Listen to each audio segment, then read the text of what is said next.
Hello, this is a guy who likes fanfiction and is too lazy to read, so here is Forever Insane in audio form. Check the description for the links to the author. Chapter 46.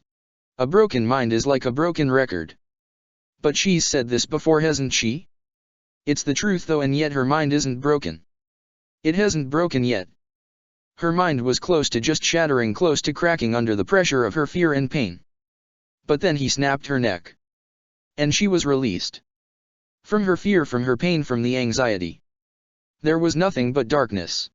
Only for a moment though. You're probably thinking she has to be dead, right? Krona stabbed her a couple of times with some darts and broke her fucking neck. Of course she has to be dead. But somehow she isn't. The only reason she knows she isn't dead is because she hears the chatter of people from the carnival around her, feels a breeze lightly move her hair, and she feels a pressure on her shoulder. It's still darkness but no pain. Maka opens her eyes. Krona is staring at her with wide eyes, his face pale, tears falling down his face along with something black dripping from his nose. His hand is still on her shoulder. They're still in front of the balloon game, the game attendant looking at them like they're crazy. Are you guys going to play or not? The man growls. Krona's eyes flash at his voice like he was just broken out of deep thought, and when his gaze focuses hers, those tears fall more. Krona hides his face from her, viscously wiping the black stuff from his nose, sobs shaking his small body. Why you saw that? Why you really saw that? His voice is no more than a whisper. He sounds so ashamed. Maka doesn't know what to say. Words won't form in her mouth. What was that? A dream? His thoughts? His fantasy? What the hell is wrong with you two? Ragnarok walks closer, looking between them with an eyebrow raised. You started staring at each other, then Krona started crying. What the hell did I miss? This is all your fault. Krona suddenly screams, whipping his head up to glare at the raven-haired boy with those watery blue eyes. He's trembling so bad. You're the reason for all this. What the fuck are you talking about? Ragnarok's eyes narrow. I didn't do . Why you caused me to think about that? Why you caused me to? Krona looks at her from the corner of his eye, and his voice cracks, his lower lip quivering as he holds his face in his hands to hide it from her. I am sorry, Maka. I am sorry that I'm such a freak, a monster. Krona, you're acting crazy . Fuck you. Krona growls as he looks back up at the other boy, his face hot. I am crazy. I am fucking cuckoo. And you want to know why? Would you like to know why? His lips twitch into that crazed smile. It's because of you. You have caused me to sin. You have caused me to become this thing. I was innocent until you made me into a demon. That's why I'm fucking crazy. This was never my . I don't care. Krona's voice goes back quiet as he looks over at Maka. She's still looking at him with those wide eyes. I am sorry. He turns his back on her and her chest tightens. The last time she saw the back of him, he ran away. She lost him. Krona, don't go. Maka takes a step forward, forcing her wobbly legs to stay still. The boy tenses at her voice and his shoulders slump. I have to just play the game with Ragnarok. I am sure you will have fun with him. Krona's body is trembling so bad. I am sorry. I am so sorry. Why you? The boy hiccups before he takes off running, pushing his way past people, not caring the cuss words that are getting thrown at him. Krona! Maka yells as she runs after him, her legs moving without her telling them to. Soon both of them disappear in the crowd. What the fuck? Ragnarok stares at where they were with wide eyes, trying to make sense of all that. They were just standing together then. It doesn't make sense. Now he's lost the both of them. Well, he knows where Krona is, but really what can he do for him? Obviously Krona is pissed at him, and Ragnarok would just make it worse. Seriously, why can't they ever have a day when something doesn't go horribly wrong? Hey, are you going to play or not? That man at the balloon stand growls, snapping Ragnarok out of his thoughts. What do you fucking think? Ragnarok turns to glare at this man when his eyes fall on the teddy bear hanging on the wall. He remembers how Maka had looked at it, how her eyes sparkled. Ragnarok knows where Krona is, and somehow he knows Maka will be able to help him. If he feels she's in danger, he will leave this body and poof there in a matter of seconds. But while he waits, I'll take 50 darts. Krona splashes water on his face viscously, trying to cleanse himself of this feeling. But water can never wash away sin, it can never wash away madness. The boy's breathing is jagged as he turns off the sink, letting his wet bangs drip into it. This is horrible, this is so horrible. What's so bad about it? A voice coos, causing Krona to tense and to whip his head up. His reflection grins at him, his eyes shining with dark glee. Why so down? Didn't you see the look on her face? You scared her good dash. I don't want to scare her. Krona screams at his reflection, his hands tugging at his hair. I don't want to hurt her. Why would you do that? I know you're the one who let her see that, who brought her into my head. Why the fuck would you do that? And now she knows what I think about and I hurt her. You'll find she liked it more than you think. The other Krona smirks at him. Come on, it's not like I really killed her. You can't lie to me and tell me you didn't like that. You liked hearing her screams of agony, liked tasting her blood, liked seeing those tears fall down that pretty little face of hers. You like to hurt her just as much as she likes hurting you dash. Stop it. Krona takes a step back, fighting the crazed smile that wants to make its way on his lips. I don't like that. I don't want to hurt her. I never want to see her like that, her bloody everywhere, the fear in her eyes be because of me. He shivers. Don't lie, that blood leaking from your nose says it all. His reflection smirks, blood fall down his nose. Krona wipes his nose in alarm to find indeed he is bleeding that black stuff again. I don't like it. Krona whips his nose viscously, tears in the corner of his eyes. It's you, all you. He points at the mirror only for his reflection to point right back at him. Krona's breath hitches, his tears falling down his face in realization as his reflection smirks. Now. No need to go pointing fingers, we both know the truth. His reflection crosses his arms, looking at him smugly. Whether you liked what we did to that girl or not, you know she deserved it. And no matter what she does, she doesn't deserve something as horrible as that. Krona glares at him. Oh? But didn't knowing she kissed that other boy yet again hurt you? His reflection raises an eyebrow when Krona's breath catches. She kissed him again after she knew what her last incident with that boy caused. She doesn't care about the pain she causes us, so why should we care about the pain we cause her? It did hurt, but... Krona swallows the lump in his throat. Seeing her limp and lifeless like that hurt me more than anything thing she could do with Ragnarok because in that moment I lost her and I can't lose her. She hurts me but I love her. I love her too, my boy, but we have show her we are the dominates. We must tame this witch dash. Why you're not hurting her again? Krona snaps as he glares at his reflection. That was the last time. Why you're going to stop messing with her head? Why you're going to stop this? I'll stop as soon as she does. His reflection's smirk still hasn't fallen. I'll never stop till I get what I want, and that is her utter devotion to me.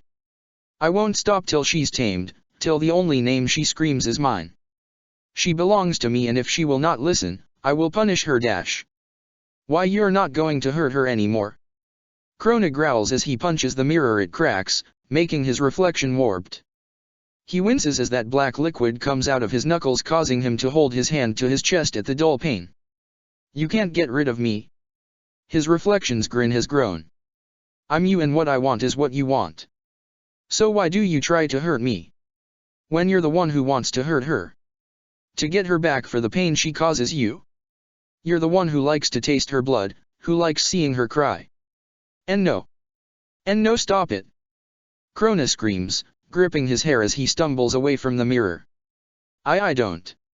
Think about it, think about that fear in her eyes, think about the whimpers and sobs that came from those lips. Think about the blood that oozed out of her body. Ugh, I'm getting hot just thinking about it. His reflection groans as he rubs his hands on his chest before they slowly start to make their way down his stomach. Why you're sick. Krona keeps screaming as he moves back till he's touching the wall, his eyes wide with horror as he watches his reflection. Think about her being underneath you, crying out in pain as you stab her through the chest, taking out her still beating heart for your own. His reflection unbuttons his pants, releasing his hardened member. He starts to stroke himself roughly, letting out grunts of pleasure. Think about her scream. Think about how good it would be to feel her guts on your hands. Think about how warm she is inside, how wet, how squishy. He pumps himself harder, that mad smile on his face as he moans. Stop. Krona pants, tears falling down his face, wanting to look away but he can't. He's stuck there watching this. Watching his madness at its peak. Think about that smirk of madness she has. Think about her shaking eyes. Think about her lips with the blood coming out from the corner. Oh, think about ripping her to pieces, bathing in her blood. Think about choking her, her body thrashing under your own till she goes limp. Think of her moans, think of her sobs, think of her screams. Think of those pretty eyes rolling back as her life is taken from her as she screams our name. His reflection's face is red, his eyes gazed over in lust, his grip tightens on himself as he strokes, and strokes, and strokes. Death to the bloody witch. His reflection cries out as he finally releases into his hand, the boy's body going limp as he leans his forehead against the glass. That mad smile never has left his face. Did you enjoy that? No. Krona's breathing is uneven as he glares at this other boy, disgust written on his face. Why don't you look down? His voice is so smug. Krona looks down, his heart sinking to the floor at what he sees. His pants are undone, his member out and black stuff on his hand. He feels sick. He feels horrible. His reflection laughs madly as Krona hurries and pulls up his pants. Running to the sink, he viscously scrubs that stuff off his hand. He scrubs so hard it feels like he's taking the skin with it, but that would be okay. Someone is a horny little bastard dash. That wasn't me. Krona's voice cracks at his desperation. It was you. It's all you. And who am I? His grin is too large. Krona feels like shutting down. He feels like dying. He's a sick fuck and he knows it. He knows he isn't right in the head and all he's going to do is hurt Maka. Maybe it would be best if he would just die. Maka would be able to be with Ragnarok without worrying about him. She wouldn't have to deal with his madness or his constant complaining. She would be better off if he disappeared. Krona bows his head, his mindset. He's going to hide from her, run away. If he doesn't drink that potion he will die, right? So if he isn't around her he can't drink it. He will die. Death can't be so bad. Krona will finally be released from his slavery to Medusa, released from his madness, released from his pain. Krona lifts up his head, nodding to himself. His mind is set. He turns to leave the bathroom to hide, to prepare to die, but Krona's breath hitches, his eyes wide as his eyes lock onto hers. Maka stands before him, in front of the bathroom door she just came in from. She's panting and her eyes look big and glossy. Her hair is all over the place, she looks tired. All he can do is stare at her with disbelief, with shock, with fear. Maka stares back at him blankly. He can't tell what's going on behind those hazel eyes and it's scaring him. What is she going to do? Has she come to kill him herself? Maybe she came to yell at him and tell him how disgusting he is. She takes a step forward. This is the men's bathroom. Krona blurts out, trying to get her to leave. Maka just gives him a look before she turns around. Krona has a hope she's going to leave, but then he sees her lock the door, the click echoing through the quiet bathroom. There's no escape. Silence falls over them a moment, Krona staring at the back of Maka fearfully, so many scenarios of what's going to happen filling his fragile mind. What is he going to see when she turns around? Disgust? Rage? Hate? Krona trembles, his eyes shaking. The quiet is too much for him. Is she going to yell at him? Is she going to kill him? Krona would be okay with all of that, but he doesn't know if he could handle seeing hate in those beautiful eyes. Hate for himself that would be worse than death itself. He only wanted her to love him, now she hates him. Oh, here we go. His reflection giggles madly as Maka slowly turns around. It's all happening in slow motion. The only thing Krona can hear is his heartbeat in his ears. The anxiety is killing him. Maka turns around completely, her green orbs locking onto his shaking ones. He nearly screams. Her eyes are on fire, her face the closest to a scowl he's ever seen, her fist is gripped and her teeth are grit. Oh yeah, Maka is pissed at him. She really does hate him. Krona lets out a whimper when she takes a step forward and he falls to his butt, scooting back from her but never taking his eyes off her. Because he can't. He can't look away from her even in her anger and her rage. She's beautiful. Her blonde hair moving with every step she takes, it angled around her face, the light from the bathroom making it shine like an angel's halo. And thats what she is, an angel. She used to be Krona's angel of absolution, now she's his angel of condemnation. But she's still his. She was his life and now she will be his death. And he doesn't love her any less. He deserves this, he deserves to die, and if by anyone, by her hands, those soft hands that have caressed him will be the hands that will choke his last breath away. But that's okay. Death by her is something he can deal with. Krona bows his head, he stops moving away from her. He has accepted his fate. He deserves this completely. He closes his eyes thinking about that smile she gives him, that soft smile and that look in her eyes. He doesn't see it often, but when he does it warms his heart, and he likes to pretend that what he's seeing is love. With that smile in his mind, Krona is ready to leave. He's ready for death. Maka grabs him by the shirt and lifts him up so his torso is closer to her, but he's still sitting on the ground. He opens his eyes wanting to see her face just one last time. Maka is glaring at him, her eyes on fire as she brings back her fist, opening her mouth. This is it. She's going to tell him how disgusting he is. How much she hates him. How much of a freak he is. How? Don't you ever run from me like that again. She yells at him, her eyes on fire. Do you know how fucking worried I was? Krona can only stare at her with wide eyes. Wait, what did she just say? What? He asks dumbly, not able to help it. You heard me. You ran from me again. Don't you remember what happened the last time you ran away from me? I lost you and that thing came and hurt you, it almost killed you. I almost lost you then. So to see you run away from me again and then I lost you for a while, I didn't know where the fuck you were, and God, you don't know how worried I was. You can't do that. You have this fucking curse thing on you, Krona, you can't run away from me. What if something happened? I can't lose you again, I can't even deal with thinking about it, it's too soon. I held your limp body in my arms once, I don't want to do it again. So damn it, Krona, you can't run from me. Maka's breathing is uneven, that fire still in her eyes, but her fist is shaking and so are her eyes. Her eyes are watery.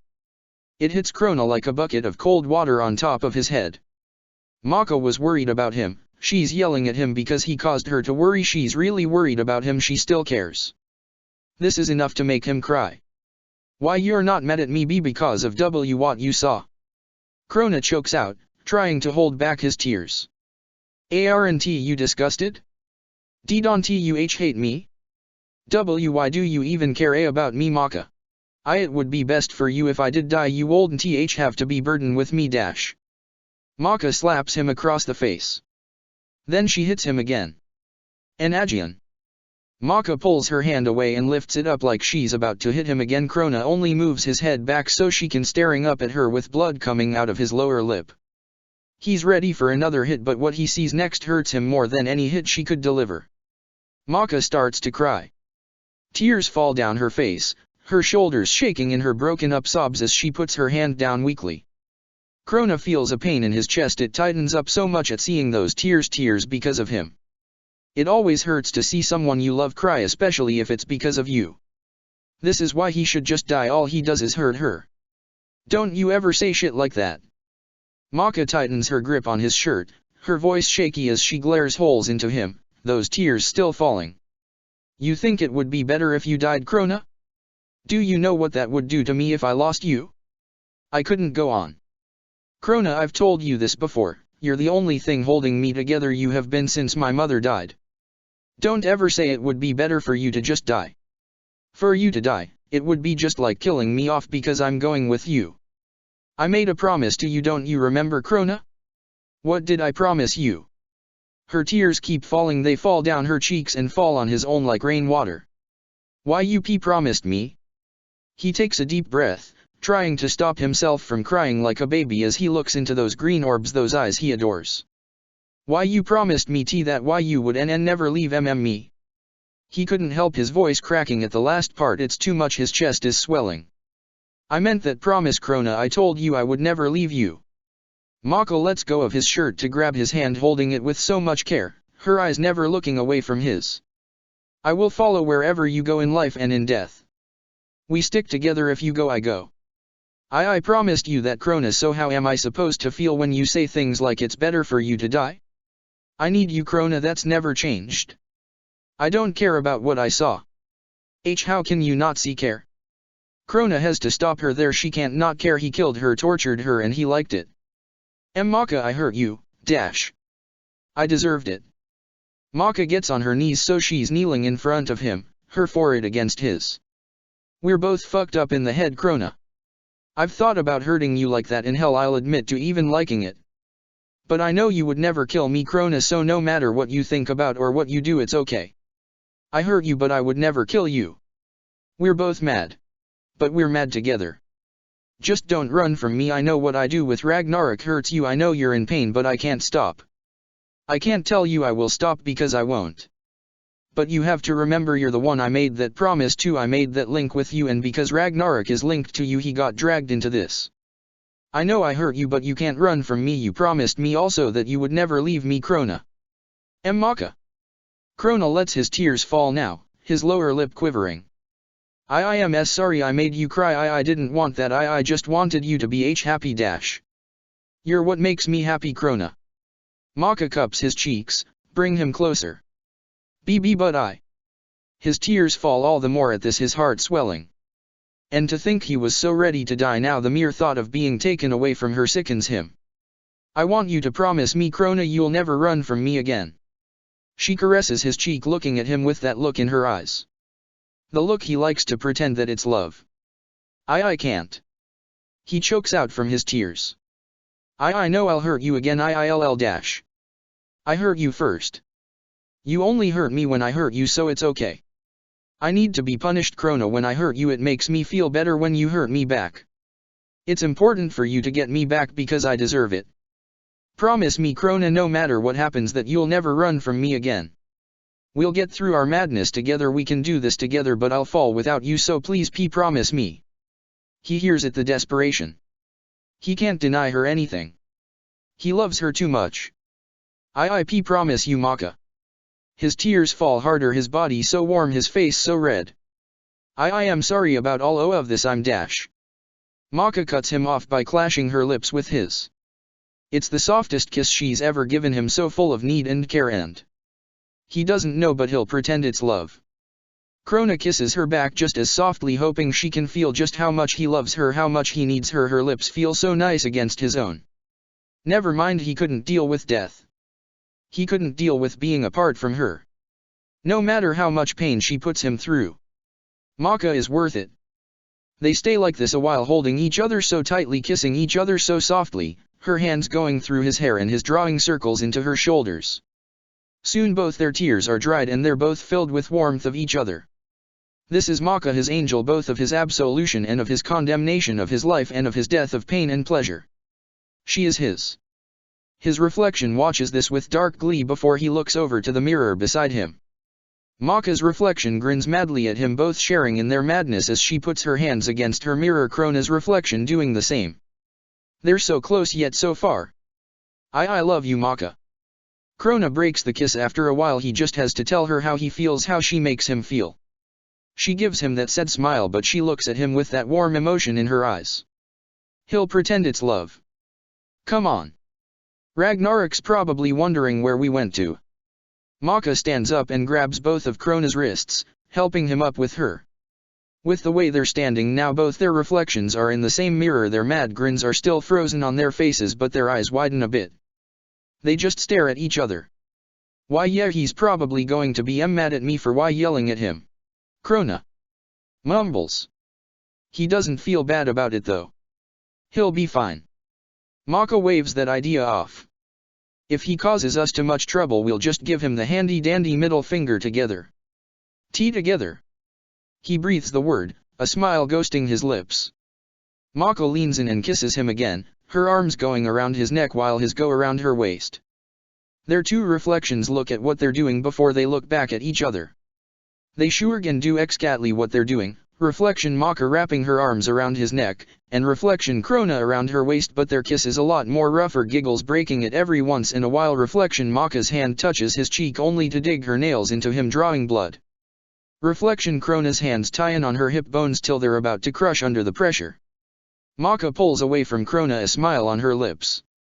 Krona smiles back at her, some silent message being sent between them before Maka grabs his hand and slowly leads him out the bathroom. Their reflections following their movements, gripping each other's hand till the bone breaks, those giggles escaping their throats. In madness and insanity. They will always be together. Fucking shit. Ragnarok growls as he throws yet another dart, only for him to miss the balloon. What the hell? I had that. Keep trying. The man at the game sneakers to himself, counting his money from the boy. I'm winning that fucking bear if it's the last thing I do. The raven-haired boy roars as he grabs a handful of darts and throws them, only for them to bounce off the balloons. Ragnarok blinks. No fucking way. Having trouble there? A voice coos behind him, causing Ragnarok to look behind him with his eye twitching in irritation. Maka stands there grinning, her green eyes taking him in with amusement, with Krona standing by her side, holding her hand, with his head tilted at the other boy. No. Ragnarok huffs and turns his attention back on the dartboard. I'm just warming up. The raven-haired boy grabs a handful of darts again, only to miss every shot. Shit. He hits the table, getting pissed off. Why, you're not going to get any balloons if you throw so many at a time like that. Krona lets go of Maka's hand to stand by the other boy, ignoring the glare he gets from Ragnarok. He picks up a dart in his shaky hand. Krona locks eyes with a balloon before throwing it. The dart hits, and it pops. Ragnarok stares at him with debrief. Alright, how the fuck did you do that? I've been at this dumbass game for a fucking hour and I couldn't get one. I swear this fucking asshole did something so the game cheats. Ragnarok gives the game attendant a deadly look. It's not my fault, you suck, dude. He shrugs.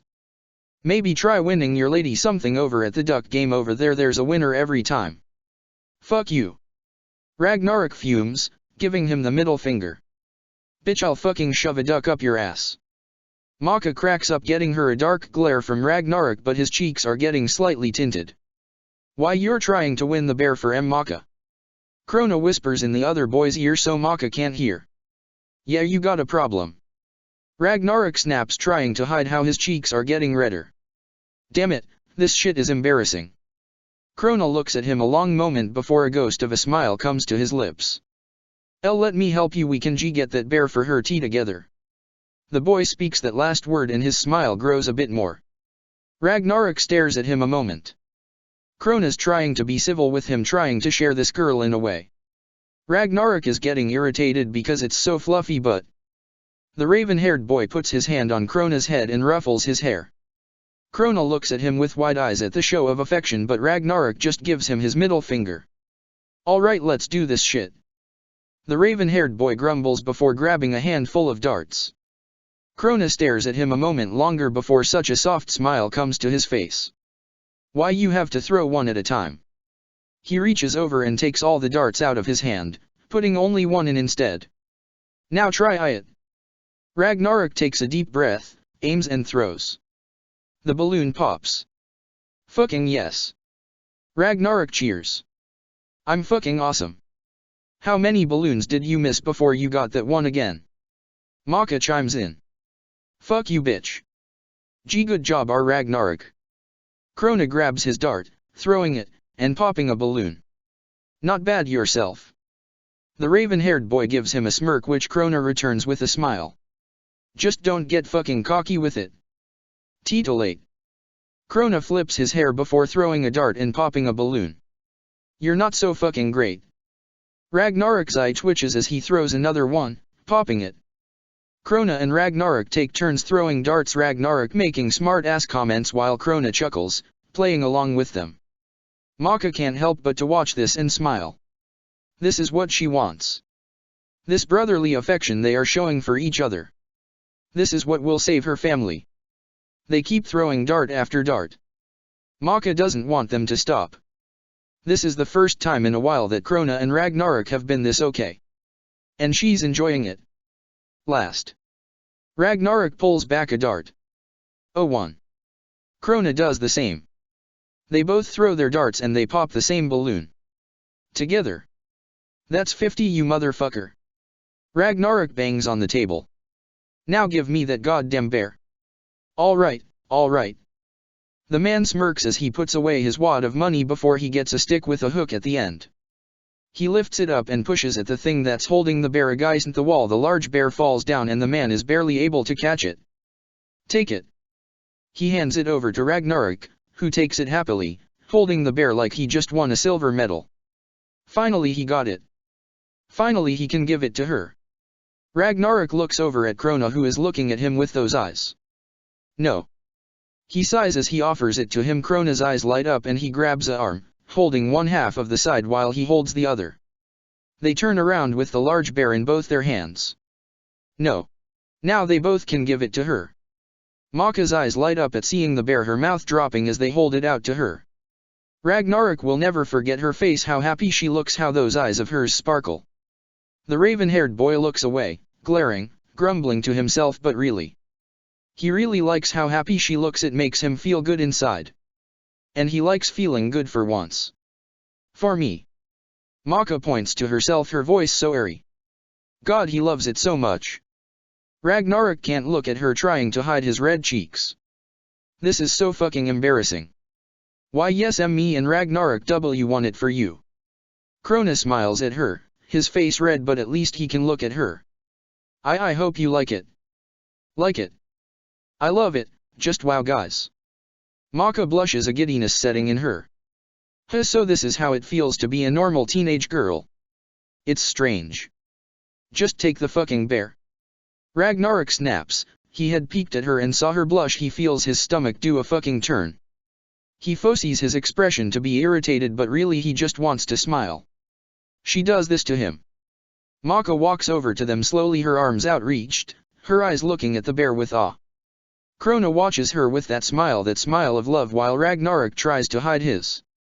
She finally gets to them and takes the bear, hugging it to her chest, nuzzling its head. She holds it for a long time without saying anything, but both boys are enjoying this. Thank you so much. Maka lifts her head up to give them such a big smile.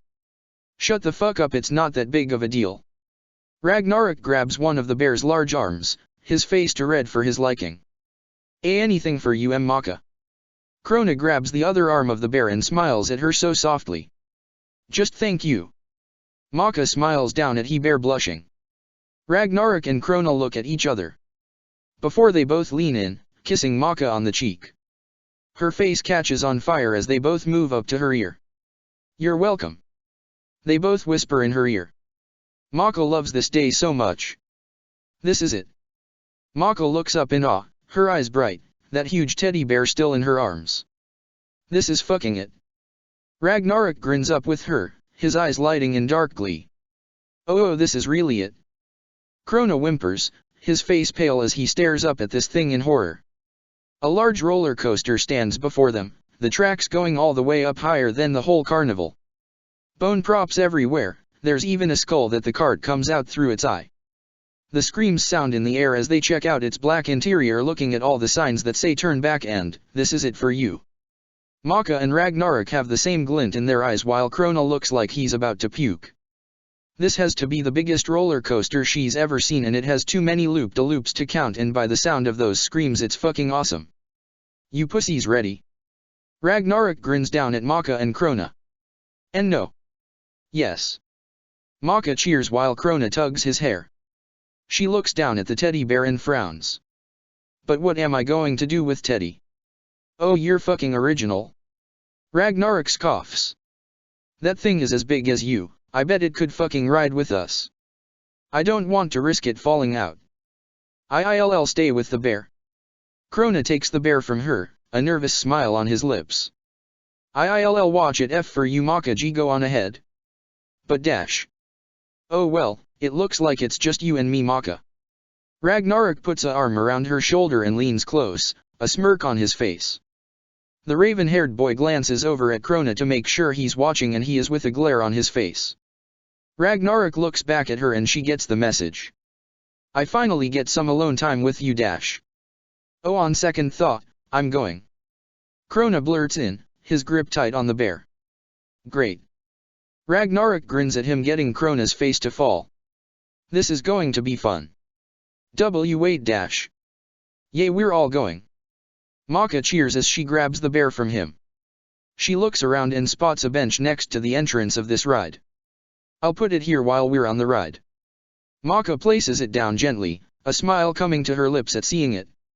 Yeah, like that's a great place to put a fucking huge bear. Ragnarok grunts. Some kid is going to steal it. I'm sure it will be fine. We won't be gone for that long. Maka smirks at the sign near the roller coaster. It says it will all be over in 20 seconds, it's that fast. Don't come crying to me when it gets stolen. I think you're the one that's going to be crying on this roller coaster. Bitch, hell no. This one is for children dash. This is not for kids. Gee god, do why you see the size of this thing. Krona cries out in distress, watching as another cart full of people go down a deep drop, causing him to shudder. PSSH. Maka and Ragnarok wave him off, getting Krona's mouth to drop in disbelief. Now let's go over the bet. Whoever screams first has to sing Barbie Girl. Maka smirks as they get in the long line to this roller coaster, Krona latching onto her arm, mumbling things to himself about how he can't deal with this. That's not fucking fair. Ragnarok looks over at her and crosses his arms. What do you mean? She raises an eyebrow. I'm really the only one that fucking hates that song to fucking hell. You two sing it without losing a fucking bet, you're that much of bitches. I think you two should have different punishments, something more harsh. Alright, fine. Maka shrugs, a conceited smirk on her face.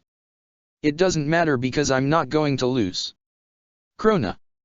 The boy tenses at how Ragnarok stares at him for a long moment before a evil grin comes to his face. If you lose, you have to kiss a fucking duck. Gigahafij. A word/scream she's never heard before comes from the Krona's lips as he jumps an inch of the ground, looking at Ragnarok like he just grew two heads. K-kiss a duck. Yup. He smirks. But why, you know I'm going to lose. Giga, that's too horrible. CC, change it. Krona pleads, his body shaking. No changing it. Either you can deal with it or you can just get out of line now. Ragnarok grabs Maka's hand. And me and Maka can dash.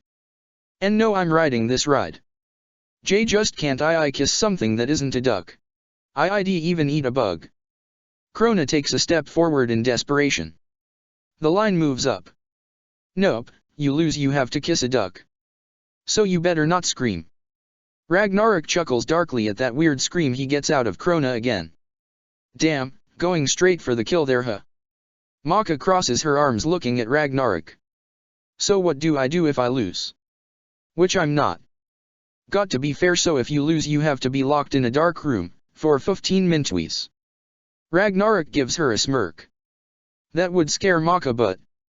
Alright, no big deal. Maka beams, her cockiness getting the best of her. Hey, Ragnarok is getting it easy. Krona pouts looking at the other boy. We have to face our fears if we lose, so if you lose you have to 2W. What are you afraid of? I'm not afraid of shit. He grunts. You're out of luck there. We could always make his bet worse. Maka smirks at Krona, a smirk of his own forming on his lips. Ragnarok's grin falls. If you lose, not only do you have to sing Barbie Girl, but... Krona starts thinking. You have to dress like her too. Maka beams. I mean pink miniskirt and all. Why yeah, good one Maka. Krona smiles at her. And you have to dance, and we can get it on camera. Oh yes, something like that has to be caught on camera. Maka gives Krona a wink, causing him to fluster. Alright, fucking fine, it's not like I'm going to lose dash. That's not all, I want you to do it in front of Free, and you got to be flirty with him. Maka smirks at how Ragnarok's eye twitches. Are you fucking done yet? Are we, Krona? Maka looks over at the other boy, giving his hand a squeeze. I suppose we are. Krona nods at her. Fucking fine, now that we have all the bets set, let's do this shit. Ragnarok turns his attention back on the line. Only to find that their talking had distracted them enough for their turn. Here we go. Maka cheers as she grabs a hold of Krona and drags him over to the cart that's already full of people. Oh yeah. Ragnarok smirks as he hops into the first seat all the way at the front. And not the front. Krona whimpers as Maka pulls him along. Oh yes, the front. Maka sits next to Ragnarok, Krona being forced next to her. The seats they are in are black, and above them are the shoulder braces that hold people in so they don't die. They haven't come down yet because people are still loading the ride. This can't be happening. Krona shivers, still shaking like a leaf as he stares at the tracks before them with large, wide eyes. This is going to be fucking awesome. Ragnarok smirks but his eyes get a faraway look. I don't remember the last time I was on one of these shit. It's going to be good. Maka gives him a smile before she looks around at the pictures, sounding them they're all of bones. You know, I just realized. Maka looks between Krona and Ragnarok. We got on this thing without even knowing what it's called. Welcome to the Bone Crusher. The fastest roller coaster in the world. It's only a 20-second ride, so don't blink or you'll miss it. This is a intense ride, so now is the time to leave if you don't think you can handle it. A man's voice comes out of a speaker above their heads. Maka's smile falls at the name. Wait, the Bone Crusher. 20 seconds. Why does that? Something about that causes her stomach to turn in fear, but she's not really scared of the ride, is she? She wasn't a second ago, but now she can't deny this fear. Maka, are you okay? Krona's soft voice breaks her out of her thoughts, causing her to look over at him. He's looking at her with concern, his face still pale, his body twitching in his fear, but she sees it. The dark glee in his eyes, but Maka knows it's not his own. This only gets her stomach to turn more. If you're going to fucking pussy out, better do it now. Ragnarok takes in Maka's pale face, and the way her hands are shaking. No. No, I'm staying. Maka takes a deep breath, trying to get rid of this feeling. She doesn't catch the smirk on Krona's face. Time's up to leave. The shoulder braces come down, sealing in all the people to the ride, sealing her fate. Prepare to get your bones crushed in 3, 2. The man on the intercom takes a breath and Maka holds hers. 1. The cart shoots like a rocket, it's so fast their heads whip back at the force.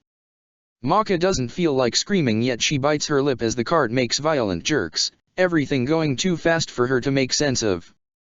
Krona hasn't screamed and neither has Ragnarok. Maka thinks she actually hears Ragnarok chuckling. It's not so bad, her stomach is going to be messed up, but there's nothing to be afraid of. That's when Maka notices her shoulder brace is loose and it's slowly coming up. Maka grabs it in her panic, trying to keep the brace down, but it's hard with the speed they're going. The cart does a sharp dip down and that's all it takes.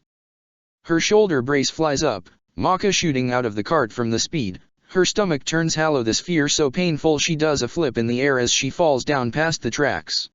She's falling down from 200 feet in the air. Maka sees where she's heading, straight for the concrete. She's going to be smashed, all her bones are going to be crushed. The ground is coming up on her too fast. Maka screams, she screams her lungs out. She never hits the ground. That's it, folks.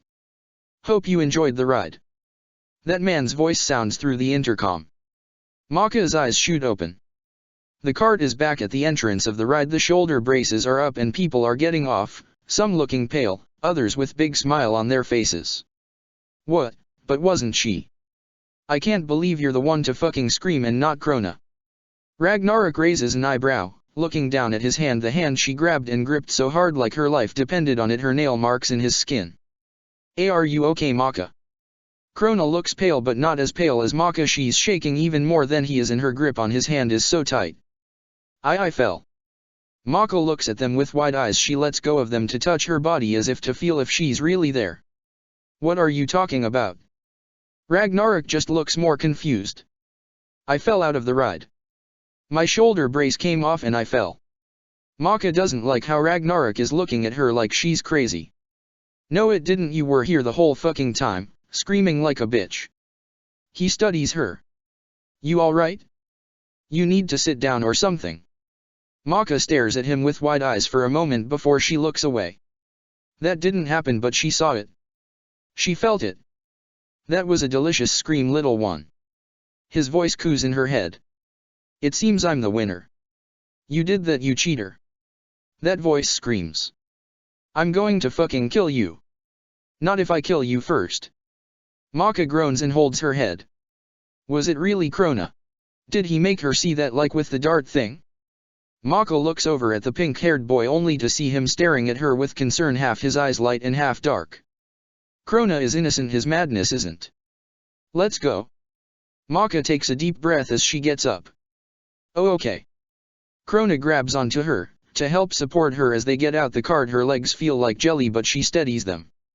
That ride really fucked you up that much? Ragnarok grunts as he walks beside them, but his voice has a hint of concern. It was only fucking 20 seconds. I don't know, guess it just wasn't my hold up. Maka covers her mouth with her hand and runs as fast as she can over to a trash can, its lid being a clown with its mouth open, and though this is a bit disturbing she still leans over and starts puking into this trash can. Some people around her either wrinkle their noses or give her a look of pity. Maka. Krona frowns deeply as he gently rubs her back, not caring about the smell or how gross it is. He's only concerned about comforting her. You shouldn't have ate all the shit before this. Ragnarok growls, but he's patting her back, it being rough but it's still a pat. I know, but damn, it was all so good dash. Maka is cut off by her puking. Stop fucking talking and just calm down. Ragnarok's pat turns into a rub. Do you need anything, Maka? Water? Anything. Krona sounds like he's panicking. No. I'm good. Maka pulls away from the trash can when she's sure it's all out and wipes her mouth. I could use a mint though. Got it. Ragnarok digs into his pocket and pulls out a thing of mint gum before handing her a pace. This guy has a thing for fucking mint apparently. Thank God. Maka throws the piece in her mouth and chews happily, feeling a bit cleaner already. Are you okay now? Krona watches her carefully, his hand giving hers a squeeze. Yes, I don't know what came over me. She sighs. Giga. I told you guys that roller coaster was a bad idea. Krona cries out in distress. What if it's really broken our bones and we don't know? What if you puking is a sign that oh no, Maka? Krona latches onto her, looking up at her with watery eyes. Don't die. Please don't. I'm not leaving you. She gives him a soft smile when his eyes get wide. I'll only go when you go. You're a liar. His voice seems odd. Don't play around, witch. Maka.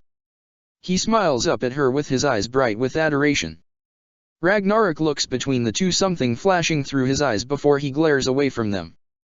Let's get my teddy, I don't want anyone actually stealing it. Maka grabs Ragnarok's and Krona's hand before leading them towards the bench where they left the bear. Ragnarok looks down at his hand in hers and his shoulders lose their tenseness, Krona latching onto her arm as if he would lose her. What did I tell you? Maka beams when she sees the huge teddy bear still sitting on the bench, seemingly untouched. I knew it would be fine. You just got lucky. Ragnarok grunts as Maka lets go of their hands to grab a hold of the huge bear, hugging it to herself. Both boys having a smile tugging on their lips from seeing how happy she is with the bear they won her. I told you I would get you that bear. His voice coos. Not before you brain fucked us. That voice growls. I want to do more than just brain fuck you, little one. Stop that. She moans, screaming. Once I get out of this cage I'm going to kill you. Nothing of you will be left. I'll be sure to leave my mark in you if you know what I mean, he purrs, Maka noticing he's being a lot more flirtatious than usual. Let me out of here. She screams, causing Maka to shiver. Men's Maya. Men's Maya. Men's Maya. She feels a weight be lifted off her and that voice pants trying to regain itself. You keep squeezing the bear like that, you're going to mess it up. Ragnarok's voice gets her to open her eyes and look at him. Krona and Ragnarok are studying her. She looks down to see she's twisting the bear's neck. She stops immediately. Let's head to the circus tent, it's going to be starting soon. Maka walks past them, not really feeling like explaining herself with the whole thing with the roller coaster. Ragnarok probably already thinks she's crazy. Ragnarok's hand finds hers and so does Krona's. They don't say anything, they just walk, pushing past people, getting a few looks here and there but nothing too big. This is the circus after all. As they get closer to the circus tent they start to see more clowns, and brightly dressed people. By the way they're dressing, Maka knows they're a part of the show, but why would they be out here? Maka looks straight ahead, seeing the large red, yellow, and blue tent ahead, it looking like a balloon almost. The entrance is open with crowds of people piling into it. Maka stops, watching as all the normal people go into the tent, only leaving the circus people. That's odd. Maka comments, watching them, shouldn't they be going in first? Alright, so what's the plan? Ragnarok looks at her. Plan? Maka frowns. Don't tell me you didn't fucking think of one. I kinda just figured you had one. No. This whole carnival was your idea in the first place. You guys. Krona cuts in nervously, his eyes wide. Yeah, the carnival was, but I thought you would have the decency as to make a plan for the circus. You want a fucking plan? Fine, let's dress you up in a little hat and you'll hold a cup. They'll mistake you for a fucking monkey and take you. Gee guys. Krona tugs at her sleeve desperately. Fuck you, Ragnarok. She gives him her middle finger. Right back at you, bitch. He gives her his. Gee guys, move now. Krona tackles them, throwing them behind a bench. Krona, what the fuck was that dash? Ragnarok starts, only for Krona to hush him. Krona, what's dash? Krona puts a finger to Maka's lips and shakes his head. Then he points up the boy, looking at them both seriously, getting Maka and Ragnarok to keep quiet. They all peek up slowly, Maka and Ragnarok wondering what the hell has gotten into him. First all Maka sees is circus people walking around minding their own business. There's a guy with a whip, a girl with a large fan, dogs running around, kid marching towards her, a guy in tights. Wait, what? Maka's eyes go back and sure enough there's kid walking towards her, but his piercing yellow eyes are to the side, him looking at something. He looks alert, a deep glare on his face. Shit. Maka hisses under her breath as she gets back behind the bench, her hand over her heart, feeling how fast it's beating. Her eyes are shaking and it's taking all she has not to scream. It's that fucking asshole. Ragnarok gets back down, growling under his breath. I was trying to tell you guys. Krona frowns as he looks over at Maka and rubs her back, trying to comfort her. She didn't want to see kid. He's the last person she wanted to see. There's a pain in her chest and it's not just fear. It's hurt. Maybe deep down him turning on her had an effect on her, but she'd rather say the pain in her chest is just panic. Maka is panicking too. Kid looks pissed, but why the hell is he here? And since he's here, he can't possibly have his AXS on him, right? I won't let him hurt Maka. Krona grabs her hand, his voice so firm she looks over at him. He looks at her seriously. I'll protect you, he won't touch you. We fucked him up the last time and we'll do it again. Ragnarok gets up, glaring at the boy. Right. Maka takes a deep breath, trying to calm down. She leans up to look at kid again. The boy is looking at all the circus people with almost a critical eye. What the hell is he doing here? Are you serious? A voice chimes beside her, causing all three to tense and whip around. A girl smiles at them, her blue eyes holding a playful glint as she giggles. Don't you know who he is? No, not really. Maka lies, keeping eye contact with this girl. He's the son of the guy who owns our circus.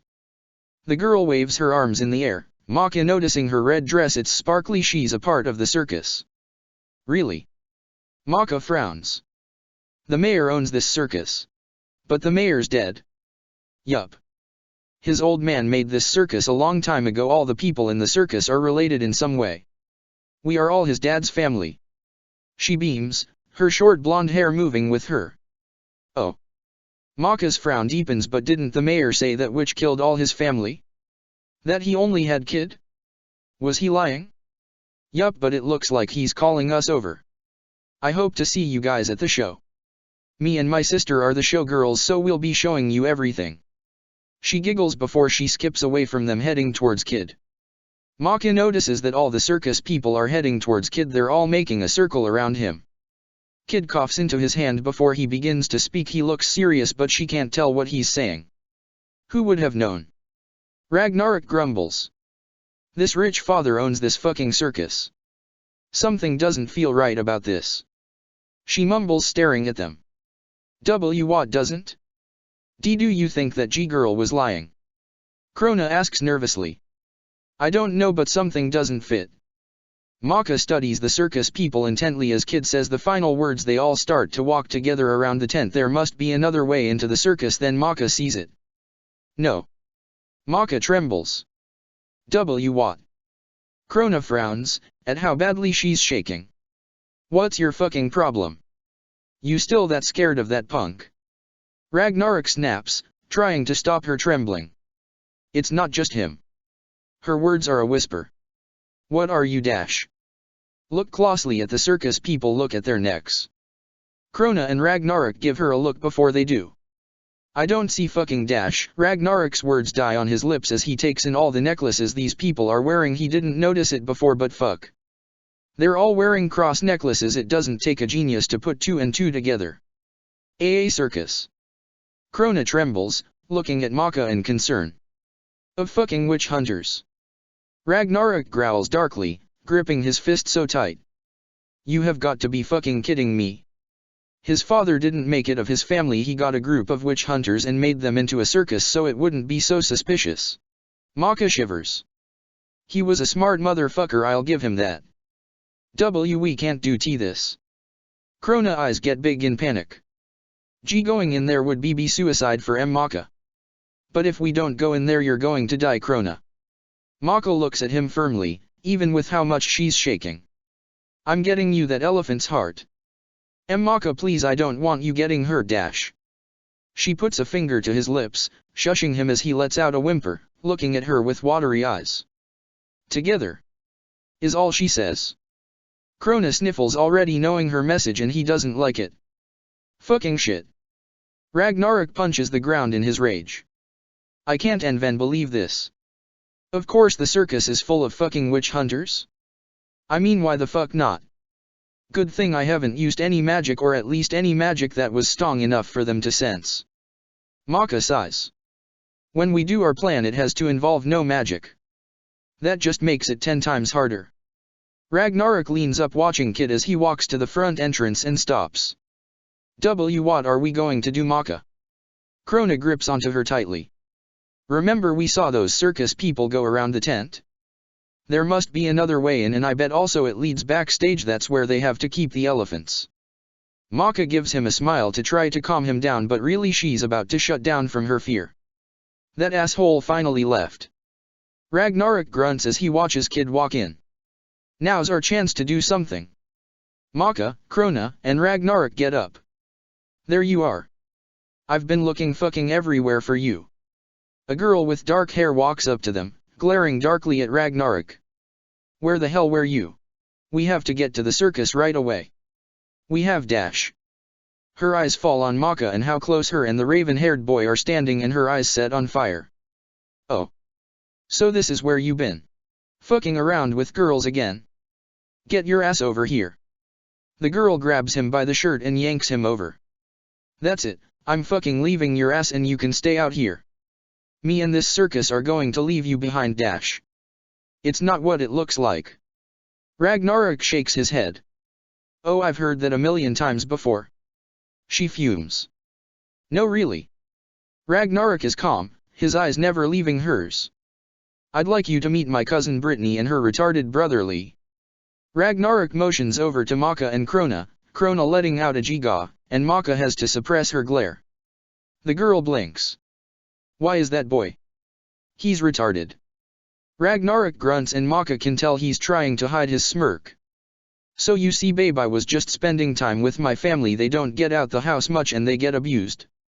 They only wanted to spend time with me before they go back to being starved almost to death. The girl looks at them with pity in her eyes, especially when her eyes fall on Krona and how small he is.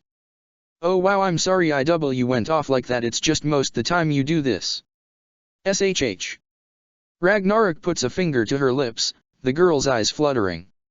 It's okay, I know I'm a dick sometimes, but I love you. Oh Ryan, I love you too. Her eyes water as she throws her arms around his neck and kisses him. Maka frowns a bit, but she refuses to think that pang she just felt as jealously. Krona seems to perk up at the fact Ragnarok is kissing someone other than Maka. Ragnarok pulls her close, giving her tongue. The girl moans into the kiss, getting Maka's frown to turn into a glare. Alright Uncle Ryan. Don't you think you should be getting us to the circus?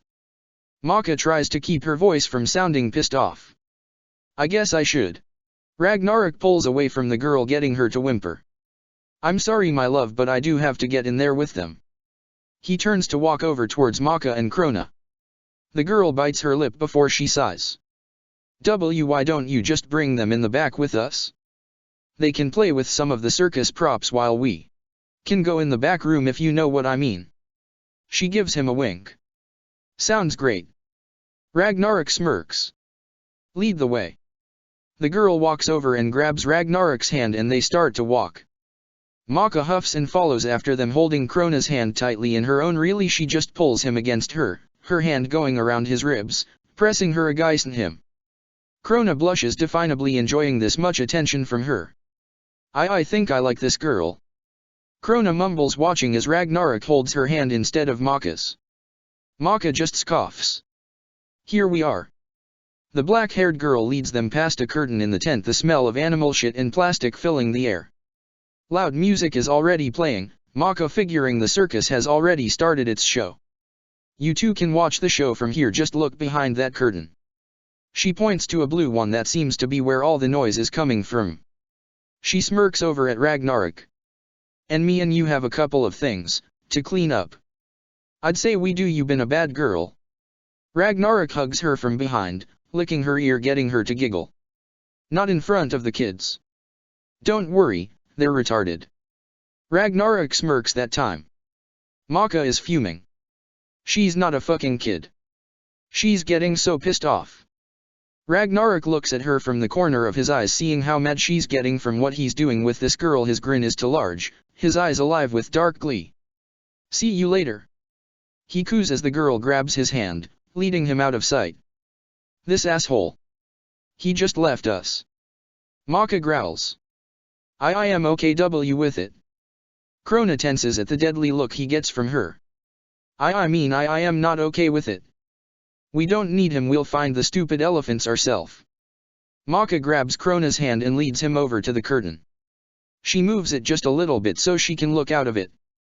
It looks like some guy juggling is on. The crowd seems to be going wild as he juggles knives, tables, a bowling ball. Damn, that's impressive. Do you see the elephant? Krona asks, trying to get a look himself. No, but I definably smell him. Maka grunts as she pulls back the curtain, before looking at him. Why yeah. Krona wrinkles his nose a bit. Let's look around, it's got to be here somewhere. Maka grabs his hand and starts pulling him along. Backstage has a lot of doors, each having a star on them. Maka guesses all the performers are behind these doors because surprisingly the backstage is empty except for them. Her eyes search the doors looking for anyone that might have an elephant behind it, sadly taking notice that there are the same amount of doors on the left side as the right, making her think of a certain boy. NNGH, it's really quiet back here. Krona latches onto her nervously. Yeah, I don't know if it's a good thing or a bad thing. Maka stops. She blinks. There at the end of the hall is a large door, a symbol of an elephant on a ball engraved in it. No way, that would be too easy. Maka. Krona tugs at her sleeve excitedly, looking at it. We found it. Maka nods suspiciously as they walk slowly towards the door. She looks down at the handles and tries them. They're locked. Of course they are. Locked. Krona frowns when she takes a step back. Oh crap. Crap. Maka raises an eyebrow at him, causing him to blush. That word is easier to deal with. It makes something not seem as bad or serious. Krona rambles, moving his hands as if that could explain. I guess I understand that. I say what the butt or butt face when I could be saying ass face, but I don't know. I like saying butt more. Maka hums as she studies the lock. Do you think we could break the lock? Krona gives her a look.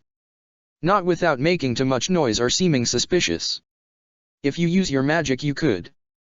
Krona's voice is right in her ear now, his body pressed against the back of hers. Are you crazy? Maka turns around, only to be greeted by that mad smile. Yes. He chuckles darkly. But the more time we waste, the more of a chance there will be of you getting caught. Your time is running out, little one. There's too many of them. I use my powers, I'm dead. Maka gives him a glare. No, that's. Krona blinks. Yeah, you're right. You're so fucked. He throws his head back and laughs madly. SHH. Maka puts a hand to her lips. You're being too loud. Oh, I'm sorry. I won't laugh that loud. Good dash. Krona suddenly grabs a megaphone that was laying next to him and starts to laugh into it. It's a evil laugh and it's loud. Maka tackles him, knocking the megaphone away from him as she falls on top of him. You said you wouldn't laugh that loud. Maka growls, glaring down at this boy. And I didn't. He smirks up at her. I laughed louder. You dash. Hey. What the hell you kids doing back here? Maka tenses as she looks over two people from one of the rooms coming out, a woman and a man. We're new here, honey, maybe they're a part of the show. The woman tries to calm the guy down. They're not even in uniform. The man takes a step closer. You kids need to leave. Kiss my ass. Krona gets up and turns around, bending over and smacking his behind at this guy. What the fuck you say, you little brat? This guy's face is getting red. Oh, I'm sorry, was I not clear? Krona picks up the megaphone. Kiss my ass. He speaks in it, a mad smile on his lips. Krona. Maka struggles with him, trying to take the megaphone away. That's it, you little shit. The man roars and charges for him. I'm surprised you can run. Krona giggles as he does a twirl on his heel, getting away from her and the man. It looks like you've been having too many of those circus corn dogs, if you know what I'm saying, dash. I'm going to beat the shit out of you, dash. Honey, you can't hit a girl. The woman cries out in alarm, looking like she's about to cry. This isn't a. The man stops as he takes Krona, and realization lighting his eyes. Well, shit. You think I'm a girl, huh? Krona looks down at himself, raising an eyebrow. Maybe I should just be one. Girl or not. Get both your asses out of here. The man roars. Go before I call security. Maka glares at the way this man is looking at Krona, something stirring inside her, and before she knows it, her fingers are twitching. Krona garbs her hands, stopping her, but the man and woman saw. Wait a minute. The man takes her in. Did you just see that? Yes. That woman's voice has turned serious. The man brings out a cross, holding it out to her. Maka can't help it, she flinches away from it. The man's eyes widen. It's a witch. He yells. Maka falls back in fear, she's frozen. She doesn't even know what to do. Oh my. Krona giggles in her ear as he holds her. You're fucked. The man and woman both pull out pock knives and crosses. Yes, she is. She's totally fucked, and so is he. Because they're together in this. Krona laughs madly and Maka bites back her giggle. Oh, what the hell, they know, so why doesn't she just kill them? Maka points a finger at these two people, she's going to kill them with her own power. Do it. Krona chants, looking at her with those shaky eyes. I dare you. No. I triple dog dare you. And you know what that means.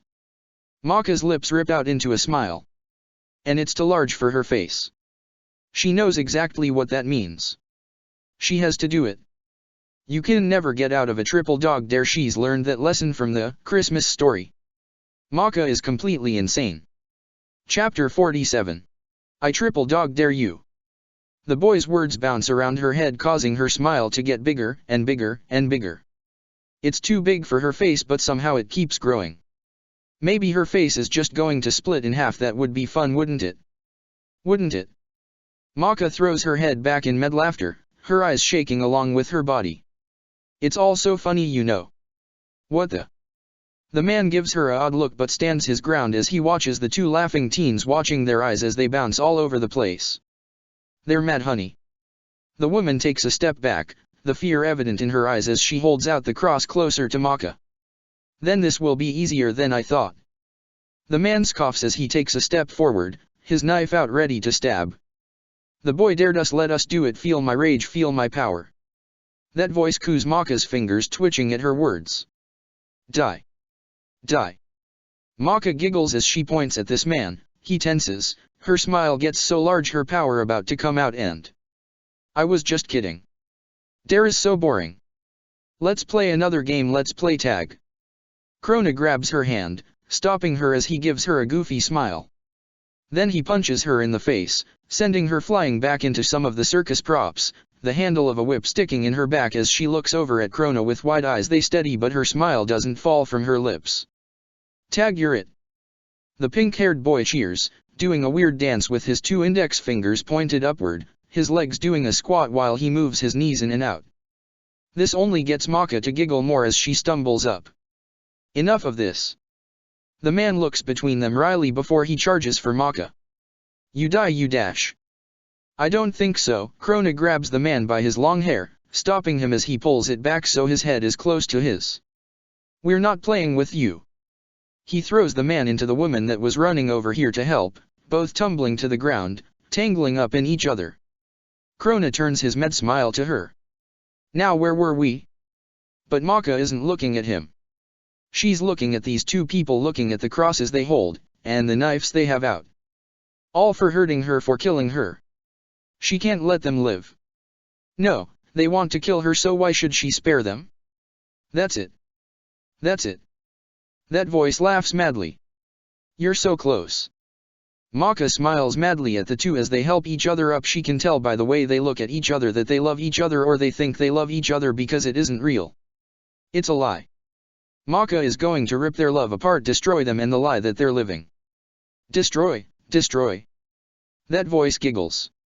Yes, destroy. Goodbye. Maka points a finger at the two. Only to be tackled by Krona, getting thrown against the hard concrete flooring with a oof. Okay. Forget tag. Let's wrestle. He gets a smirk on his face as Maka thrashes underneath him, still giggling madly. How about you play dead? Maka leans up so her lips are mere inches from his. But why play? When we could have the real thing. Yes. Yes, you're letting me out. Yes. The cage loosens. She's shaking it. She's about to get out.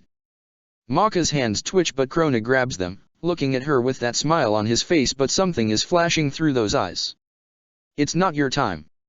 His voice changes as he grabs her face, digging his nails into her. Something goes inside her and that voice cries out in pain, screaming her head off. Fuck you.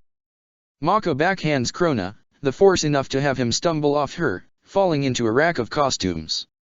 Ow, my eye. He whines, but Maka isn't looking at him. Her crazy eyes are on the two who are staring at her with those wide eyes of fear of not knowing. They look like they want to scream for help, but Maka notices something is over their mouths. It's a imprint of that flower that's on Krona's neck. Maka giggles as she lifts her hands up. She's going to splatter them across the floor, maybe make the man eat her heart. That would be fun, wouldn't it? The woman sees her finger is pointing at the man. That fear in her brown eyes is dulled with the fire of something else. She stands up and charges for Maka, her cross ready, and that knife out for a kill. This woman means business. Maka pants as the cross gets closer to her. It's stinging her and she doesn't like it. She destroys things she doesn't like. Maka had wanted to kill the man first, but she'll settle with the woman.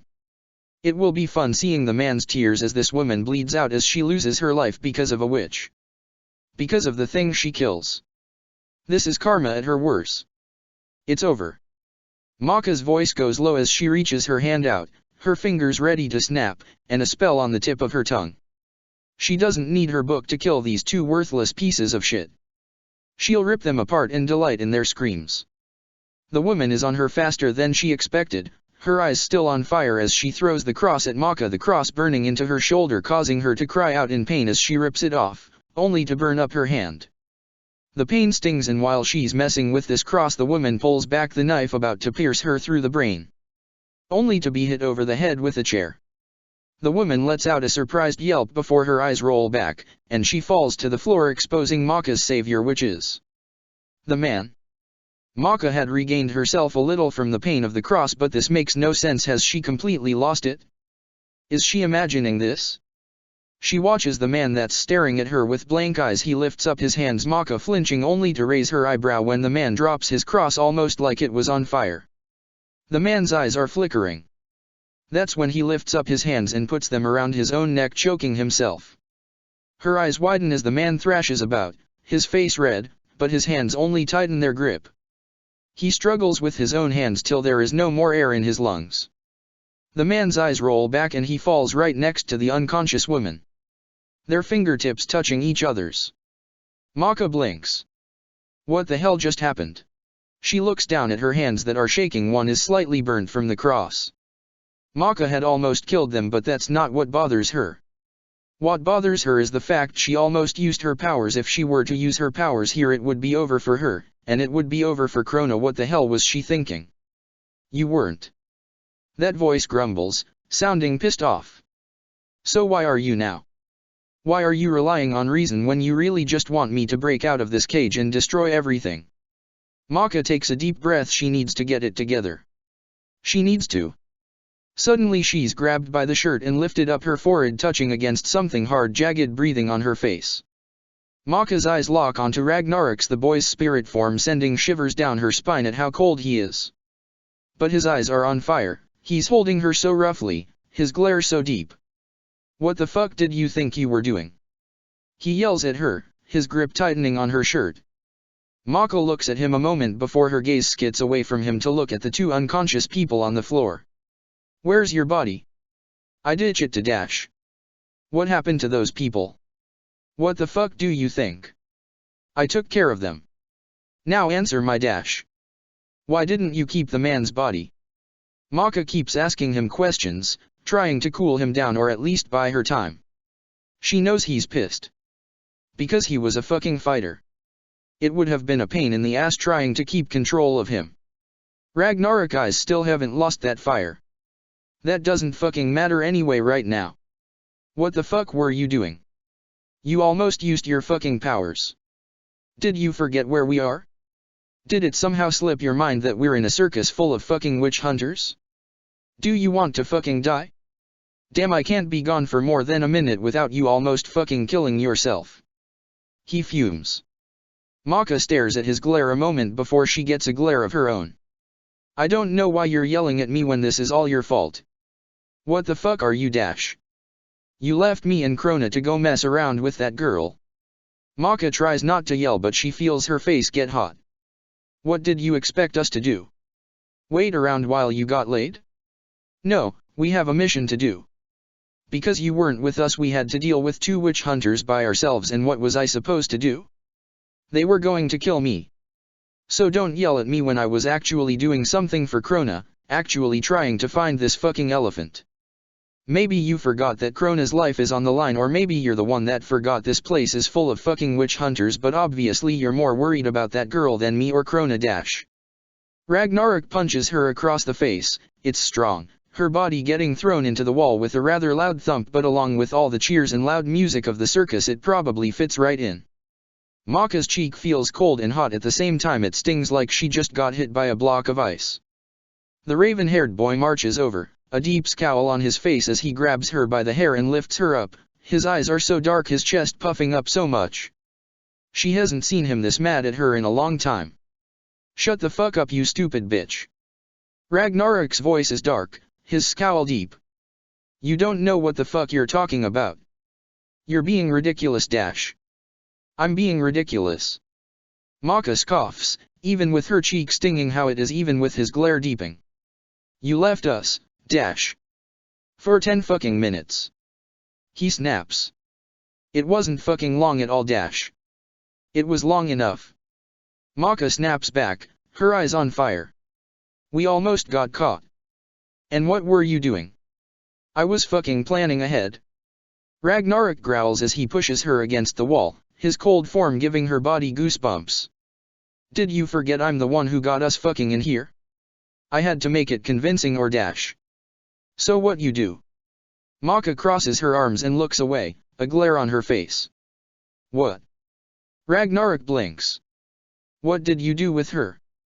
She huffs, her face getting redder from his stare. He watches her face change color before his scowl falls to a smirk. Oh, I see what your fucking problem is. He loosens his hold on her and chuckles. You're fucking jealous, Dash. I am not. Maka's glare deepens but she won't look at him. I'm just asking a simple question here. Simple question my ass. It's written all over that red face of yours. You got fucking jealous of that girl. I thought that was what I saw in your eyes when I left with her. Ragnarok's grin is too large and it's pissing Maka off so much. No, what you probably saw in my eyes was rage because you were leaving us to go mess around with her when you were supposed to be helping us. Maka hates how his grin seems to grow, his piercing blue eyes looking at her knowingly. Stop trying to play it off, you were fucking jealous. Admit it. There's nothing to admit. Maka's eye twitches as she gives him her middle finger. Fuck off. Alright, alright. Ragnarok puts his hands up defensively, his eyes still holding that playful glint. You really want to know what we did? Yes. Maka looks away from him, hating this panging feeling in her chest. She refuses to call it jealously. Well, she took me in the closet where I fucked her silly against the wall. She was moaning like crazy, gripping onto me, holding me. Ragnarok watches her face. Maka is pissed. You had sex with her? You asshole, you haven't even done that with me yet. Why does she get to dash? Maka is going off, not really paying attention to what she's saying, her face is hot with anger. But Ragnarok is grinning from ear to ear. Aha. He points at her, causing her to tense with how he just cut her off like that, his eyes lighting with dark glee. You are fucking jealous. This fucking proves it. I'm not jealous. It's just. Maka grumbles, her face getting red not just from her anger as she looks away. Not fair. Just admit you're jealous. I'm not. She snaps defensively. Then I guess you don't mind that I also went down on her, and I must say she had a nice pussy. I might just have to hit her up again before we leave. Dash. I don't know why you're telling me this. It's not like I fucking care. Maka pushes him off her glare so deep. She went down on me too, best dick sucking I ever had.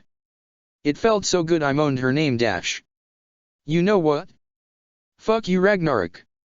Maka gives him both her middle fingers, her eyes on fire and they're a bit watery from this pain in her chest. I'm glad to know you would do all that shit with a complete stranger before you would do them with me, and then you have the balls to brag about it right in my face. And you know what? Maybe I am jealous, but I have a fucking right to be. She got everything before me. A girl you only known for 10 minutes has gotten more from you than I have. I'm glad you like her so much, Ragnarok. Why don't you just go back to the closet and fuck her again while I dash? Ragnarok pushes her against the wall forcefully, his kiss cutting her off. The boy's lips feels so cold, instead of air it feels like ice is kissing her. Maka wants to push him off, but she melts in that kiss, her eyes close, and she kisses him back. His arms go around her waist, his kiss different than it usually is. She can't put her finger on what it is though. That's all I wanted to hear. He breaks the kiss, but stays close to her lips, his piercing blue eyes staring into her own. I didn't fuck her. I didn't do any of that. Really, all that happened was she took me to the closet and started kissing me, which I took that opportunity to fucking ditch that body and come after you and Krona. So he might have got laid, but I fucking didn't. Then why the hell did you say all that shit? Maka snaps, but she feels a great relief. What the hell is up with her? Because I wanted to get you to fucking admit you were jealous, and I think it's... Ragnarok opens his mouth, but his cheeks tint a bit and he glares away from her and grumbles something. What was that? Maka tilts her head. I think it's... He grumbles the next word. I can't understand you when you're talking like that. Dash. I think it's cute, alright? God, shut the fuck up. He snaps at her, his eye twitching, but she sees how his cheeks get more darker. I don't understand what you were fucking jealous about. Through, it's not like it's just me and you. You mess around with Krona all the fucking time. You've done a hell of a lot more with him than with me, so why the hell would you even get jealous with me messing with someone? It's not like I can fucking feel it. Ragnarok's blush disappears and his voice gets dark, a rage coming to those piercing blue eyes. You got jealous over someone fucking kissing a body I was using, not even me. You got jealous over something fucking dead. Dash. I got jealous over you. Maka cuts him off and he tenses, looking at her with those eyes. I got jealous when she kissed that body because I knew you were in there and you're mine, Ragnarok. The raven-haired boy looks at her with that darkness leaving his eyes. They look a bit brighter as he just stares at her. Maybe it's her imagination, but she swears she feels his cold body get just a little warmer. You're such a hypocrite. Ragnarok scoffs and glares away from her, but it doesn't reach his eyes. I'm not the only one that's yours. You got fucking Krona too. You get to mess around with both of us, so what? We can't mess around with anyone else, but you get to play with both of us. You're both mine. Mako looks at him, giving him a soft kiss on the cheek, feeling how cold he is. We are a family, right? I only mess with you guys. I'm sure if I were to mess with someone who wasn't in our family, both of you would be more upset than when I mess with one of you guys. I stick to the family. That works out for you fucking well. Ragnarok grunts, but again his eyes hold something else. Two dudes stuck with only one girl, you're what's not fair. Well, you know, if you wanted to mess around with Krona you could dash. Fuck no. I'm not fucking gay even if Krona is pretty much a bitch dash. Well, see, I am fair. You two just don't want to be together. But if you did I wouldn't have a problem with that because we're all a family. We're all together in this. Yeah, you wouldn't fucking mind because you would like that with your sick self. Ragnarok scoffs when Maka smirks. I'm not going to lie, I would like that. I think it would be so cute dash. It's not fucking happening. Bitch, keep dreaming. Oh, I will. Every night when I fall asleep you're going to get freaky with Krona. Maka gives him a goofy smile when he glares. And every night I'm going to come into your dream and beat the shit out of you. He grunts, a dark look coming to his eyes. You know I can do that, right? Come in my dream. Maka raises an eyebrow. Hell yeah, I used to do it all the time to Krona. I'd give him nightmares or make him have a dream that he's using the toilet so he would piss the bed. Ragnarok chuckles darkly. Maka blinks. What a minute, you're the reason Krona had a bedwetter problem. Maka points a finger at him, Ragnarok grinning at her. Yup. He chuckles darkly. Being in the asylum was so fucking boring, I had to find a way to entertain myself. It was fucking hilarious how he would wake up and start freaking out. Also I liked pissing Stein off. So you stayed with him at night. Maka's lips start to form a soft smile at the thought. You were around him when he didn't know you were. Only so I could fucking give him nightmares. Ragnarok grunts and glares away from her. Maka just smiles because she knows that isn't true. Ragnarok was watching over Krona every night. He watched over him probably without Krona knowing because he does care about him and Maka likes it so much.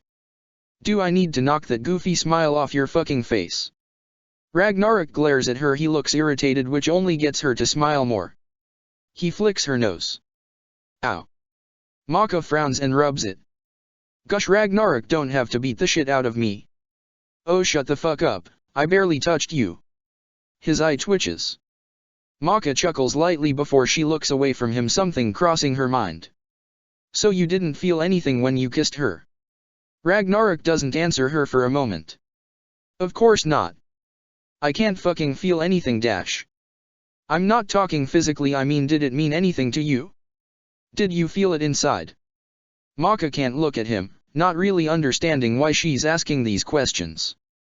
Unknown to her, she doesn't know how cute she's coming off as her voice is so quiet and her eyes have this faraway look to them that has Ragnarok staring at her.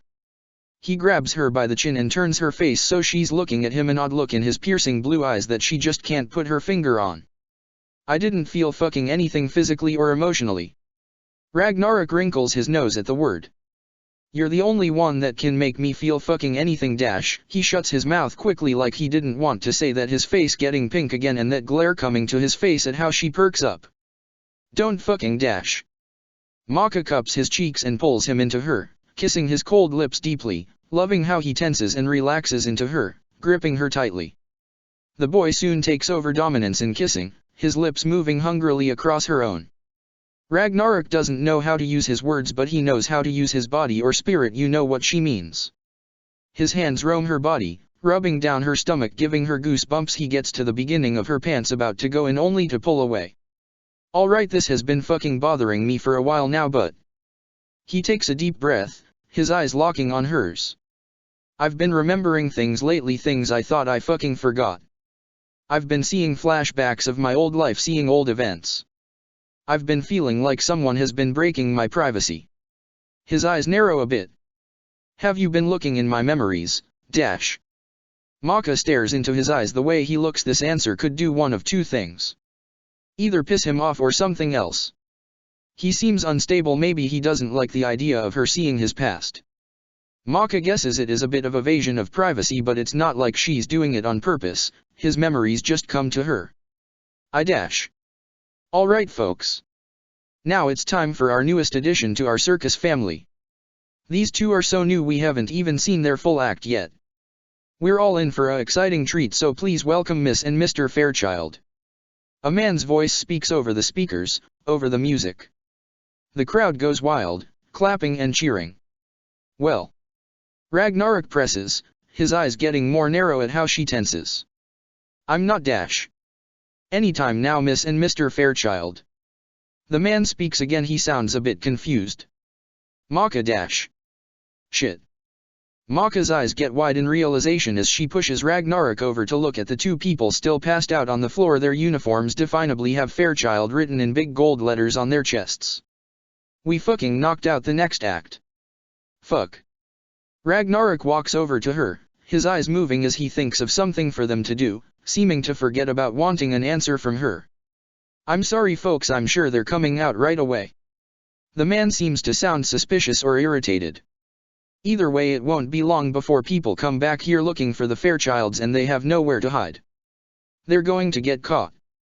We have to get the hell out of here. We'll come back for the elephant heart later. Ragnarok grabs her arm and starts to pull her out. A pair of light blue eyes flash through her head and she stops, her eyes widening in realization as she looks around this room. What's wrong? What are you dash? Where's Krona? Maka looks at him, a panic raising in her chest. Fuck, I don't know, wasn't he just dash? Ah, here she is. Everyone miss Fairchild. Huh. Ragnarok and Maka look over at the unconscious woman confused.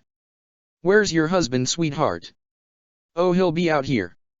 You know men and their mustaches, he spends more time grooming it than with me. People laugh at this fake high voice, but Maka and Ragnarok's eyes get wide. No fucking way. Ragnarok runs over to the curtain with Maka. There's no fucking way it's dash. Oh, but it is. Maka looks at the stage through the curtain, her having to blink a couple of times to make sure her mind isn't playing tricks with her. And it isn't. Krona stands on stage wearing a red sparkly one-piece kind of thing with matching high heels and a blonde wig on his head. There is no man left about him. Right now the boy is marching around stage, his butt switching way too much and it's hanging out. He looks like a sexy blonde. Krona even stuffed his chest with something, making it look like he has some big ass boobs. His curves show very well in this suit. Damn, it's like looking at the real life Barbie. He has a huge ass, such a small waist with some big fake boobs and bleach blonde hair. He looks like a hot chick and some dudes in the crowd have to cover their nosebleeds while girls in the crowd scoff, getting jealous over Krona's body, the body that actually belongs to a boy. Krona must have did some major tuckage because even though the suit is so freaking tight you can't tell he has a dick. Maka and Ragnarok stare at him with their mouths wide open. What are they even supposed to say about this? This is wow. Come on honey, you're keeping the good people waiting. Krona turns on his heel, his pale blue eyes meeting Maka's. He smirks. Hurry up or I'm going to have to punish you. He turns around and starts marching around singing Barbie Girl to himself. He's fucking insane. Maka and Ragnarok say at the same time, their eyes still wide. But I think I know what he's doing. He looks over at her. He's buying us time. You go out there with him and mess around, just buy time while I handle getting the elephant heart dash. Whoa, whoa. Maka shakes her hands at this idea. Have you lost your mind like Barbie out there? I can't go out there. Kid would recognize me. That's why you dress like a fucking man, get a wig and you'll be fine. Why can't you do it? She challenges. Because I don't have a body and I have a fucking plan. You just got to trust me. I won't let anything happen to you, alright? He looks at her seriously. You just have to buy me some time. Maka looks into those eyes. She doesn't like this idea. She doesn't like going out there where Kid is, but I trust you. Ragnarok gives her a smile, a real smile, but it's too short. He gets that serious look on his face and he nods. Hurry up and get dressed, Mr. Fairchild. Ragnarok sneers before he runs off towards the door with the elephant on it. He goes through it. Maka runs over to the costume rack. She quickly puts on a suit type thing that isn't too tight so her boobs won't be noticeable. She grabs a short brown wig and puts it on, making sure to tuck all her hair under it. Maka studies herself in the mirror. She looks like a guy, sure, but wait. Krona said this guy had a mustache, so. She grabs a fake mustache from off the rack and puts it on her upper lip. She looks in the mirror. Oh god, she looks like Hitler. Honey. Krona calls for her. But oh well. Maka takes a deep breath before she runs out from behind the curtain, waving her hands in the air like she has a lot of hype. When the crowd of people see her they cheer, some shouting things like finally, and whoa, check out his mustache. And doesn't he kinda look like Hitler? She thinks about holding her hand out straight like that sign Hitler used to do, but she thinks that would be in poor humor, so she just takes her place beside Krona. Well, hello little one.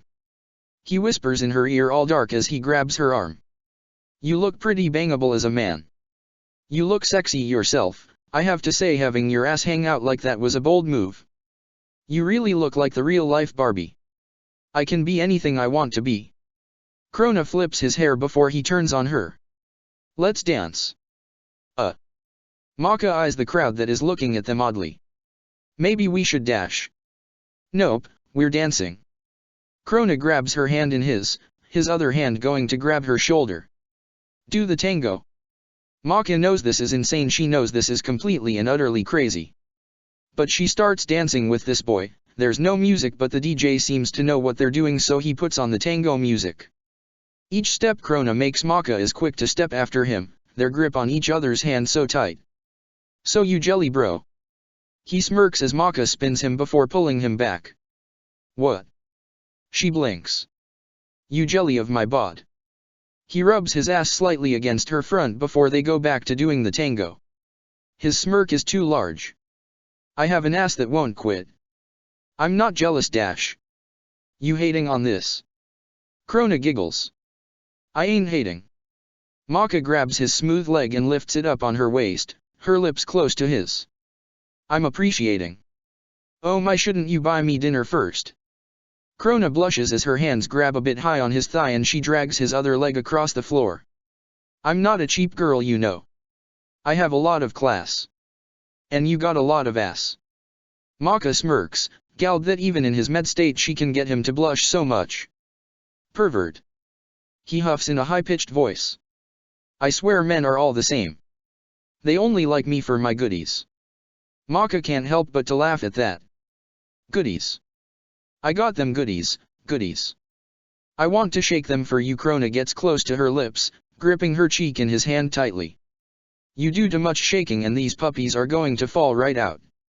Maka nods towards his chest, getting her a slap across the face. How dare you? Are you trying to say I have fake boobs? I'll let you know that these are 100% natural, honey. Krona pushes up his chest as if that justified it. Just as natural as your pressed-on nails. Maka grunts, not helping that giggle that comes from her lips though. How can she really keep a straight face? Oh. You did not just go there. Krona rolls his neck at his words, his hands on his hips. Oh, but I just did. Maka smirks as he grabs a hold of her, wrapping his leg around her so they can start dancing again. Only. Take me right here.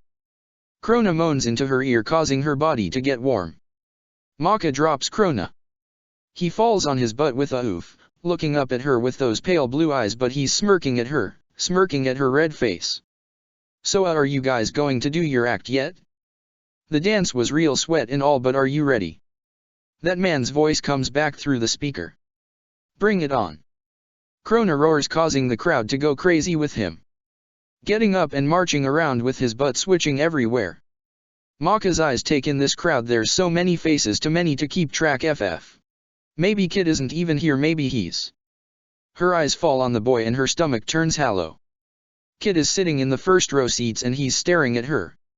He has a frown on his lips, a confused look coming to his face as his eyes meet hers. They stare at each other a moment. Her heart is beating too fast. Does he know? Can he see past her disguise maybe? He's so close she can see the bags under his eyes and how unhealthy he looks. He looks well kept like always, but something about him just tells her something is wrong with him, something isn't right with him. His yellow eyes that are so used to sorrow and rage seem to change to a different expression as they stare at each other. He looks distraught. She has a fear he's figured her out when he bows his head holding it in his hands. She's never seen him like this. His shoulders are slumped and he just... A part of her almost wants to comfort him, but another part wants to scream and run away. They're no longer friends. He's the enemy. He wants to kill her. The sound of a motor from behind her snaps her out of her thoughts and she looks away from Kid to look at what this could be. Two girls on motorcycles drive up to Maka and Krona, each one stopping in front of them and getting off, flashing them a smile. "Here's your motorcycle." A blonde girl cheers Maka, realizing this is the same girl from before they came in here, that told them about the circus. "Are you two ready for this?" The other blonde girl looks between them seriously, her long hair being tucked behind her ear. Of course we're ready. What do you take us for?" Krona gives her this stink face. Maka is amazed at how well he is at being a woman. Hell, he's better at it than her. "I was just making sure." That girl speaks slowly, but Maka can tell she's getting irritated. This is a dangerous stunt. A dangerous dash. Maka begins, only for Krona to cut her off. "We live for danger." Krona flips his hair before he latches onto Maka's arm. "Bring it on. Bring out the ball." That girl yells, her face aglare. "The ball, the ball." That other blonde short-haired girl cheers as a large, metal, hollow ball is lowered from the ceiling. Maka looks at it with her eyebrow raised. What the hell are they supposed to be doing with that thing? "This is in your department."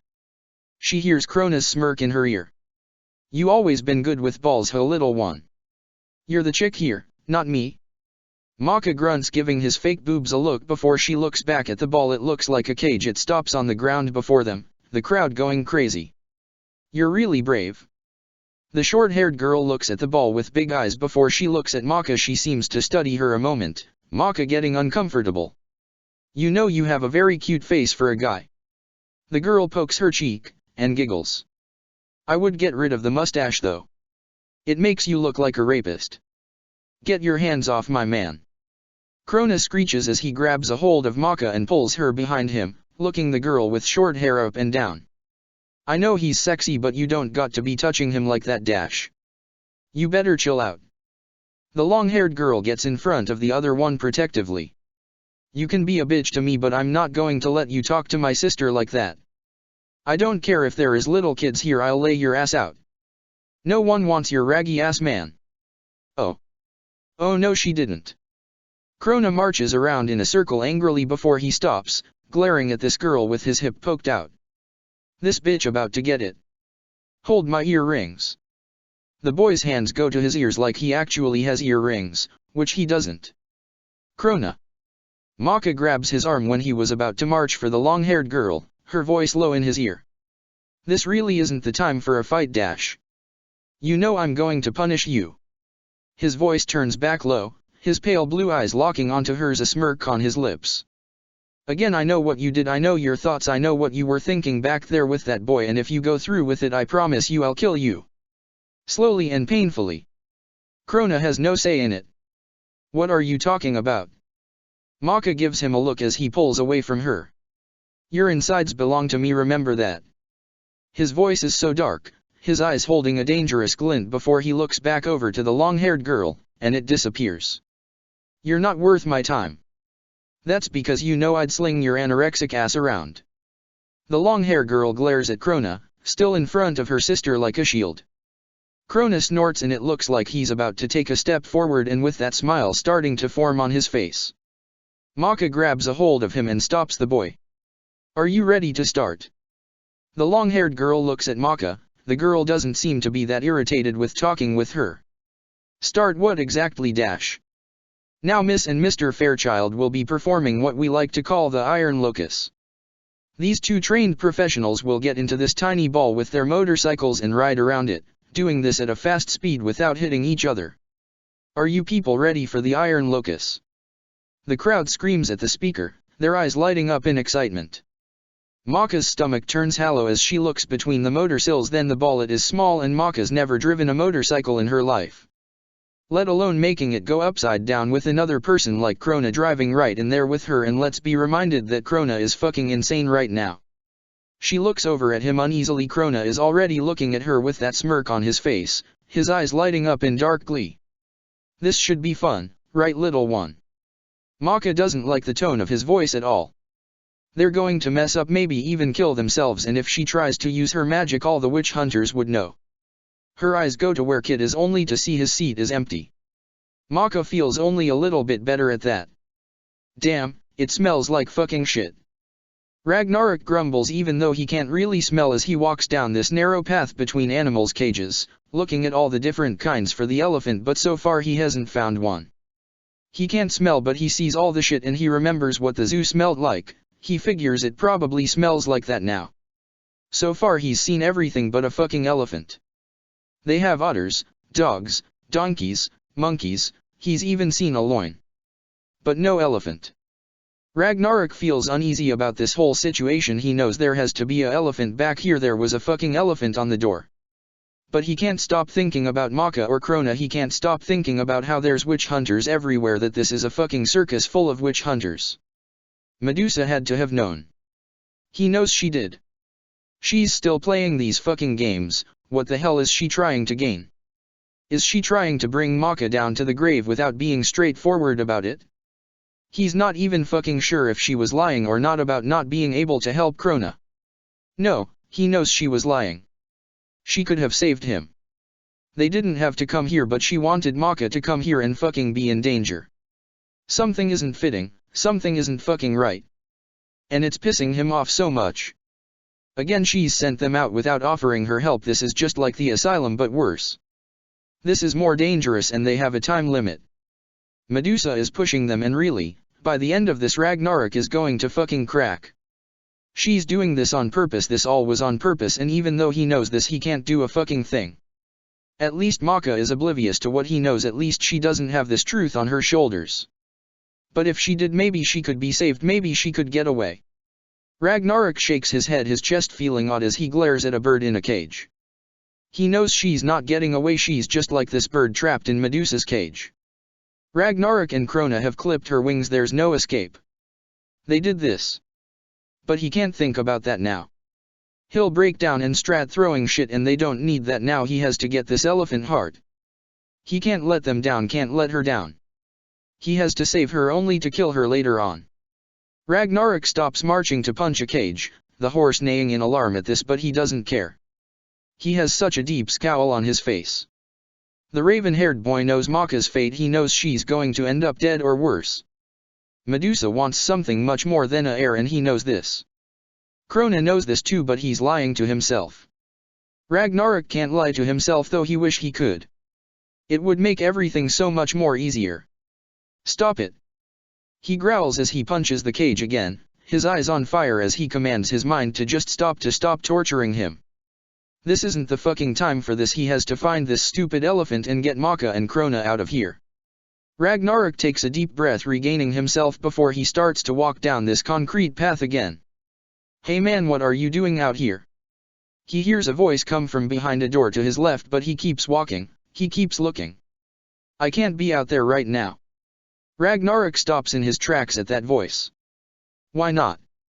Those two new witch hunters we got are about to go on. They're doing the Iron Locust. You know how hard that is to complete. They're the reason why I can't be out there right now, not until I get my head straight. The boy's voice is soft. It's hard for Ragnarok to hear. I highly doubt you can get your head straight after all you've been through, kid. You shouldn't be thinking, you should be out there enjoying the show. It's the last one we're having before, well, you know.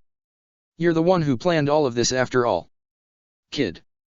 Ragnarok perks up at that, for some reason interested in this conversation now. Also, he's not too sure he should be messing around with anything right now. What if Kid's able to feel him? Then he'll know Maka is here. That's the last thing they need, but something about this conversation seems like it will be important. He hears Kid sigh heavily. There's a pause. Did you see that man? His voice is soft. His eyes, they dash. Don't tell me. That other voice sighs. Kid, you can't keep thinking about her like this.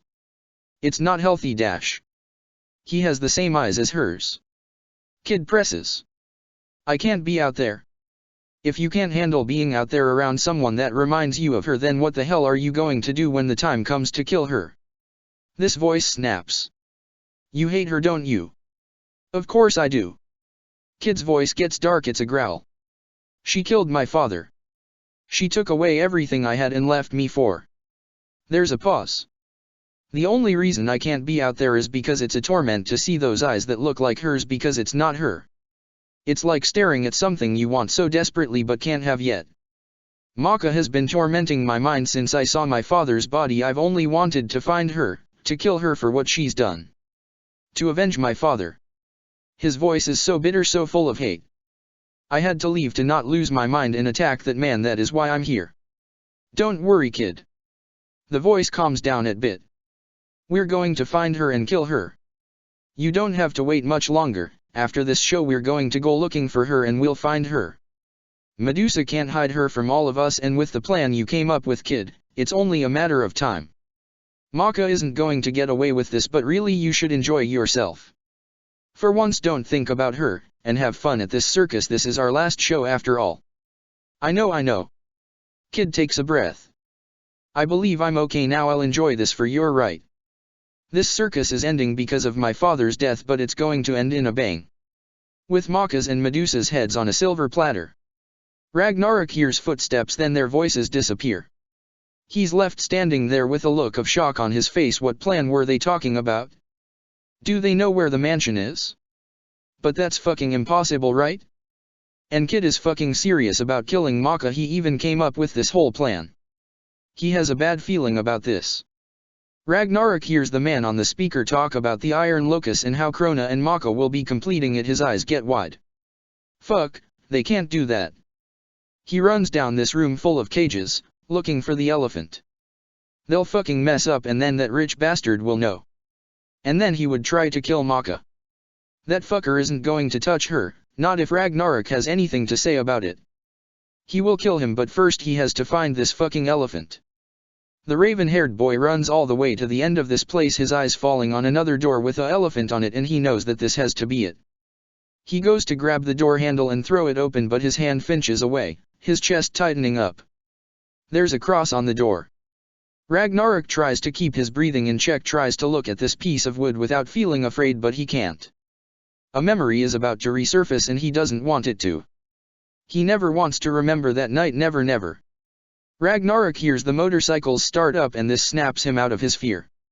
He needs this fucking elephant for Krona and for Maka. He's not going to be a pussy and just stand here, is he? I'm not a demon. He repeats this under his breath as he gets closer to the door, but it stings. It feels like he's walking into a fire, and it burns so bad a pain is tightening his chest. Images flash through his head, hooded figures, prayers in the air of fire. Ragnarok lets out a roar, getting rid of this memory as he grips his hair. He won't fucking go back. He's never going back. Maka's smile flashes through his mind. He sees her eyes look at him with that softness, as she touches his cheek with those hands he wishes he could feel.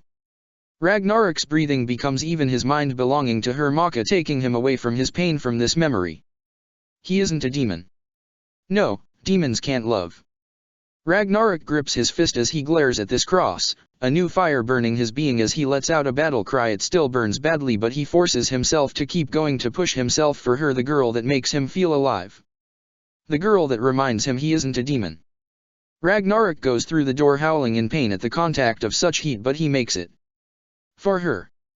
Woohoo! Krona cheers as he drags Maka over to this ball. The motorcycle's already right next to it. Thanks to the Thompson sisters, Maka found out this is what they are called from the man that spoke in the speakers. Krona, we don't know what the fuck we're doing. Maka whispers harshly in his ear, trying to get him to calm down and think about what they're doing. But he's insane. Don't worry, I'll be sure to hit you. Krona giggles. Crashing is going to be fun. I dash. Alright, here you guys go. The long-haired showgirl gives Maka a motorsa, which she hesitantly gets on, a nervousness settling in her chest, a fear. This is going to be so much fun. Krona chuckles as he gets on his motorsa. Maka can see the dark glee in his eyes. Her fear grows. Krona is going to kill her. She doesn't know how she knows this, but she does. He's really going to crash into her and they're both going to die. Maka can't do this. I think I want to do something else dash. She starts only to get cut off by the short-haired girl. Open the ball. Maka's heart sinks in her fear as a section of the ball opens and lowers to the ground, acting as a ramp into the ball.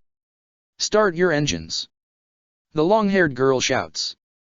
I dash Maka beings to protest only for Krona to turn his motor's handle before he looks over at her. Come on. We have a show to do.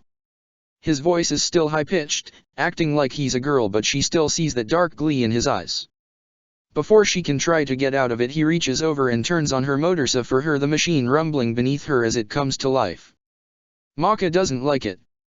It's loud and this only makes her more afraid. Hey sweetheart, what's your name?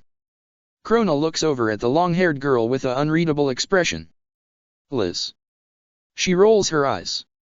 Well Liz, I just wanted to say before I do this awesome stunt and all.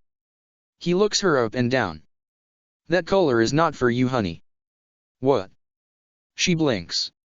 Sorry, got a show to do. But next time lose some weight before trying to fit into that dress. Krona revels up the motorcycle before he goes up the ramp and stops in the middle of the ball. This bitch. Liz grumbles under her breath, but Maka catches how she looks at her body almost in concern. Krona is so fucking insane and Maka is afraid. Her eyes fall on where Kid used to be only to find the boy staring at her with those piercing yellow eyes. Kid came back and he's watching her intently. She can't back out of this now or he'll know. They'll all know. Maka revels up her motorsa before she rides up the ramp, a fear deep in her as she carefully drives this thing. Oh god, she's really going to die. Maka stops right next to Krona, their motorcycles almost touching each other as the ball closes back up, sealing them in. What's wrong, little one? You look a bit pale. Krona coos, his voice going back dark as he takes her in. There's no way we can do this. Maka feels sweat form on her brow as she looks at all the eyes staring back at her from here. It looks like they're all staring at her with dark glee, waiting for her to fail, waiting for her to die. Of course we can, but if you fear then you will die. Krona studies her a moment. If you believe you're going to fail then you're going to fail. And if you believe that you are going to succeed then you're going to succeed. You think you're going to die, so you are, unless you get rid of that fear. Well, that's fucking hard. Maka eyes Kid, who is still staring at her, an unreadable expression on his face. Krona said he would protect you from him. He speaks oddly as he stares at her. Do you not believe him? Do you doubt me, little one? I don't trust you. She sends him a glare. For all I know you could be planning on killing me right here and now. What? No. I'm not like that at all. He waves off the idea. I already told you I'll kill you if you do the deed with that other boy, but you haven't. You're safe for now. Trust in me, I love you. When Maka just glares at him, he gives her a mad smile. When it's time to go, remember speed is key. When you get to the top of the ball you're going to get scared, but never slow down, you have to speed up. He looks at her seriously. Let's get ready to rumble. That man screams from the speakers, the crowd cheering with him. Maka bites back whatever she was about to say, both turning back on their motorcycles. Let's do this. Krona gives her a look. Maka takes a deep breath. She has no choice, this has to be done. Maka pushes down on the gas pedal as far as it will go. The motorcycle goes up the ball, and as Maka gets closer to the top, she turns upside down. Her instinct is to press on the brakes to get back to the ground, but instead she speeds up like he told her to do. She makes it, making a full spin around this ball. Krona is doing the same beside her, him going horizontal while she goes vertical. They're barely missing each other. Maka's fear is soon replaced by adrenaline. This is kind of fun. Maka giggles as she goes around this ball, over and over again. The crowd is going wild in awe at this. Everything is going fine, everything is good. Maka and Krona doing this trick with ease, both giggling, but then something happens. The ball suddenly gives off a odd sound like metal bending, and soon enough that piece that got lowered falls off, leaving the ball open. Maka doesn't catch this fast enough and goes to do another run around this ball at full speed, only to fall out of this opening. It's so fast that she's going to be slung, she's going to be thrown across the room, and most likely she's going to die in front of all these people, in front of these witch hunters, but when they find out who she is they will rejoice in her death.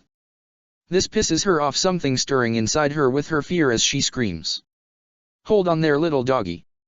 Krona hollers as he does another run around and grabs her by her arm so the motorcycle gets thrown out, but she doesn't.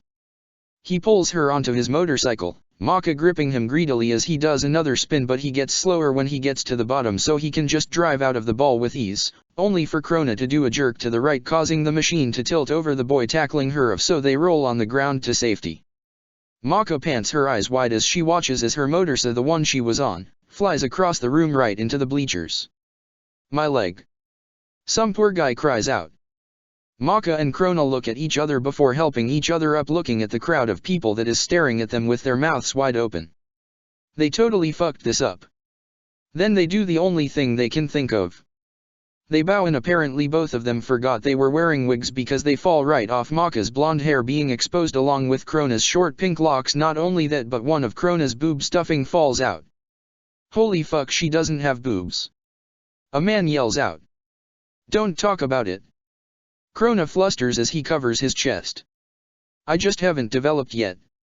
Maka would have laughed at this if her eyes weren't already on Kid. The boy's eyes are wide, shock on his face, but soon that changes, a fire in his eyes. Shit, he knows.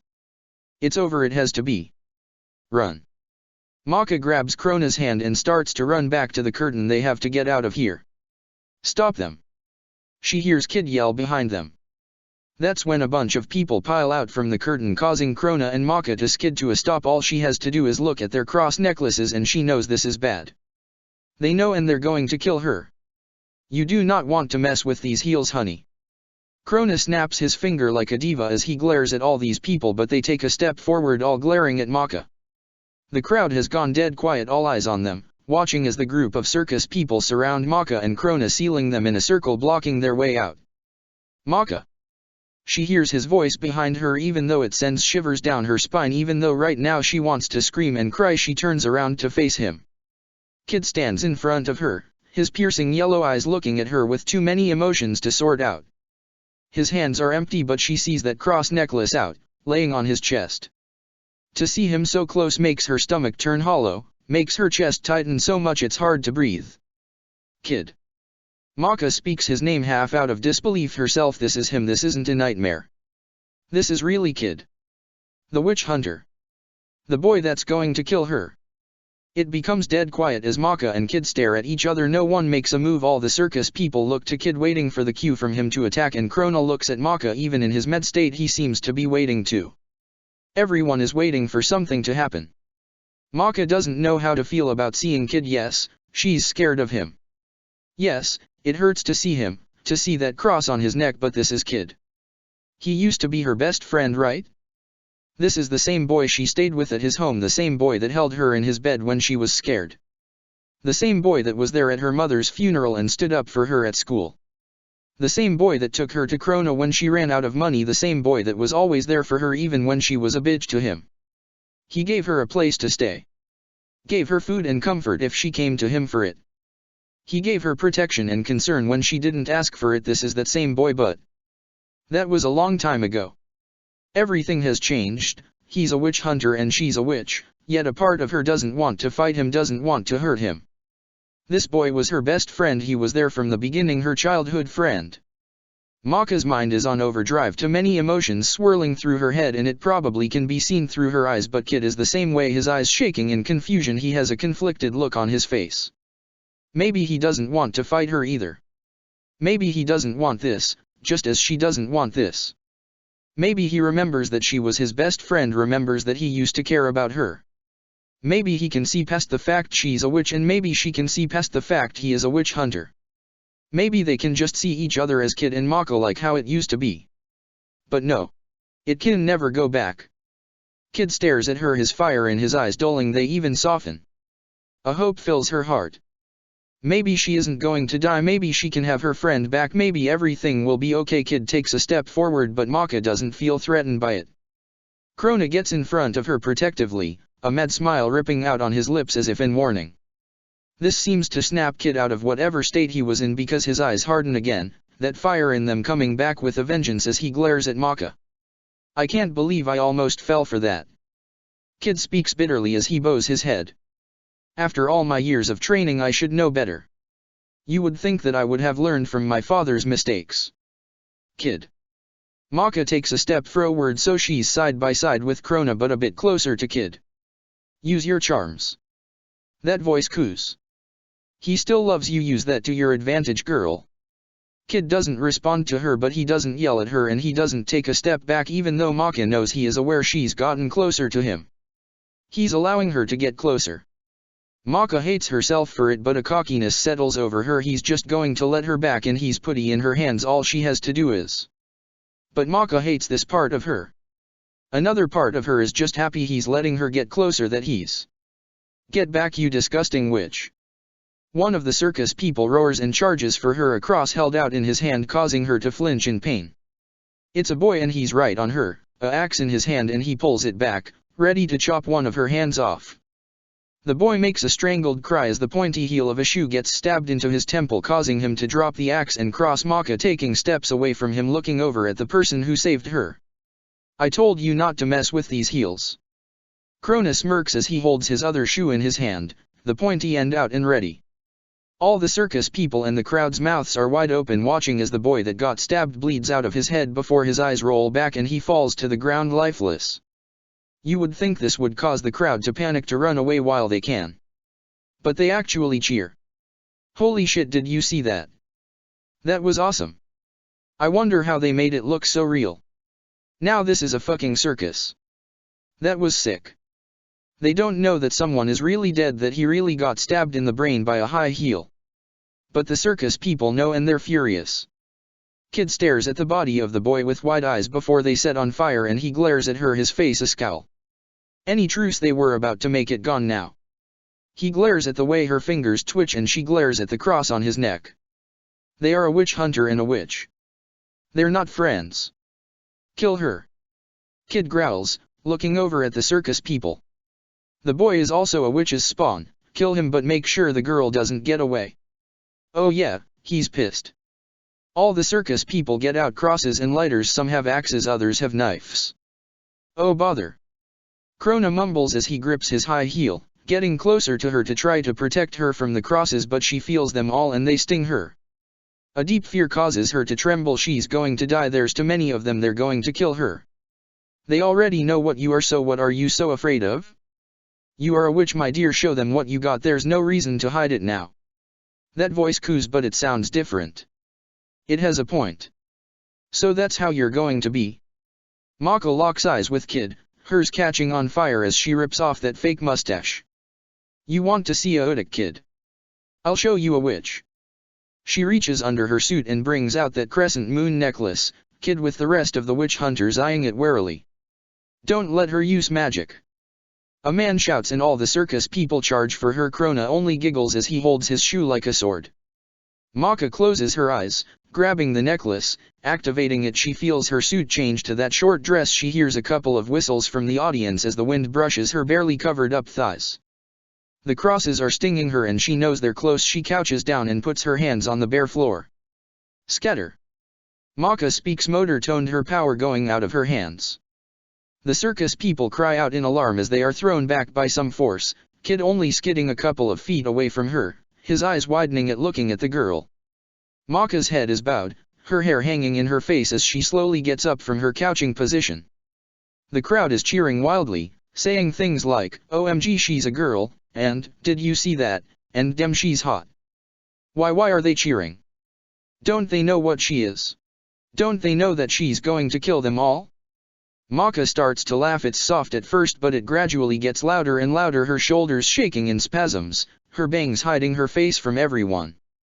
Krona giggles with her, his hand going into hers, gripping it so tightly.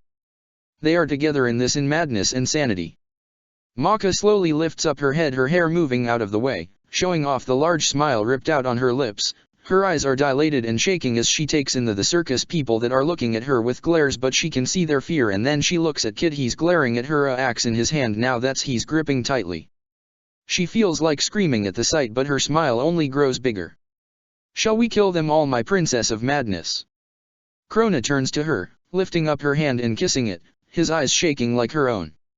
He's changed into that green shirt that matches her dress and he seems even more unstable. Yes, we shall. Maka giggles as she sends Kid a smirk of insanity.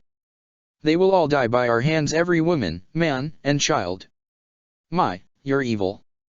Krona moans as he grips her hand with bone-crushing pressure before he looks over at the circus people. Both Maka and Krona are smirking as they lean in, their heads side by side, Med smile next to Med smile. Die in black. They both giggle. The crowd cheers like crazy even as Maka's book appears in front of her, a spell on her tongue that will bring down this whole circus. Don't let her use her magic. Kid commands, the circus people coming back to life as they charge for her. That spell is lost as she feels the crosses and hears the prayers they're speaking. They burn her and she stumbles back, but they don't burn Krona. Bring it on. I'll rip you guys another asshole. Krona roars as he jumps into the pile of circus people, hitting away with no real target as he spins on his heel, dodging attacks before he hits them back. But one person makes it past him.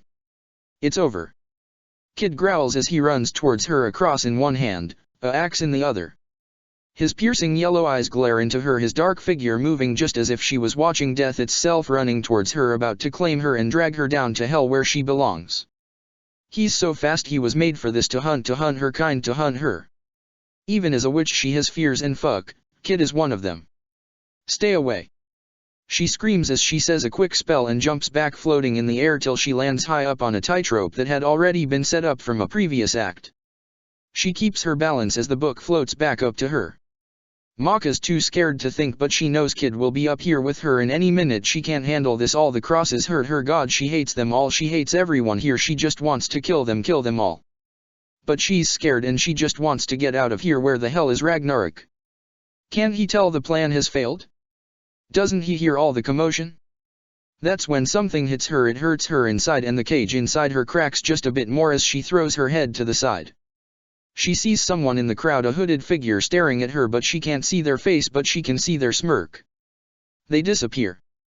Maka's left cracking up, her fingers twitching. Oh, she knows what she's going to do. She knows how she's going to kill them all. The book opens to one of the pages in the back of the book, her eyes reading the page with dark glee, her fingers twitching, her eyes shaking. A wind comes and ruffles her tutu, her hair moving around her as if she's in water. She's about to start. Maka. His voice snaps her out of her concentration and she looks over at him. Kid glares at her standing on the tightrope with her, his eyes one fire, that axe and cross still out. My, you're persistent. Maka giggles as she turns her body towards him, her hands twitching. Do you not like what you see, Kid?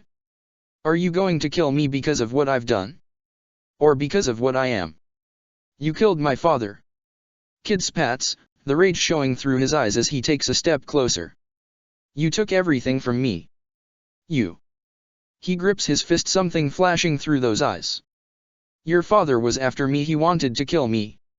Maka's giggling stops, her voice going motor-toned, her face blank. I didn't kill him, but even if I did, would it have been so bad of me? I would have been protecting myself. You're the one that sent him after me. You're the one that wanted to kill me first. You killed my father. He yells this time, something snapping in those eyes. His self-control is getting thin. The grip on his axe tightens as he takes a step closer. You ripped his heart out. You killed him. If you didn't send him after me, he would still be alive right now. Maka finds herself smirking at him, a hurt in her chest. Because he had sent his father after her, because he wanted her dead. If not for Medusa, she would be dead right now. And Kid would have been happy. Whatever was holding Kid back snaps. His yellow eyes nothing but hate and anger. Die, witch. He yells as he runs towards her, runs on this tightrope with ease, that axe ready to cut her to pieces. Maka's smirk grows even though inside she's shaking as she points at him, about to throw him back.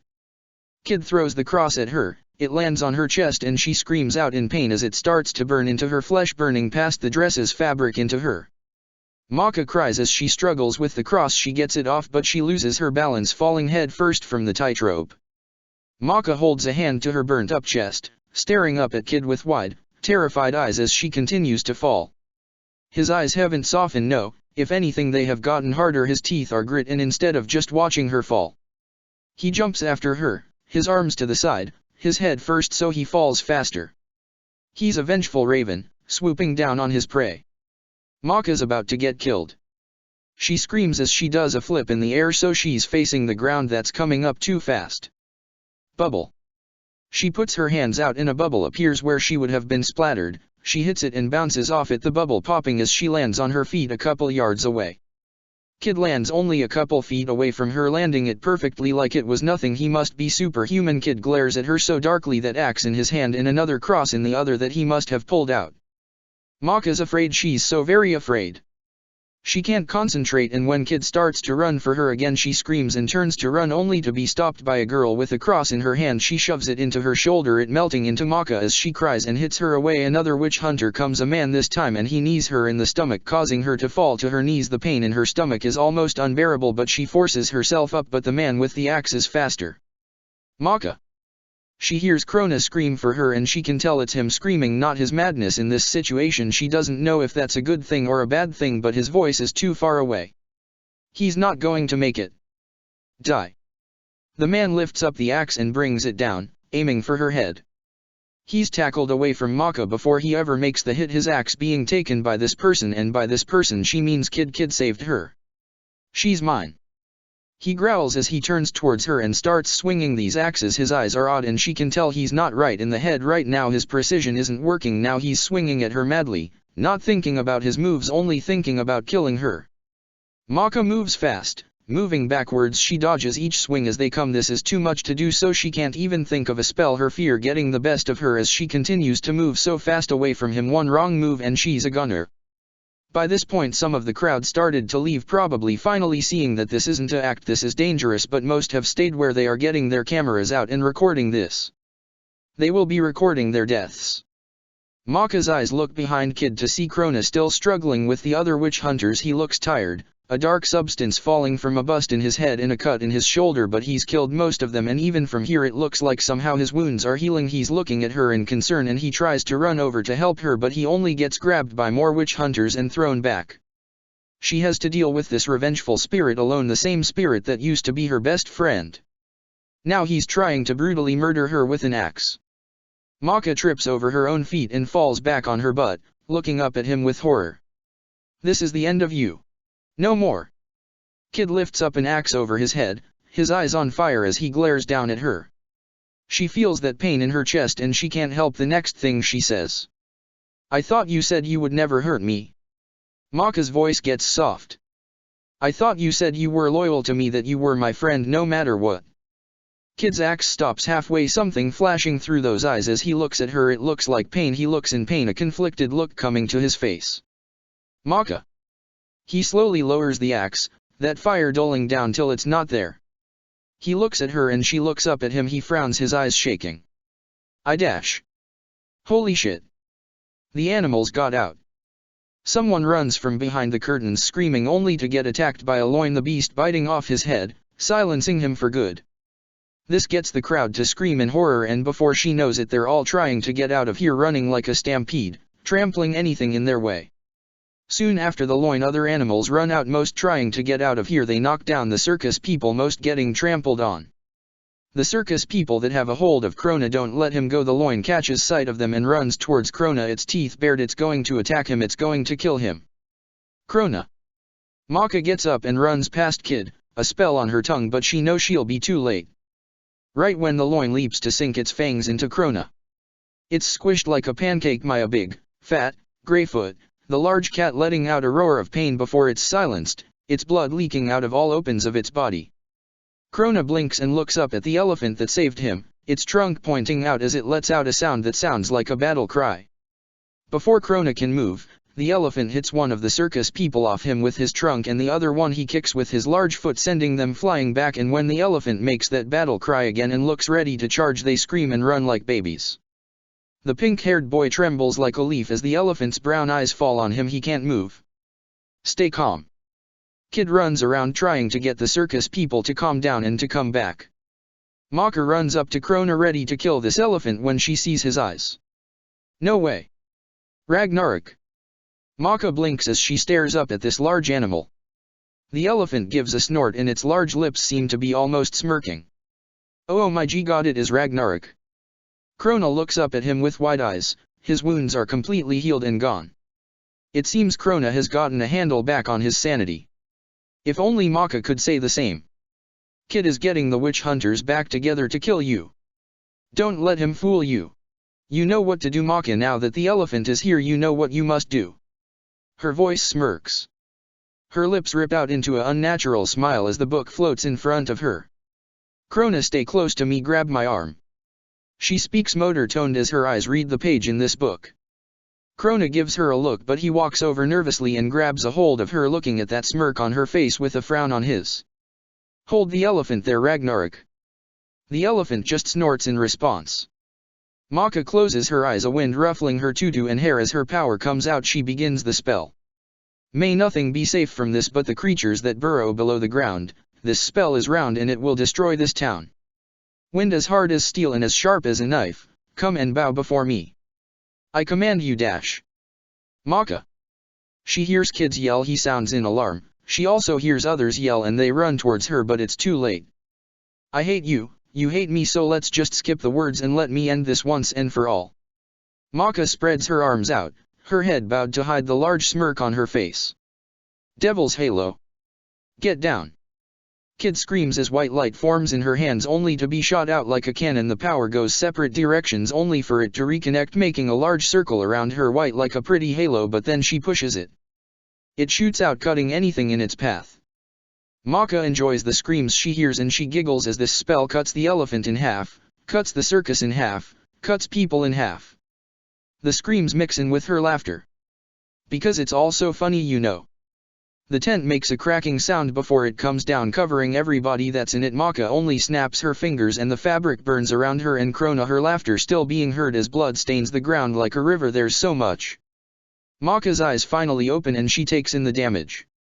Everything is destroyed. The circus tent is down. The carnival has been cut in half. Bloody bodies laying everywhere that were just enjoying themselves. They didn't expect to die today. Her eyes fall on some survivors, some who were smart enough to crouch down, and they're all soaked in blood, so it's hard to tell who's alive and who isn't.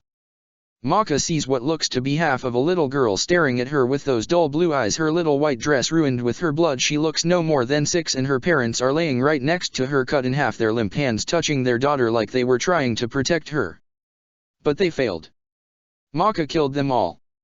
Her eyes fall over to the bench that they had hid behind where she left her bear, and she sees it's cut in half. It's ruined, and she ruined it. She ruined everything. That voice inside her head is laughing out in joy, but Maka feels empty inside, as empty as the eyes of the little girl that's staring at her. Fuck. Ragnarok appears next to her, looking at all the dead bodies with his eyes wide. Before he looks at Maka, he doesn't even know what to say. Maka.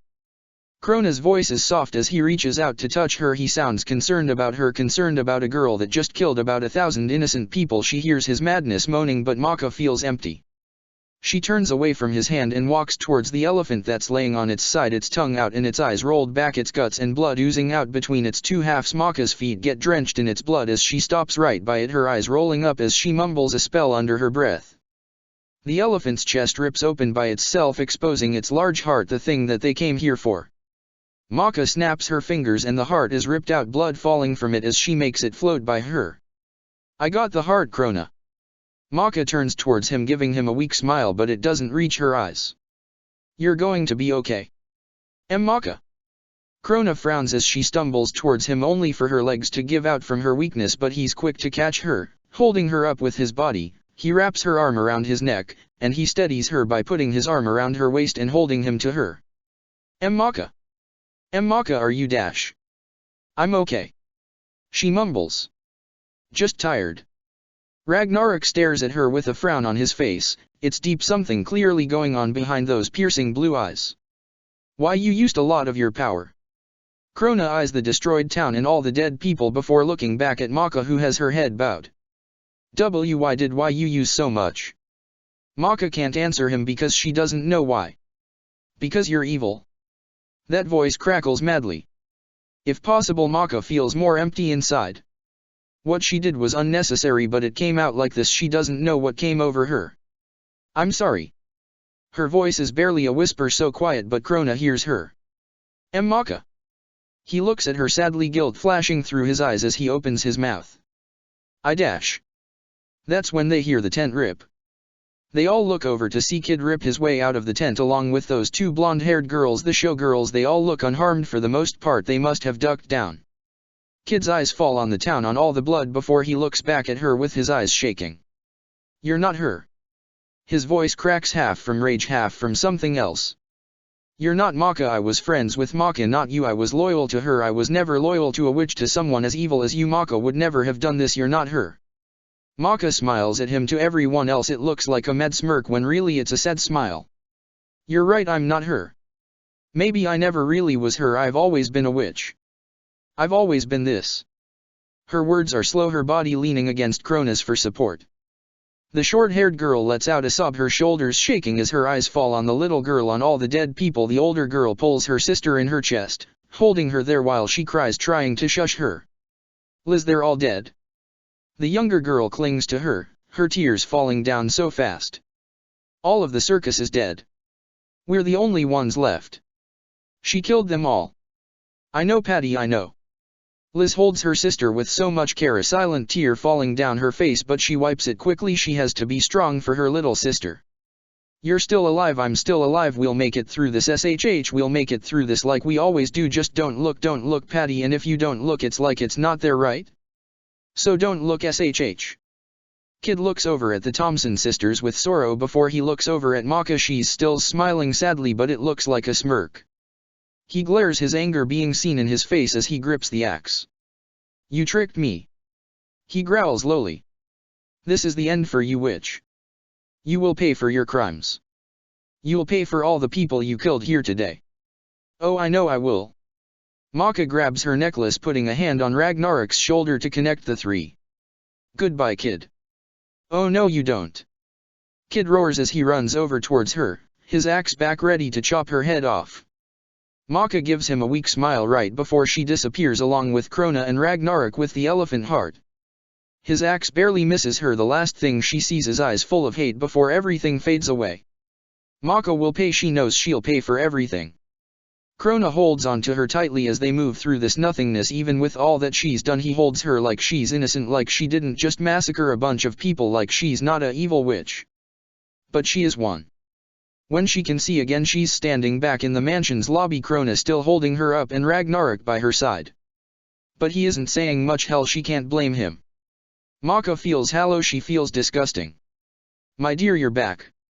Medusa runs to her from the top of the stairs, her yellow eyes taking her in with what looks to be concern. What happened? Why are you so messed up, my dear? Was it that hard to get the elephant heart? The sea circus was full of witch hunters. Krona mumbles nervously, looking over at Maka with concern. My child. Medusa rushes over, taking her from Krona and holding her in her arms, rocking her back and forth. Are you all right? A circus of witch hunters. How could this have happened? I'll be sure to punish Erica. She was supposed to watch over you. I might just kill her. Medusa turns Max's limp head towards her own. Maka looks up at her blankly. Did they break you, my dear? Maka doesn't respond. She just doesn't feel like it. Krona frowns deeply at this, and watching Medusa touch her face with those long nails, Ragnarok doesn't say anything. You made it out alive, my dear, and you have gotten the elephant's heart. You'll be able to save Krona. Medusa soothes as she touches her forehead, Maka feeling all the pain leave her body as she's healed. But you can't save him if you're broken, Maka. Her eyes flash at that. She's right, she still has to make the potion for Krona. She has to save him. Maka's eyes come back to life as she gets herself up, Medusa looking at her with pride again. She can't break. She may be a witch, she may be evil, but she can't let Krona die. No, he is hers. He's all she has. Nothing, not even death, will take this boy from her. What time is it? Maka looks at Medusa, a determination settling in her being. 11:00. You made quite the time, Maka. Medusa gives her that look again, and it's starting to make her feel sick. Alright, let's do this. Maka looks over at Krona and grabs his hand. I'm going to save you, Krona, don't you worry. The pink-haired boy looks at her with bright eyes. Maybe it's the way she's holding his hand so carefully, or how her eyes hold that determination to keep him alive, but his eyes sparkle and he nods slowly. Ragnarok doesn't say anything, he doesn't even look their way. Come. Medusa puts her hands on them and they all disappear, reappearing in the star room with the pot and the book on potions. Maka makes the heart lay on the table. It makes a sick squish sound, but after all that she's seen tonight, nothing can gross her out. She points to the book and quickly brings it over, flipping it to the page with the potion on it, flipping to the page she left off earlier today. It's hard to believe that she first looked at these ingredients today, that this morning and now are a part of the same day. Because so much has happened, and if possible Maka has changed in this one day. And she knows it's for the worse. You work fast, my dear. Medusa coos, watching as she quickly schemes the page for this potion. But be careful, you only have one shot at this. If you fail, Krona will die. Oh yeah, that doesn't put any pressure on her or anything. This is too much pressure. Just too much, but she has to keep cool, she has to keep her mind intact for Krona. She needs to save him, she can't let him down. What do you need? I'll get it for you. Krona takes a step closer, looking over her shoulder to look at the book. He looks nervous, like her doing this for him is a task, a bother. I need a cow's tongue, 3 peas from a pod and basil leaves. Maka reads off from the book and he nods, walking over to the cabinet to get these things. Maybe it's in her imagination, but he seems weaker, his movements are slower and he looks a bit more pale. Maka can't worry about that now, she has to do this potion right, she has to save him. Ragnarok still hasn't said anything, he hasn't even moved a muscle, but she can't worry about that either. Here Maka here's the basil leaves. He places it down on the table with shaky hands, his face is definably paler. The cow's tongue. Krona places that down next, Maka noticing how tired his eyes look, how they shake. And the 3 peas in a pea pod. He trembles so bad as he puts this last item down. When things are at their worst, somehow they get even more gross. Krona lets out a cry of pain, his body falling to the ground and shaking in spasms, his eyes are wide, nothing but fear and hurt in them. Krona! Maka screams as she falls by his side, trying to stop his jerks, only to watch in horror as the mark on his neck starts to grow, its black petals going over his face. Medusa, what's happening? Oh, it seems he's running out of time. She speaks calmly, like this is no big deal. I guess I was a little off on the time. Krona has about 10 minutes till he's going to be dead. But you said he wouldn't die till Wednesday. Maka screams, a rage filling her being. Something has changed it, it's not my fault, something must have made it stronger, my dear. Medusa frowns. Shit. Maka leans her forehead against his, he's screaming in her face. I'm going to save you, Krona, I won't let you die, you're not going to die, just hold on please. He only screams in response. Maka doesn't waste any more time and she runs over to the large pot in the room, the potion book and the ingredients floating with her. She has no time to lose and she has to get this right. Damn, so much fucking pressure and she's about to break. But she can't, no she can't. The pot is already bubbling, someone already prepared it, thank goodness. Concentrate. Medusa speaks in her ear before she places hands over her ears. Tune out all distractions, you can do this, my dear. Maka takes a deep breath, having to admit Medusa's hands over her ears are helping her to calm down, it muffles Krona's screams. A cow's tongue, so that all nature may speak true, that this bond is made. Maka chants slowly as the cow tongue falls into the pot, it bubbling in response. Medusa gives her an encouraging squeeze. 3 peas of a pod to symbolize what we will be together in this curse of ours, just as these peas are together in this pod. Maka puts in it, trying to keep her breathing in check while letting her power flow. Basil leaves to make this bond natural, it's not forced. She places it into the pot. Maka opens her mouth to say the next line, but Medusa stops her. Let it bubble for a moment. She lifts her hand a little so she can whisper in her ear, her voice is so calm, so soothing. Maka nods and listens to the bubbles it gives off, it soon calms down and Medusa gives her the squeeze to go on. A tamed elephant's heart, so that this bond may be tamed, the curses may be held under control, that the bond will come at my command, like a tamed elephant will listen when it's told to walk by its master. Maka floats the heart over to the pot and gently places it in. The pot makes a very loud pop sound, followed by a whole bunch of bubbles, it's boiling. Now speak the words, say it calmly my dear, say it like you mean it, use all your power. Medusa lets go of her to look at the pot with an unreadable expression. Maka takes a deep breath and holds it before letting it out. Her eyes catch on fire, a fire of determination as she stares at this pot. She's ready, she's going to do this. A bond of curses, a bond for life. May my life be his life, his curse be my curse. Link our souls, link our destinies. We will be one in this curse, one in our pain, one in our struggle. Chain us together, my death is his death and my life is his life. Maka speaks the words easily, it's almost like not saying a spell because these words are already true, now she's just making it physical.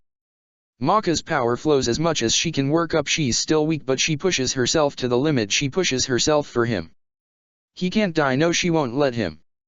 He promised her and she promised him. They stay together. The pot is going crazy at her words and at the magic that's pouring out into it from her hands. I'm going to snap my fingers, when I snap my fingers you will be our link, you will be our chain. When I snap my fingers we will be one. Maka feels her magic at its peak, she holds it before she snaps. Maka hears the pot slowly stop shaking, so she opens her eyes slowly, afraid what she might see. Nothing happens. A deep dread grips her heart and she almost cries right then and there. That's when she sees the small ring of smoke come out of it making a poof sound. Maka blinks her tears away. You did it. Medusa smiles at her. But I would hurry. She looks behind Maka. Maka rushes over and gets a tube and fills it with this red stuff before turning around to look at Krona. Her heart falls to her feet. The boy has stopped screaming and jerking, he just lays on the floor with his hair to the side, those black petals still on his face, he looks so pale. Maka doesn't see his chest move. She rushes over, her heart hurts so much as she falls to her knees in front of him. She holds the boy's limp head up with her arms as she presses the tube against his lips, she pours it down his throat, hoping, even praying, that this works, that she isn't too late. Maka drinks some of it herself and waits for something to happen. She waits. And waits. Krona still looks limp, he hasn't moved, he hasn't breathed. She waits. Maka trembles, something about ready to break. Medusa smirks as she watches Maka shake Krona, as she watches her eyes get this look to them, she knows she's close to snapping, maybe she'll get what she wants a lot sooner than she thought. Krona takes a sharp intake of breath like he was just underwater and got his first breath, and he swallows the air greedily, color coming back to his face as the petals slowly move away from his face, going back down to a small mark on his neck. Maka can only stare at the boy with wide eyes, the boy that's breathing against her now, he's sleeping on her, he's alive, she did it, she didn't fail him. She laughs, it's so soft but she laughs, it's full of relief as she rubs his hair so gently. It sounds just like the boy's first breath, like she hasn't laughed in such a long time. She did it. After all that she went through at that damn carnival, she made it, she got the elephant's heart, she made the potion, she saved Krona. Maka closes her eyes and opens them back up, focusing on the boy. She sees the red chain that's on her wrist now and how it's hooked to him. On her other wrist is another chain too, but right now she's only worried with the chain her and Krona share. She did it. Maka closes her eyes again and leans her head against the boy's, her breathing shallow. She's so tired, so very tired. She did it. Krona, I did it. She speaks softly against his cheek before she loses consciousness. Maka and Krona's chest rise and fall at the same time, sleeping together. It's such a cute sight, but one restless soul can't even enjoy this peace. No, he isn't in peace at all. It was you, wasn't it? Ragnarok finally speaks, coming off the wall to walk closer to Medusa. What are you talking about?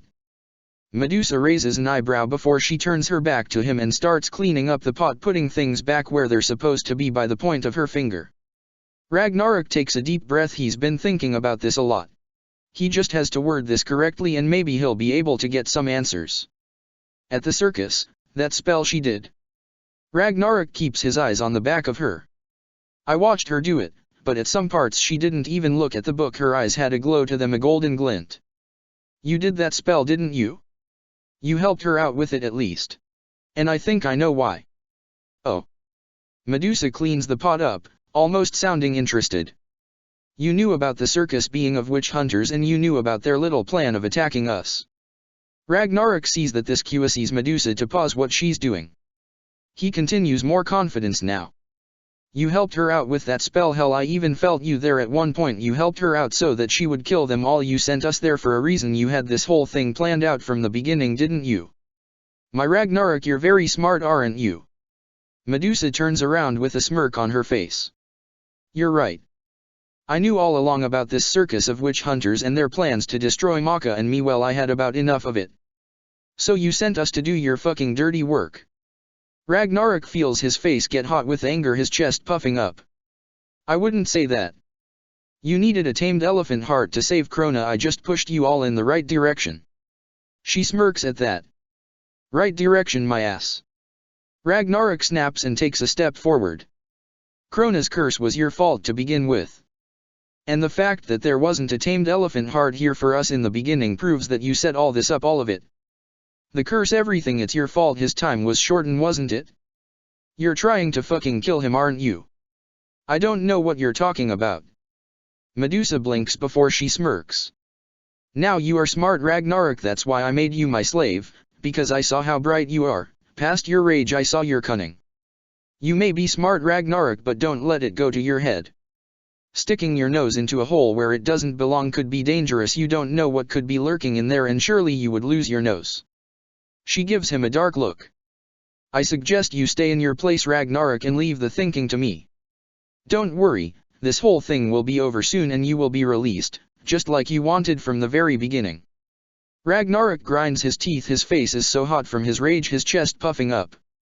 He's about to explode. She planned this from the very beginning. She knew she was sending them to a circus full of witch hunters. She sent them like fucking exterminators, getting rid of a pest of hers while she barely lifted a finger. And that spell, Ragnarok doesn't believe Maka wanted to kill all those people, maybe all of them in the circus, but not out of it. But Medusa messed that up. He saw the look on Maka's face when she saw all the people dead. It was guilt. She felt guilty. Now Medusa is saying it will all be over soon, but what the hell does that mean? Is she really planning on killing off Krona and Maka? But why? Why would she go through all this trouble if she just wanted to kill them? It doesn't make sense. Something isn't fitting. I have a mission for you, Ragnarok. Medusa coos, snapping him out of his train of thoughts. I need you to take care Justin for me. Justin? Ragnarok frowns, slightly confused. Why? What the fuck is he doing now?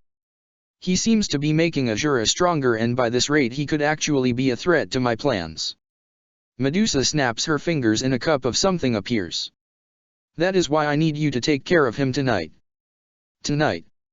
He looks at her in disbelief as she reaches the cup out to him. What the fuck is this? A boast for you. Yes, you must do it tonight, and before you ask why. Medusa cuts him off when he opened his mouth. Justin isn't his strongest. The boy is asleep right now. I want you to go in and kill him while he's not expecting it. Get him out of our hair. Either you do it now or Maka is going to have to fight him later. And do you really want that, Ragnarok? I don't give a fuck. He growls as he snatches the cup from her and drinks it, chugging it down. He feels power surge through him and he lets out a sigh of contentment. But it's not like I have a fucking choice, right? Good boy. She chuckles darkly. Do whatever you must to get rid of Justin. I don't care how you kill him, just get the job done. It will be less of a problem for us. Head out now, Wild Ash. I have to leave right fucking now? I just got back. Ragnarok eyes Maka and Krona, the two sleeping so soundly on each other. He doesn't want to leave them, not with her, not when he doesn't know what she wants. But really, even with him being here, they're not safe from Medusa. He can't do shit and he knows it. And God does he hate it, but at least he would feel better to be with them when they sleep, when he knows this is when they're the most vulnerable. Yes, right now. I just said he is asleep. This would be the perfect time to kill him. Medusa gives him a look, her eyes narrowing in dark glee. Don't worry, I'll take care of Maka and Krona. He wants to tell her to fuck off, that's he's staying with them, that he's going to fucking protect them from her. But he doesn't say anything. Ragnarok gets one last look at Maka's peaceful face, his chest tightens up but he fades away. He has a dick to kill. Medusa smirks when the boy disappears and she crackles madly. Oh boy, Ragnarok will surely be in for a bee surprise when he gets there. This will be interesting. Ah, you're here, honey. Medusa purrs as Stein steps into the room. Be a dear and take Maka and Krona up to their room. They have had a very long day and so have I. She walks past the man, her smirk too large. Everything is falling into place, it's almost too easy. Stein stares at where Medusa was for a moment before his stone eyes fall on Maka and Krona, but really he's looking at the girl, staring at her pale skin that would cut so easily under his scalpel. He feels his lips twitch up into that smirk, but he holds it. He contains himself for now. Stein walks over slowly till he's standing over the both of them. He couches down, his fingertips touching her cheek, the cheek he would soon cut into. He'll make it so she's always smiling, she should always be smiling. He'll just use his scalpel and make it happen. But tonight isn't the night. He'll have his fun, but he has to be patient. Medusa told him he could and he can't wait, but really he would have done it anyway. He has his own rules now. This is his world now and there are no limitations. Stein gathers Maka and Krona into his arms, their knees touching as he lifts them both up. A mad laugh leaves his lips, chilling the air around them. Oh, he can't wait. No, he can't wait till he can cut her open. He can't wait. Stein walks out of the room with the two unconscious teens in his arms. His smirk is too large. And he won't have to wait long. Chapter 48. Maka's eyes shoot open, her body sitting up in alarm as she looks around, a fear gripping her heart. She takes in the dark room she's in, about to panic about where she is and how she got here when she sees her Captain Jack Sparrow statue grinning at her from the darkness. She lets out a sigh of relief, her body relaxing. She's back in her room, back in the mansion. Her heart races as she looks down at the space next to her on the bed, only for it to plummet to her feet. The bed is empty. Krona isn't beside her. Maka frowns deeply as she makes her way off the bed, her bare feet touching the fuzzy carpet as she stands up and looks around for the boy. Didn't she heal him? The last thing she remembers is falling asleep, but how did she get back in her room? Where's Krona? Where's Ragnarok? The mansion is dead quiet, there is no sound, and for some reason Maka feels like she shouldn't make a sound either. Something about this isn't right and she doesn't like how her stomach is turning. Maka. She hears his voice behind her, so she turns around, her heart rising only for her to frown. Krona isn't behind her, no one is, but her door is open when it wasn't a second ago. Something about how the door slightly sways on its own and the eerie creaks it's making tell Maka to stay away, to get as far away as she can, but instead. Maka walks over to the open door slowly, her heartbeat speeding up in anxiety, but she wants to see Krona, she wants to see him okay, she wants to see him smile at her. She walks out of her room slowly, peeking cautiously around before she steps out, but no one is here. She's all alone. It's really dark in the mansion. For some reason all the lights are turned down low in the hallway she's in, and when she looks at the paintings of angels on the walls around her, they all seem to be looking at her, their faces changing to that of a demon's, and they're all smirking at her. Maka doesn't like how quiet it is, she doesn't like how fast her heart is beating, and she really doesn't like that she doesn't know where Krona is. Maka did just hear him, right? It had to be him, but there's no one here. Krona. Maka calls quietly despite how scared she had been of making noise. She needs to find the boy, she doesn't want to be alone anymore. There's a bang down the end of the hallway to her left, Maka having to bite back a scream of fright as she whips around to look. She's expecting to see something, anything down this hallway, but there isn't anything. Just a empty hallway with the pictures of demons grinning at her. Maka gathers her courage and begins to walk towards where she heard the sound. Someone has to be here, maybe it was Ragnarok? Or Erika? Hell, maybe even Medusa, but someone had to have made that noise. Maka's feet make slight creaking sounds as she walks down this hallway. The painting's eyes seem to follow her and her breathing is too heavy for her liking. She doesn't know why she wants to be so quiet. It's not like there's some monster here ready to eat her or something, but why does she feel so scared? There's a dark feeling that's gripping her heart and it's getting harder to breathe each step she makes. She swears she hears a step behind her, but when she turns around, no one is there. So she continues down this hallway, set in her mind that she will find who made that bang, and then she wouldn't be so scared because she wouldn't be alone. The fear would melt away to nothing if she could just find someone. If it wasn't so quiet. She gets to the end of the hallway and her throat turns dry. There's nothing here. Nobody. No doors. Nothing but a painting of a guy holding a gun to his head, a single tear falling down his face as his finger rests right on the trigger, ready to pull it and end his life. In the background there's a open door with a girl seeming to just come into this. It looks like she's screaming, but the guy with the gun is just smiling sadly at Maka, frozen in this moment between life and death in this canvas. Maka doesn't like this picture. It fills her with deep sadness, a sadness she doesn't understand. It's just a picture, right? So why is it like she's actually looking at this boy, like she actually knows him and he's about to take his life, and that sad smile on his face, it reminds her too much of another sad smile she gets from another boy. The boy she's looking for right now. Maka can't stop looking at this picture, can't stop looking at the boy's expression and that smile on his lips. Not only does this picture upset her, but it creeps her out considering it's so fucking quiet and she doesn't remember this picture ever being here. How could she miss something so sad? How could she have not caught this? And why the hell would Medusa hang something up like this? It definably doesn't go with the rest of the angel pictures she has around the mansion. This one is different, this one feels real. She can't control herself and she slowly starts to reach her hand out, wanting to touch his face, wanting to wipe that painted tear away. In a weird way she wants to help him. She wants to stop him from pulling the trigger. Those sad blue eyes are pulling her and she's so close to touching the painting. What are you doing? A soft voice speaks behind her. It sounds young, like a little girl.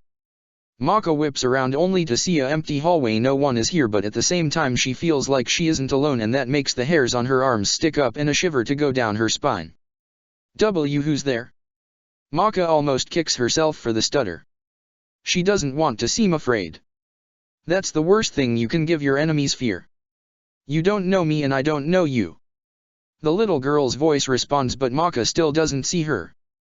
But you stole everything from me, you took my life just as you're going to take that boy's behind you. At her words Maka hears a click like the clicking of a gun when it's ready for the bullet to be fired coming from behind her. Maka turns around and she can't help but to gasp, her eyes wide. The boy from the picture stands in front of her. The picture is still on the wall, but the boy isn't in the picture anymore, and neither is the girl in the background. The boy holds the gun to his head, staring at her with those pale blue eyes. His hair is hidden in a black wrap and so is his face. The only thing Maka can see is his eyes and his lips. To see that sad smile in person makes it all the more worse. To see that tear fall down this boy's face as he holds the gun so steady in his hand, like he's so sure about this, like he's never been so sure in his life about something. He's sure about killing himself. His finger tightens on the trigger. Wait. Maka cries out and the boy pauses. He doesn't blink, but he seems to focus on her. That sad smile grows. That's all I've done for most of my life is wait. I waited for you, and when I got you I messed it all up. I don't deserve you. It would be best if I would just disappear. No. I don't understand what you're talking about. I don't even know you, but you can't do this. Maka takes cautious steps forward. The boy chuckles humorlessly at this. You know me more than you think. The boy closes his eyes, his smile growing and that tear finally falling off his cheek. Bye Maka.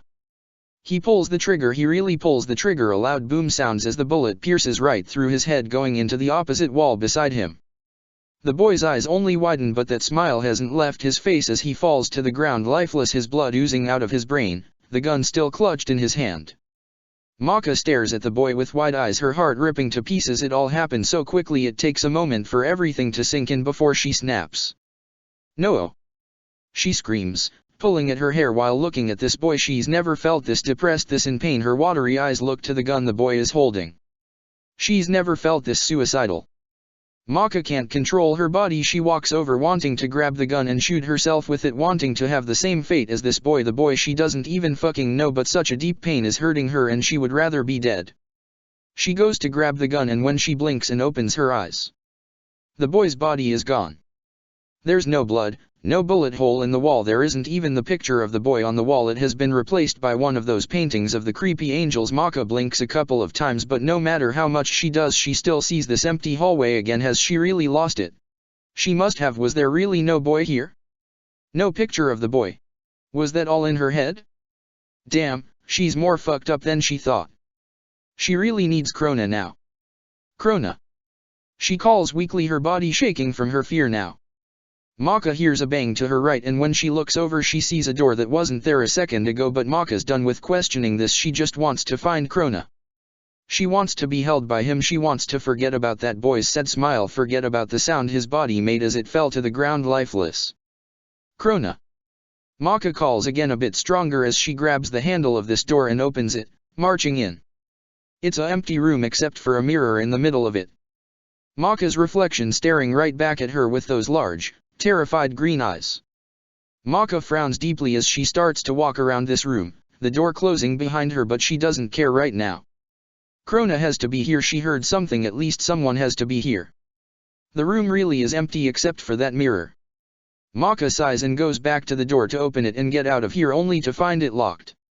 She feels a panic inside her as she struggles with the door, desperately trying to get it open, but it's not giving in. And the scariest part about this, Maka doesn't feel her powers like at all. She tries to summon them but they don't come. Her powers aren't listening to her, no.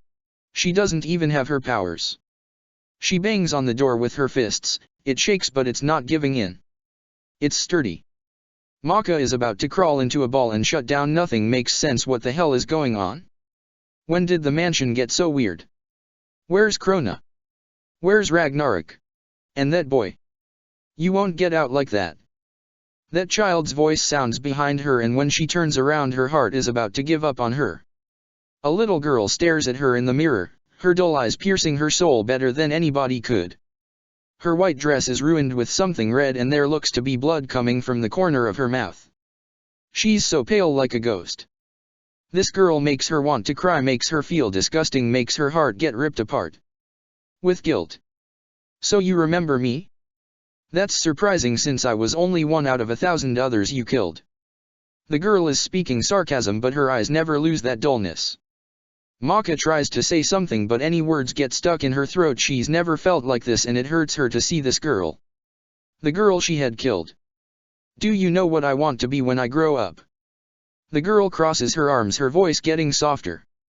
Maka can only shake her head, her heart, along with her sanity, shattering. A doctor.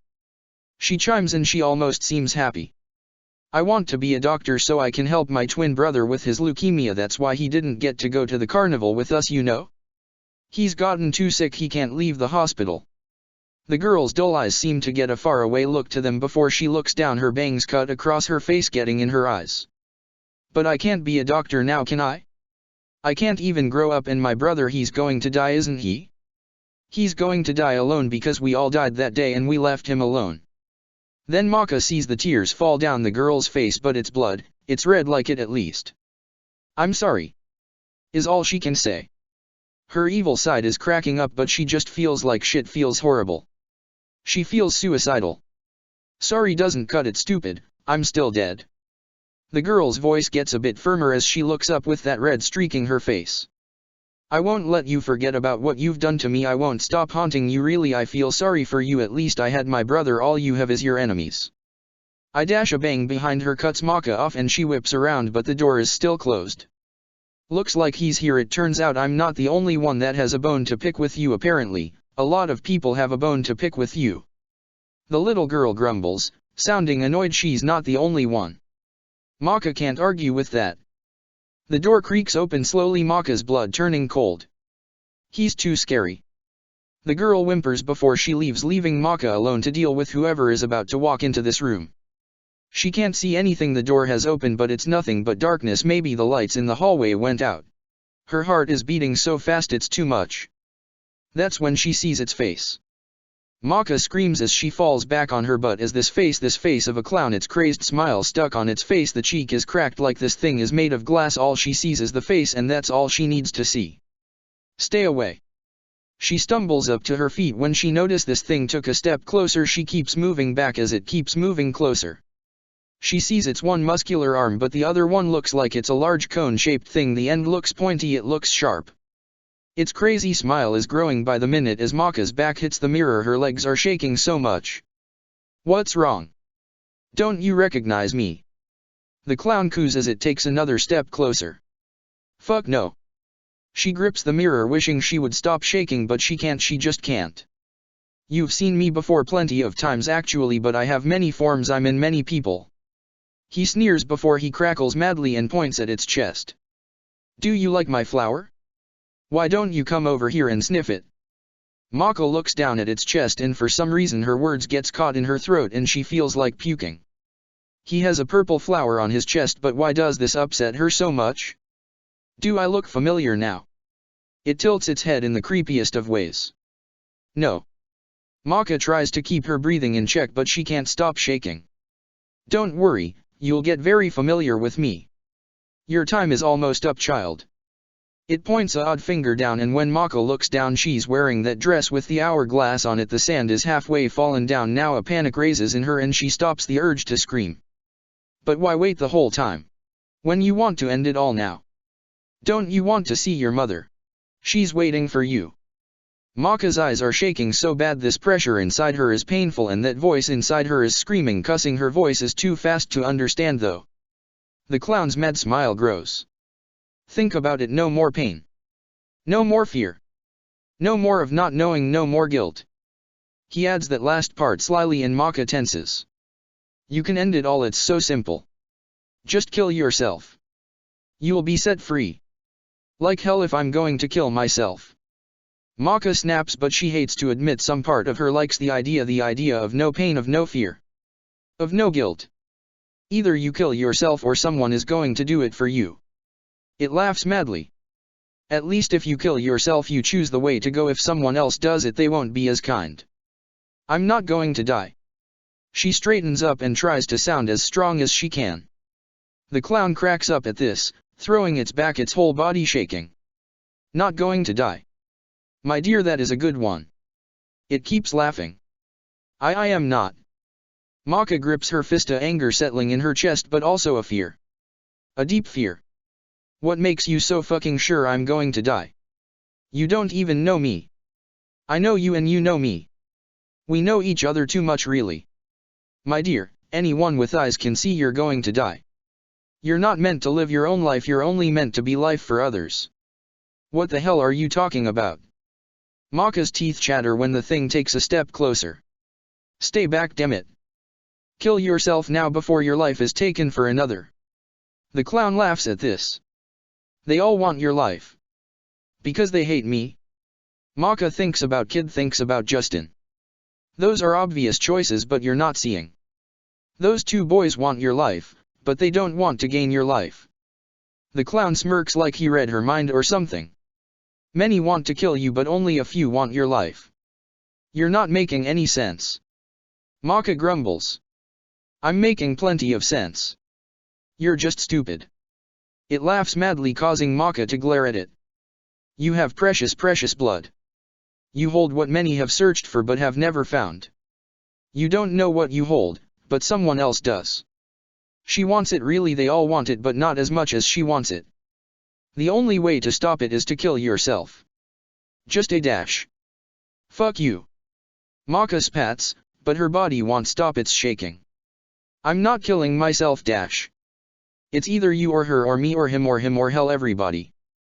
The clown chuckles before it gives her a knowing smirk. Or her. He points behind Maka. She looks around at the mirror only to see her reflection, but something is weird about it. What's so weird about it? Oh yeah. Her reflection doesn't have any eyes. Maka's green orbs are nothing but dark holes, but her reflection is looking at her with a crazy smile ripped out on her face. Before Maka can move, her reflection comes out of the mirror and grabs a hold of her. Maka screams and struggles, but no matter what she does her reflection doesn't let go and it's dragging her back into the mirror. Trust me. She hears the clown coo behind her as she punches her reflection in the face, but it keeps laughing, keeps dragging her. Most of Maka's hand is in the mirror like it leads to another dimension. Fuck, she's seen the movie Mirrors, it's not fucking good to be dragged in by your fucking crazy reflection. Maka's giving it all she has to get away. It would be better for you if you just ended it now. You wouldn't be able to hurt anyone anymore and you would ruin her plans. Maka rips out of her reflection's grip and turns to run out of this place, to run away from her, but when her eyes fall on the clown everything stops. Krona stands in front of her, half of his face is done like a clown, the other side is normal. He wears the same mad smile of the clown, one of his eyes looking like it's made of glass while the other one is the eye she knows and loves. Krona. She says his name in a whisper, a deep dread gripping her heart. He only smirks at her. That's when arms wrap around her waist and pull her back into the mirror. She grips onto the frame of the mirror, the only thing keeping her from completely being dragged down, but her fingers are starting to slip one by one as her body is pulled to go down. Goodbye, little one. Krona gives her a wave, that smile never leaving his face. Maka screams as her last finger slips and she's dragged into the mirror. She continues to scream and kick out, wanting to be out of here, wanting to be away from her reflection. Maka gives the person behind her a good elbow to the gut and she lets go, causing Maka to fall straight down into whatever the hell she's falling into. She hits the ground hard and cries out in pain as she rolls a couple feet before coming to a stop. Maka doesn't get up, she just keeps her face in the ground, her body limp. She doesn't want to get back up, why the hell should she? Nothing makes sense, and that boy that shot himself. Hey. Maka feels something cold brush past her. Hey, you dead? Maka groans slightly but looks over to see that little girl looking down at her with those dull eyes. Maka's chest hurts again. It hurts so much to see her, and Maka hates it. She doesn't respond. She just lays her head back on the ground, feeling empty again. Are you really giving up? The girl sighs. I didn't even do anything like I wanted to do yet. When Maka doesn't respond, the girl grumbles. You suck, you know that? If you die, I don't know where else I'm going to go. I don't even know where I'm supposed to go. The girl seems a little frantic now. I'm not giving up. Maka snaps. I'm just tired. The girl looks at her a moment before giggling, Maka having to raise her eyebrow at her. That's funny. That I'm tired. Maka raises an eyebrow at how the girl giggles some more about that. Oh, you'll get why that's funny soon. The little girl wipes a fake tear from her eye. I don't think so. I'm out of here. The girl disappears. Maka raises an eyebrow but just sighs as she forces herself up and looks around to see where she is now. It looks like another empty room. Maka sighs again as she walks to the middle of it, just looking around for anything interesting or a way out. She sees a door on her left and her heart raises in hope. Here we go, she can finally get out of her. The door burst open with someone running into the room. They're caught on fire, their body literally a fireball. Fuck. Maka runs away from this person, but then she sees who it is. It's Ragnarok. The raven-haired boy is on fire. A cross seems to be melted into his skin. His face is nothing but pain as he cries out, running around trying to get the fire out. Ragnarok. Maka screams in alarm as she runs over to him, not sure what she's going to do, but it burns. It fucking burns. He screams and then he grabs a hold of her, the flames of his body spreading to her. He's catching her on fire, but he won't let her go no matter how much she screams. Ragnarok's screams are always louder. He's drowning out her cries of pain as the fire melts her body. The boy's hands on her shoulders have melted into her flesh, so he's touching her bone. It hurts so much, it burns so much, but no matter what she does, she can't get him off. I'm not a demon. He screams desperately into her face. The fires devours the both of them, swallowing them whole. Maka screams as she sits up from her bed, her eyes wide, and her body sweating so badly. She looks at her body frantically to see if it's melting, but she's fine. Her skin isn't melting. She isn't on fire, she's in her bed. Only when her eyes fall on Krona, who is asleep next to her, does she finally let out a sigh of relief and places a hand to her heart. It was a dream, it all was just a horrible, horrible dream. It didn't mean anything. It's okay, Krona's here, he's fine, it's okay. Ragnarok's not on fire. Maka's eyes widen a bit as she looks around. No one is in the room with them. Ragnarok isn't here, and for some reason this really bothers her. Maybe it's because of the dream she just had about him, but she feels like something is wrong, that something might have happened to Ragnarok. Ragnarok. She calls just to make sure. He always comes when he calls her. Of course he grumbles about it, but he always comes. Maka waits for the raven-haired boy to show up, unharmed and grumbling about her calling him like some lovesick puppy he had called her once. She waits. And she waits. But Ragnarok never shows. Maka feels a dread grip her heart, and ever so carefully she gets out of bed, climbing over Krona, making sure she doesn't step on him. She doesn't want to wake him up. He's been through a lot. He deserves his rest, and with how dark it looks she can tell it's still night. It's probably like 3 or 4. She usually wakes up from nightmares around that time for some reason. Krona doesn't even when she steps on his foot as she gets off the bed. He doesn't even flinch. Maka studies the boy to make sure he's still alive, and when she sees his chest move slowly, Maka sighs in relief and gives him a light kiss on the forehead. Even with the knowledge of Krona being okay, this dark feeling of dread doesn't leave. Because Ragnarok isn't okay. She doesn't know if she's right, but she won't be able to sleep feeling this way.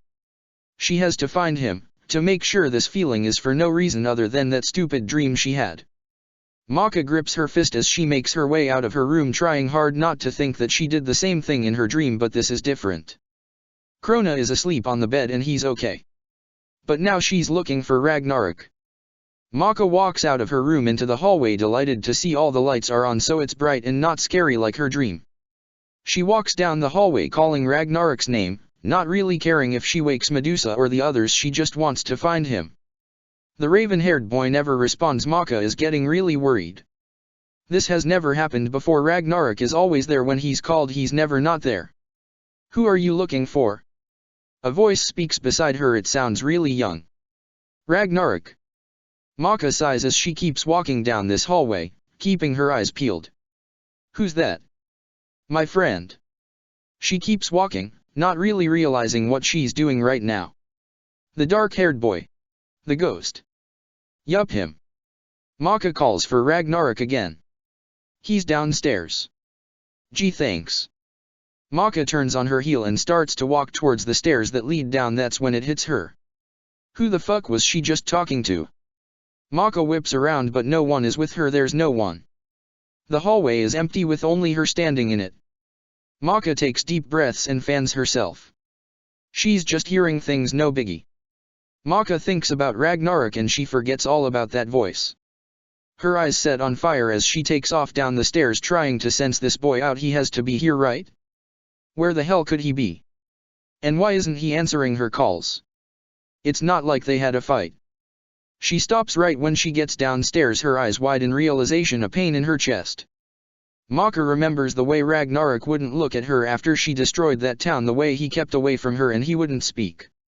What if he wants nothing to do with her? Maybe he sees her as disgusting as she sees herself? Maybe he's hiding from her, but that doesn't sound like Ragnarok. He wouldn't hide from her. If he has a problem he handles it, he doesn't run from it. But maybe he doesn't want to handle her, or maybe she's too much to handle. Maka can't blame him, she killed all those people, that little girl. She shivers at the thought and hugs herself. She's disgusting, she's so disgusting. This way. She hears that voice but Maka doesn't even look. Hey, I said this way, Pinhead. Maka feels something hit her in the back of her head, causing her to yelp in surprise and turn around. There's nothing there, but she feels like she's not alone. What are you doing? Don't you want to find your friend? It's obvious he doesn't want to talk to me. Maka sighs and chalks up this voice as just her madness talking. Well, I don't know about that, but he looks like he's in pain. That voice mumbles. I don't know why though, the only thing I saw on him were crosses dash. What? Maka's head snaps up, her eyes wide. Where is he? Where did you see him? He's out that door in the garden drenching himself with water from the pond dash. Maka takes off running at full speed, the dread coming back full force as she bangs open the door the girl was talking about with her shoulder. Do I get a thank you? That little girl's voice snaps, but Maka is already gone, running deeper into the garden, towards where she knows the pond is. Such a sweet girl. That voice chuckles in her head. How does it feel to know you're the one that took that life? Maka wants to scream but she keeps running, pushing her legs faster. She has to get to Ragnarok. Think of him, don't think about the people she killed, don't think about that little girl, don't think. Her thoughts are cut off anyway by a scream, Ragnarok's scream, not a grunt or a growl, a full-out scream. Maka's stomach turns hollow, her throat dry. That dread making it hard to breathe. She's never heard him scream like that. He must be in so much pain, something must be horribly wrong. What's happening to him? The girl said something about crosses, but how did they get there? She gets to the pond and stops dead in her tracks as she takes in the raven-haired boy. Ah! Ragnarok screams as he struggles with all the crosses that seem to be sinking into his being. There's so many of them on the boy's body and they're melting into him. His face is nothing but pain. It burns. It fucking burns. Get off me. Get the fuck off me. He runs around in circles ripping cross after cross off him, but Maka doesn't think the real reason he's screaming so much is the crosses themselves. She sees how his eyes are moving, but they have a faraway look, like he's not really there. He looks scared. Badass fucking Ragnarok looks scared. This snaps her out of her state of shock. Ragnarok! Maka screams over him as she runs over to help, but when she goes to grab him, he punches her in the face. The force strong enough she's knocked to the ground, the taste of blood in her mouth. I don't want to go back. I'm not going back. Get the fuck off me. Get off. Ragnarok gets the last cross off of him. His being has holes in it now and he looks so faded, but his eyes haven't lost that hazy, far away look and he still looks scared. I'm not a demon. I'm not a fucking demon. The boy keeps screaming about not being a demon. His body is getting so faded he's about to disappear. His face is a grimace like he's still in pain even if the crosses are off him. Ragnarok, Maka gets up and grabs a hold of him before he can punch her away. At the contact his piercing blue eyes lock onto hers. Something sharp hits her brain. A fuzziness blocks her vision. It all melts away. It melts away into something darker. Maka blinks as she stares at the large, creepy house in front of her as she takes in this small garden she's in and the moon that's shining above her. Maka's eyes fall on the boy in front of her and she frowns. Ragnarok is chopping wood, his shirt off, the boy's back muscles moving with each swing he makes. His breathing is uneven and his body is drenched in sweat. Maka's frown deepens. Even though it's night time he's still out here doing this work, and by how much he's sweating he's been out here for a while. Maka walks slowly over so she can see his face. Damn, he is pissed. Ragnarok's eyes are that black, matching the darkness around him as he hacks away at the wood, muttering things under his breath that she can't understand. His face is in a scowl, his lips in a snarl. The boy's black hair is slicked to his face, his jeans falling dangerously low showing off the lines of his hips and the nice patch of dark hair going down his navel to his boxers. He doesn't seem to care about this though. Maka's pretty sure his pants could fall completely down and he would continue to hack. He's that pissed. You know that moment when you're just so mad that you don't even know what you're doing? What you're saying? You just kind of blank out? Well, Maka can tell this is the state Ragnarok is in. He's so hateful, so angry. Fucking asshole. Ragnarok growls out as he chops another piece of wood, his breathing jagged. He thinks he's fucking smart sending me a fucking letter without a address. Oh, you're fucking clever, Dad, you're so fucking clever. You shouldn't tease me, asshole, you're going to regret it, fucker. He starts mumbling things again that she can't understand, but Maka notices something. Next to the boy on the ground is pieces of paper. It looks like it was a letter. The handwriting is neat and she can only make out the first sentence from here. I'm sorry. She reads it softy. Fucking send me a letter saying sorry, but you're too much of a fucking pussy to tell me where you are. Because you know I'm going to fucking kill you. I'm going to fucking chop your head off for what you did to Mom, you sick bastard. Ragnarok roars as he chops down one final time with all his strength. The wood gets cut in half and his axe sinks in the tree trunk, holding the wood deeply. It's such a forceful hit. Arg. Ragnarok growls in frustration as he throws his axe at getting stuck into the shed, but he doesn't seem to care. The boy breathes out of his nose, sounding like a bull. His face is red and he looks about ready to explode on anyone and anything. He glares darkly at the axe that he thrown, his black eyes having a faraway look to them as he thinks about something. Fuck. He sighs and runs a hand through his dark hair, his other hand pulls up his pants. He holds his head in his hands, his hair falling down across them as he takes deep breaths trying to regain himself. I can't deal with all this shit, fuck you, Dad, just fucking fuck you to hell. Maka feels something tug at her chest. Ragnarok is angry, but he also sounds hurt. She doesn't like seeing him in this state, she would rather see him destroying something, but now he's slumped, holding his head in his hands, and by the way his body shakes she can tell he's close to just losing it. Maka walks closer, reaching a hand out, wanting to touch him, to comfort him. I know what I'm going to do. Ragnarok suddenly looks up, glaring at a tree, a fire in his eyes. I'm going to fucking find you, Dad, you're fucking dead. Though Maka is happy that Ragnarok seems to have regained himself, she can't help but to be a little more than alarmed when she looks behind the raven-haired boy. There's hooded figures a few feet away from him. There has to be about 20. Maybe more, and Maka can't see any of their faces. Some are holding candles, others crosses, things that seem to be leaking some kind of gas, and one is holding a bat. Maka doesn't like this. She doesn't like this feeling in her chest. They take a step closer and she loses it. Ragnarok. Look behind you. Maka tries to shake the boy, tries to get his attention so he can see that he's about to get attacked, but Ragnarok keeps mumbling to himself about his father. He doesn't notice the group of people creeping up on him. He doesn't realize the danger he is in. This is horrible. It's like watching a scary movie. You know when you see something behind the character and you start screaming at that person to turn around, but they can't hear you. You can't do anything to help someone in a movie. All you can do is watch, and that's how it is with Maka right now. But watching a movie is one thing, to watch somebody you know about to get hurt and you can't do anything to help. It's horrible. Maka feels helpless. The group of hooded figures are getting closer to Ragnarok. Maka can't change this. Whatever is about to happen, she can't change it. This is a memory, it already happened, but she feels the fear in her heart and she never stops screaming, never stops trying to get him to turn around, to run away from this place. The hooded figure with the bat gets right behind Ragnarok, but he steps on a branch, making a cracking sound. The raven-haired boy tenses and whips around, but it's too late. The hooded figure hits Ragnarok right in the head with the bat, and it's not a soft hit, it's hard. Maka hearing the sickening crack as Ragnarok stumbles back, his eyes rolling as he falls to the ground. That cheap shot knocked him out. Maka feels so pissed off she tries to tackle the guy with the bat, but she only goes through him. This isn't fair. They snuck up on Ragnarok and hit him in the head with a fucking bat. Maka has a feeling though things are about to get much worse. Hurry up and tie him up before he comes to. The boy has a hard head. That bat hooded figure barks out and Maka can tell it's a man and he sounds familiar. No. Maka screams at these people as the hooded figures with the rope rush over. No.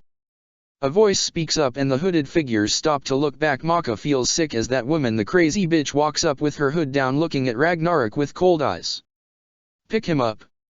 We're taking him in the forest. We should have enough time to tie him up there. The forest is the only way we can get rid of such a demon. All the hooded figures seem to agree with her because they nod and a couple go over to Ragnarok and pick him up, the raven-haired boy groaning in response, his blood staining his bare chest as they hold him in an uncomfortable manner. His back is being twisted. Mom. A shaky voice squeaks out behind that woman.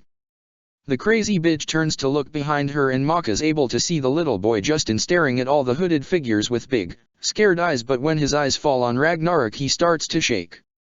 What's going on? Who are these people? What are you doing with Uncle? Justin, still awake when you're supposed to be asleep, I see. Her eyes narrow and Justin tenses badly. You seem to be disobeying me more and more, but this is a good thing. You have to see this to see what happens to sinners. The woman walks over and grabs Justin by the arm roughly before looking over at the other hooded figures.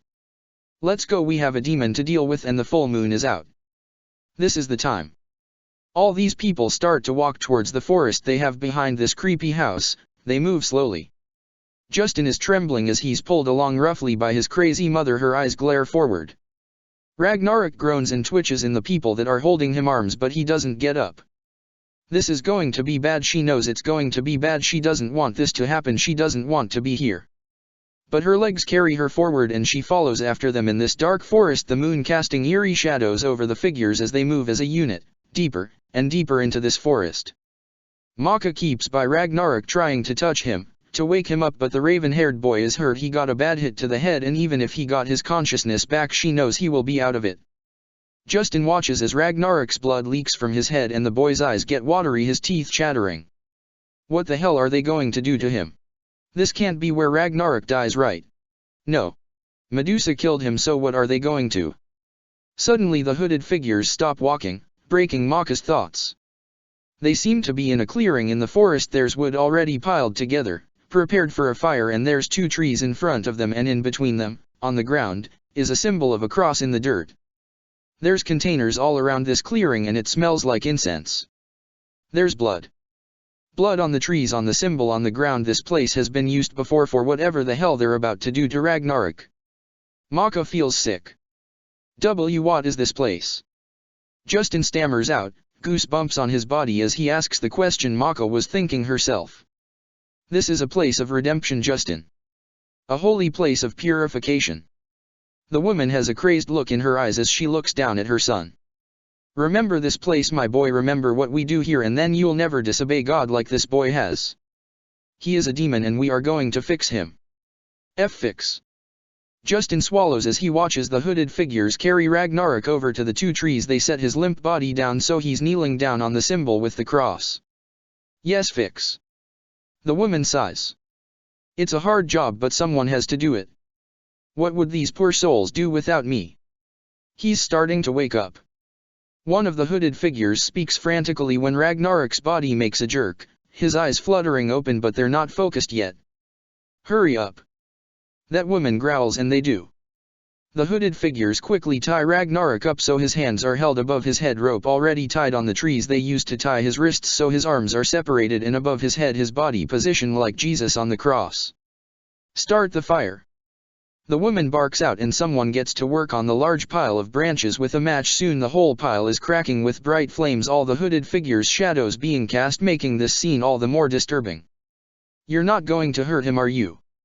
Justin fiddles with his hands, watching with large eyes as Ragnarok groans coming to. The woman doesn't respond to him. That's when Ragnarok lets out a loud groan, his eyes finally focusing but they still look hazy, his face a grimace. Ow my fucking head, where dash? The raven-haired boy stops talking when he tried to move his hands only to find he can't.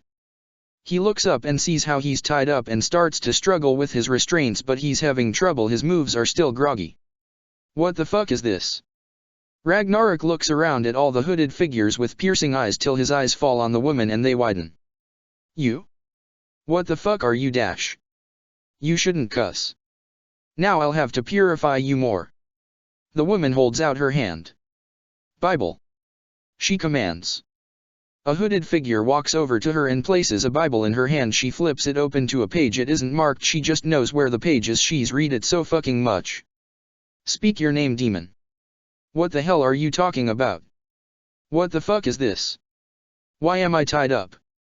And why the fuck does my head hurt like this? Ragnarok growls as he struggles with his restraints, but it's all in vain. Let me the fuck go. I'll ask you once more to speak your name. You know my fucking dash.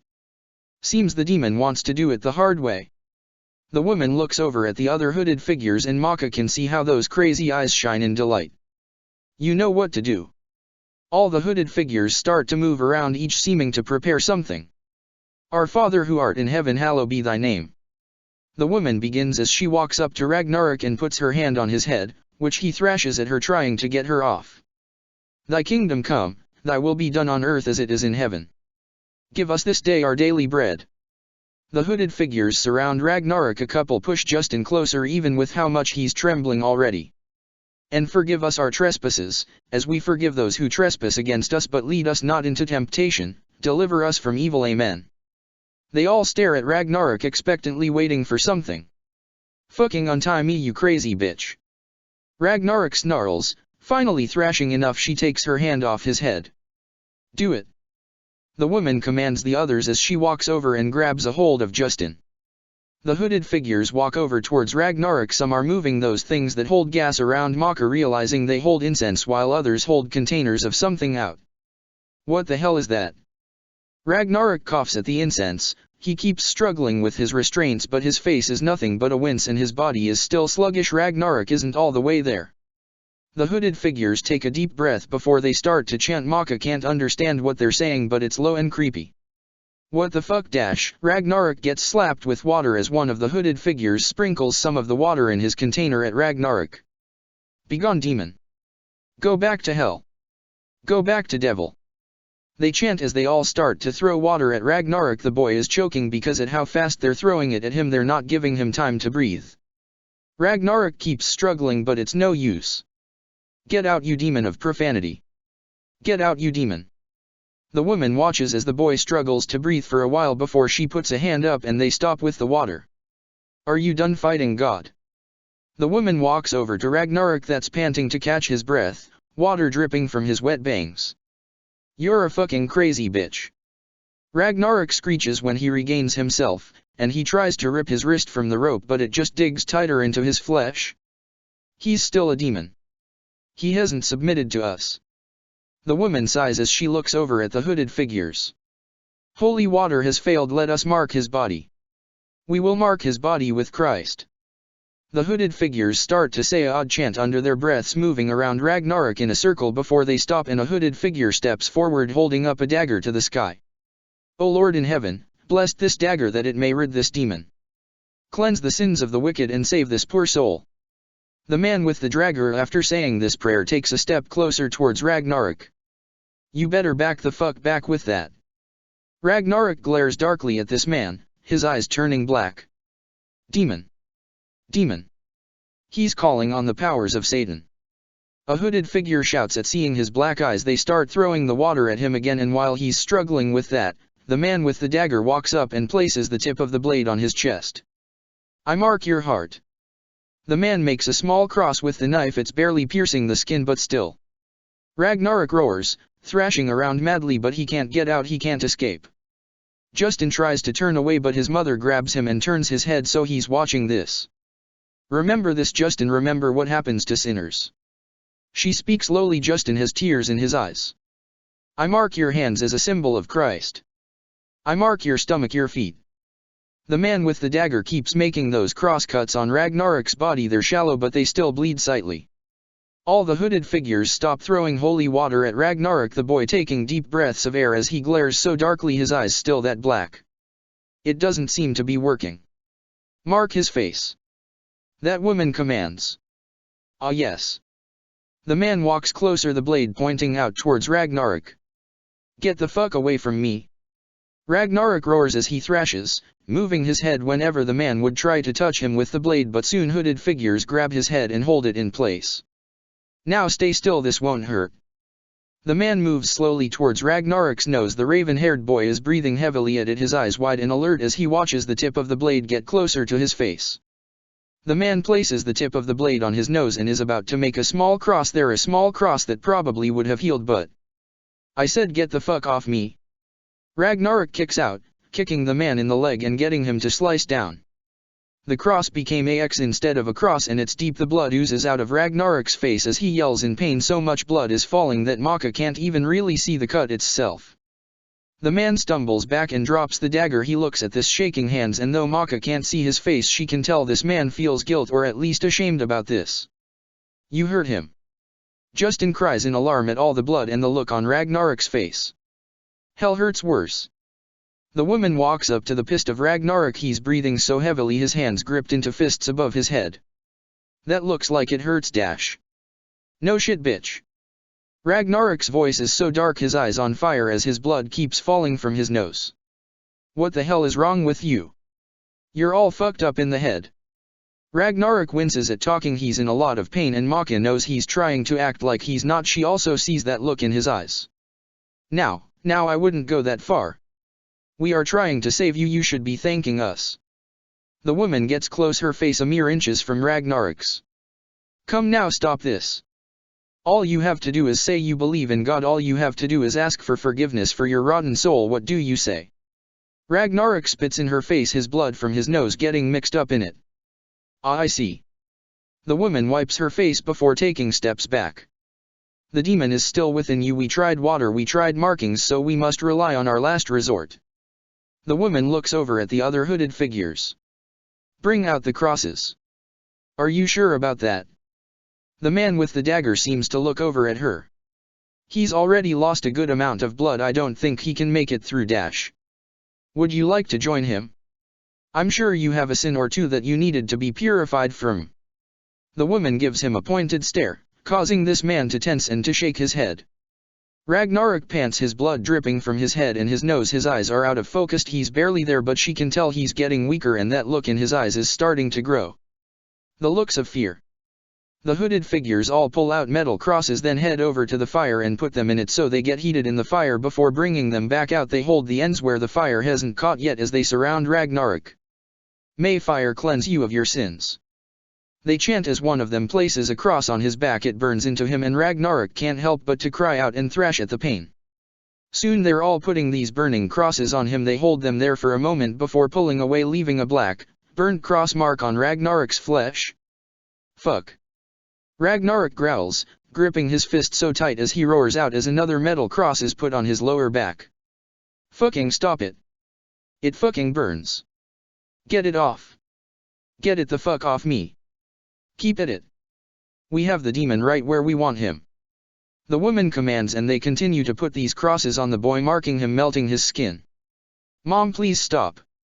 You're killing him. Justin cries out, tears falling down his face as he tries to look away from this, but the woman pulls his face back and holds it. Please, I don't want to see this. I can't watch, please. No, you have to see this. Look at what happens to those who sin. She holds his eyes open, the small boy trembling as he watches these people stick those hot crosses into his uncle, watches as he cries out in pain and his skin turns dark. Sin can only be cleansed by fire, Justin, remember that.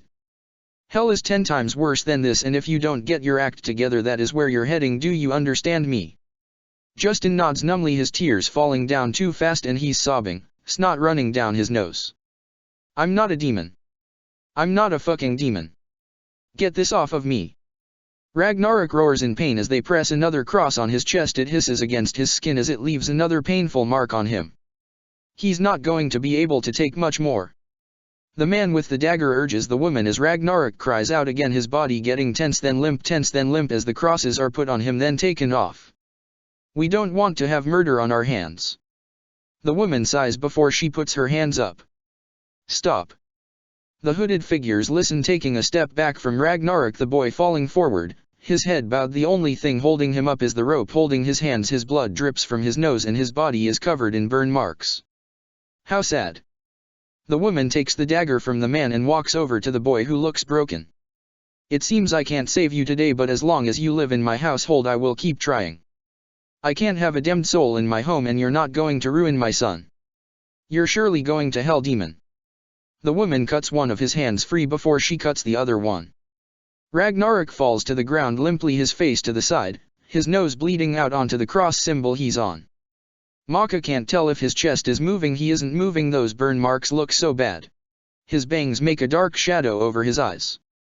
Justin has his small hands over his mouth, maybe to hold back his scream or his loud sobbing. He looks so sacred, so terrified, and hell, who wouldn't be? It seems we may have broken him. Get him up and back into the house. Dash. At the woman's words, the hooded figures surround Ragnarok. The raven-haired boy's eyes shoot open, they're red and bloodshot as he jumps up, causing a couple of the hooded figures to yelp in surprise as he runs past them. Ragnarok's run is more like a limp, but he's pushing himself, slightly swaying. He's getting away. A hooded woman shouts and they start to run after him. Let him go. Everyone turns and looks at the blonde woman who is watching the raven-haired boy run away. But Dash. He won't come back. We have gotten rid of the demon. He won't bother me or my boy again. The woman turns and looks at Justin, who looks about to break down. Come Justin, it's past your bedtime. Maka doesn't want to stay with them anymore. She wished she could take Justin with her, but she can't. Maka runs after Ragnarok. He's not as fast as he usually is, and all she has to do is follow his trail of blood. By the time she catches up to him, Ragnarok isn't running anymore. He's limping, his breathing jagged, his body so messed up with all those burns of crosses into his skin. Fuck. He gasps out, his eyes wide in that fear. She's not used to Ragnarok, is afraid he's hurt, and Maka hates it. She hates those people. She hates this happened to him, and all she could do was fucking watch. It was horrible. I'm not a demon. I'm not a fucking demon, that crazy bitch. Ragnarok wheezes out as he stumbles, his blood lost getting to him. He stops for a moment to look behind him and catch his breath. When he sees no one is following him, he lets out a sigh of relief, but he doesn't stop limping and he doesn't slow down. The raven-haired boy stumbles out of the forest and out onto the sidewalk in front of the creepy house. He starts to run again, probably afraid that those hooded figures will see him and try to get him again, only to bump into someone and growl at the pain it causes. Watch where the fuck you're, Dash, the brown-haired boy snaps, only for his face to completely fall as he takes in his friend. Shit man, what the fuck happened to you? Ragnarok takes in the brown-haired boy's busted-up face, how his nose is twisted at an odd angle, his cheeks bruised and his eyes black from getting beaten. The brown-haired boy's shirt is ripped and it looks like a stab wound on his shoulder and in his arm. This boy is completely fucked up, and when he talks he spits blood. I could ask you the same fucking question. Ragnarok grunts, but it's more of a wheeze. The boy winces at that. My dad, he. The boy's brown eyes shake slightly. I was going to come over and I don't know what the fuck I was thinking, but what the hell happened to you, man? You're more fucked up than I am. I just want to get out of here. Ragnarok doesn't look his friend in the eyes, his blood dripping on the sidewalk. The brown-haired boy studies him a moment before he nods. Come on man, we're getting the fuck out of here. We need to clean up that cut on your face. The brown-haired boy grabs a hold of Ragnarok. When he stumbled, he holds on to him even when Ragnarok tries to push him off. Stop fucking doing that. I'm helping you. I'm not going back. I'm never going back. Ragnarok gives up and leans his body against the other boy's, his bangs covering his eyes. I never said you had to. The other boy starts to walk with him away from this creepy house, away from those crazy people. I'm not going back either. This is it for the both of us. I got some money, man, we'll get a motel tonight and then I'll talk to my pal Josh. He knows a fucking cheap apartment, we don't have to go back. Ragnarok doesn't respond, he just walks with the other boy numbly. Are you going to tell me what happened? The other boy asks almost softly, a deep frown on his face. What the hell did they do to you? I'm not talking about it. I don't want to remember that shit. Ragnarok's voice is darker than any monster's. Don't ask about this again. Maka thinks the brown-haired boy would get pissed at this, but he gives him a knowing look like he knows the feeling. I won't if you won't ask about my dad. I won't. Good. Maka watches these two boys help each other walk along, both fucked up, both hurt, but they're helping each other walk on. Ragnarok had a true friend in this boy, she wishes she knew his name. She wishes this didn't happen to either of them, but it did and she can't change that. Maka's left watching them leave, feeling empty inside. That was horrible. The last thing she sees is Ragnarok's burnt up back with all the crosses on it. Then everything fades away. Maka's eyes shoot open as her brain comes back to her as she comes back from that place, that horrible memory of Ragnarok's. The raven-haired boy is kneeling in front of her. Wait, they're both kneeling. She's holding his face in her hands and her forehead is against his. Ragnarok's eyes are wide, full of fear. They have a faraway look still, but then they refocus. His eyes meet hers. The boy snaps. You fucking bitch. Ragnarok roars as he pushes her away from him, her back skidding across the garden's ground as he stands up, such a dark look on his face. It is you. You're the one making me remember. You made me remember. His eyes get wide and he holds his head, letting out a growl of pain, that fear coming back to his eyes. I didn't want to think about that. I didn't want to fucking remember that shit. Why the hell would you do that? Do you take some joy out of seeing that shit? Did you like seeing me fucking scream like a bitch? I bet you were fucking laughing, huh? Did you fucking think it was funny when I ran away? When I couldn't do anything but be tied up and take it like a fucking bitch? I bet you liked seeing me like that. I bet you fucking thought it was funny. Ragnarok is fuming, his face red, but at the same time beneath the anger he seems ashamed. You had to fucking pry into my memories, you had to make me fucking remember that, didn't you? You couldn't let me forget about all that. No, you can't let me forget about any fucking thing, can you? Not feelings, not wanting, not anything. So did you think that was fucking funny? Huh? Did you? No, Ragnarok, I dash. Maka gets up and walks towards him, only for Ragnarok to pick her up by her neck and hold her up, his grip on her cold and strong, choking her. You think I'm a fucking pussy, don't you? Did you like seeing me fear? Do you fucking like to know that I fear? Huh? Do you? Ragnarok tightens his grip around her neck and she kicks out, trying to get him to let go of her, but his eyes are so dark and narrow as they glare into her. You think it's fucking okay to just barge into my memories and fish them out for me? There's a reason I didn't fucking remember them for so long. Why the fuck would I want to? That's in the past, that was when I was alive. I'm dead now. I'm fucking dead. I don't need to see that shit. I don't need to be reminded of my mistakes. I don't need to be reminded of that goddamn night. The boy's grip is so tight Maka's turning blue in the face, she can't breathe, she can't disagree with him, he's going to kill her. Ragnarok sees her blue face and the way her eyes flutter, and this seems to piss him off more. Stop doing this to me. Ragnarok roars as he throws her away from him, letting go of her neck. She takes a greedy breath of air before it's knocked out of her when her back hits the trunk of a cherry blossom tree. The boy breathes heavily and turns his back to her, his shoulders moving up and down, his fist is gripped. I hate you, you fucking bitch. You always do this shit. Always ruin everything. I'm like this because of you. Fuck, I'm a goddamn mess because of you. Because you're making me remember all that shit. Now I fucking remember how I got this scar on my nose, and you know what? It fucking stings like shit right now. I remembered the feel of those damn crosses. I remember why I fucking fear them. I feel too fucking much. And it's all your fault. I'm dead. I'm fucking dead, and you know what else? I'm a killer. I was made to fucking kill. You like reminding me of that? You like reminding me how messed up my fucking life was? Like reminding me that I went from one hell to another? I bet you do. I bet you fucking enjoy what you're doing to me. Well, fuck you, Maka. You can go to fucking hell for all I care. His voice is raising so much darkness in his tone, but Maka forces herself up, staring at his boy with those eyes as she bushes herself off, preparing herself for this. You're not a demon. And you fucking always dash what? Ragnarok blinks at that statement after him going off like that. That's what she decides to say. You're not a demon, and this memory I saw proves it. The crosses don't hurt you because you're evil, they hurt you because you remember that time when you were burned by them. Those people were insane. You're no demon sent from hell, you're Ragnarok, just Ragnarok. She takes a step closer, wanting to touch him to comfort him with her words. I knew I wasn't a fucking demon. He snaps, but his eyes flash with something as he looks over at her with a dark glare. Demons aren't fucking pussies. Demons aren't fucking helpless, and you saw how fucking helpless I was. You fucking saw that fear I had, that I still have. His voice is so angry and bitter, but Maka knows he's just ashamed. You're right. Demons don't fear.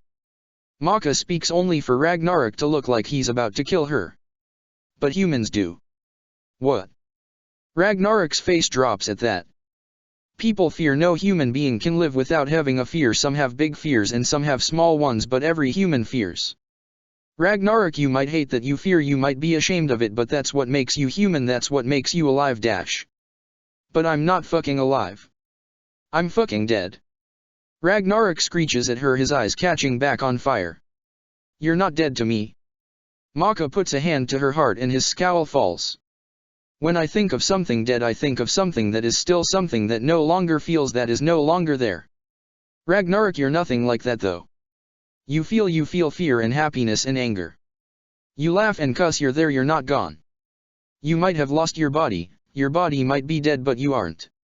You're right here with me. I can touch you, Ragnarok, I can feel you. You're not something dead to me, you're Ragnarok.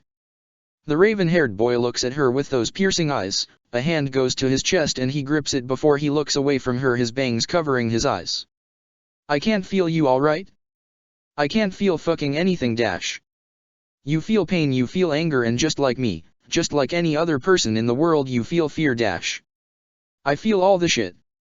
I don't feel what I want to feel. I'm fucking dead, but I feel too much, and that's the fucking problem. Don't you get it? Don't you fucking understand? Feeling all that shit is pointless. It's fucking pointless when I'm dead. Ragnarok growls at her, glaring away again.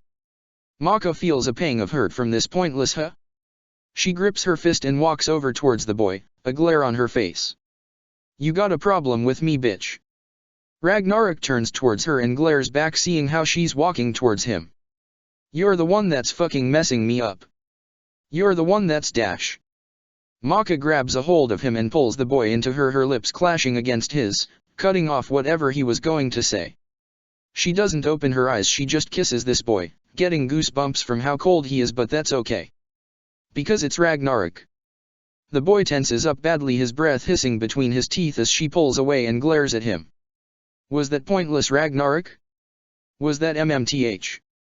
The boy didn't let her finish going off, he just tackled her, shoving her against a tree as his lips go back to hers, kissing her deeply, his cold hands going through her hair. Maka groans into the kiss, her hands wrapping around his neck as he pushes her against this tree. It's scratching up her back, but at this moment she doesn't care. This kiss he's giving her is full of emotion. It's full of want and need, but also a passion she can't understand. She doesn't want to understand it. She just wants to feel it. I feel. He breaks the kiss to breathe this out to her before he goes to kissing her neck, Maka leaning her head back to give him more room, but it feels like Jack Frost himself is kissing her, but this feels good on her hot skin and she moans. You're warm, it's not a strong feeling, but I feel you faintly, but I feel you. She can hear the excitement in his voice as he continues to suck on her neck, biting at it, causing her to close her eyes, her breathing becoming uneven. His hands are roaming her body, making sure to feel every part of her. Starting at her hair, he goes down to her shoulders, runs his hands down her chest lower to her hips before resting them there, pulling her body closer to his as he bites down on her skin, getting a rather loud moan from her. Is it still pointless? Maka breathes out and the boy stops kissing her neck. He pulls away from her to stare at her with those piercing blue eyes of his. So much seems to be going behind them, he opens his mouth only to shut it. Just shut the fuck up. Ragnarok growls, his cheeks turning a pink before he goes back to her neck and bites down hard, causing her to yelp in pain. Don't do that, asshole. Maka's breath hitches when he licks the bite he just gave her, sending chills down her spine. I'm going to do whatever the hell I want. You want to make me feel shit, I'm about to make you feel. Ragnarok growls into her ear as his hands go up her thigh, taking her tutu with them, exposing her snakeskin underwear. She can hear the lust in his voice, the need and want. Maka shivers, and this time it's not because of how cold he is.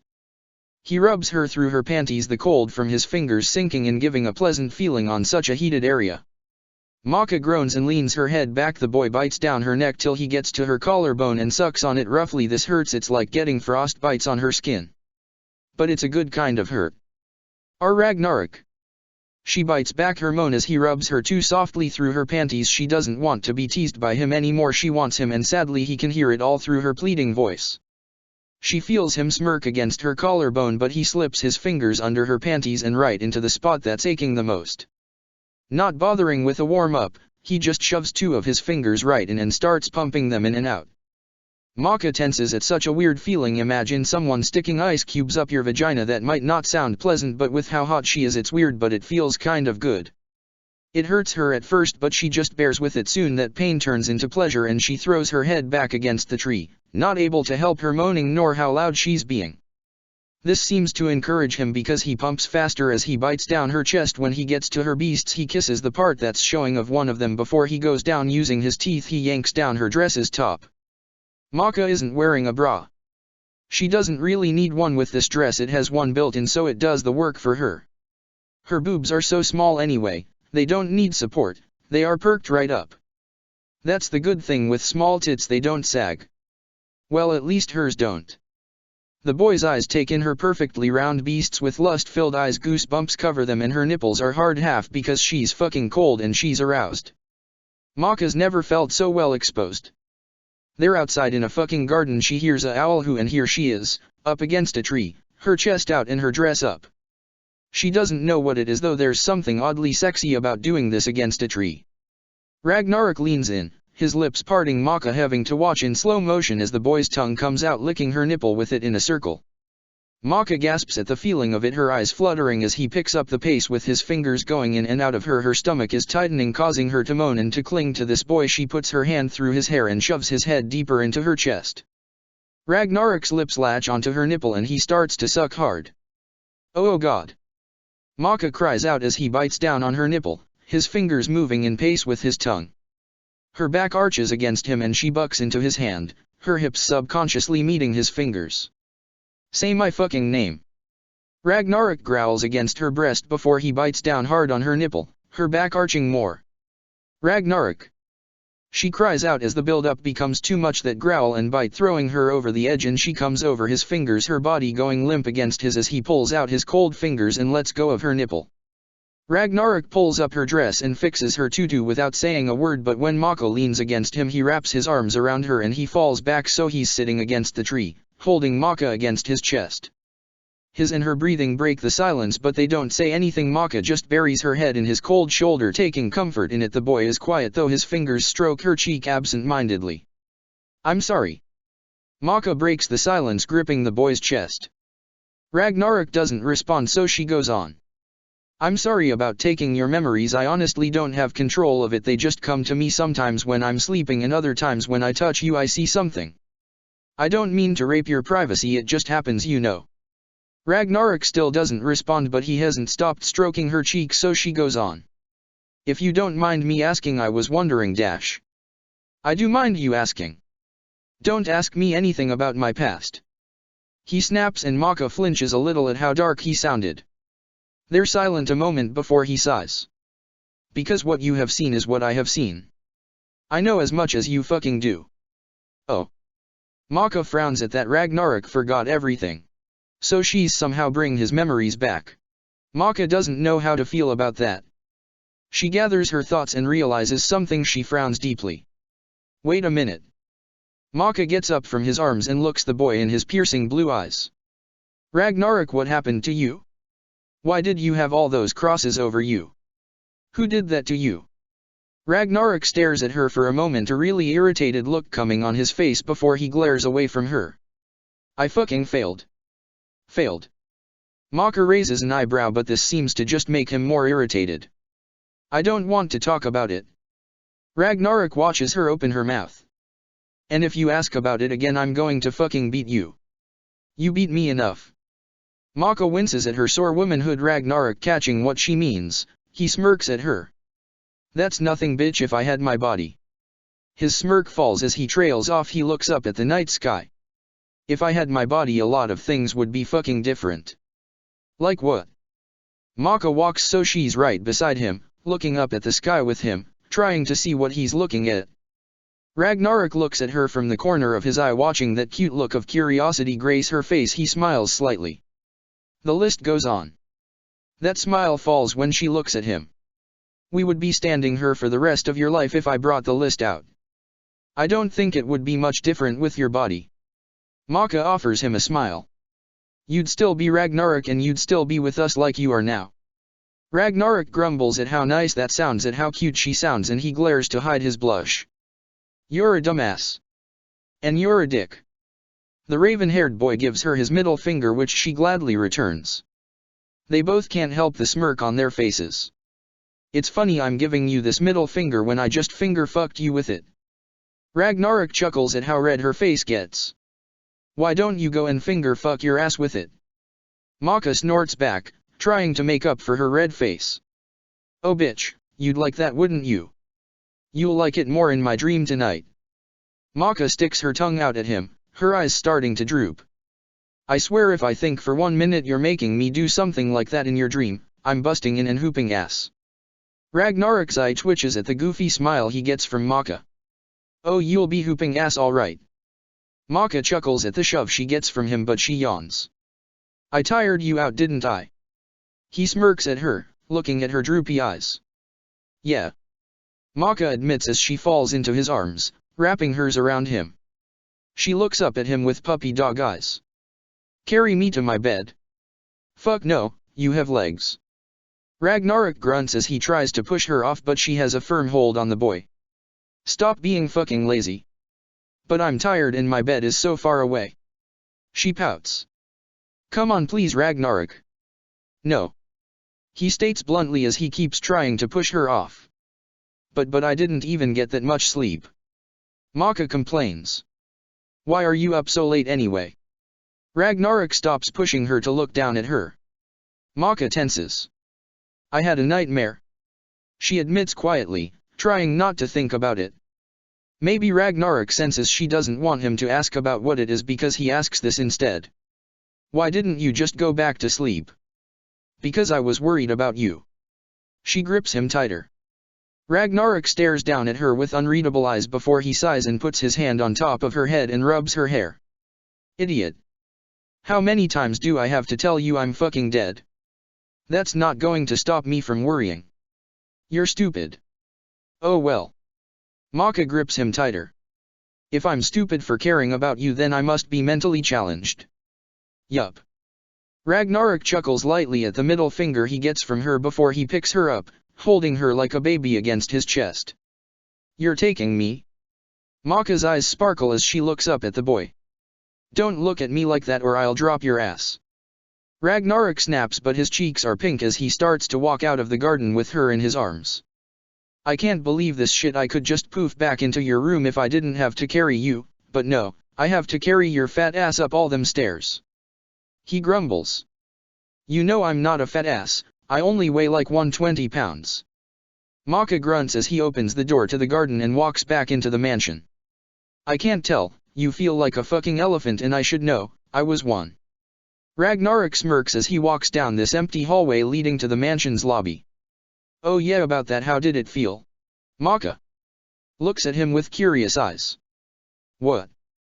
To be a elephant? Fuck, it was weird, I can't even explain that shit. Ragnarok grumbles when she giggles. I didn't know you could take control of animals. Maka hums as he begins to walk up the stairs with him cradling her to his chest. Neither did I. Ragnarok gets a odd tone to his voice. We were fucking lucky at the circus. Maka frowns thinking about that, thinking about Kid's glare of hate, thinking about the blood, the cries of pain, the... She grips onto Ragnarok tighter, trying to bite back her whimper. She wants to ask Ragnarok if he thinks she's disgusting for what she's done if he looks at her differently, but the words won't come out. She's afraid to ask him. Afraid of what he will say. Am I making you cold? He walks up the last of the stairs and starts walking down the hallway that will lead to her room. His words are soft.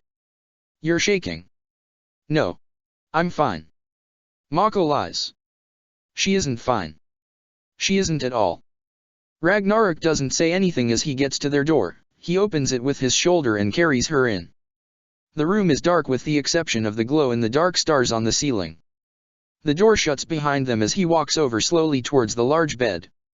Ragnarok's careful as he reaches over and places her over Krona. The boy is still knocked out, his breathing so shallow as Ragnarok places Maka next to him.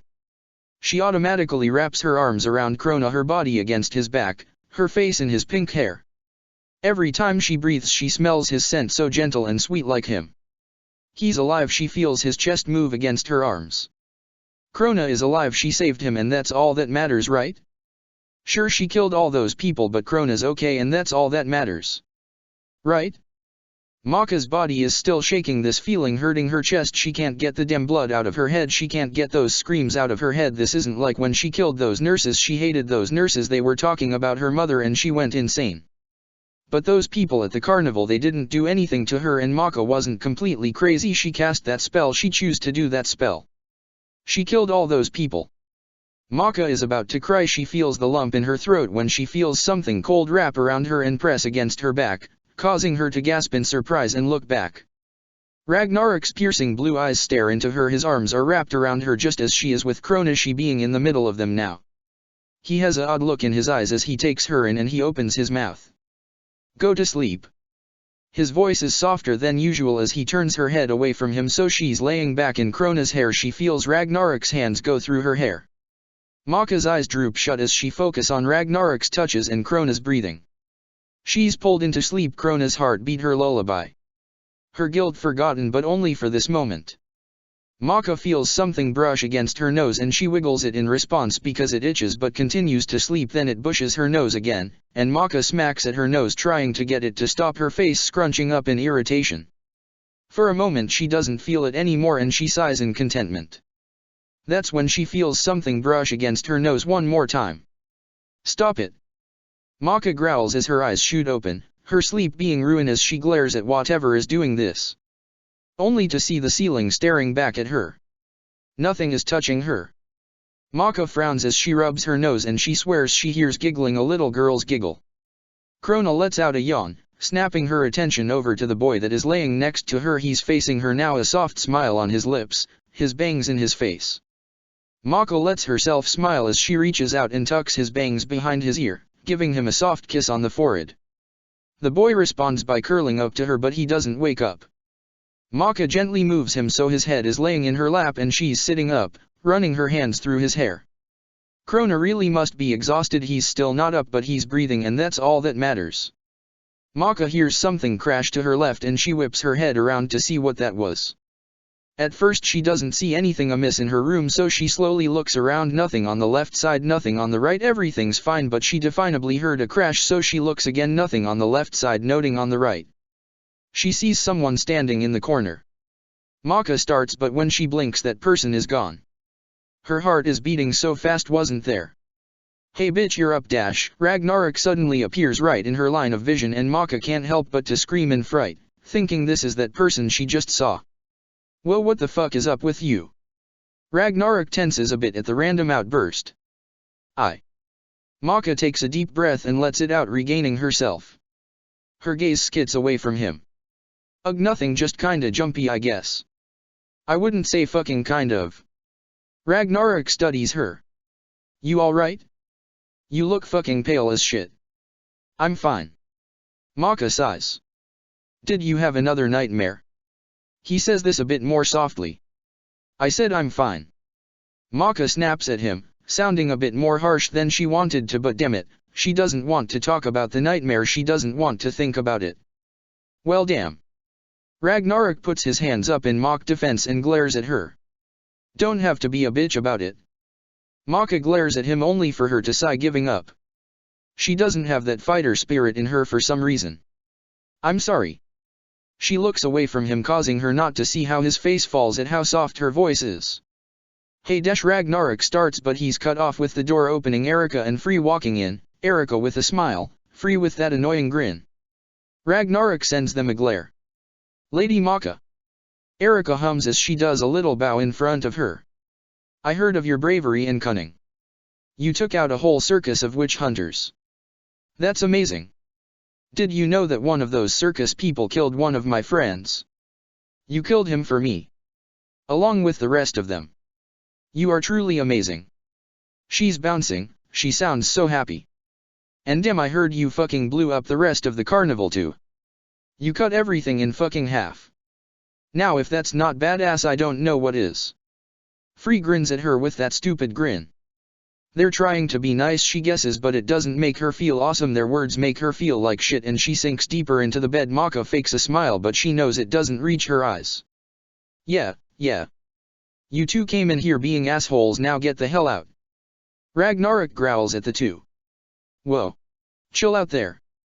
We're just congratulating the little lady. Free puts up his hands. She doesn't need congratulating. Fuck off and take a flea bath, Free. Ragnarok gives him his middle finger. Oh, you want to go?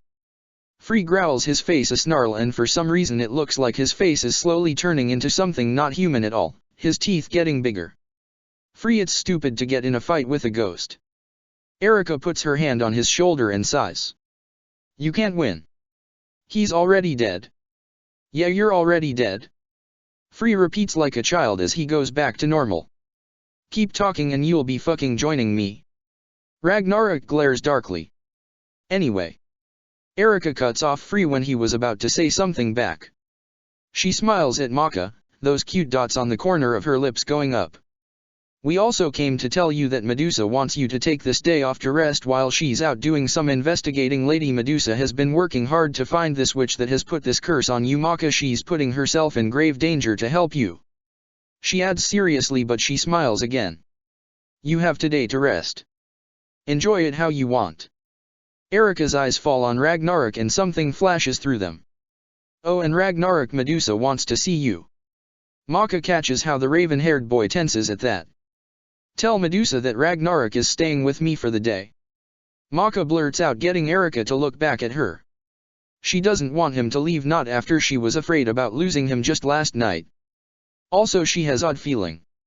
But Lady Maka, Lady M, Medusa wants dash. Something flashes through the girl's dark eyes and she calms down. Never mind, she seems fine with this. Erika sounds uncertain through. Good. Maka grunts as she runs her hands through Krona's hair, looking down at the boy who is sleeping so calmly in her lap. Before we go, Lady Medusa wishes to give you a gift for doing such a good job yesterday. Erika smiles again as she snaps her fingers. Maka looks down. In her hand is a snow globe of the fucking carnival. It even has the circus tent and the Bone Crusher roller coaster. Enjoy your day off, Lady Maka. Erika gives her a bow before she grabs Free, who is still glaring at Ragnarok, and walks out with him. What the fuck is she doing? Ragnarok growls as he looks at the snow globe, his voice dripping venom. He's pissed off.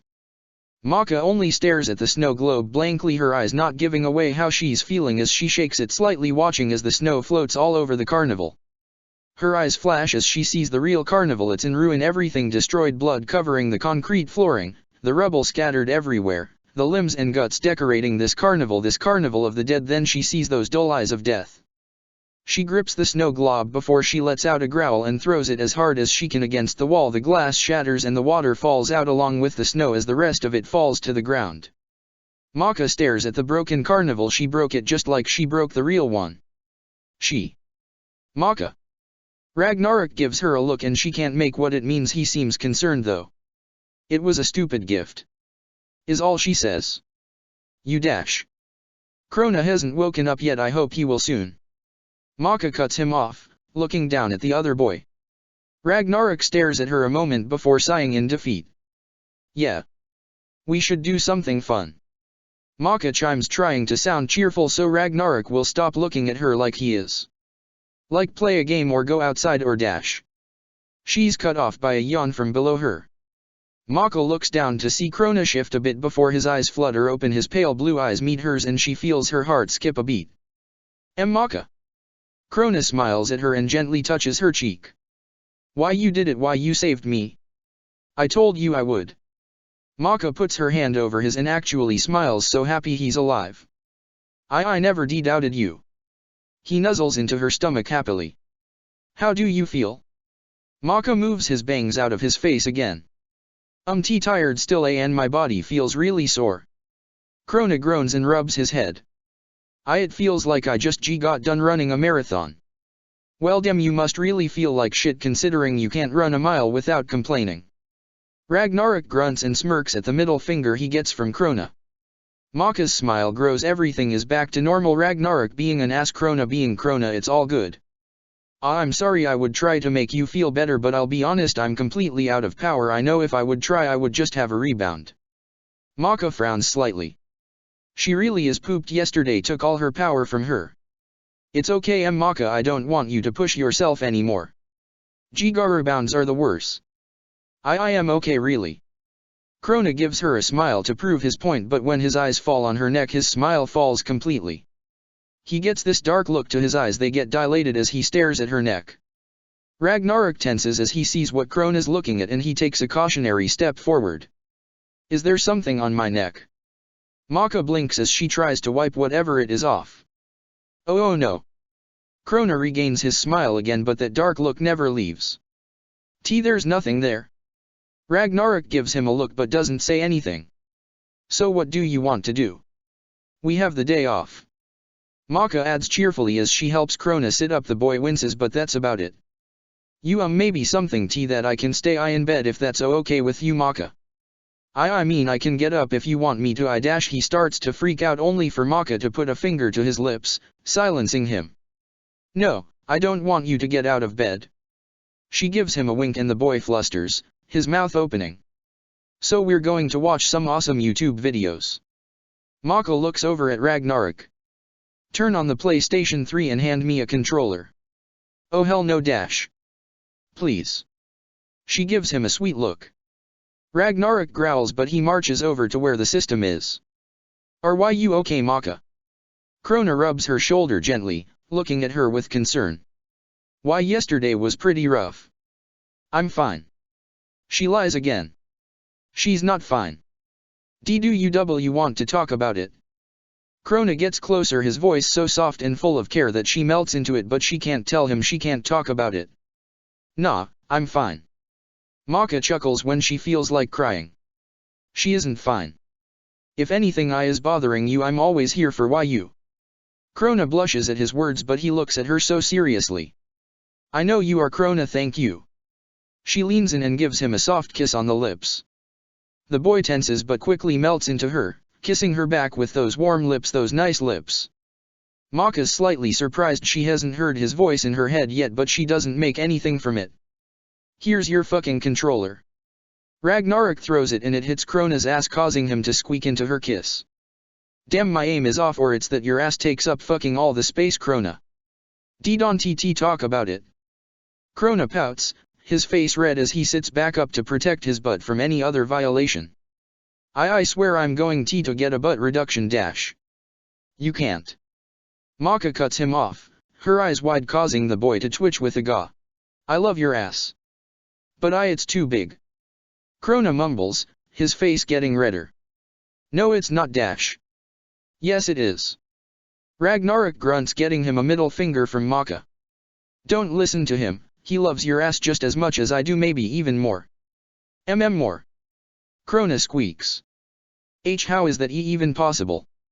Why you like sing about my butt all the time and giga talk about it? If our Ragnarok likes it more then what does he do?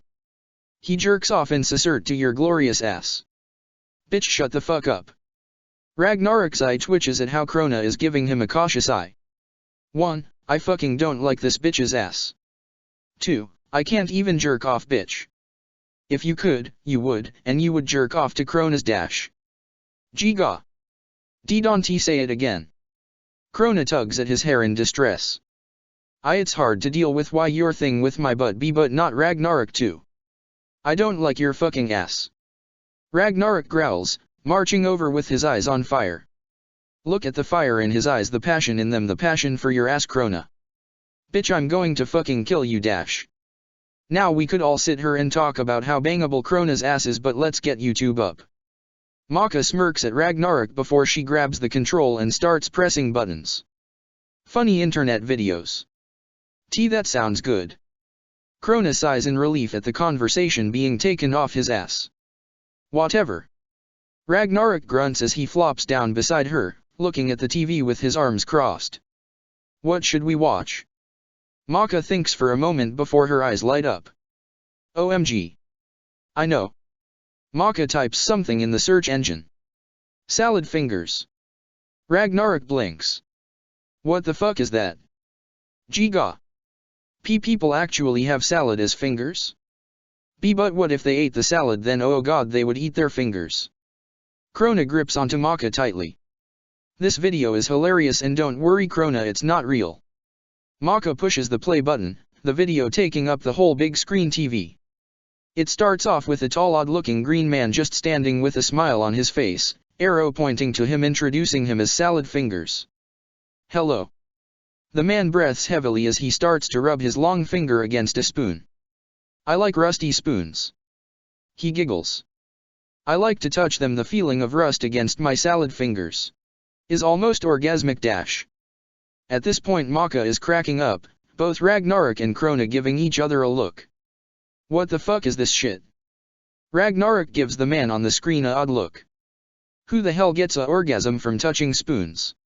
Maka, what's so funny about this? Krona frowns when Maka laughs louder. Yeah, this shit is creepy, I mean what the hell? Oh come on guys, lighten up. It's so weird that it's funny. Maka gives them a smile. You're so fucking weird that it's funny. Ragnarok scoffs. Aw come on Ragnarok, the feeling of rust on my salad fingers is almost orgasmic. Maka repeats the man's words in a cracky voice like his as she reaches out her index finger to touch his face. Bitch, get that fucking finger out of my face. Ragnarok smacks her hand away, but she can see that smirk ghosting his lips at how ridiculous she sounds. I think there's more to the video. Krona tugs on Maka's dress, getting both Ragnarok and Maka to look at the screen. The odd man is walking towards a messed up looking house now. What the fuck we miss? Ragnarok raises an eyebrow. He has said something about finding the perfect spoon and now shush. Krona leans closer towards the screen, his eyes glued onto it. Someone likes salad fingers. Maka chuckles. You're both fucking weird. Shush. The man, Salad Fingers, rings the doorbell in the video, then he rubs his finger against it and lets out a moan. Okay, seriously, what the fuck dash? Shush Ragnarok, some little guy answered the door. Yeah Ragnarok, he just finds it orgasmic. Maka says the last word weird in the crackly voice, again getting his eye to twitch. Hello there young child. I'm here to inquire about your spoons. Salad Fingers tilts his head at the little yellow guy that answered the door. Damn, that yellow thing looks fucking scared. He should just slam the door right in his face. Ragnarok grunts as the yellow guy opens his mouth, a odd sound coming out of it as his head is lifted off his shoulders and placed back again. Salad Fingers only laughs. The scene changes to Salad Fingers walking into the house with this creeper walk. He actually let that guy into his house? What a fucking dumbass. Ragnarok scoffs. He just wants some spoons Ragnarok. Krona gives him a look. Salad Fingers starts breathing heavily for no reason. Oh yeah, he just wants some fucking spoons, yet he's looking like a fucking psycho killer. Ragnarok grunts. Just seriously, what the hell am I watching? Awesomeness. Maka is still laughing about the video, getting his eye to twitch. This isn't fucking funny dash. Shush. It's almost over. Krona, this is fucking dash. Shush. Oh hell. Might I ask where you keep the spoons? Salad Fingers asks this little yellow guy with his eyes getting half lidded. The yellow guy only makes that creaking sound again in response. I see, then I must leave, but first I'd like to caress this rusty kettle. Salad Fingers points to a kettle on the counter before he starts to stroke it with his fingers, letting out a moan. The video ends. That was the weirdest shit. Ragnarok just stares at the black screen. Who the hell thinks of that? Someone with awesome creativity. Maka chuckles as she exits out of the video. I liked it. Salad Fingers seems like a good guy. He's just misunderstood. Krona grabs her hand and gives her a squeeze. Oh, I understand him perfectly. He's a fucking creeper guy that gets off by touching rusty metal. There's nothing to misunderstand. Ragnarok gives Krona a look. I thought it was funny. Maka butts in with a chuckle. That wasn't fucking funny. Now for something awesome. Maka types something in. Alice the human sacrifice. Ragnarok raises an eyebrow. Giga, that sounds scary. Krona frowns as she presses play. It's in Japanese, but I love this song. I really like the story with it. It's so dark and mysterious that it's fascinating. It's a darker Alice in Wonderland. Maka smiles as she waits for the story to load. When I first saw this video I was obsessed with it. It's so addicting, and I thought that the song was based off of real killings in Japan called the Alice killings, but it turns out that was all fake. I still love this video though. We should all pick a Alice to be. I don't know, just for fun. There's 4 Alices and also Ragnarok. Which Alice do you want to be? Why the hell dash? Just play along. Maka gives him a look. The boy doesn't want to, but he melts. I'll be the first one because I'm fucking number 1. He gives her a grin. What about you, Krona? Maka turns her attention to the boy on her right and he tenses. Giga. I don't know, I'm not good at C choices. What if I pick the wrong one? Krona's gaze shifts nervously. You can't pick the wrong one. She gives him a smile. It's just for fun. Krona looks at her from the corner of his eye before looking back down at his hands.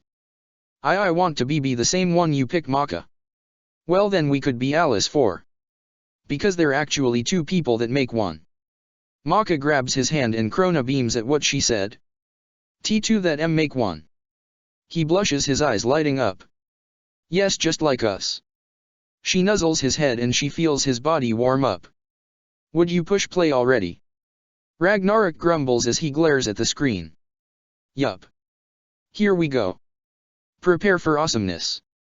I haven't watched this in forever, so I have to admit I forgot what happens. Maka clicks the play button. Ragnarok and Krona don't say anything more as the video starts. It's a black screen with Japanese words on it, a little doll in the corner of the screen and someone talking in Japanese as the words change. Luckily it has English subtitles so they can read what it's saying. In some place was a dream, who dreamed it was unknown.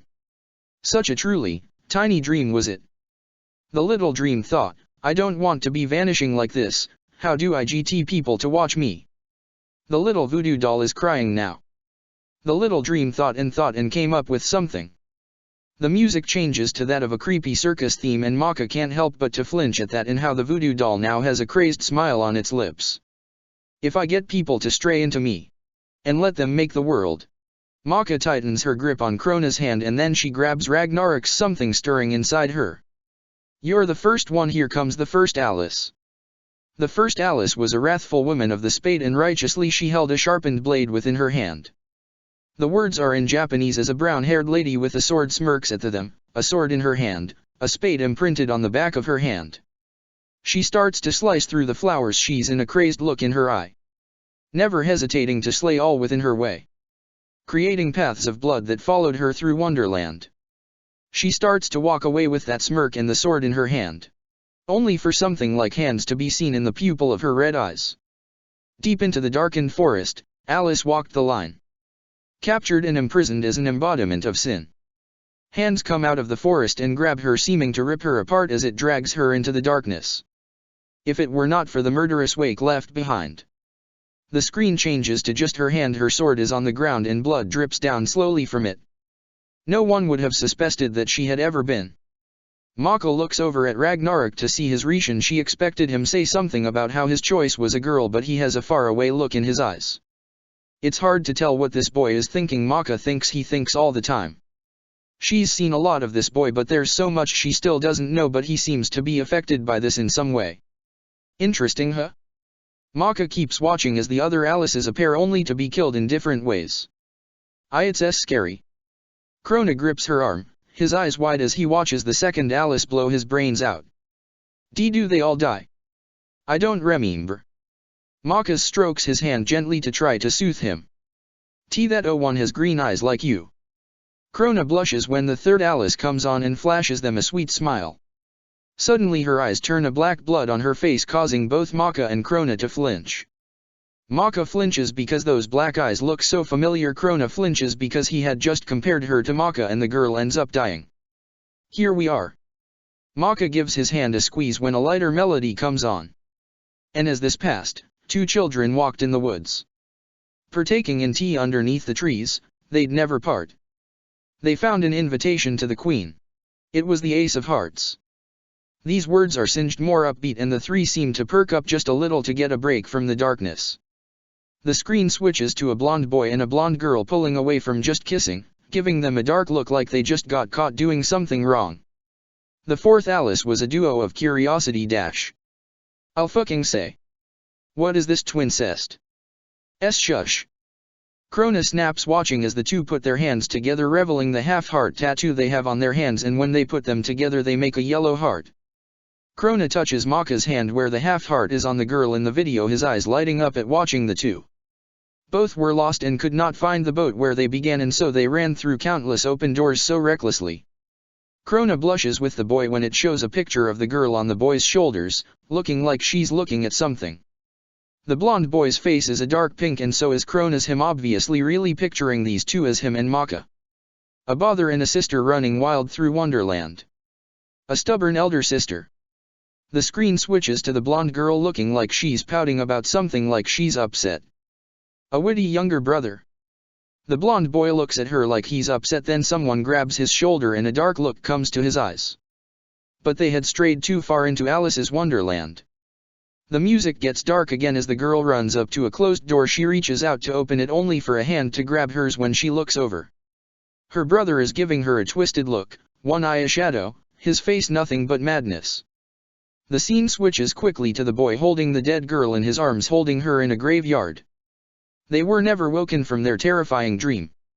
Forever they would wander this twisted fairy tale. The screen turns dark as the video ends. All three of them are silent. Maka had forgotten about what happened with the twins. Krona tensed up really bad and now he's shaking. Maka doesn't want to admit how much that look the brother gave his sister scared her, because it was madness. In madness he killed his sister and she was picturing herself as that girl and Krona was the boy. It's okay Krona, it's just a dash. Maka turns to give him a soft smile only to find Krona grinning at her just like the boy on the video. His one eye is dark, such a evil look on his face. Maka can't help it. She screams. Well, what the fuck? Ragnarok tenses at her high-pitched scream and grabs a hold of her. Maka? Maka, what's wrong? Krona grabs a hold of her too, and when she blinks she realizes he's not grinning madly at her, he's looking at her with concern. Did she really just make that scary face in her head? Sorry, I guess that video just got to me, I forgot how bizarre it was. Maka chuckles nervously, trying to play it off. You shouldn't make us fucking watch something when you can't handle it yourself. Ragnarok grunts. Even Krona didn't scream. But it was scary. I didn't understand though who was killing them. Krona tilts his head. I've had my theories about that. Maka takes a deep breath, regaining herself before she looks over at him. It could be the dream killing them in the beginning, making it so they can't leave. Get it?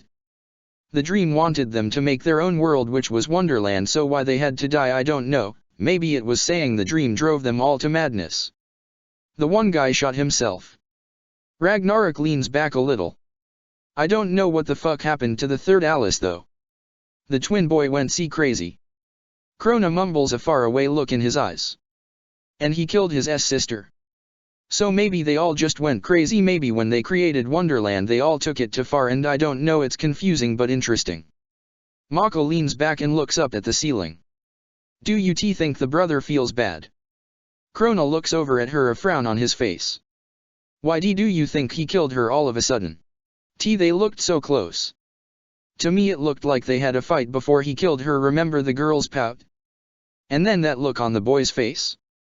Maybe that's when he lost it, something happened between the two and he just went insane and killed her. Oh. Krona moves his foot across the floor absent-mindedly, a deep frown on his face, his shoulders slumped. But don't worry, it's just a video. It's not real. It didn't happen. Maka give him a peck on the head trying to give him some comfort, but she hates this dark feeling she has in her stomach. Krona leans his head against her shoulder, his lips going over so they're pressed against her ear. It's going to happen. He coos in her ear, his voice sending shivers down her spine. Soon, so soon. Maka whips her head over to look at this boy, fear gripping her heart, but Krona's eyes are closed, him lightly snoring in her face. He fucking fell asleep again. Ragnarok looks over at the other boy, studying him. Yeah. Maka takes deep breaths. What the fuck is wrong with her today? She just needs to chill, she just needs to stop this. Krona was asleep, he didn't say that, he didn't give her that med she's seeing things and hearing things. Ragnarok takes his eyes off Krona to study Maka, her eyes are shaking slightly and it looks like she's about to start sweating. Seriously Maka, are you alright? You're sweating, is it hot in here or something? She can hear his concern, it's more visible in his voice now because of last night they destroyed another barrier between them and they are becoming closer, she can read him better now. It's hot in here. She lies as her eyes fall on Krona, who is still leaning his head against her shoulder, his soft breathing on her face. I'm still worried about Krona, I might have saved his life, but what is this curse going to do to him? I don't know. Ragnarok grips his fist, his eyes flashing with anger. I can't let him die, Ragnarok. Maka's voice gets soft. He's not going to fucking die. You think I would let this bitch die? Ragnarok snaps at her, but his words make her feel slightly better because Ragnarok cares for Krona just as she does. Maybe together they can save him.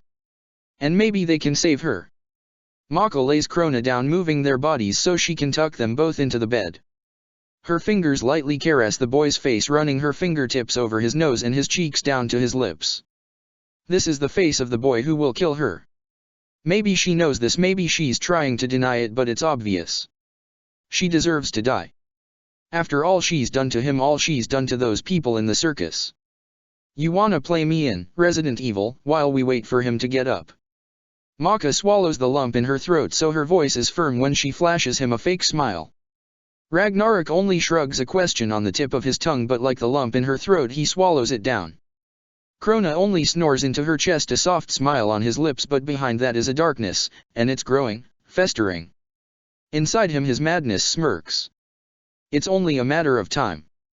Do you really have to make her do this, Ragnarok? Krona gives the other boy a tired glare as he rubs his eye. His hair is all over the place, making it look cute and fluffy, but Maka don't have time to admire the boy. A bet is a bet. Ragnarok grunts as he holds open the door to the room that's going to be her punishment for screaming while riding the Bone Crusher. It's all lit up now, Maka seeing the red carpet, but that's it. This is an empty room. Soon this room is going to be pitch black though, and she's going to be locked in it. He's right, Krona. Maka takes a deep breath and tries to sound braver than she actually is. In reality she's about to shit herself. She hasn't been locked in a dark room since that time with Spirit, and that was so scary she cried and begged him to let her out. Now she's doing it again. I'll be fine. Are you sure, Maka? Krona frowns, his droopy eyes locking onto hers as he grabs her hand. The boy looks like he just rolled out of bed, and he has. The day is almost over and Krona has spent most of it sleeping. He still looks tired now with those bags under his eyes, but at least he was able to force himself out of bed finally. Even in his exhausted state she can see the concern in those eyes, the care in his voice. He knows this is going to be hard on her. He was the first to hold her in the darkness at the asylum, whispering reassuring words as she cried into his chest. He knows how much this scares her. You really don't have to do anything you don't want to. I don't care what Ragnarok says. No, I can't chicken out. I'd really feel like a bitch if I did that. We made a bet and I'm going to keep it. Maka takes a breath before she smiles at him. I am fine, Krona, I promise you. If you can't handle it, yell for me and I'll get you out of there. Krona looks at her seriously, his grip tightening on her hand. It's only 10 fucking minutes. Ragnarok grumbles as he glares at the doorknob he's holding, but he seems a little bit uncertain. You'll be fine. Right. She keeps that forced smile on as she hesitantly lets go of Krona's hand and walks into the room. She takes deep breaths to keep herself intact. The lights haven't even turned off, but just the thought is enough to make her want to scream. Also she found out the light switches on the outside of this room, so she's at the mercy of Ragnarok and Krona if she were to flip out. See ya in 10 minutes. Ragnarok sneers, but Maka doesn't look at him. You'll be fine. His voice gets a bit softer before he closes the door. Maka looks around this empty room that's full of light. She's alone, so she'll be alone in the dark. She can do this, she can face her fears. That's when the lights turn off, putting her in complete darkness. She can't see. She can't fucking see. Maka wants to scream, but she bites her lip, stopping herself. It hasn't even been a second and she's about to break down. How pathetic.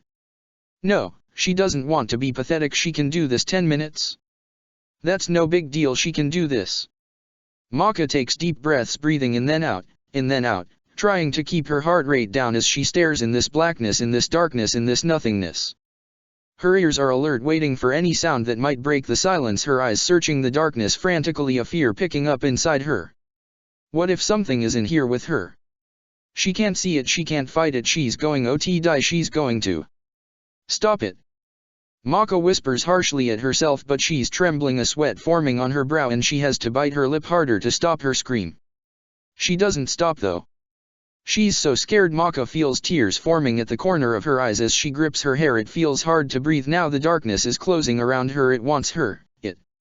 Why are you so afraid of the dark? A child's voice penetrates the nothingness. She sounds curious. Maka's breath hisses, but she doesn't look up. She doesn't look in the darkness, afraid of what she's going to see. I don't know why I'm so afraid. Maka hugs herself, her shoulders trembling. I don't like not being able to see. I'm afraid of being helpless. I'm afraid I'm going to be stuck here forever. I'm just afraid. The dark is scary. But the only ones here are you and me, so why are you so afraid? I don't know. I understand being afraid of the dark though. I used to sleep with my mother and father. I didn't like to be alone in the darkness. The girl's voice becomes a little softer. I thought grown-ups weren't afraid of anything. Everyone has fears. Maka takes deep breaths. No matter how old you get, you never grow out of that. The fears only change. Now that I think about it, my parents did fear when we took my brother to the doctor. They were afraid. I just couldn't see it then like I can now that I have all the time in the world to think about the little time I had. The little girl's voice is closer. We all got consumed by our fears. Please. Maka's crying now. This feeling in her chest is ripping her apart. That voice, it fills her with pain. It fills her with guilt. It hurts so much.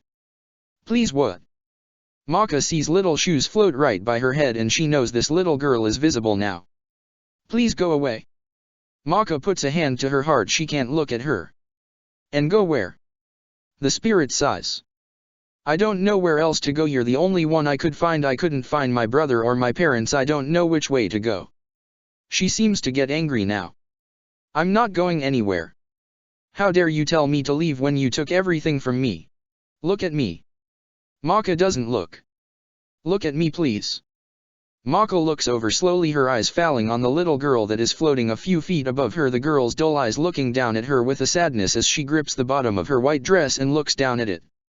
This is the dress my mother bought me for my 7th birthday. They took me to that carnival to have fun. We were going to see my brother afterwards and have a party for him, but now I can't. He's going to be alone for his birthday. He's going to be alone. The girl's being trembles at this. Maka feels like just dying. The pain in her chest is too much. The guilt is eating her alive. She sees the pain in the little girl's eyes. Maka sees how her cute birthday dress was ruined with her blood and it's all her fault. She killed this girl. She killed her whole family. I'm sorry. Maka hugs herself tighter, sinking to her knees, her head bowed because she can't look at this little girl anymore. I'm so sorry. She's trembling so bad because it hurts so much. She can't get all those faces of death out of her mind, can't get all the red out of her head. Sorry doesn't count unless you mean it. That voice inside her head crackles. She's getting louder and louder. Maka's own voice seems so small now. Sorry doesn't do anything for me. The little girl sounds closer. It doesn't do anything for them either.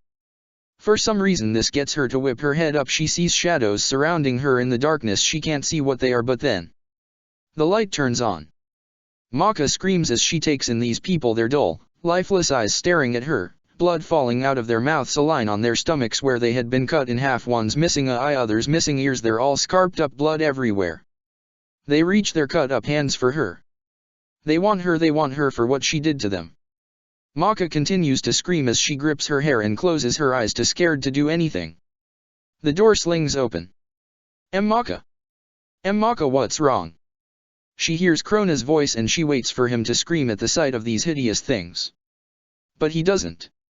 She feels his arms around her and he shakes her. Her eyes shoot open only to see Krona looking at her with a deep frown on his face. There's nobody else surrounding them. Maka lets tears of relief fall down her face as she grabs a hold of Krona and hugs him tightly. Was it really that fucking bad? Ragnarok walks into the room. He looks at the lights being on and raises an eyebrow. You didn't scream till the light was on. It shocked me. Maka quickly wipes her tears away, not wanting to cry anymore, not wanting to be so pathetic. She pulls away and gives these two boys a smile. I did pretty good though, huh? You did. Krona studies her with that frown. Did better than I thought. Ragnarok crosses his arms, but he's studying her too. She doesn't like their gazes, even if it's because they are concerned for her. She doesn't want them to see this, to see the pain she's in right now. She doesn't even want to see this pain, to feel it so deep in her chest. The feeling of guilt. I think I want to take a shower. Maka lets go of Krona and gets up by herself, Krona getting up with her, his eyes never leaving hers. I'll be honest, I sweated up a storm in here. Maka waves herself to add to her point. Oh okay Maka. Krona holds her hand as she walks past Ragnarok, the raven-haired boy, looking at her intently, trying to see through her, but Maka will fake her smile. She'll fake everything if she has to. She takes a deep breath, trying to keep her facial expression from showing how she's feeling. She feels like shit. That little girl Maka doesn't know if she's really a spirit or just a part of her madness, but she is the embodiment of her guilt. It's like her guilt took a form and it took the form of that girl. It's torture hearing her voice, it's even more hurtful seeing her. Maka wants to forget, but she knows she can't. This girl and this guilt will haunt her for the rest of her life. Good thing there's probably not much of it left. I'll be out in about 20 minutes. Maka looks over at the two boys and smiles when they got to the bathroom across from their room. Oh okay. Krona still looks at her with that slight frown. He's studying her, still trying to see past the barrier she placed on herself. Ragnarok is just staring at her, his arms crossed, and for some reason Maka feels like he's doing the same thing. Maka turns her back to them and walks into the bathroom, shutting the door behind her. She lets out a sigh as her eyes take in this huge bathroom. She means really this thing is as big as her old room. It has the red carpet on the flooring, of course, even though Maka thinks it's stupid to have carpet in the bathroom, but hell, whoever made this house was apparently rich. So whatever floats their boat. The bathroom walls are a cream color, the walls designed with some gold lines here and there.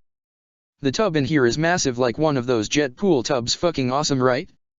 It has red curtains covering it. In front of the tub is the sink. It's made of marble and the faucet is made of gold, just like the faucet in the tub. There's angel paintings in here and a large mirror behind the sink with a gold frame. This bathroom is beautiful, and right now this is her sanctuary. She walks slowly down the red carpet, stopping right by the tub. She takes a deep breath before she snaps her fingers. A tank top, shorts, and a new pair of undergarments appears next to the sink. She didn't feel like going back in the room to get clothes to sleep in, not when she's a witch and she doesn't have to. With most of the day just sleeping, she has gotten some of her power back. She doesn't want to push it though, so she takes her dress off, physically Maka shivering as the cold air hits her bare body, giving her goosebumps. She walks over so she's standing in front of the mirror. She's still in her bra and panties. Her eyes are large and slightly puffy from crying, bags are under them, and her hair is just a mess. She looks pathetic. Maka smooths her hair down on her face, a frown coming to her lips. Don't like what you see? A voice coos behind her and her heart almost stops. Maka looks up, seeing his yellow eyes gleam at her, a smirk on his face. She whips around to see none other than Kid standing before her. He stands tall, that smirk never leaving his face. I don't like what I see either, Maka. I don't like to see what you have become. Maka's trembling. She wants to scream to call for help, but any cry gets caught in her throat. Kid takes a step closer and she takes a step back, her back touching the sink's counter. What happened to you, Maka? You used to be my love, but look at you now. You're tainted with sin. Tainted with madness. Kid keeps getting closer, his smirk never falling. The Maka I know was clean, you're dirty. Maka's eyes skid away from him to look at the bathroom door, her way out if she can just make it out of here, but her legs won't move. Kid sees what her eyes are looking at, and before she knows it she's up on the counter, being held against the mirror with the boy between her legs, glaring at her darkly. When you were clean all I wanted was your love, I just wanted to hold your hand and I would have been content with forever just holding your hand, so to not taint such a perfect being. His words are spoke against her lips, one hand holding her arms above her head while the other rests on the counter by her thigh. But since you're already dirty, why don't I dirty you up some more? Her words are cut off by his lips. He kisses her roughly, his free hand grabbing her thigh. Maka trembles in fear, but she kicks him, getting the boy away from her enough to break the kiss. You never did let me kiss you, but now you don't have a choice. I hate you so much, witch. You took everything from me, now I'll take from you what I want. Kid growls, that hate burning his eyes as he clashes his lips against hers again, his teeth clanking against hers at the force, and she whimpers in pain. This is wrong, this is so wrong. Kid's tongue licks her teeth trying to get access to her mouth, but like hell if she is going to let him in. The boy grips her thigh roughly, causing her to yelp. The boy doesn't waste any time and shoves his tongue down her throat, exploring her mouth, leaving no part of it clean from him. This isn't the Kid she knows. Kid wouldn't do this, but then again she's changed, so maybe he has too. He doesn't scare her any less, if anything he scares her more. You're disgusting. Kid pants as he breaks the kiss and goes down to kiss her neck. He bites her harshly, causing her to whimper. You're ugly. He kisses back up her neck to her lips, his eyes lock onto hers. You're nothing but a sin. Maka feels a deep anger in her and she glares at Kid despite her fear. He's practically molesting her on this counter and she's the sin. He calls her all these things while he kisses her.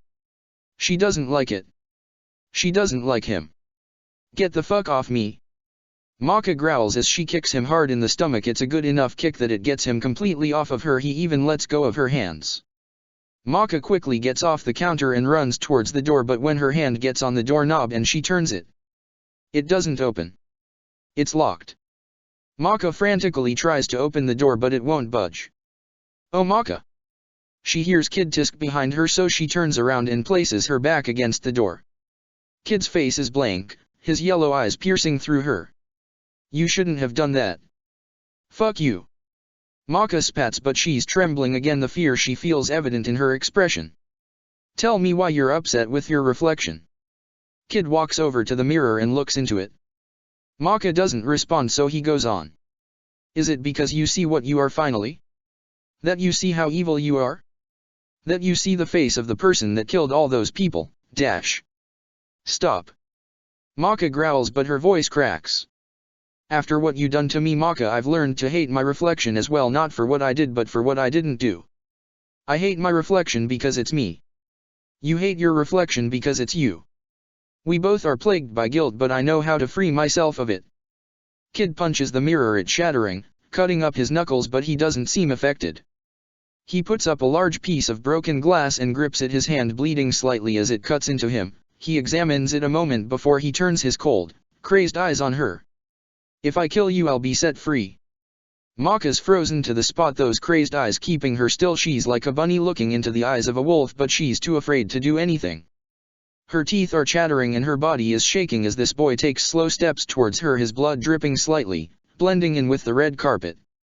You should be ready to die, really. Just look at what you did, all those people, all those families you destroyed. They didn't do anything to you, but you ripped them apart. You killed them all, thousands of people you killed. Kid's words are low as he gets closer. And what about that little girl? Stop. Maka pleads, tears falling down her face. Don't talk about it. What's wrong? Feeling guilty? My, you poor witch. Kid smirks, Maka noticing a purple flower on his suit, half his face darker than the other. It hurts, doesn't it? Guilt? It rips a person apart, makes that person regret it, ruins lives. Guilt does, did you know? It's ruining mine, but I'm ending that now. He keeps walking closer, that piece of glass held out in front of him. Your guilt will damn you. You'll never be able to forget about what you did at the carnival. You'll never forget the look on those people's face as they screamed their last breath. You'll never forget those dull eyes of the little girl as she laid in her own blood. Dash. Stop it. Stop it. Fucking stop it. Maka screams at him, something stirring in her chest puffing up. Her eyes are shaking like crazy, a hate in her heart. I didn't mean to do that shit, alright? I didn't mean to kill them all. I only wanted to get rid of the witch hunters. I only wanted to get rid of the ones that wanted to hurt me. Oh please. You enjoyed killing all those people, Maka, why do you deny it? You liked seeing all their blood, you liked that you destroyed the whole town. He coos. No. No, I didn't. Maka's teeth stop chattering, her fear turning into anger. I didn't fucking like that. I didn't dash. But you did. You're a disgusting creature, Maka. You didn't just liked it, you loved it. You want more of it, don't you? Do you miss the sounds of their screams? Do you miss the thick liquid that coated the concrete? You want more, don't you? You want more, you sick bitch, don't you? Dash. Fuck you. Maka screams, something snapping inside her. Fear no longer holds her down, no, she runs towards Kid and with all her strength she tackles him. The boy falls back on the floor, Maka right on top of him, pinning him down. Her eyes are nothing but hate, her breathing uneven. You don't know anything about me, you fucker, you're the fucking sick one. You're fucking disgusting. I hate you, I fucking hate you. Maka rips the glass from his hand, holding it threateningly, her eyes dark. Kid smiles sweetly at her. I love you, Maka. Go to hell. Maka growls as she brings the glass down and cuts him on his shoulder. It's a deep cut, the blood flows out, but he continues to smile at her.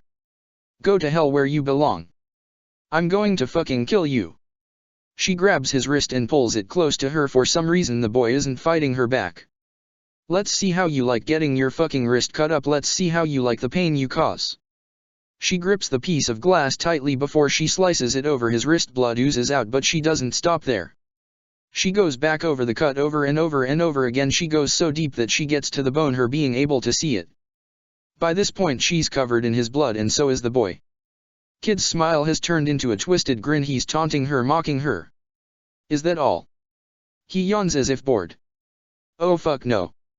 Maka smirks as she takes the glass and starts making cuts up his arm, ripping up his suit. She keeps making these cuts, moving down to his stomach. She makes a deep cut here, her hand a blur to her, carving something out into this boy, but he just takes it. He doesn't fight her. He just lays there with that twisted grin. After she's done with his stomach, she goes to his other wrist. She cuts deeply, then peels back the skin so more of the worst bone is showing.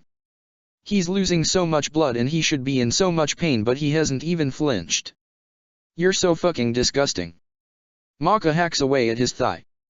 I hate everything about you, I hate you so fucking much. She moves over to his other thigh, making sure to cut deep in his inner thigh, wanting him to feel the pain. Why don't you just fucking die? Just fucking die already. I'll die when you die, my dear. Kid smirks at her. Which will be soon. Maka hears the door open and she pauses mid-hack to look over at it. Why you okay, Maka? Why you been in here for a hour and I dash. Krona walks in, speaking before his eyes take the two in, his face dropping to complete and utter horror. Maka. What did you do?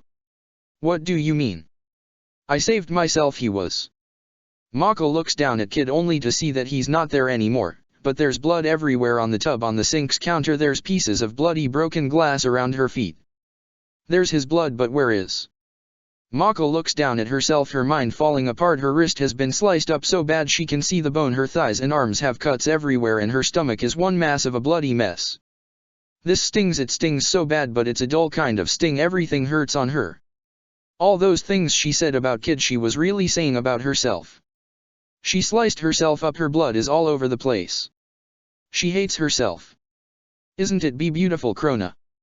Maka holds out a bloody wrist, a odd smile on her lips as she looks at the boy who's staring at her with wide eyes. He's in shock. She knows he is. Justice is always beautiful, isn't it? My mother always did say.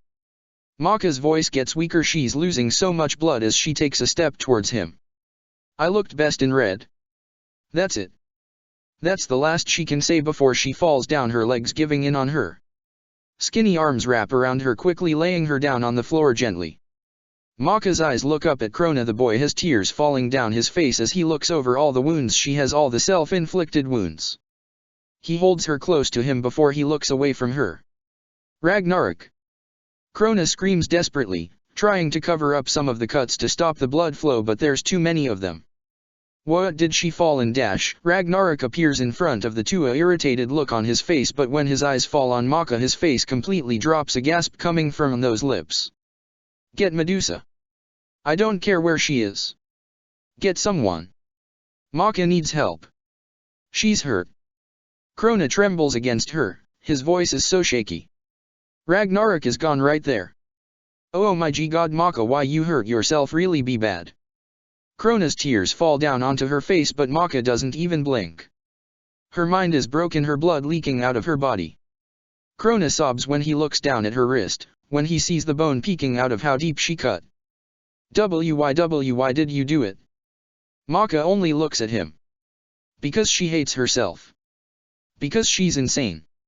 His tears only fall down faster, her blood getting all over his shirt and hands, but he doesn't seem to care about that.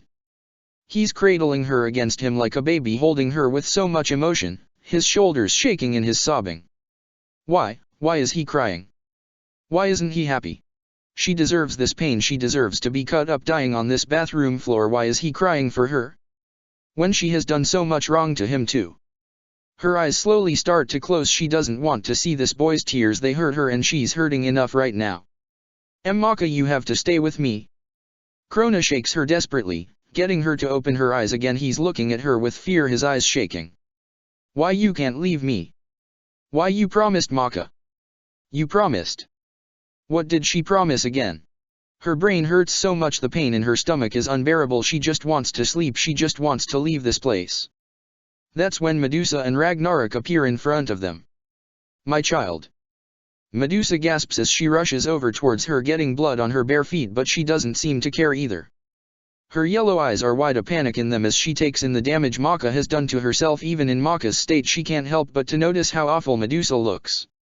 Her face is a lot paler than normal, there's dirt on her face and her hair is messed up, her clothes are a little ripped too. Medusa looks exhausted. What happened?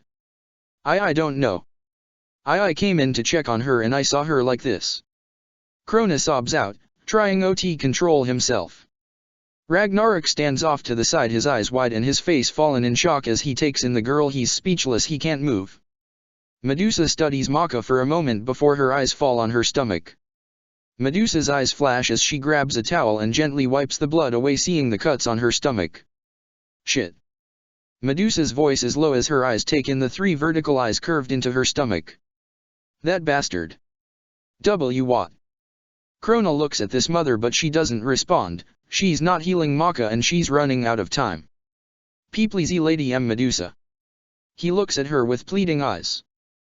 Save her please. I'm almost out of power, I can't heal her all the way. Medusa takes a deep breath before she puts her finger to Maka's forehead. Maka feels Medusa's power go through her and she watches as her wrist closes up enough so the bone isn't showing. The shallow cuts disappear on her body but the deeper cuts are still there, just closed more. Keep her alive, I'll be back with Stein. Medusa pulls her hand away and pants. She's really out of power but she disappears. Ragnarok is left staring at Maka, staring at her cuts and all the blood on her, and Krona left staring at Krona's tears and her blank face. Why, you're going to be okay, Maka. Krona soothes gently but his tears keep falling as he plays with her hair, her blood getting on it from his hands. Everything is going to be fine. That's a lie and she knows it. Maka don't respond, she just stares forward blankly, not looking him in the eyes. Ragnarok hates the feeling in his chest, he hates it so much. He's helpless, he can't do anything for her. Medusa reappears with Stein by her side, the man looking at the blood before looking at Maka, something flashing through those eyes of his, a smirk twitching his lips. Stein, you must hurry. She's lost a lot of blood. Medusa watches as Stein walks over to Krona and Maka kneeling down next to her with his bag of tools. He digs into his bag before pulling out a needle with some thread. This may hurt. Stein states bluntly as he takes one of her wrists and sticks the needle in, not bothering to warn her. He just goes about sewing her wrist, pulling the skin back. Maka doesn't even flinch, she doesn't blink. Why are they keeping her alive? She's disgusting, don't they know? Stein works around her body sewing the deep cuts that Medusa couldn't heal. His lips are in a smirk, his glasses glared but you can tell he's enjoying himself. Krona is holding her tightly, whispering reassuring words into her ear, his tears soaking her hair. Ragnarok's eyes are shaking, his being flickering. Medusa is holding her arm like it's hurt, watching this with blank eyes. Done with the stitching, now let me just bandage you up. Stein takes out a bandage wrap and starts at her stomach, wrapping it around her waist, his fingers touching her soft skin as much as possible. I must say, Maka, you look good with sticks. Stein hums as he takes in her wrist before he wraps them up. Krona gives him a dark glare, along with Ragnarok, but Medusa's expression hasn't changed. She should be okay now. I'll have to change her bandages tomorrow. That won't be necessary. Krohn butts in, giving Stein a odd look. I'll take care of her. Stein gives him a long look, his glare's glared so he can't see his eyes, but he can see his lips. He's smirking. As you wish. He gets up and walks over to Medusa. She falls into his arms and he holds her up. She looks completely wiped out. Alright, what the fuck happened? Maka doesn't come off to me as the emo type. Ragnarok finally speaks, his words not caught in his throat as he looks at the girl who is just staring blankly at nothing. Justin. Medusa sighs, getting Ragnarok to tense up so badly. Justin. Ragnarok grips his heart. How the hell did Justin do this? It was a direct insanity attack. It was strong too. He was able to make Maka crazy enough to harm herself. Most likely Justin wanted to get her to kill herself, and he might have succeeded if Krona didn't come to check on her. Medusa gives Ragnarok a dark look. The raven-haired boy feels like he just got shot through his chest. He's in pain because he failed. He wasn't able to kill Justin, and because of that Maka got hurt. She almost fucking died. The guilt he feels is unbearable. Justin. Krona grinds his teeth as he holds Maka closer, a fire burning in those eyes of his. So he thinks he can try to kill you? He thinks he can take you away from me? I don't think so. I'm the one that's going to kill you. I'll rip him to pieces. His voice screeches in her head, but Maka doesn't even move. She's broken. Medusa states sadly, looking at the girl. Maka. Ragnarok feels that pain and he takes a step closer, wanting to touch her, wanting to make this all better, wanting to fix this shit. Medusa puts her hand out in front of him and he glares at her and opens his mouth. You're not the one. She says coldly before she looks over at Krona. Ragnarok is about to protest, but when his eyes fall on the two he stops. Maka, please talk to me. Please say something, Maka. Krona pleads with her, but she doesn't respond. Please, I need you, Maka. He grabs her face gently and turns it so she has to look into those watery eyes. I love you, Maka, please say something. Let me know you're okay. I won't let this happen again. I promise you, Maka. He will pay. Please, you don't even have to talk if you don't want to. Just show me your smile, please. Maka stares up at this boy, his tears falling like rain water down on her. They hit her cheek and run down it like she herself is crying. She stares into those eyes, those pleading orbs. Something snaps back into place inside her and she blinks. He asked for a smile, didn't he? She can do that. She can do that for him. She gives him a soft smile, but it seems this causes him to cry more, his eyes lighting up. Ragnarok watches with wide eyes as those blank eyes of hers turn back to normal, that smile gracing her lips as she looks up at Krona. He sees the deep love Krona has for her in his crying eyes, and the way he holds her. Krona was able to bring her back. He only drug her down. Despite the smile she gives Krona, her eyes droop before they shut, her head lolling over to the side to lay against his chest, her body going limp against his. Maka. Krona shakes her, his eyes lose that light as he shakes her, but this time she doesn't wake up. She's only sleeping. Medusa cuts off the boy's panic, her voice is weak. She isn't dying.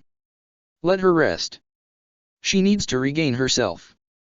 Krona only sniffles in response, holding the limp girl against his body, her blood still all over his shirt and hands, but he doesn't care.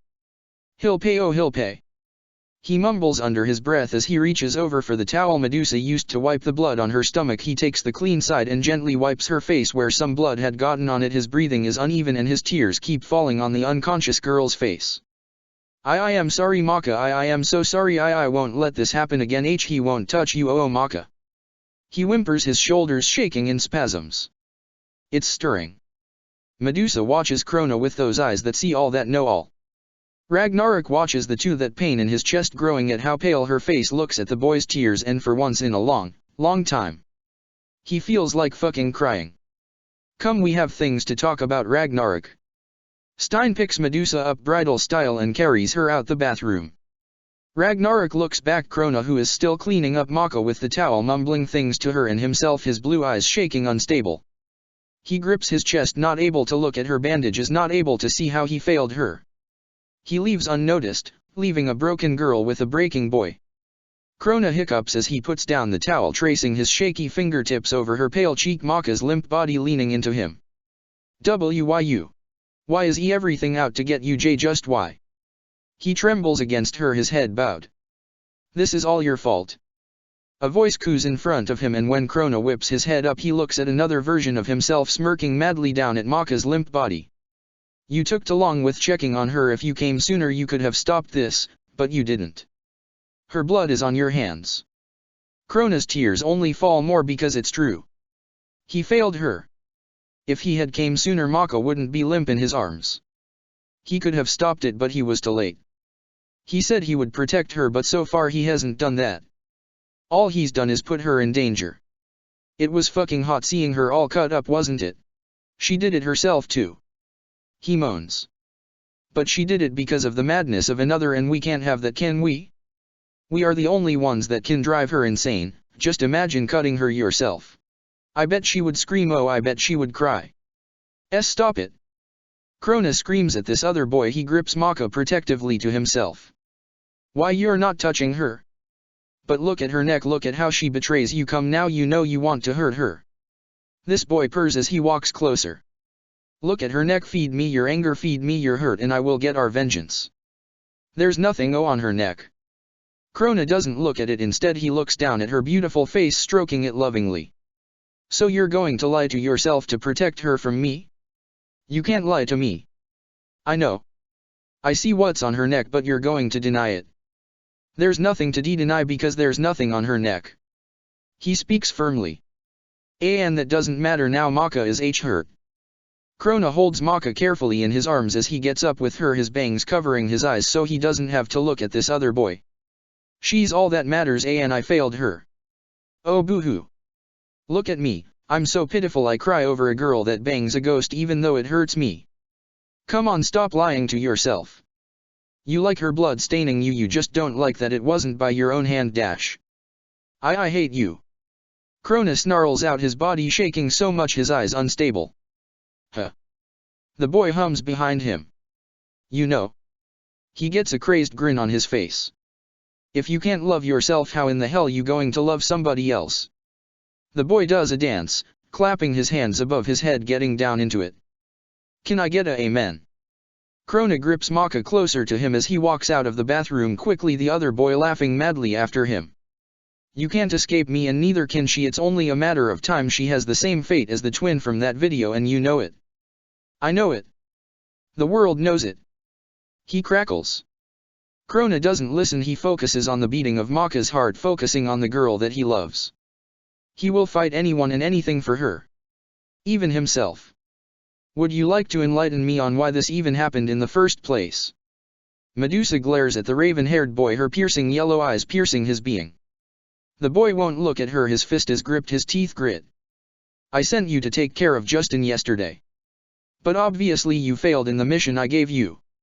You didn't fucking tell me about another man being there. Ragnarok snaps his chest puffing up. I took control of somebody and came into Justin's cottage thing to fucking kill him he was Alcip but this other guy wasn't. We got in a fucking tussle and he was stronger than I thought. We ended up waking up Justin he fucking knows my weakness. Ragnarok takes deep breaths. Justin knows all your weakness. He knows too much because of Azura. The fact he was able to cause Maka to do this to herself is a red flag. The boy is becoming too powerful. There's no doubt in my mind that this insanity attack isn't the last he will continue at it until she is dead. He must be put to a stop and he must be put to a stop now. Medusa takes a breath still looking exhausted. Tomorrow the boy dies. Right. Ragnarok grips his fist thinking about that fucking boy the fucking reason Maka got hurt he hates him a fire burns his being along with that guilt because he had failed and Maka paid for it. By the way Ragnarok do you know where Maka got that burst on her neck? It's awfully deep. Medusa coos, causing him to tense. No I don't. She probably did it to her fucking self. He snaps trying to cover up how much he tensed. Because that bruise is not bruise, it's a hickey that he left on her from last night. He didn't mean to, but he did. Krona saw it, and so did Medusa. I see. She smirks at him and it pisses him off. What the hell happened to you anyway? Ragnarok takes in her ripped clothes and the tired look in her eyes. Ran into some trouble. You could say the other witches aren't happy with me right now. I'm much into everyone's business. Also, why the hell didn't you call on Erika to heal Maka? Instead of this freak stitching her up. Ragnarok sends Stein a glare, but the man don't say anything. Because Stein can't see him. He's in his own little world. Erika and Free are not here. I sent them to complete a task for me. I was not expecting such a tragedy to happen to my child. Medusa yawns. We will speak more in the morning. I have to get my rest, Stein. Stein grips her tighter before he walks with her into another room, leaving Ragnarok alone with his thoughts. Everything is fucked up. What the hell is Medusa doing? What the hell are Erika and Free doing? Ragnarok wants to think about this, but soon his mind goes back to Maka and he feels that large pain in his chest. It's all his fucking fault. Of course it is. Justin, you fucking asshole. Ragnarok growls as he punches the wall, a hole being left in it, but he doesn't care. His chest is puffing up, his face a scowl. How the hell is he supposed to feel? Last night he was fucking pissed off that he failed, that Justin fucking threw those crosses on him and he had to retreat like a fucking bitch.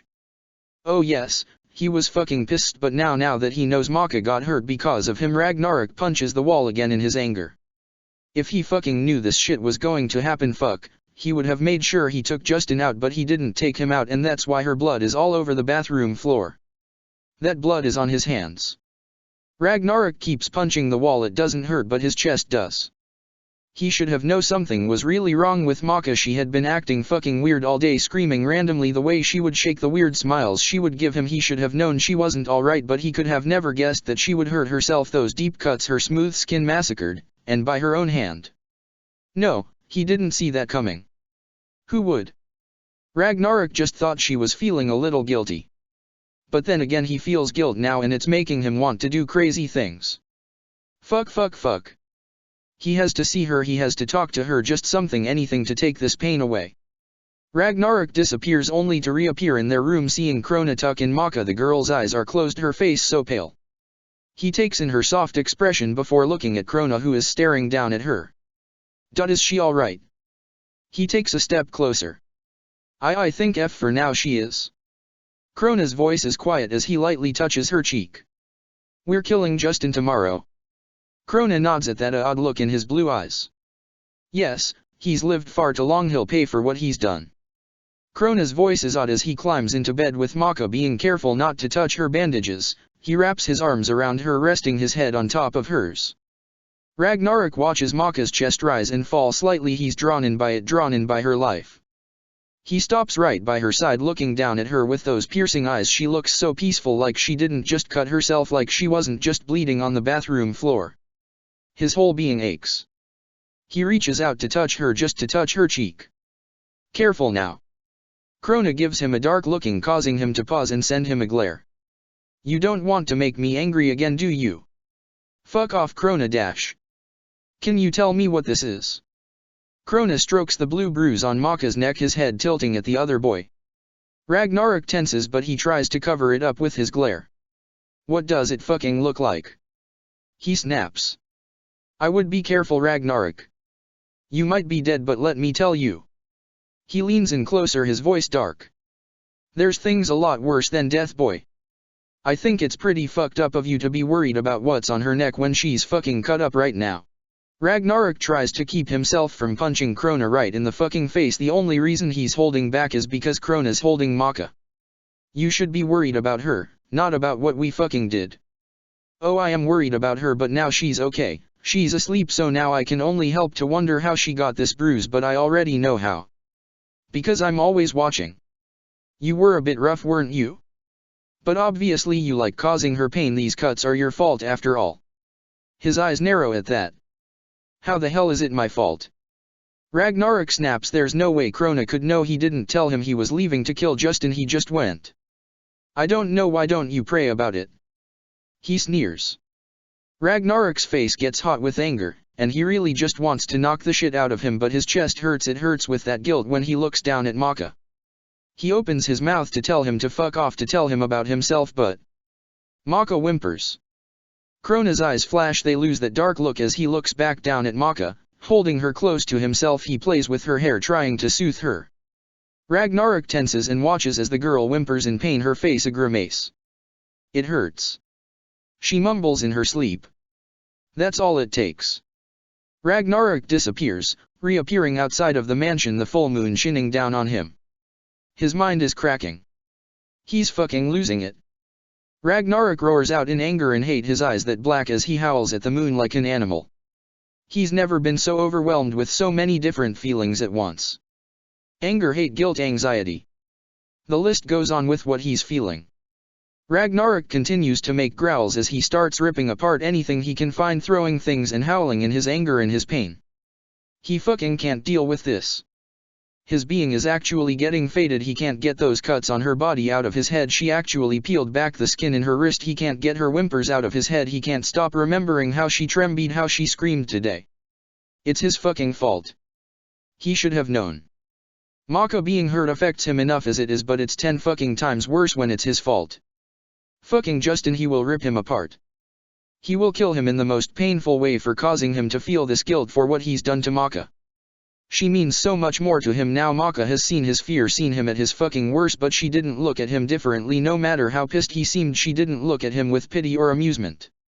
She didn't laugh at him. She saw something that he didn't even want to remember.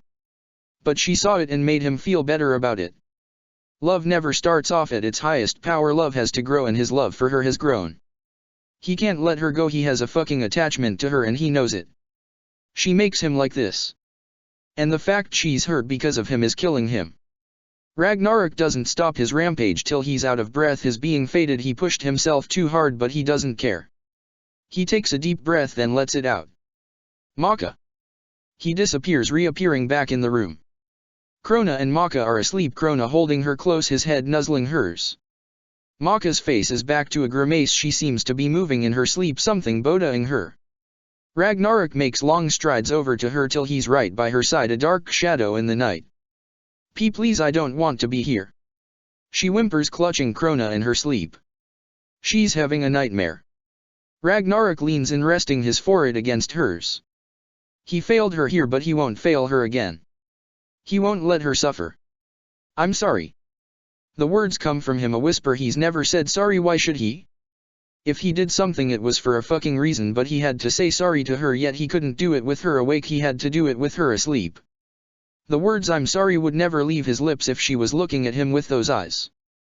He's too prideful and he knows it. He is sorry though he feels it.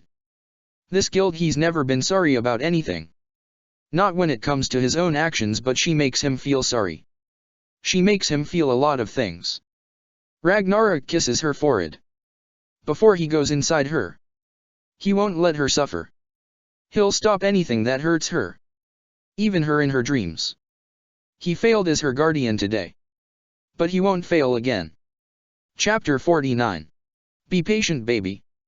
Kami smiles down at the little girl holding her hand. She's moving her legs like she's marching in place, her eyes wide with excitement.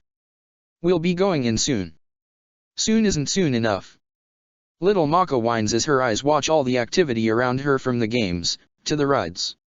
Everyone seems to be moving around and having fun except for her, of course. Can't we go in the carnival now? Not until your father gets here.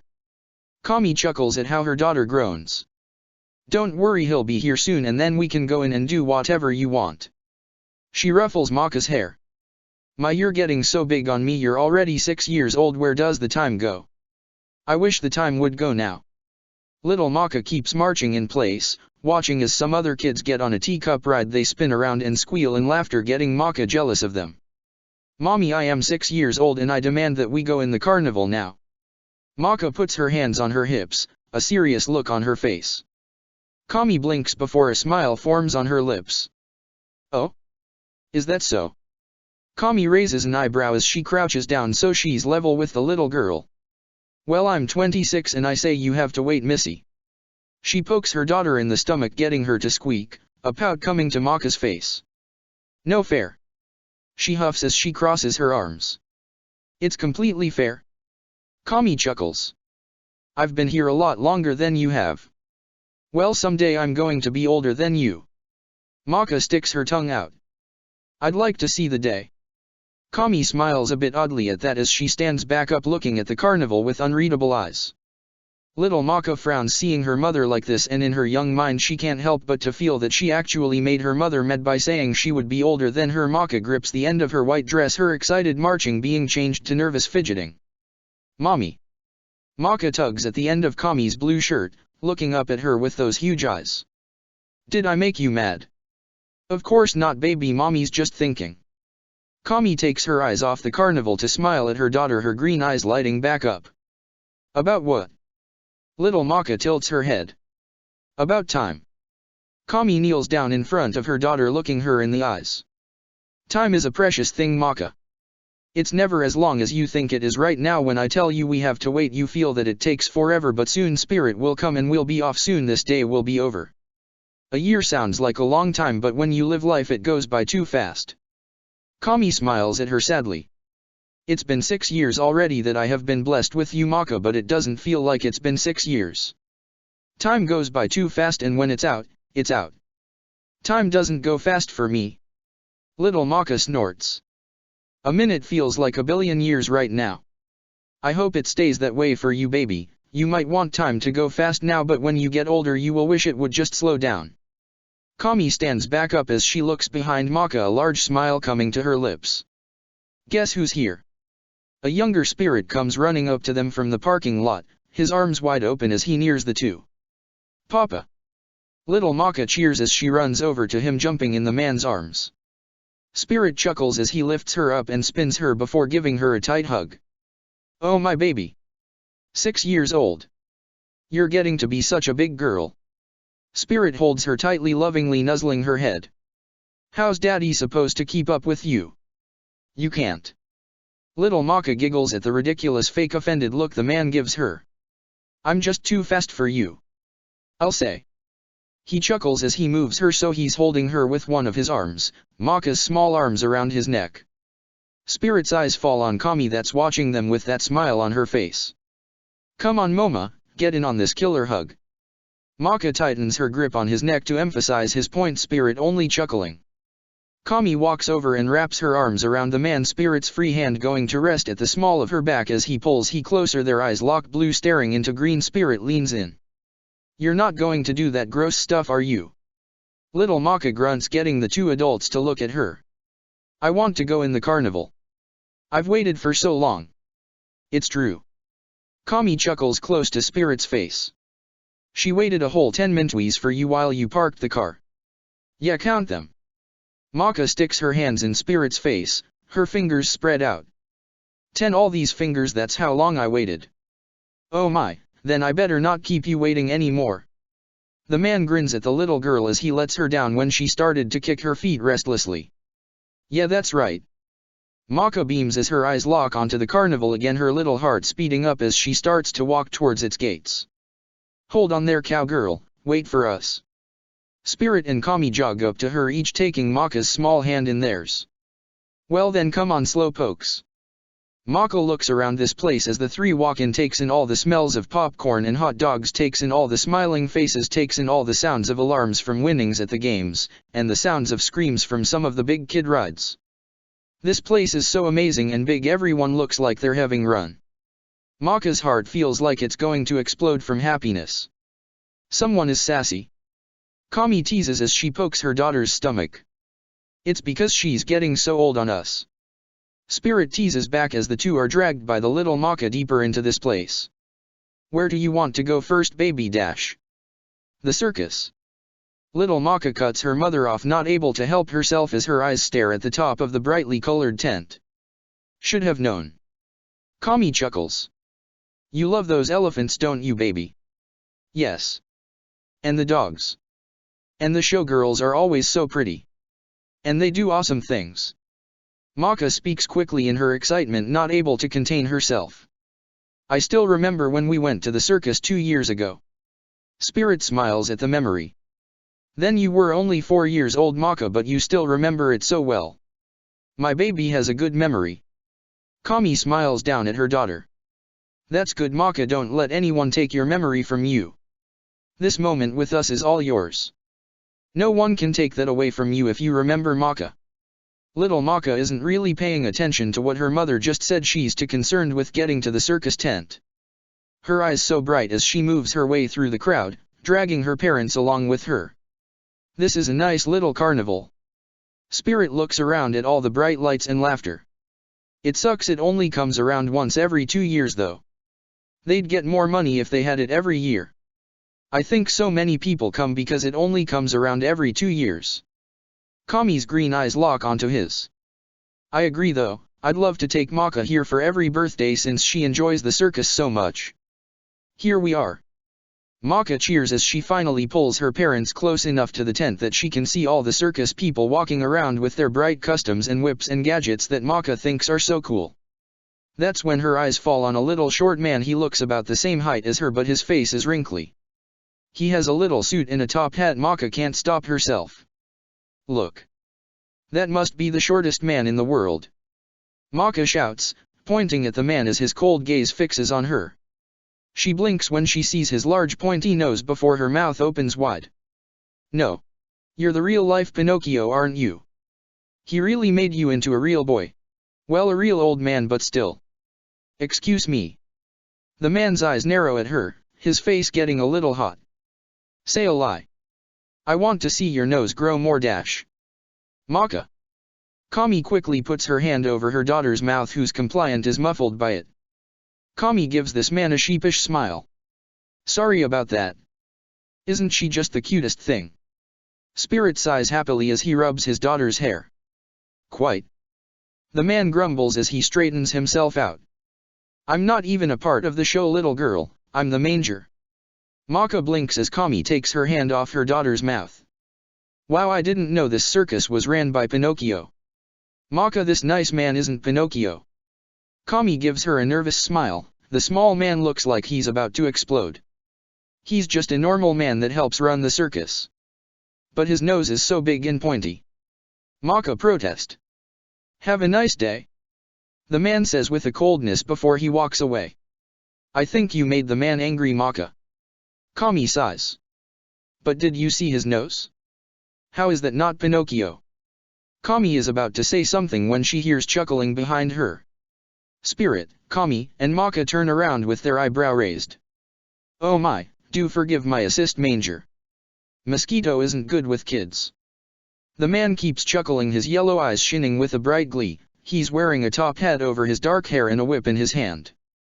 His smile is friendly and inviting. I was wondering when we would see you.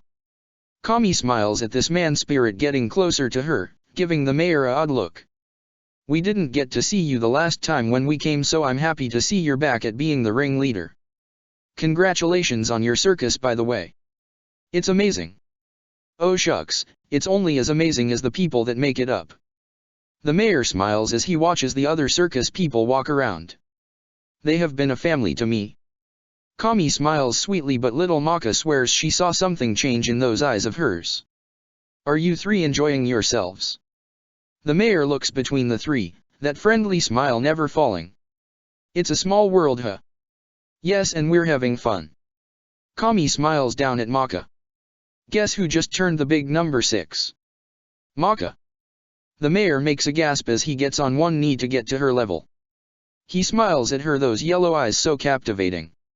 My, how the time flies. How does it feel to be 6? I feel as awesome as ever. Little Maka says confidently, getting all the adults to chuckle. She's so cute, Kami. The mayor stands back up, giving her a smile. You know, my son just turned 6 a couple months back. It's amazing how they just start off so small and grow up to be so much more. His eyes change a little, but not much. Your son? Maka tilts her head. I didn't know you had a son. He goes to your school. The mayor turns around and his smile grows. Ah, and here he comes. Little Maka looks over to where the mayor seems to be looking. Her eyes fall on a little boy walking towards them with his hands behind his back straight, his facial expression blank as he walks with entitlement. Maka gags. That's your son. Maka shouts a bit too loudly, getting Kami to put her hand over her mouth again. Yes, Do you know him? The mayor gives her a excited look. You two can be good friends. The little boy stops by his father's legs. Not till then does he realize Maka is standing there glaring at him. The boy wrinkles his nose, that same look on Maka's face is on his. Hey kid. Maka sneers, her putting her small hands on her hips. Maka. Little kid glares back at her but he keeps his posture straight. Hey Mr. Mayor, why didn't you put kid in the circus? He would fit right in with the smelly monkeys. Maka never takes her eyes off kid. Maka. Kami gives her a scolding look. Oh, do not worry. Kid waves Kami off politely and she raises an eyebrow. I am not offended. Maka is just mad about that spelling test, you know, the one that I got a 100% on? And Maka got a 98%. He speaks almost smugly. You just got lucky. I'll do better next time. Maka grips her fist. I doubt it. Kid never loses that blank facial expression before he turns to Kami and Spirit. Ah, where are my manners? I'm Kid, it's nice to meet you. The small boy holds out his hand to them. Spirit and Kami blink, looking at this formal 6-year-old before they look over at his father who is smiling like a goofball. Kami ends up being the polite one and shaking his hand. Hi, I'm Kami, Maka's mother, and this is Spirit, Maka's father. You named your kid Kid? Spirit gives the mayor an odd look. Yup. Because he's my kid. The mayor ruffles up Kid's hair, getting him to tense and quickly fix his hair. Clever, huh? Yeah. Spirit blinks as he looks back down at his daughter that's glaring daggers at this boy. What's wrong, princess? Someone got their hair messed up, little Maka snorts. Princess? How dare you? At least I brush my hair. Kid gives her slightly knotted hair a look over. Oh yeah? Well, you're stupid. No, you're stupid. Maka sticks her tongue out at him and pulls down her eyelid. Kid giving a look of disgust. Well, I think we should get going. Kami chuckles nervously as she grabs Maka when she looks like she was about to charge for Kid. Be sure to come back for the show. It's starting in an hour. The mayor smiles down at the little girl. See you later, Maka. Little Maka is only able to nod before Kami and Spirit pull her away from the two. Now that wasn't very nice, was it, Maka? Kami turns to her daughter with that scolding look. What? Maka blinks innocently. Telling a father his child belongs with monkeys in the circus isn't nice. What have I told you? If you don't have anything nice to say. Maka sighs. Don't say nothing at all, but Mom, you don't understand. Kid is a jerk. She turns around to give the boy a glare and surprisingly Kid is already looking at her. He catches her glare before he glares back. How is he a jerk? He tries to get higher scores than me. And he thinks he's all that because he can speak big words and stuff. He's just a jerk. Little Maka huffs before she crosses her arms. I don't like him. You might not like him, but you have to be nice. Who knows? He could be your friend in the future. Yeah, right. Him my friend. I'd rather have a rock as a friend. Maka raves childishly. A rock. Kami can't help but to chuckle a little. Don't you think you're being a little harsh, Maka? Nope. He's my rival. Her eyes narrow at Kid, who is still looking at her. It's like we were born to be enemies. Kami stops laughing at that. Her eyes flash and a deep frown comes to her face. Maka. Kami gets on her knees so she's in front of her child, that frown still there. No one is born to be enemies. No one is just born into something and stuck there. You make the choices in your life.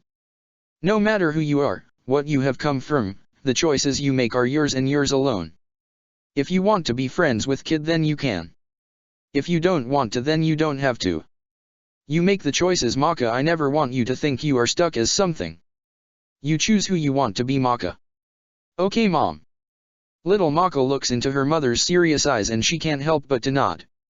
We weren't born to be enemies. I just don't like him, so I'm choosing this. Choice is something more precious than time. Freedom is the most important treasure. Never lose yours, Maka. Kami stands up. Promise me, baby. I promise you. Little Maka grabs her hand, looking at her with those big eyes. Good. Kami smiles at her again. Let's get something to eat dash. She starts to walk with Maka, but her eyes flash something in them that little Maka can't understand. But it's panic. Spirit, take Maka and get her some popcorn. Kami quickly picks Maka up and hands her to Spirit. They make eye contact. Spirit's eyes widen at the look in Kami's eyes and he quickly grabs Maka and walks away. Wait, what about Mom? Maka protests as she fights with her father. She has to do something. Spirit says in a not-so-cheerful voice as he walks into a line at a stand. The stand for popcorn.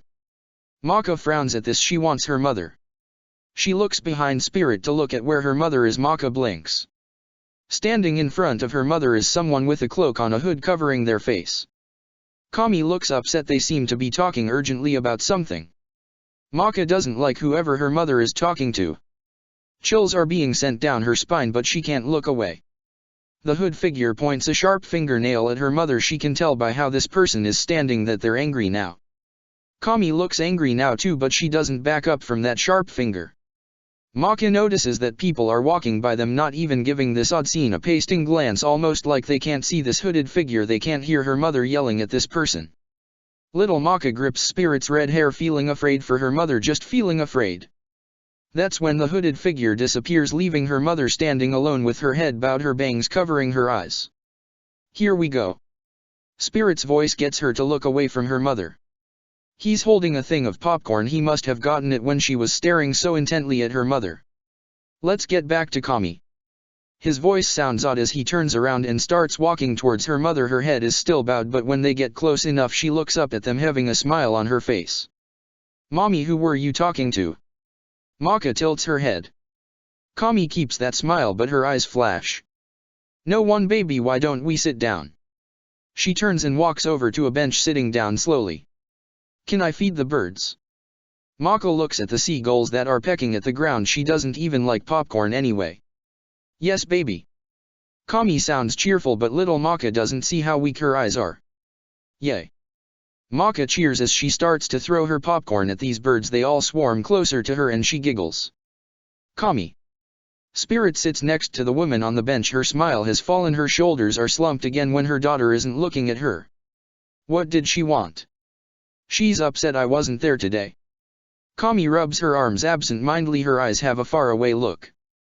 Didn't you already tell the other witches that you were going to be busy today? Spirit puts his arm around her, pulling his wife so she's resting against his chest. Didn't you say they were okay with it? Yes, but I didn't tell them the reason for it. Kami sighs as Spirit grips her tighter. I lied to her and she's mad at me now. She'll have to get used to this. This is the life you want. This is the life we want for Maka. Spirit strokes Kami's hair, his voice firm. If she's mad that you just lied to her, I'd hate to see her when you tell her the news, and you have to tell her soon. You can't put this off forever. She's going to be upset. Kami's voice is soft, a sadness in it. But it's for the best. Spirit grabs her by the face and lifts it so she's looking him in his dark blue eyes. Right. Kami stares into Spirit's eyes a moment, a conflicted look on her face before it disappears. Yes. She speaks firmly, but something hasn't changed in her eyes. It's the best for Maka. Then you better get used to her being mad at you. Spirit sighs. No. Spirit gives her an odd look at how her eyes turn so firm all of a sudden. I have to get used to her being completely gone. Kami doesn't look at Spirit. She watches as Maka giggles and throws popcorn at the birds, the seagulls fighting each other for the food. Her eyes soften and she smiles. Let's not talk about this anymore, Spirit. It's my baby's birthday. Let's enjoy this. All right, Kami. Spirit gives her a kiss on the lips. It's passionate, his hand caressing her cheek. Mom, they ate it all. Maka turns around, her eyes wide as she holds the empty bag up so her mother can see, only for a seagull to come and snatch it from her hands, getting her to squeak. Mom. She runs over to her mother and jumps into her arms, shivering a little. I don't like seagulls anymore. Do you want Papa to get them away? Spirit looks down at the little girl that's holding onto her mother so tightly. Maka only nods. All right, you rats with wings. You want to mess with my daughter? I'll destroy you in the name of our love. Spirit runs out, waving his arms in the air at these birds. They squawk and fly away, little Maka giggling at her father. Your father is brave, isn't he? Kami muses as she nuzzles the top of Maka's head. Yeah. Maka giggles as Spirit runs back to them out of breath. Papa. She holds out her arms for him to take her. Spirit smiles at his daughter as he picks her up, giving her a quick kiss on the cheek. Where do you want to go now, Maka? The carousel. Then we can go to the circus. Little Maka cheers as he puts her down. Sounds like a plan. Kami smiles as she gets up, Spirit grabbing her hand as they walk behind Maka. Yes. Maka cheers, excitement bubbling up inside her as she starts to run, doing turns and spins at how excited she is, leaping like a ballerina. She keeps doing this with her eyes closed. She only stops spinning when she's out of air. Mom, this is Dash. Little Maka opens her eyes only to frown. The carnival is deserted. No large lines, no loud sounds, nothing. Not even her mother. Mommy. Maka grips her white dress as she looks around. The only sound is her voice echoing. Mom. She screams this time, but Noon is here to answer her. That's when everything starts flashing around her. 1 minute she'll be looking at a abandoned carnival, the next she's looking at a ruin. The concrete is clean, then it's covered in red, then it flashes back to clean. Little Maka grips her hair, her eyes shaking so bad as she sees images of people cut in half laying on the floor bleeding, seeing the circus she loves down on the ground. Mom. Maka screams as she starts to take off running, trying to run away from the flashing scenery around her. Mom, what's happening? Where are you? Maka's screaming at the top of her lungs. Her little chest hurts so much, but she continues to push herself, her little dress shoes making a clanking sound. Whatever she looks at flashes. 1 minute it's nice and clean, the next minute it's red and ruin. It's like this place is stuck between two worlds and they're fighting it out. Maka being the one left in the middle alone. Everything is destroyed then rebuilt, destroyed, rebuilt. Every time she blinks this place changes, but as she runs deeper into the carnival it seems the bloody world is staying longer. Mom. Little Maka cries desperately as she runs as fast as her little legs will carry her. Mom, where are Dash? She trips. Maka lets out a scream as she falls on her knees and hands, scraping them up against the already bloody concrete. Tears start to fall down her face as she looks down at her messed up hands, her chest tightening in fear of this place, fear of what's happening to it. Why are you so afraid? A voice coos behind her. This is the world that you, yourself, have made. What? Little Maka turns around, still on the ground, to look at the owner of this voice. All air leaves her as she takes in the carnival now. There's nothing clean about it. Blood is everywhere, guts littering the ground, everything is in ruin and rumble. All those people that were smiling and laughing a minute ago are now laying on the ground lifeless, looking at her with those dull eyes. Maka puts a hand over her mouth, her body trembling at such a gruesome sight. In front of her, smirking at her, is a large creature with a clown's face. It takes a step closer, causing Maka to scream, her tears falling more as she backs away from this thing crawling on the bloody concrete, away from it. Don't be scared of me. I'm a clown. Clowns are funny, not scary. Watch this. The clown turns around for a moment, Maka having trouble to control her breathing as the thing turns around. Its smirk hasn't left its face as it now holds 3 severed heads in his hands. I can juggle for you. The clown starts to juggle the 3 heads with the frozen pained expressions with his one regular hand, those glass eyes never leaving the little Maka. The little girl sobs, gripping her hair as she looks around at the used to be lively carnival. Now it's nothing but death. Now she's all alone with this clown, she's all alone with this madness. Did you do this? Maka grips her fist, gathering her courage. Me? Of course not. I'm only a clown, my dear. The clown chuckles darkly as he stops juggling, letting the 3 heads falls on the concrete, their heads cracking, the blood splattering, adding to the rest. No. This was all you're doing. Me. Little Maka hates how much she's stuttering, but she can't help it. I didn't do this. Oh. The clown tilts its head, amused grin on its face before he points behind her. Why don't you see for yourself? Little Maka wants to run, she wants her mother, but she turns around, her heart dropping. Die. A older Maka laughs madly as she throws blood in the air, closing her eyes as it rains back down on her. She's wearing a black dress like something you would wear for Halloween. She's drenched in blood, her green eyes dilated and shaking. That's not me. Little Maka trembles, her chest tightening all the more as the clown walks so it's standing next to her. But it is, can't you tell? The clown coos as the older Maka starts stomping on the dead body of one of these poor souls, her laughter never stopping as she breaks the body's skull with her foot. Little Maka wants to say no. That this isn't her. That she didn't destroy this place, but images are flashing through her head and deep in her heart she knows that this is her, this crazy girl is her. What have I become? Little Maka falls to her scraped up knees looking at her shaking hands that are now drenched in blood. Where's Mom? I need her dash. She's gone. A different voice speaks in front of her. It's only me now. Little Maka looks up and tenses as her eyes fall onto the older Makas. The girl's eyes are black empty holes in her skull. The clown is gone now. She's all alone with this girl, with herself. Why did you do it? Little Maka shakes, hugging herself as the blood starts to form a small pool. It's up to her ankle now. Because I wanted to. The older Maka crackles. Now don't look at me like that. I'm all you have left. Your mother is gone. Your father is gone. You're all alone. Come. The girl holds out her bloody hand, that crazed grin on her lips. Take my hand, accept what you are. No. Little Maka screams as she gets up and bolts past the other girl, running as fast as she can. You can't run from yourself, Maka. The older girl smirks as she snaps her fingers. The blood little Maka is running in suddenly turns solid, her feet getting stuck in it. She cries and struggles to free her feet, but it's no use. Mom. She whimpers out, weakly, desperation sinking in as this other girl walks towards her with that smile that is too large for her face. You want your mother?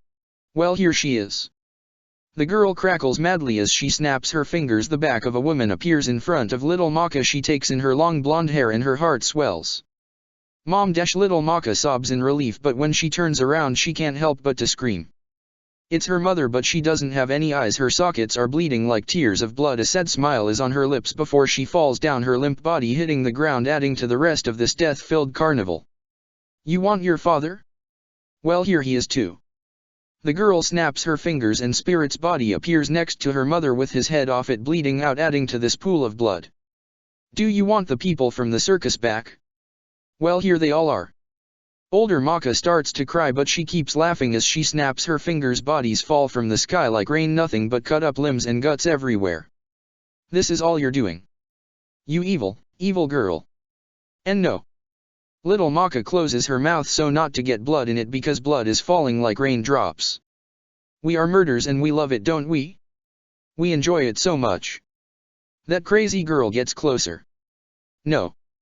Little Maka is somehow able to get out of the blood. It seems to let her go as she takes off running down this path, her tears blurring her vision. On her way she passed the mayor's body. He has a hole in his chest that friendly smiled replaced by a painful grimace. She keeps running though she has to get out of this horrible place. That's when she sees a boy with black wrapping over his face and a gun to his head. He smiles at her as she runs past him, then he pulls the trigger. Little Maka keeps running, a deep pain in her.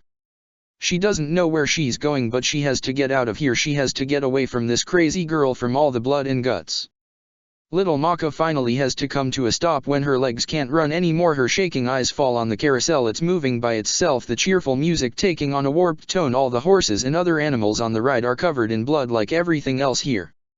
That's when someone grabs her. She struggles with this person, but when she's turned around she sees it's not just one person. All the people from the carnival, all the dead people, are now alive again. They're all cut up, but they're moving, grabbing onto her. One grabs her arm, another grabs her leg. Maka screams as she tries to get out of their grasps, but it's no use. It hurts. Little Maka cries out as these dead people grip her so tightly as they scream in her face, their blood getting on her white dress, staining it, tainting it. Accept me and I'll take all your pain away. The older Maka coos as she walks over to her, grinning that grin of hers. There's so little of you left, so why do you fight me? Why do you fight what you have done? You hold on to your innocence when you have lost that long ago. Give up, Maka, and give in to me. The girl with the black eyes face changes, it's getting darker, a snake tattoo forming around her arm. And no. Please let me go. Mom. Little Maka cries desperately for her mother, but it's no use. Her mother is dead. Her father is dead. The carnival she used to love is destroyed, never to be repaired, and it's because of her. I'm your mother now. This girl crackles madly as she points at the people that are grabbing her. That snake tattoo comes off her skin as if it's alive and it lashes out, its jaw unhooking. It begins to eat all of these people. Little Maka is let go, but before she can run, the other girl grabs her, holding her so she can't get away. Your mother tried to protect you but she failed. She gave me up but kept you. Now I have you. You are mine. Older Maka whispers in her ear, causing her to sob more as she pulls away. Now watch what you have done to this world. Little Maka tries to struggle, but this girl holds her face so she has to watch, so she has to look at this carnival. Her mother stands with those empty eye sockets in front of her. Spirit beside her with his head off. That boy that shot himself standing by her, his head is half gone. The mayor with his chest ripped out stands beside her mother. They are the first ones standing closest to her. Behind them is thousands of bloody people, all staring at her with those dull eyes of death. This is the world she's creating. This is what she causes. Beautiful, isn't it? That girl crackles. No. No, I never wanted this. Little Maka sobs. Let me go. Never. The girl leans down and kisses Maka on the top of her head. You're stuck with me forever. Please, I don't want to be here. Little Maka begs. The dead people are starting to walk towards her, reaching out towards her. But my dear, this is your home, this is your world. This girl is pushing her closer to these cut up people. This is your kingdom. Stop. She struggles with her. I hate you. And I love you. Older Maka sneers as she gives her a shove towards these monsters, these things that she created, because she killed them, filled them with hate and revenge. Little Maka falls on her knees before them, her eyes shaking before she closes them, and screams. She screams her heart out. She waits for their cold, wet hands on her, waits to be ripped apart, but that doesn't happen.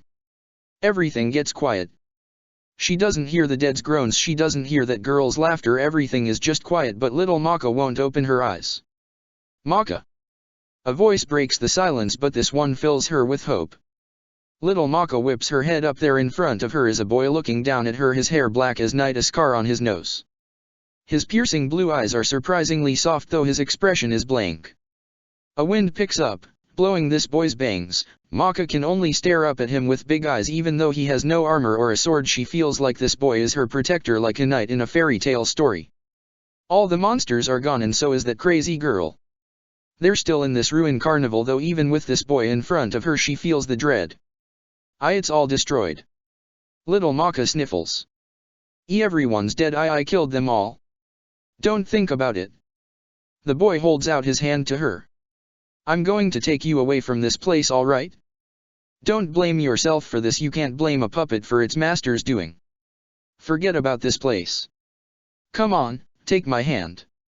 Maka sniffles as she looks at his outstretched hand with big green eyes. Her heart is lifting, this dread dying down just a bit. She wants to take his hand, but Maka looks down at her white dress. It's stained with blood and guts. I'm dirty, I'm disgusting. Little Maka lifts up her hands that are covered in blood to show him that she is contaminated. No, you're not.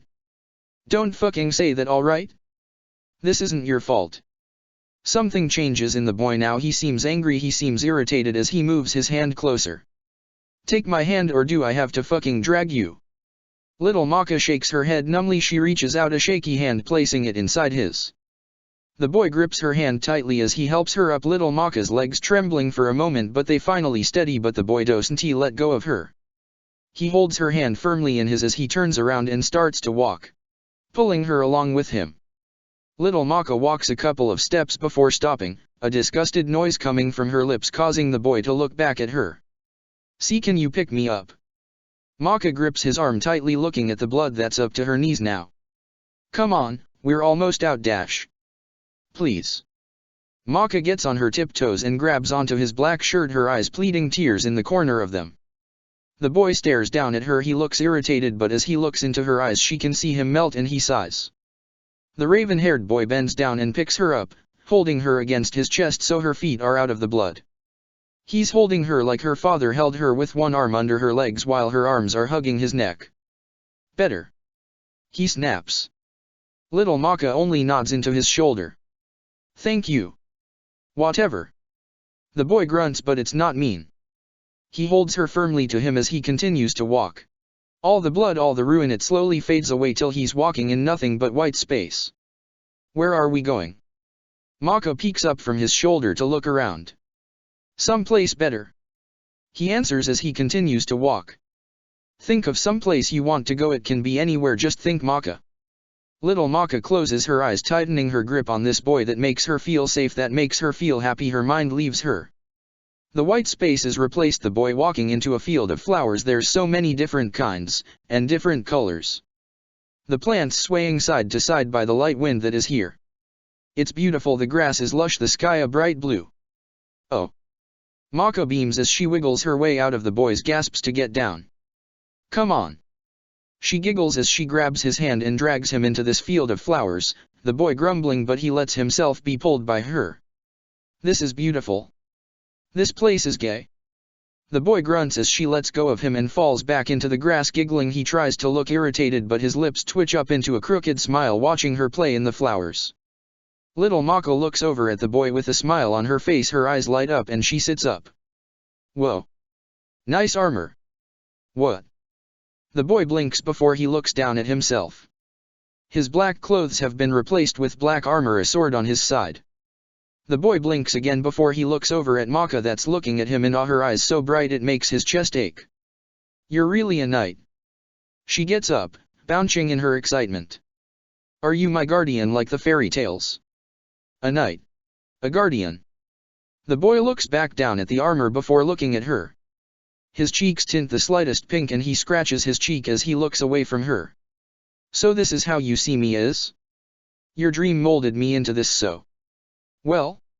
Are you my guardian or not? Little Maka puts her hands on her hips and gives him a suspicious look.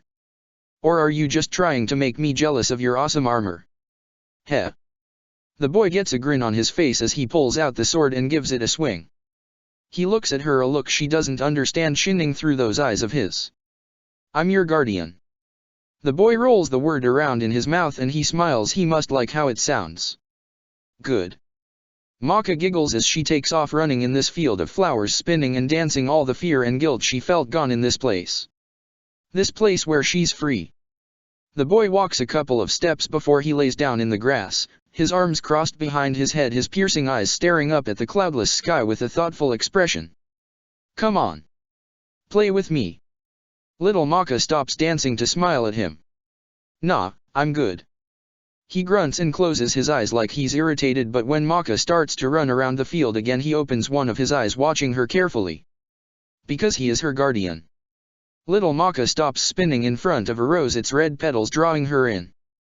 Actually what really draws her in are the rose's thorns. She reaches out a small finger knowing this will hurt her, but she's curious, she wants to touch it. Ouch. She hisses in pain when she touched the thorn and it poked her. She pulls her finger back, it's bleeding slightly. What the fuck did you do? The boy is right in front of her somehow, he's glaring at her darkly, but when his eyes fall on the small cut his expression softens. You got to be more careful, damn, who gets hurt in a gay field of flowers? Only you, Maka. I deserved it, didn't I? Little Maka gets a odd look to her eyes as she watches her blood run out of her finger. Images flash through her head, silt wrists, bloody paces of glass, tears start to weld up in her eyes. I deserve to be hurt. Don't dash. I'm ugly, I'm disgusting. She sobs as she falls to her knees, all the flowers around her are starting to die. Maka, fucking stop it. The boy growls slowly, his armor turning blacker just like his eyes. A wind is picking up and all the flowers are pretty much dead. I'm ugly, I'm so ugly.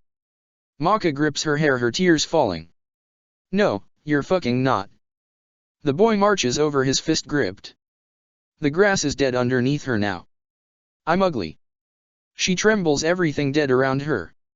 Little Maka is grabbed by the chin, her face lifted up to the raven-haired boy.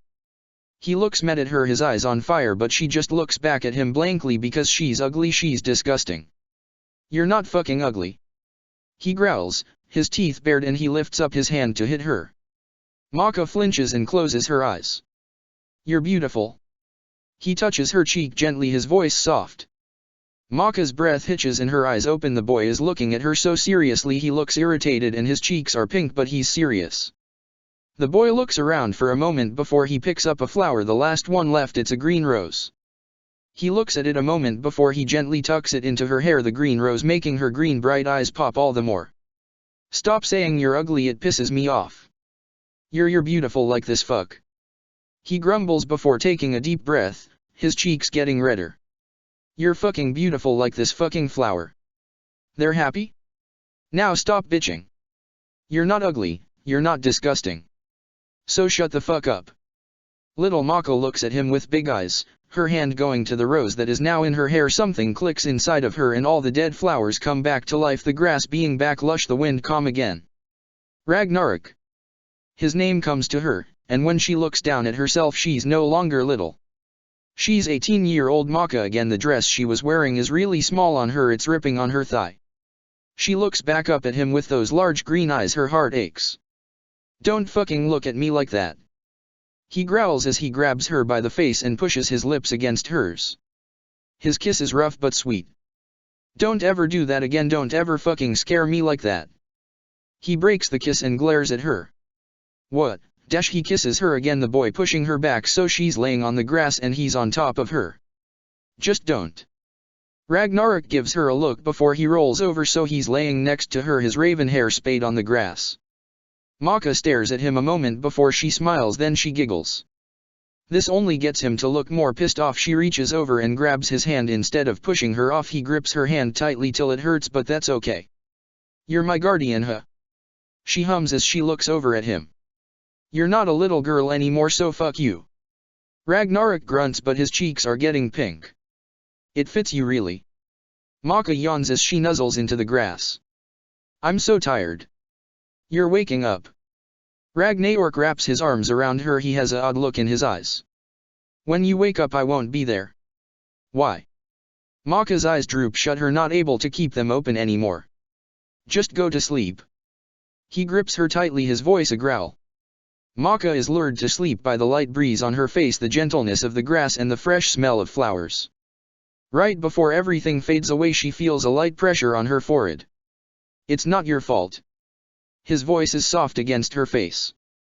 That's when everything fades away. Maka feels pain everywhere, sharp pain, dull pain, just pain.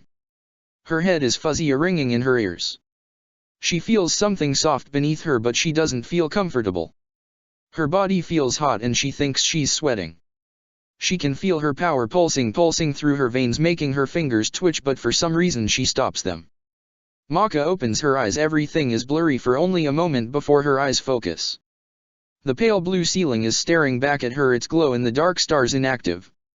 This can't be so hard. She hears Krona mumble beside her, so she turns her head. The boy has his back to her. She can see his shoulder bones move as he messes with something. He seems tense, his pink hair a mess from just waking up. It's just changing bandages. I can do this. F for Maka. I don't want that creeper Stein touching her so I can do this. Why yeah, of course I can do this. How hard can it be? I just take these scissors and... Krona's back tenses. Oh god, scissors. What if I slip and cut her? I don't want to hurt her. He grips his hair and breathes heavily. That's when his back goes completely straight. He lets go of his hair, his body becoming relaxed. Or maybe I do. He chuckles darkly, sending a shiver down her spine. That's not just fear. The pink-haired boy slaps himself and viscously shakes his head. And no. I don't want that. Why, you can go fuck yourself. Krona spats angrily as he goes back to messing with something in front of him. I am going to help her, not hurt her, she's already been hurt enough. The boy says this last part quietly, his shoulders slumping. Maka can't help to raise an eyebrow. Krona is talking to himself? And hitting himself? Well, she's not much better at all, but... that boy is getting stronger. That voice coos excitement in her voice. Leave her alone. Krona takes a deep breath, his body turning towards her now. She needs me. Maka closes her eyes just as Krona looks at her. She doesn't know why she's acting asleep, but oh well. She feels his gaze on her before he takes a deep breath. A shaky hand grabs her arm and pulls it towards him. Just cut slowly. The boy mumbles to himself as she feels cold metal near her wrist. His hand shakes a lot.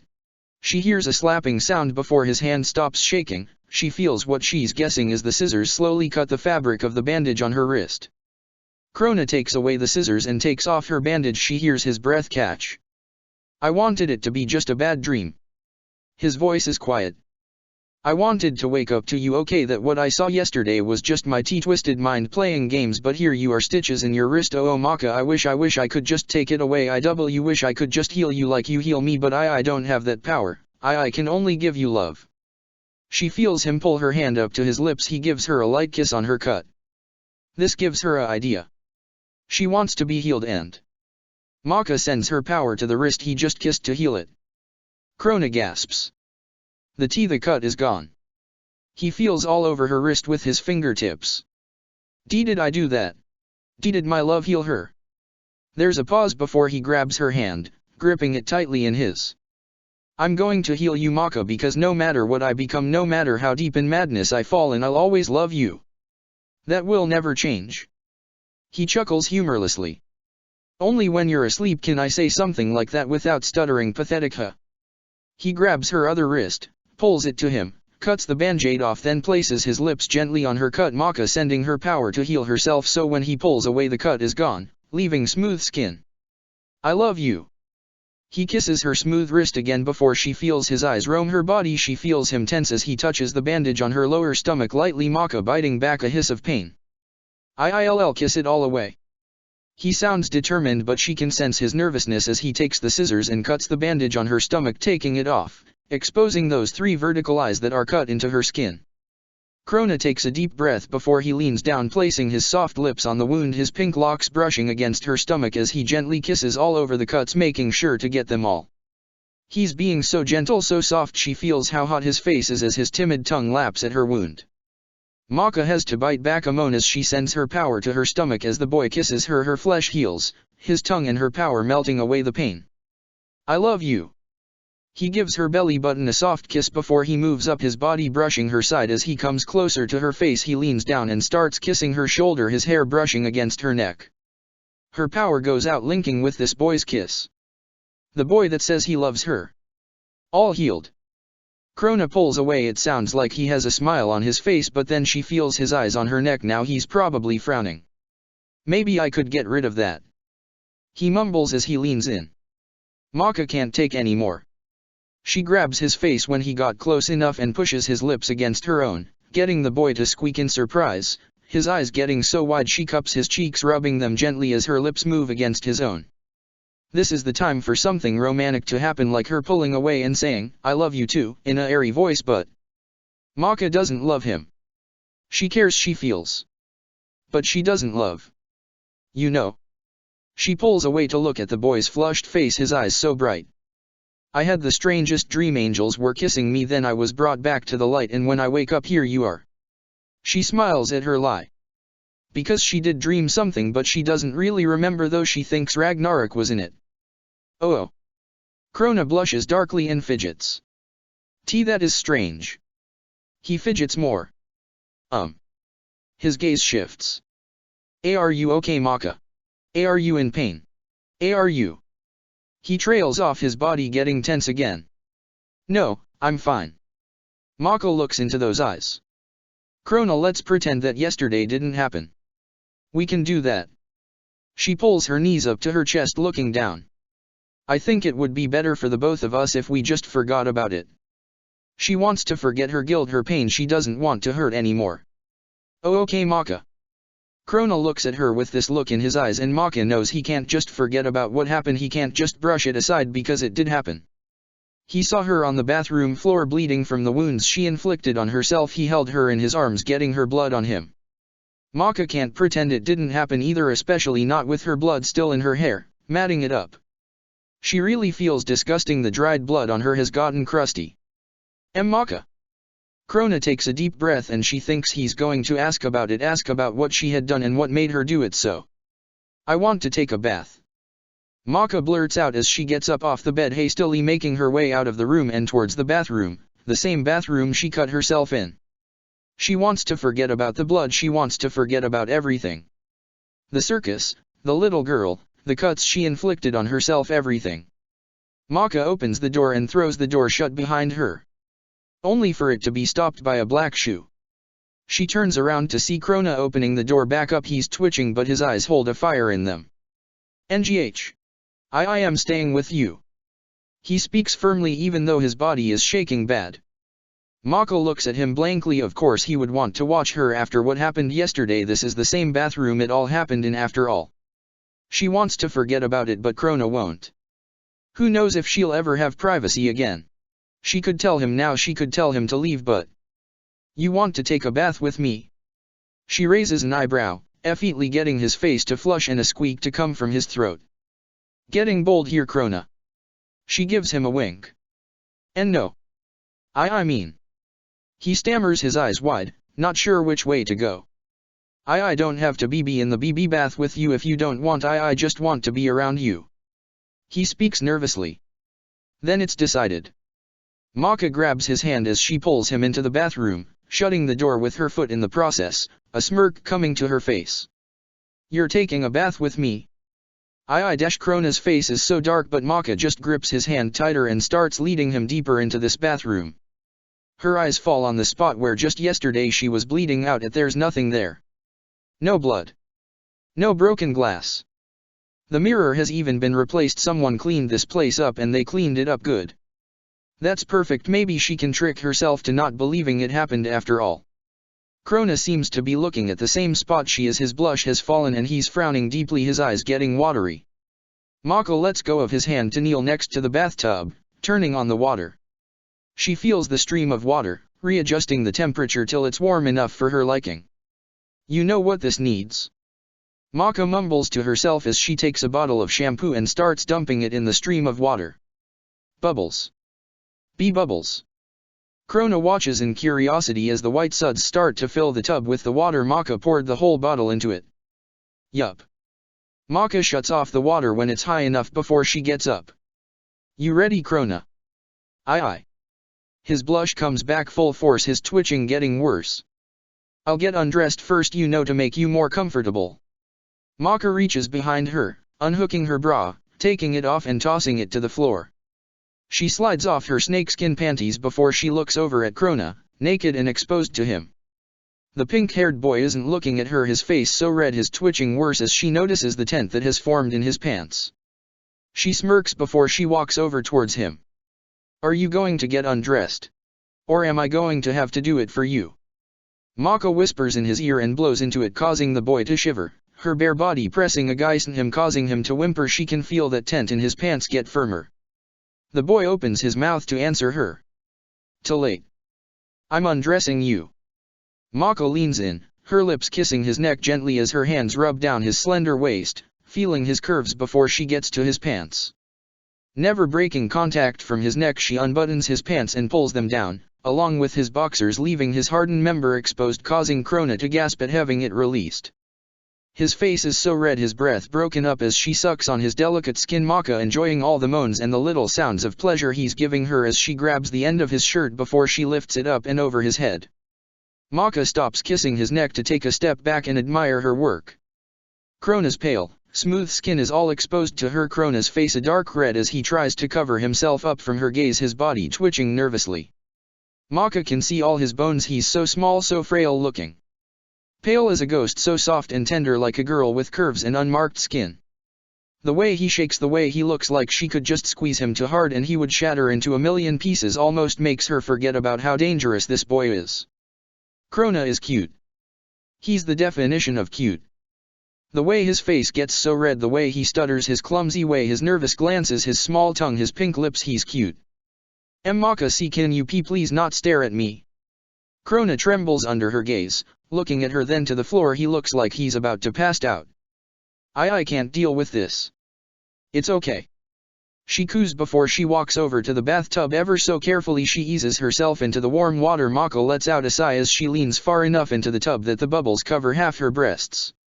She looks over at Krona, who is staring intently at the red carpet like it's so interesting, his erection still very noticeable though he's trying to cover it with his hands. Come on, Krona. Join me, Maka purrs. Krona nods, his eyes still on the floor as he takes slow steps towards the tub. His hands never stop covering himself till he gets in the tub, sinking down to cover his hardened erection, getting him to sigh in relief. Maka giggles as she picks up some of the bubbles in her hands, looking at them with her eyes lighting up. Bubbles, the bubble bath, the bubbles, she chimes in a sing-song without even thinking about it. She smiles brightly at these bubbles till her eyes fall on Krona, who is staring at her with his cheeks still tinted pink, a curious glint in his eyes. Sorry. She smiles sheepishly as she puts down the bubbles in the tub. She blushes slightly as she moves the bubbles around her to keep her hands busy. When I was younger I liked to take bubble baths, and when Spirit would come in he would always sing that corny song that he heard off of Barney. Maka blushes more, not even sure why she's bringing that up or talking about it. She would usually try her hardest to forget anything about Spirit, but this memory doesn't make her mad at him.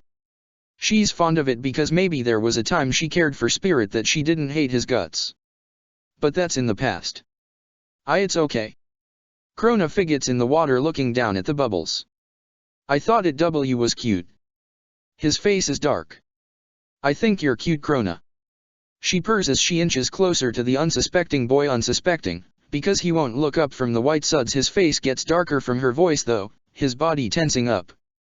He doesn't respond to her, but when her fingertips brush against his smooth thigh he lets out a yelp, his gaze finally locking onto hers. He squeaks when he realizes how close she is, her forehead almost touching his, her breath on his lips, the bubbles still covering her chest but her back is exposed from her being on her hands and knees. You know. Her eyes roam his pale chest that's exposed before she locks gazes with him. It may be the heat, but he looks like he's about to faint. We haven't had fun in a long time, if you know what I mean. She gives him a wink.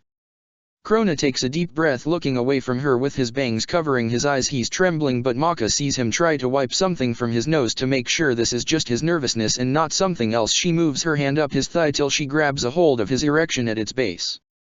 He's still rock hard. Krona groans in response. He's so sensitive, but he won't look at her. There's no need to be nervous, Krona. She strokes his member a couple of times, getting gasps and groans from the boy as she leans in and kisses his cheek. You're beautiful, remember? I'm anything but beautiful.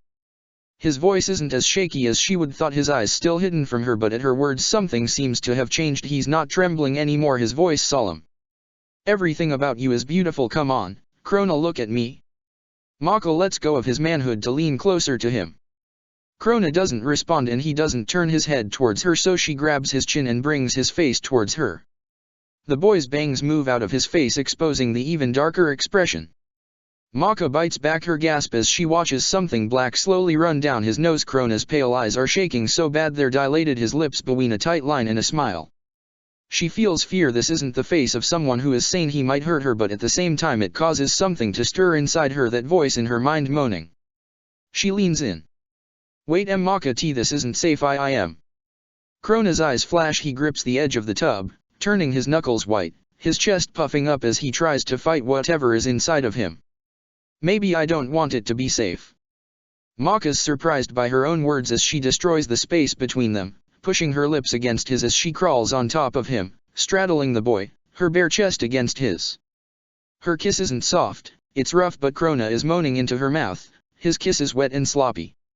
His hands come off the tub to grip her shoulders. The boy's kiss starts to get as rough and fast as her own. They don't take any breath. Maka bites his lip hard, tasting the sweet taste of his blood. Krona's nails dig into her shoulders, piercing the skin, but they never stop kissing. Maka knows this is dangerous. The kiss is becoming more painful than anything. The boy's nails are clawing down her back. She can feel he's unstable, but maybe that's what she wants. Maybe she wants him to kill her. At this point she doesn't care. Maka, please. Krona breaks the kiss, his lip still bleeding, his eyes still shaking as he looks at her with pleading eyes. I don't want to hurt you. I don't know if I can dash. She grabs his manhood roughly, causing Krona's words to be broken off by a moan. She takes in his flushed face and how his eyes seem to be fighting something. That's when she leans herself on him, his cock slipping right in because of the warm water, Maka groaning, it's been so long. Oh gee God. Krona throws his head back, his lips parted, his eyes wide, getting hazy with lust. Maka grabs his hands and pins them up over his head as she moves her body up and down the water, splashing slightly at her movements. She feels her toes curl at the feeling of him inside her. It really has been too long.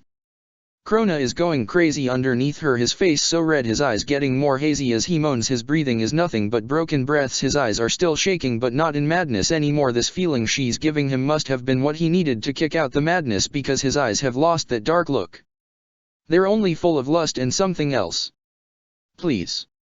He groans when Maka starts going painfully slow, a smirk on her face. Please what? She purrs as she licks his wet neck. Fuck me hard. Krona's voice changes as he rips his hands from her gasp and claws her back. It's deep and she's sure they're going to leave a mark. His voice is so dark it's scary, but Mako likes it. She grips the side of the tub to give her some leverage as she picks up the pace, her bare chest rubbing against his, creating friction. You ugh, Maka. Her name sounds so sweet coming from his lips as his hands go from her back to her waist. He holds her firmly as he starts to move his hips to meet hers. Maka gasps at how deep he's getting. Her body is so hot as they both pick up the pace. The water is rocking so bad that some of it comes out of the tub. I am going to. Krona pants, his eyes so deliciously hazy. Maka doesn't want to stop, but she feels how hard and tense his dick is inside her and she knows she has to pull away. Maka leans up so his manhood falls out of her, but she quickly grabs a hold of it and starts pumping, still straddling this boy. Maka, please. His moans are too much. She only quickens the pace. Krona grips her shoulders, his hips bucking to meet her hand. She likes she can do this to him. She can strip him of his shyness, of his nervousness, and give him nothing but pleasure. Maka does on final pump and Krona lets out a strangled cry, coming into the warm water.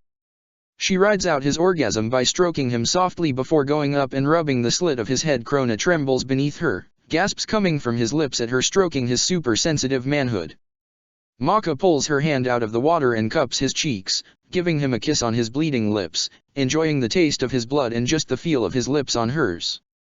Krona's kiss is different now. It's not rough, it's soft and careful as his fingertips draw circles into her bare shoulders, his timid tongue rubbing against her own, drool falling slightly from their mouths, but they don't care. I love you. Krona speaks in a airy voice. When Maka broke the kiss he dones to look away. He doesn't even stutter. He holds her there with those pale blue eyes filled with that thing she doesn't understand. Maka looks at him blankly before she moves to get off of him, but she's stopped by him grabbing her wrist. Her eyes lock back onto his. The boy is serious. Why, you know that, don't you? That I love you? No matter what you have done, no matter what I have, none that hasn't changed.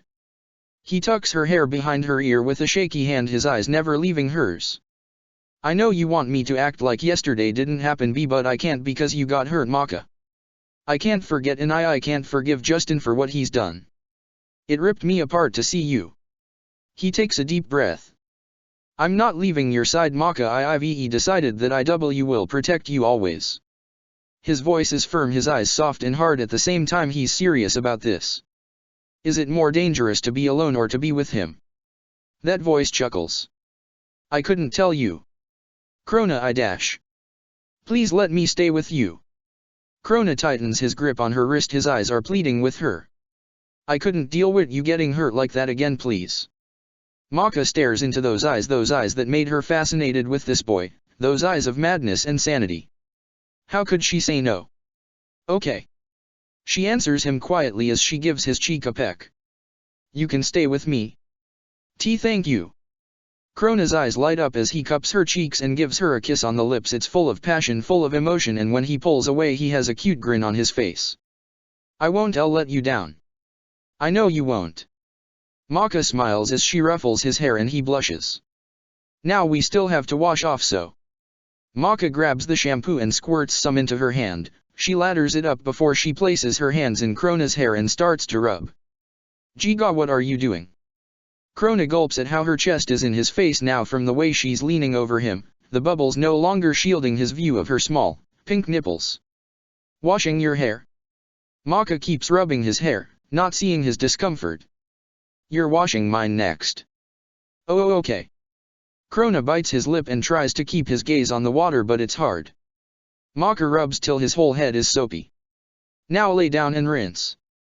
Krona listens to her moving, so he's laying down in the water, Maka moving the water so it washes all of the soap off, but the bubbles keep getting in the way. Alright, that's it. Maka grabs the plug in the tub and pulls it. The tub starts going as the water starts to drain, causing Krona to squeak in surprise. Maka stands up, pulling Krona with her. She pulls the curtain before she turns the water back on. She makes sure it's warm before she pulls the little lever at the top of the faucet. Water comes out of the shower head, soaking both Krona and Maka. This will be easier. Maka hums as she moves the blushing boy right under the water and raises the shampoo out of his hair. She doesn't bother with conditioner since his hair is so short, so she just grabs the vanilla-scented body wash, squirts some into her hand before she gets to work, rubbing it all over his body, making sure no part of him is spared. Krona is as still and stiff as a board, watching her with those eyes of his as she takes care of him. She sees his appreciation and nervousness in them. Maka pulls back to let him rinse himself. She watches as the soap suds fall off his smooth skin, the water running down his back over his bones over that ass. Maka can't help herself and she gives this boy a hard slap on his butt. Good game. Giga. He squeaks and jumps a inch off the ground, almost slipping as he turns around to look at her with big eyes, his hand on his ass cheek that she just abused. What was NGH that for? He pouts, looking like he actually did something wrong and that slap was some sort of punishment. That was for have such a scrumptious ass. Maka winks at him, causing him to fluster and stammer. Don't do that. He blushes as he looks away from her. No promises. She grins as she hands him the shampoo, getting her a confused look from the boy. Now you wash my hair and get it good. It's got some blood still dried in it. She sees him wince at that, but he nods and squirts some shampoo in his hand. He keeps his body as far away from her as he can as he gently rubs her hair, the shampoo lathering. Maka sighs in contentment at his bony fingers rocking her scalp. It feels so good. There, why you can rinse. Krona pulls away and moves so Maka can get under the shower head, which she does, closing her eyes as she moves her hands through her hair to get all the soap suds out. Krona can't help but to stare at her beauty. Her body is unmarked even after all that they have been through. Her skin is flawless, her curves defined. She has the body of an angel and it makes his throat go dry because he doesn't deserve her. Like what you see? Maka's voice pulls him out of his thoughts and he squeaks when he sees her looking at him with that smirk on her face. He stammers, his eyes wide at being caught. It's okay. I know I like what I see. She gives Krona a up and down look before licking her lips. But it's time for you to wash my body. She hands him the body wash and he gulps. Oh okay.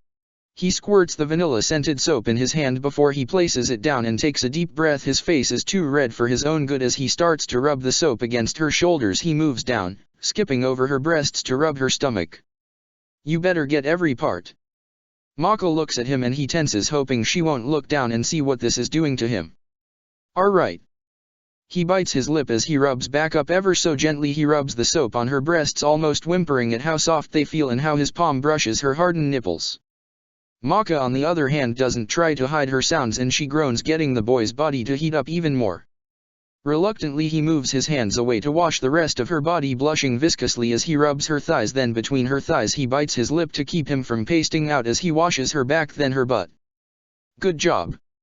Maka hums as she gets back under the shower head, washing off all his work. Krona only nods, his words caught up in his throat, him trying to hide himself from her yet again. You get easily excited. Maka smirks, noticing anyway as she leans in, kissing the boy as she runs her hands down his soaked body before she starts palming his balls, getting his back to arch slightly in a groan to escape his throat. Maka licks his neck before she licks down his soaking body till she gets down to his pulsing manhood. She licks around his head, causing Krona to tremble and gasp, his hand gripping her hair. She slowly takes him in. She missed this too.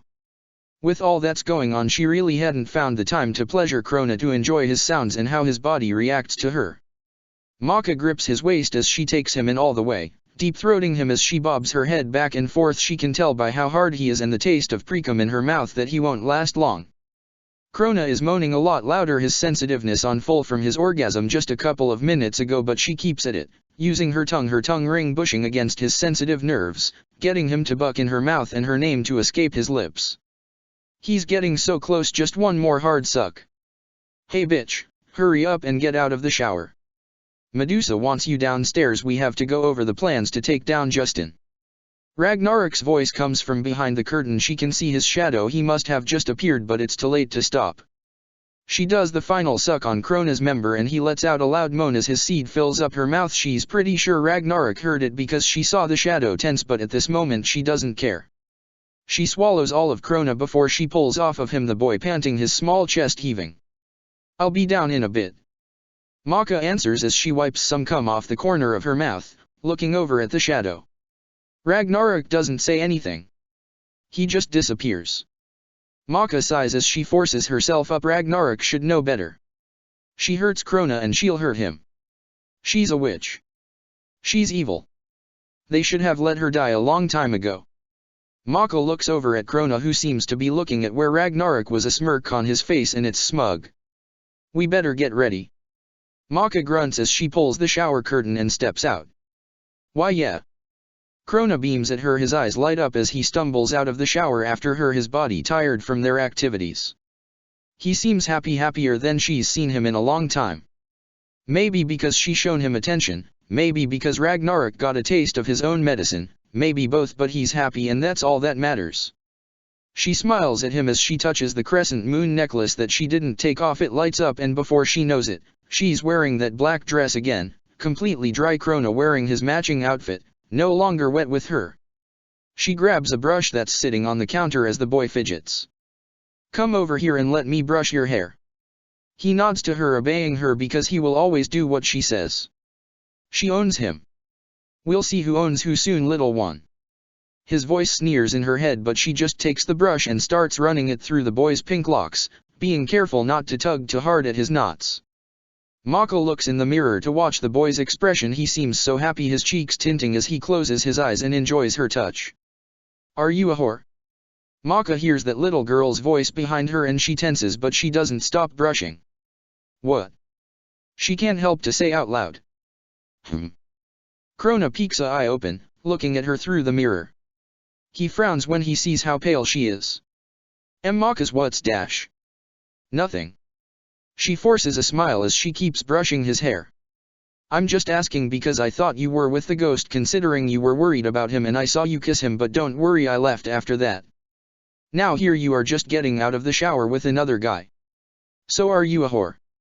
That little girl seems to be curious. Someone as young as you shouldn't even know what the word means. Maka almost scolds, but her face is getting hot. You're not my mother. The girl comebacks.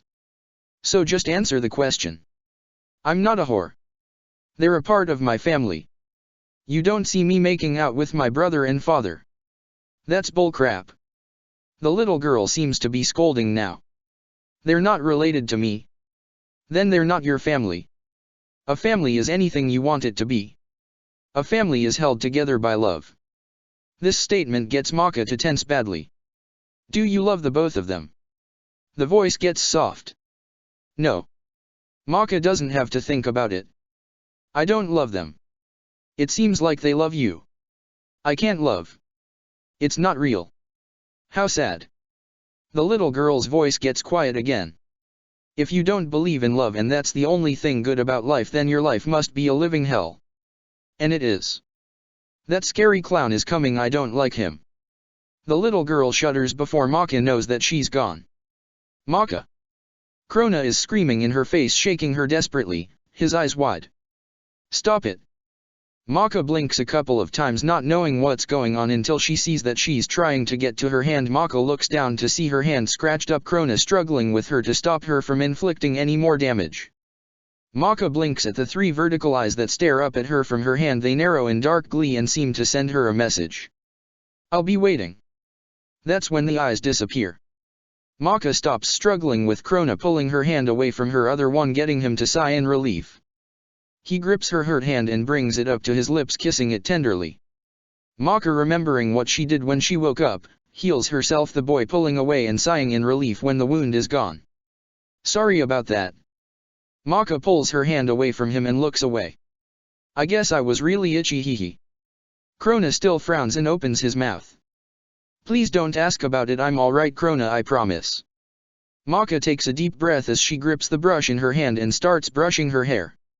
Krona grabs her wrist, stopping her, and she locks gazes with him. See, can I do it? His gaze shifts. Maka blinks but hands him the hairbrush. Krona takes it into his shaky hands, being careful. He starts to brush her hair so gently. It's a nice feeling, and Maka can't help but to sigh and close her eyes as Krona slowly works over all her knots. Why, you have such pretty hair. Krona seems to mumble to himself as he brushes it. He leans in suddenly, his lips being pressed against her ear. When you're nice to me, I'll be nice to you. Remember that, little one. I can be a bad guy or I can be a good guy. I'll make sure Justin pays for what he's done. Continue to make me happy and nothing will be able to touch you. Maka shivers at the voice, her body getting goosebumps as he pulls away and starts brushing her hair again. Maka knows that she'll make him mad again. It's just too easy, and all Maka does is hurt people. Like those people at the circus. Maka's lips go in a tight line and she takes a deep breath. Don't think about it. Done. Krona smiles as he pulls the brush away and sets it on the counter. Maka takes in her appearance in the mirror, her hair being down and framing her face. He brushed it good, so she gives him a nod of approval that he beams it. Let's get down there. Maka grabs his hand, their fingers becoming intertwined with the boy's, that is giving her such a loving smile, his eyes holding that fondness of her. Maka closes her eyes, feeling her powers flow through her veins as she thinks of the dining room, for some reasons thinking that's where Medusa and Ragnarok are. She hopes that Medusa doesn't ask about what happened. She really doesn't want to talk about it anymore, but oh well. Maka snaps her fingers and they disappear. When they reappear, they're standing in front of the dining room table. Medusa is sitting on the chair far away from them, giving them a soft smile. Her piercing eyes aren't so piercing, she looks tired, exhausted. Ragnarok is leaning against the wall, his arms crossed, a scowl on his face, and even though Maka's sure he knows they're here, he doesn't look over at them. Doesn't move. Doesn't do anything. "Ah, my child, how are you feeling? Are you in pain?" Medusa frowns slightly, her eyes roaming the spots that used to be bandaged up, and when she sees that Maka has been completely healed, she smiles again. "Good, you have your powers back." Actually it was me." Krona blushes darkly as Medusa turns her gaze on her son. My kisses healed her, my love healed her." Medusa stares at him for a moment before she crackles, laughing in her son's face. "What a ridiculous idea, Dash. It's true." Maka gives this woman a cold look. When Krona had looked down, now he's looking at her with wide eyes. "I saw it with my own eyes." Medusa stops laughing at her seriousness. She stares at her a moment, something seeming to be understood before she sighs. "Love has no power unless it is returned." Maka expected Krona to tense, to look sad or something along those lines, but instead the boy actually beams at her words, his eyes lighting up so bright, his face getting tinted, a wobbly smile on his lips. Then it hits her. Krona thinks she must love him back because his kiss healed her. Shit. Maka glares at Medusa's smirk. This bitch knew what she was doing. Oh, one moment please."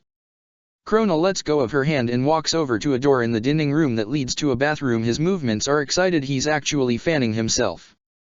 Maka frowns deeply, this is not what she wanted to happen. "What's wrong, my child?" Medusa raises an eyebrow. "Aren't you happy that you two share such a strong love?" "You know we don't." Maka snaps, giving her a glare. "You know I can't love." "Ah, that is true." Medusa smiles at this. She doesn't smirk, she smiles. "I'm so happy you understand this, Maka. Your mother didn't. She couldn't understand this concept and she lied to herself." Medusa's eyes flash a bit. "What are you, Dash? Love is something a witch cannot have. We can't understand it, we can't hold it or enjoy it. Love is something of the light, while me and you are a part of the dark. We understand hate, though we understand pain and revenge and jealousy, because those are a part of the dark, a part of us. We live in hate and destruction. Love is make-believe in our world, it's a lie, but many think of it as a dream that we cannot reach. Love is out of our reach." Medusa's words are firm, but something seems to be going on behind those tired yellow eyes of hers, her long nails absent-mindedly tapping on the dining room table. Maka feels something stir inside her at Medusa's words, because that's how she feels. She feels as love is fake, as it's something she could never have. Medusa understands how she feels, then she knows. It makes her heart tug, it makes almost a sadness settle over her. She's a part of the dark and she'll have nothing but darkness all her life. She's evil. She's a monster. She cannot love. She can only hate, can only destroy. Ragnarok's chest is puffing up and down, he still won't even look in her direction and she can't see his eyes, his bangs are covering them. He seems to get angry at Medusa's words, but why? It's the truth. You understand, don't you, my child? Medusa smiles sadly when Maka nods. If you can understand that, then everything will be so much easier for you. The sound of a door shutting get Medusa and Maka to look over at Krona, who just walked back, and his face is still red and that smile hasn't left his face. His face and hair looks a little wet, like he had splashed water in his face, and his cheeks have random red marks on them like he pinched himself. Krona is as bright as the sun. His smile so happy and warm, his eyes hold joy, nothing but joy. Everything about him is bright, she's never seen him this happy. But it's a lie. Maka tries to suppress her frown as the boy walks over towards her, a skip in his step, that wobbly smile never falling as he looks at her with those bright eyes. She thinks she could go blind. Krona is radiating. If the lie of her loving him has filled him with this happiness, has lifted him up so high, she's afraid to see what how'd happen if she were to correct him now, to tell him that she doesn't love him and it was her healing herself. She would crush him, she would crush that smile on his face, and instead of him crying tears of joy it will be tears of sorrow. Maka forces her smile when Krona reached her, grabbing her hand and intertwining their fingers, giving her that smile that aches her heart. She won't tell him. She will let him believe what he wants, but Maka could never say the words I love you, so she hopes he will never ask her if she loves him, because she will say no. As long as the lie doesn't come from her lips, she can lie for him. Take a seat, Krona. Maka, we have some things to discuss. Medusa looks between the two, a smirk on her face. Okay. Krona chimes. As he leads her over to the table, he pulls out her chair, Maka hesitantly sitting down before he takes his seat next to her, his hand never leaving hers. His thumb gently rubs her hand, those bright blue eyes watching her, they're half-lidded, and that smile is so large she wonders if he's ever smiled as big as he is now when he was sane, that is. She feels his foot gently rub against her own. Krona has it bad. Ragnarok, would you like to take a seat? Medusa raises an eyebrow at the raven-haired boy who has done nothing but glare at the wall. He gives her his middle finger, but he never looks at Maka. Very well, I'm sure you all know why we're here right now. Medusa looks between the three, all eyes are on her except for Krona, who is still admiring Maka. We have a pest to take care of and his name is Justin. Justin. This seems to snap Krona out of his state, and he looks at Medusa, a glare coming to his face as he tightens his grip on her hand protectively. I'm fucking tired of that asshole. From the very beginning he's been a pain in our ass. Ragnarok growls, coming closer to the table, standing by Maka's side, but he won't look at her. He's not fucking getting out of yesterday's stunt this time. I won't fucking fail on killing him. Ragnarok's voice is so dark, his chest puffing up, Maka can finally see his eyes, they're black and full of fire. This time. Maka raises an eyebrow, and it raises more at how tense Ragnarok gets, how he glares to the ground, his teeth grit and his hand in a fist. I sent Ragnarok to kill him 2 days ago, but he wasn't able to do it. Medusa speaks smugly. I fucking tried.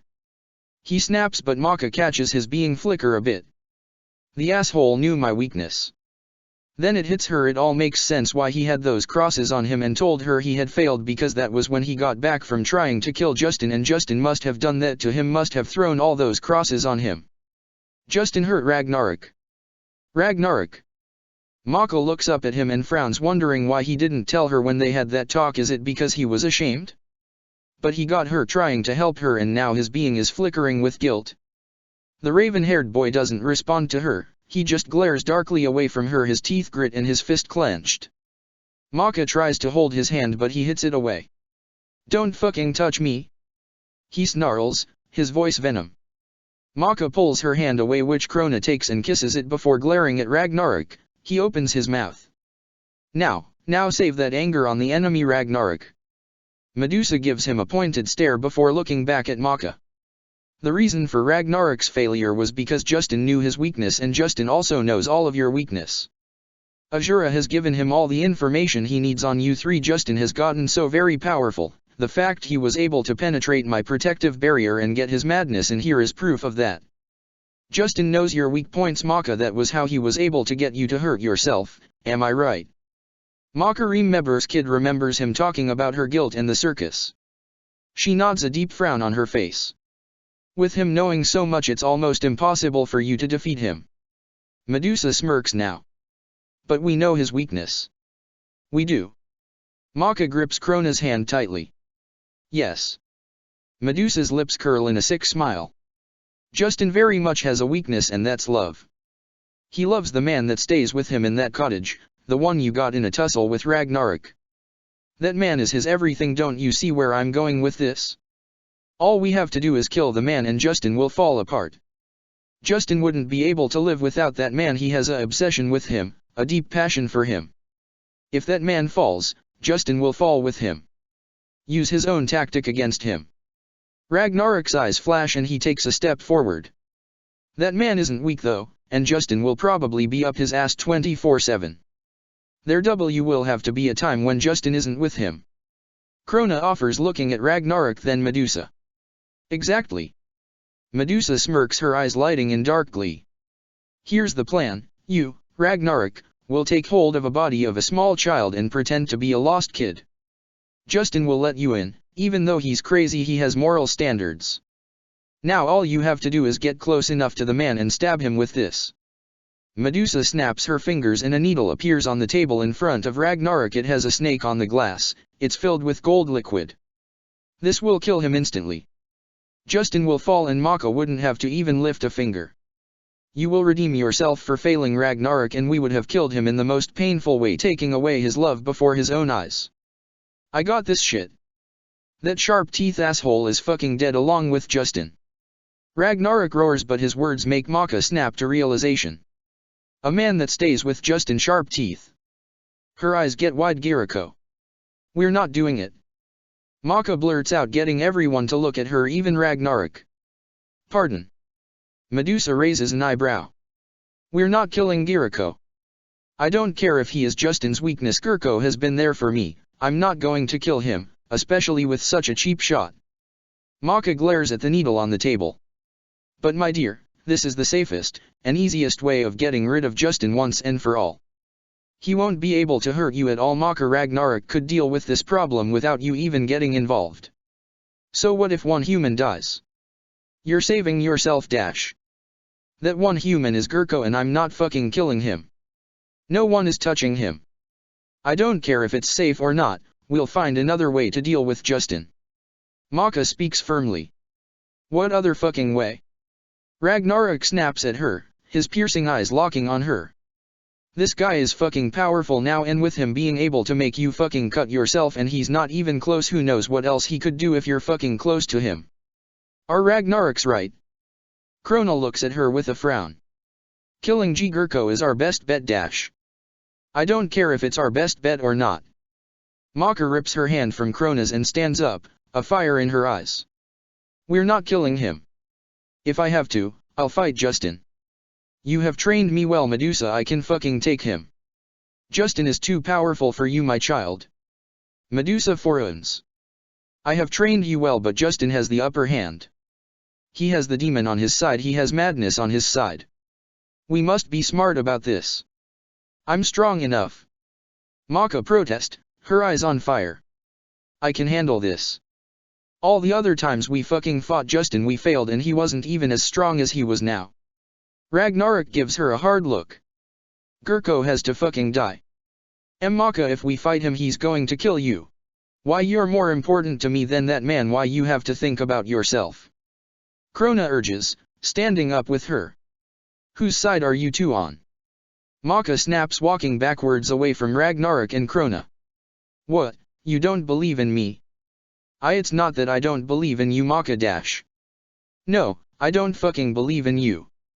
Ragnarok growls as he takes a step forward. I fucking saw that guy's power, you don't stand a fucking chance even with us by your side. Well, fuck you, Ragnarok. Maka spats her hair, starting to blow, she's getting so angry. I don't care what you think. We're not killing Giriko, and that's final. And if you two want to be pussies about it, I'll fucking fight Justin by myself. Doing that is suicide and she knows it. But at this point she doesn't care. Are you fucking crazy? You can't fucking fight him without us. Ragnarok eyes flicker a bit in shock at how she's speaking, but he quickly goes back to glaring. Maka, we do everything together, remember? Krona frowns, maybe he's finally getting the picture that she won't stand down, because he says next. I'll stand by whatever you want to do. If you want to fight, I'll fight with you. I am not leaving your side. I'm going to fight Justin. I'm going to bring him down with my own hands. I don't need a cheap shot to kill him. Maka takes a step towards the table. My child, I don't think that's a good idea. You should just let me kill that man. I'm fighting him, and that's final. Maka growls, a plate being thrown across the room and shattering when it hits the wall. Her power is reacting to her anger. Medusa's eyes narrow, and when Maka blinks, The woman is right in front of her, crouching on the table as she sits like a frog, leaning close so her face is mere inches from Maka's, a serious expression on her face. Now you must think real carefully about this, my child. Bravery is a admirable feature, but being brave here will get you killed. What do you have to prove, my dear? I know you are a great witch. But a great witch wouldn't fight a fight when she could win with trickery. Maybe I don't give a shit about being a great witch. Maka snaps, her glare never falling. Ragnarok is watching this with an uneasy stare, and Krona looks like he's about to have a mental breakdown at the way Medusa narrows her eyes at Maka. What about Krona? Not only are you putting your life on the line, but you're going to be putting his in danger as well. Medusa presses. Krona can stay here. It's his choice what he does. I'm not forcing him to leave with me, nor am I forcing Ragnarok. Maka doesn't lose her hard tone. And what if Krona and Ragnarok decide to stay?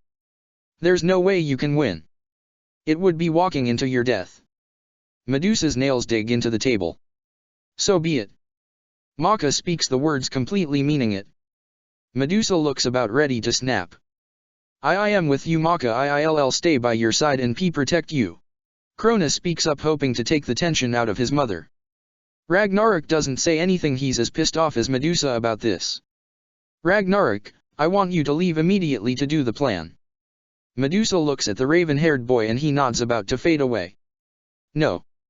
I'm fighting Justin. I'm not going to let you kill Gurko.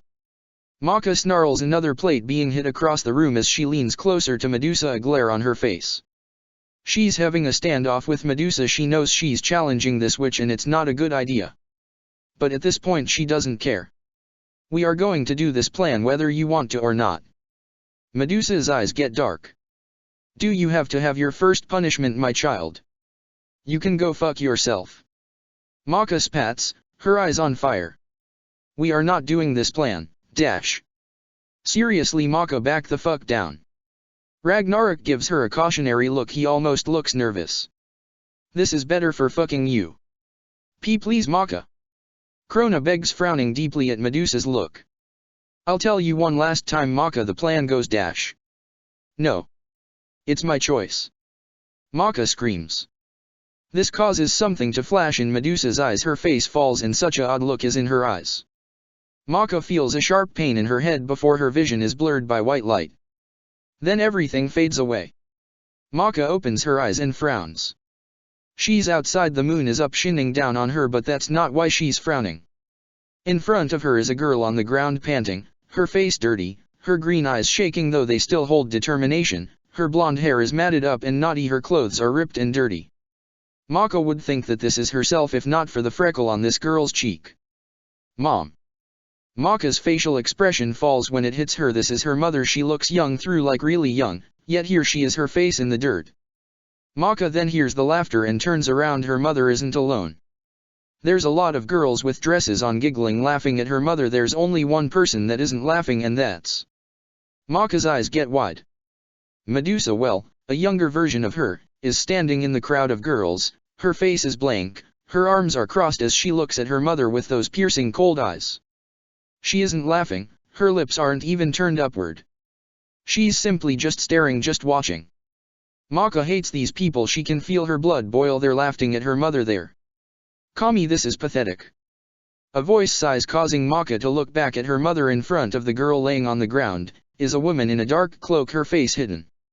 Maka notices there's a lot of these hooded figures. By how tall they are she can tell they're older than all the girls, and it looks like each girl has a hooded figure except Medusa and a dark-haired girl beside Medusa. I'm sorry. Her mother winces as she forces herself up. Her hands shake before they give up, and with a cry she falls face first back into the dirt. The other girls laugh more. My Kami, I didn't know you were a witch of the dirt. That black-haired girl sneers, getting all the other girls, except Medusa, to crack up. This dark-haired girl has a fan that she keeps fanning herself with. Maka wants to take that fan and shove it up her ass. There's no more saying sorry about this. The cloaked figure snaps on her mother. You are a disgrace to all of us. You are 13 years old and you haven't been able to complete one spell. It always backfires on you like it did just now. You can barely even make a decent potion. I'm beginning to doubt you're a witch at all. You're just a mistake. I'm not a mistake. Kami growls as she tries to get herself up. This time she susts so she's on her knees, her eyes on fire with determination even when everyone else is laughing at her. Oh yeah? Then why can't you do a single spell? Why is it you're the only one, Kami? I'm beginning to think your mother lied about you being a witch. If your mother was still alive, I would kill her for letting you exist. It would be a bit better if you actually killed someone or something, but you haven't. All your other classmates have killed someone since age 6. You're double that age and your hands are still clean. It's disgusting. I don't have to kill someone to be a witch, that's what my mother told me. Killing doesn't make a witch. Kami's voice never loses its firmness. Your mother was a fool. That cloaked figure snaps. Either you kill someone, Kami, or you'll never be able to completely a spell. I'm not killing anyone. Kami shakes her head. Kill someone or you're not a witch. I'll drop you, and then do you know what will happen? Everyone shushes up. Termination. No. It's my choice. Kami shouts. Maka sees Medusa's eyes flash at this. And I say I'm not killing anyone. I can be a witch without relying on others' life force. That's it. All you are is mouth, Kami. You're no witch. You don't even have a guardian anymore because I quit. Why I would put up with you for this long is beyond me. The cloaked figure steps forward. I'm putting an end to you, something I should have done a long time ago. Maka watches as her mother struggles to get up, but she can't, and this person is getting closer to her, her hand outreached. A hand touches the top of Kami's head, but it's not the cloak woman. You're not killing this girl. A voice speaks up, her hand leaving Kami's head. Medusa. All the girls gasp when their eyes fall on Medusa standing in front of Kami, her arms crossed, glaring at this cloaked figure. Kami looks up at the other girl in shocked confusion in her eyes. Medusa, what is the meaning of this? The cloaked figure demands. Is it fair to kill the student when it's the teacher that hasn't been doing her job? Medusa's eyes narrow at how the cloaked figure tenses. It's no secret that you haven't helped this girl out, and unlike all the other witches, she doesn't have a mother to teach her, she only has you. That doesn't matter. Even when I do construct her, she never gets it. And if she can't get it, why even have her around? She doesn't have a guardian, not anymore. She's a mistake as a witch, there's no reason to keep her. She has potential. Medusa speaks calmly even when all the other girls gasp and mutter under their breaths. Potential. Kami looks up at her, her eyes wide like she's never heard anyone say that, and maybe she hasn't. Yeah, right. If she has so much potential, Medusa, why don't you be her guardian and teach her? This gets all the girls to crack up. Not a bad idea. This shuts everyone up, everyone looking at Medusa with their mouths wide open, even Kami. As of right now, I'm taking Kami Albarn under my wing. She will be under my supervision, and I will make her into a great witch and prove you wrong. Not so fast there. The cloak figure growls. You're not going to be her guardian unless I know you can handle the responsibilities. You're only 15, Medusa. You and your sister live alone, you have enough to deal with. I don't care. Medusa states bluntly. Well, you can't be her guardian unless by tomorrow you're able to teach her one spell. Everyone sneakers out at this, saying things like no way and that's a failure waiting to happen. If you don't do this, Medusa, you will also be punished for your failure. Do you still want to do this? Yes. Medusa doesn't even blink. Why is Medusa doing this? A girl whispers to another. Medusa is one of the top witches of our class. Her and Arachne. So why is she even concerned about Kami? My sister always did have a thing for trash. That black-haired girl waves the fan in her face, smirking at Medusa. It's such a shame Mom didn't have a thing for trash. If she did, you would have been the favorite for sure, Medusa. All the girls crack up. Medusa doesn't even blink at this. Watch it, Arachne wouldn't want someone getting squished now, would we? Medusa gives her a smirk that the dark-haired girl glares at. No fighting, girls. Now if you're really sure, Medusa. Yes. Then it's settled. We will meet back here tomorrow and see just exactly what Kami can do. The hooded figure sneers before she snaps her fingers and disappears.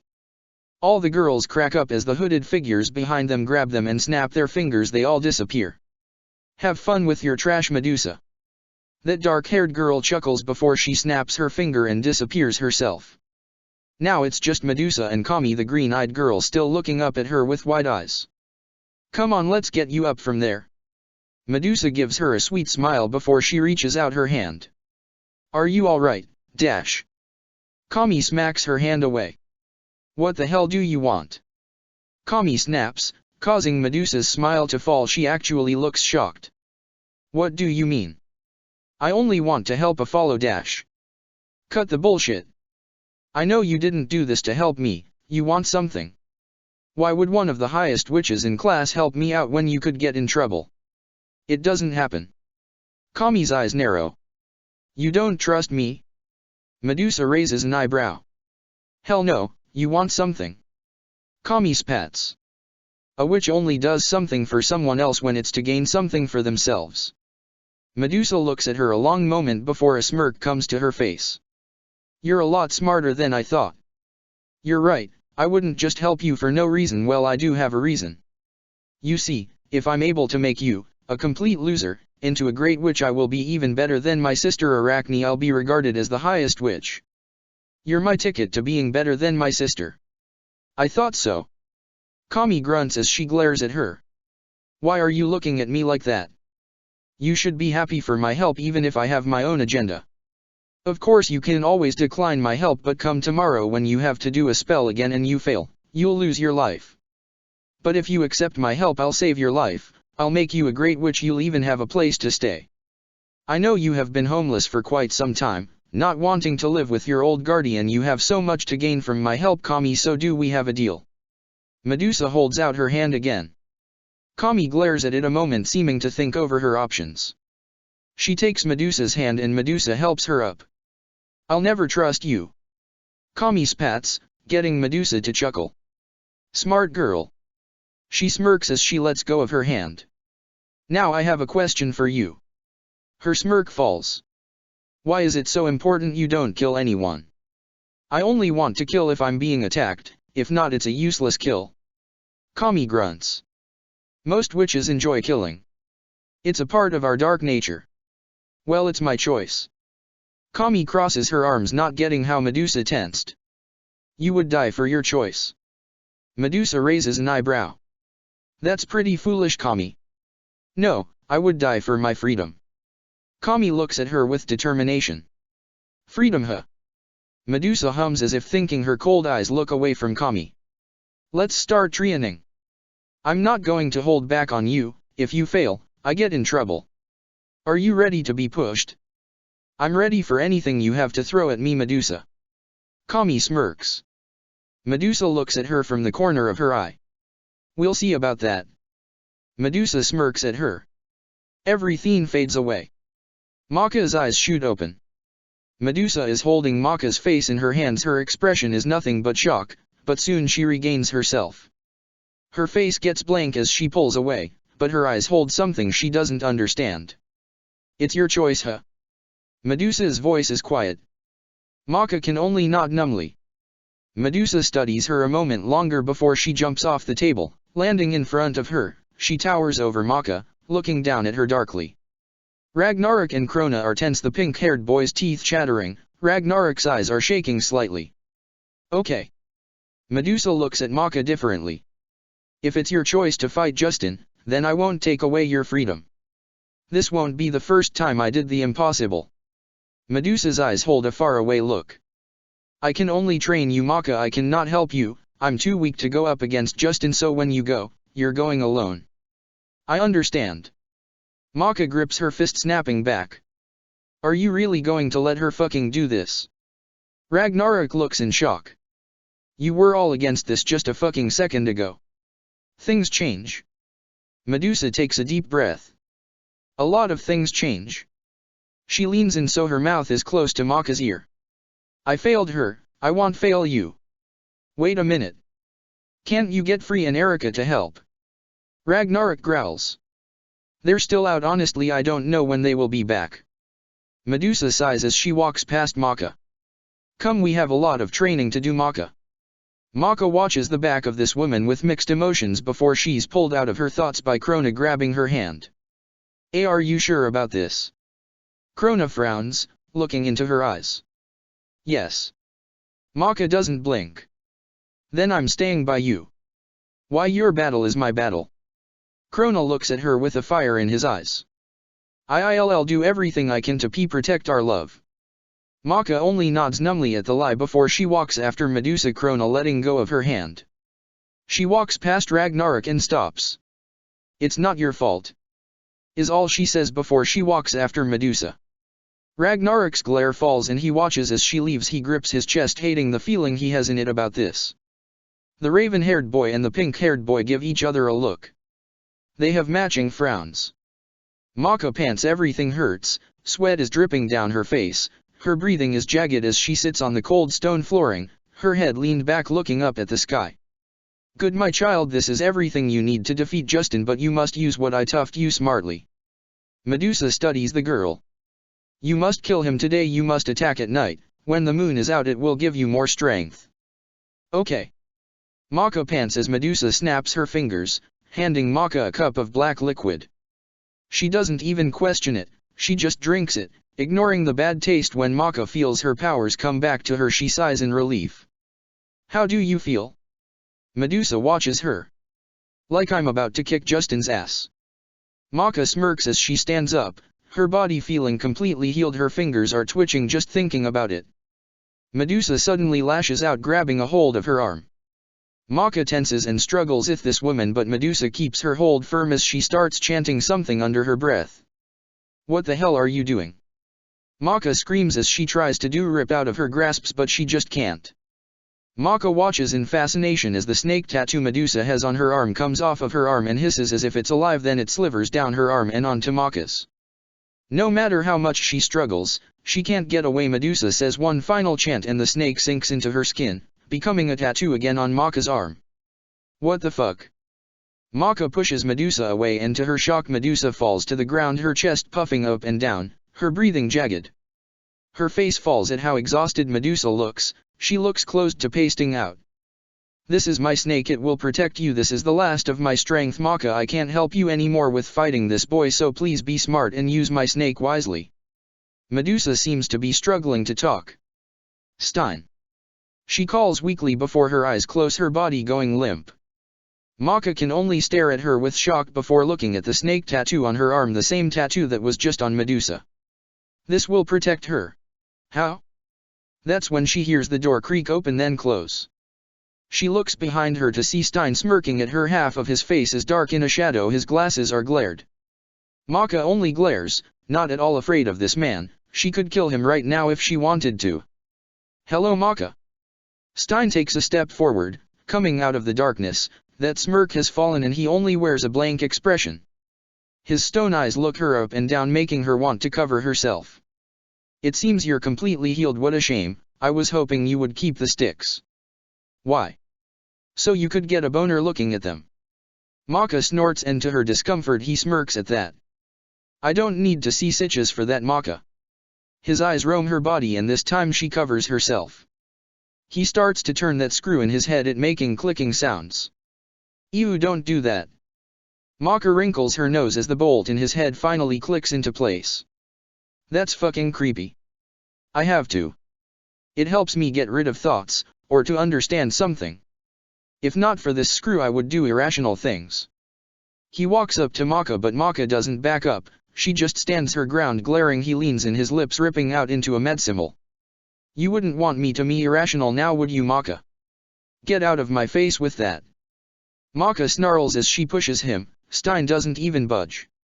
In a quick movement he pulls something out from his coat pocket and shoves it into her mouth. Maka starts to freak out, taking steps back from him in alarm. When she tastes what's in her mouth, her expression of fear drops as she grabs the end of the thing in her mouth and pulls it out, examining it with her eyebrow raised. A lollipop. Maka looks at this man, not understanding him at all. A cherry lollipop. Stein nods, like that justified him shoving it in her mouth like that. Okay, but why the hell did you just do that? Maka is too confused to be angry. That was just unexpected. You like cherry, don't you? Yeah, but dash. Your mother liked cherry too. Stein turns the bolt in his head and Maka tenses from him talking about her mother. She liked lollipops a lot too. She had a thing for sucking. He gets this smile on his face. Maka's mouth is wide open. He did not just. I wanted to see if you were the same way, and you are. Right away, even when you didn't know what it was, you sucked on it. Your mother was the same way with a lot of things. You fucking bastard. Maka screams, her power coming out sending Stein flying, hitting the wall hard with a crack. Maka's eyes are on fire, her hair moving as her power flows more through her veins. You're not going to fucking talk about my mother like that. I won't let you live. Stein only laughs. The motherfucker throws his head back and laughs. I'm not saying it's a bad thing, Maka. I liked your mother very much. His glasses glare as he smiles madly at her. She was my favorite patient. Maka takes a step forward, too angry for words. Her face is hot. She's breathing out of her nose. She will end him. Maka points her finger at him, about ready to rip him to fucking pieces. My child. Medusa coughs weakly, getting Maka to look at the worm on the floor. Medusa is looking at her blankly. Don't kill my way back to my room. If not for the fact I need him, I would let you kill him for his horrendous words, but he's mad. What can you do? Don't waste your power on him. You're going to need all of it to defeat Justin. Maka puts down her finger, but her mind is set. She will kill Stein. She doesn't know when, but she will kill him. He deserves to die. He deserves to choke on his own blood. Stein, I need to rest. Medusa calls for him. The man gets up and walks to her slowly before he picks her up, holding her like a baby, cradling her to his chest. I cannot stress enough, my child, that if you leave to fight Justin, you are on your own. I can't help you anymore. I'm too weak. Use what I taught you and my snake wisely. Please come back to me. Through freedom is important. I already lost Kami because if it I can't lose you too. Stein starts to walk out of the room, his face blank. Medusa. Maka says her name softly, getting Stein to stop. Yes, my child. Medusa looks at her with those exhausted eyes. Who was my mother to you? Maka gets the words out, looking Medusa in those eyes. The room gets quiet around them, Maka's chest tightening, waiting for an answer. That's when Medusa smiles, and it's sad. The saddest smile she's seen. Kami was everything to me. Medusa speaks the words with that smile on her face before Stein takes her out of the room, leaving Maka to think about what she said. Her mother was everything to Medusa? Maka doesn't want to believe her words. Most likely that's a lie, but that smile on her face. Maka has seen her fake sweet smiles, she's seen her fake concern, but that smile, it was real. But that memory she saw of Medusa's, she only wanted to help her mother to gain for herself. Unless that changed. Maka thinks back to that picture of her mother and Medusa she saw. They looked so happy. Even Medusa had a smile on her face, and it was real. They were best friends. In the picture they looked 18 or 20, and that memory she saw they were 13 and 15. A lot can happen in 5 years. They went from just making a deal to best friends, but if Medusa and her mother were so close, what happened? Were they still friends when her mother was still alive and Maka just didn't know about it? It's possible Maka didn't even know she was a witch. It's all so confusing and her head hurts, but Medusa had at least cared for her mother. Maka knows that much. Maka takes a deep breath. She can't think about this anymore. It's time to take care of Justin once and for all. Maka nods to herself before she runs out of the room, down the hallway, and into the dining room. She's pumped up. Finally time to get him back. Krona and Ragnarok seem to be talking urgently about something. They stop when they notice Maka walk in. Maka. Krona looks at her nervously. He frowns deeply when he sees the snake tattoo, but he doesn't say anything. What the fuck is that on your arm? Ragnarok snaps, looking at the tattoo with suspicion. Medusa's tattoo, she said it would protect me or something. Maka shrugs her shoulders. You too ready for this? Seriously, I want you to think about this dash. I'm done thinking, Ragnarok. If you don't want to help me, you can stay here. She locks eyes with his burning ones. I'm not fucking leaving you. He snarls. It's not that I don't want to help you, it's that I want you to be fucking safe. It may not be safe, but I want to take care of Justin with my own hands. He's been my enemy since the asylum. He let me go once. It's only fair I at least give him a chance to fight for his life. Maka walks up to Ragnarok and puts a hand on his shoulder. You have nothing to worry about. You can fucking say that when we kill this asshole. Ragnarok smacks her hand off, his eyes flashing. Krona walks up to her and grabs her hand, looking at her with those eyes of his. I'll protect you, Maka. I won't let you fall. And I won't let you fall, Krona. She leans her head against his and gives him a peck on the lips. Her eyes fall on Ragnarok, who is glaring off at the wall. I won't let you fall either, Ragnarok. Together we can take down Justin. That bastard won't know what hit him. He messed with the wrong group of crazy people. You see, can say that again. Krona nods, something flashing in those eyes of his. If you fucking die, I'll fucking kill you. Ragnarok threatens, but she can see his concern in those eyes of his, and Maka thinks that's what this is all about. He's worried about her, worried that he will fail again and she will die. You don't have to worry about that. Maka grabs the raven-haired boy's hand, giving him a smile.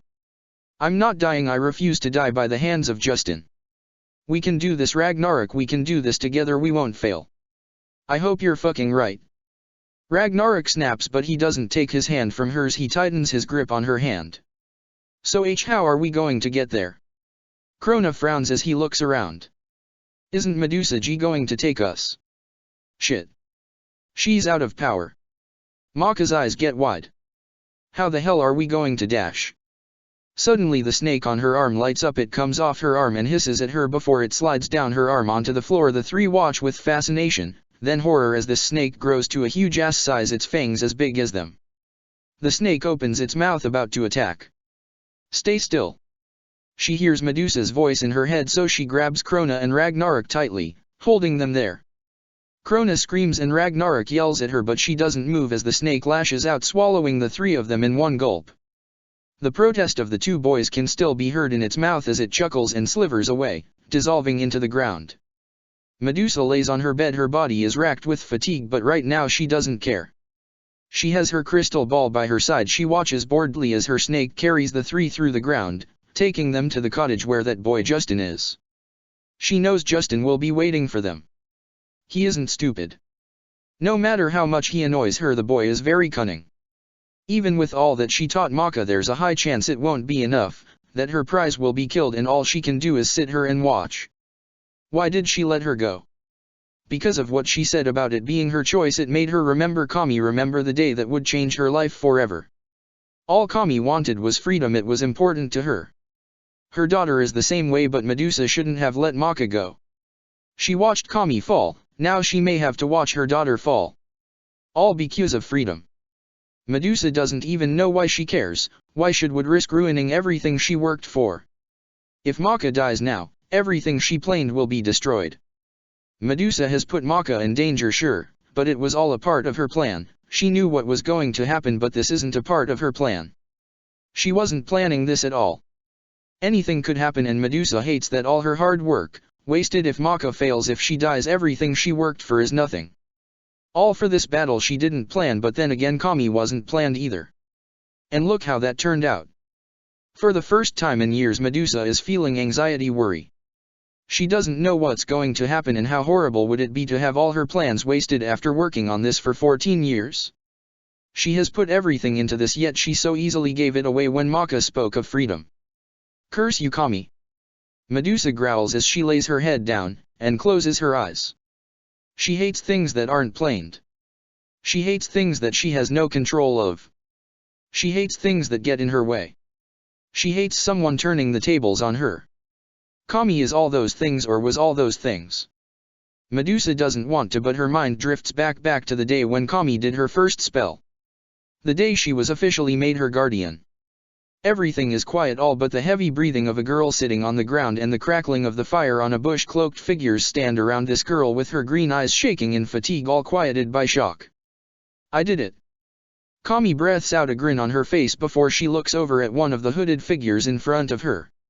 What did I tell you? I was able to do that without killing anyone. Amazing. The hooded figure looks behind Kami. Medusa, come here right away. You single-handedly were able to get her to complete her first spell. How did you do it? Please come so all the witches can see you. You are truly amazing. Kami glares a little that she's not getting any attention for finally doing it and without killing someone, but she just looks behind her and watches as Medusa walks past all the hooded figures to stand next to Kami, a smile on her face but her yellow eyes are hard. With the right teacher, anyone can be taught. Medusa coos, causing the hooded figure to tense.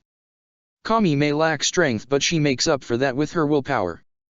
I just made her harness her willpower and turn it into something a bit more usable. All the hooded figures nod in agreement, looking at Medusa still in awe. You have proved me wrong. You and your sister are truly amazing. Kami catches the slight tensing of Medusa's shoulders at that. Well, now that Kami has completed the spell, I am her rightfully guardian, am I not? Medusa locks onto this person with her piercing eyes. Of course. She's all yours. You can kill her, eat her, do whatever you want.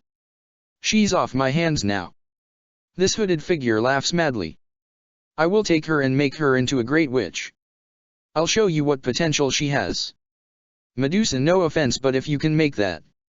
The hooded figure motions to Kami, which she glares at. Into a great witch, then you must be the wisest and strongest witch of us all, because Kami is everything but a great witch. We'll see about that. Medusa smirks, her eyes shining a little in her glee. See you two next week for class. The hooded figure snaps her finger and she disappears. All of them disappear, just leaving Medusa and Kami. The green-eyed girl is still panting on the ground, sweat dripping down her face, but there's a smile on her lips. I did it. Kami lets out a breathless chuckle, causing Medusa to look down at her with these cold eyes. Barely. If you would have just killed that man like I told you to, this would have been much easier. You almost didn't make it. Medusa crosses her arms, and can't help to raise an eyebrow at how this other girl is smiling. But I did make it. Don't you see, Medusa? I was able to do it without killing, just like my mother I was able to do it. Kami looks up at her with those large green eyes. Even with how tired she is, that smile never falls. You know there's a reason your mother isn't here now. Medusa speaks bluntly.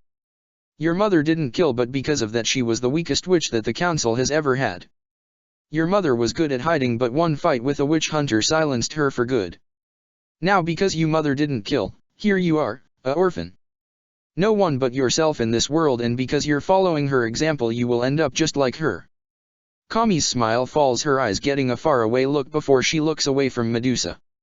My mother used to tell me that freedom is the most important treasure. Kami grips her chest.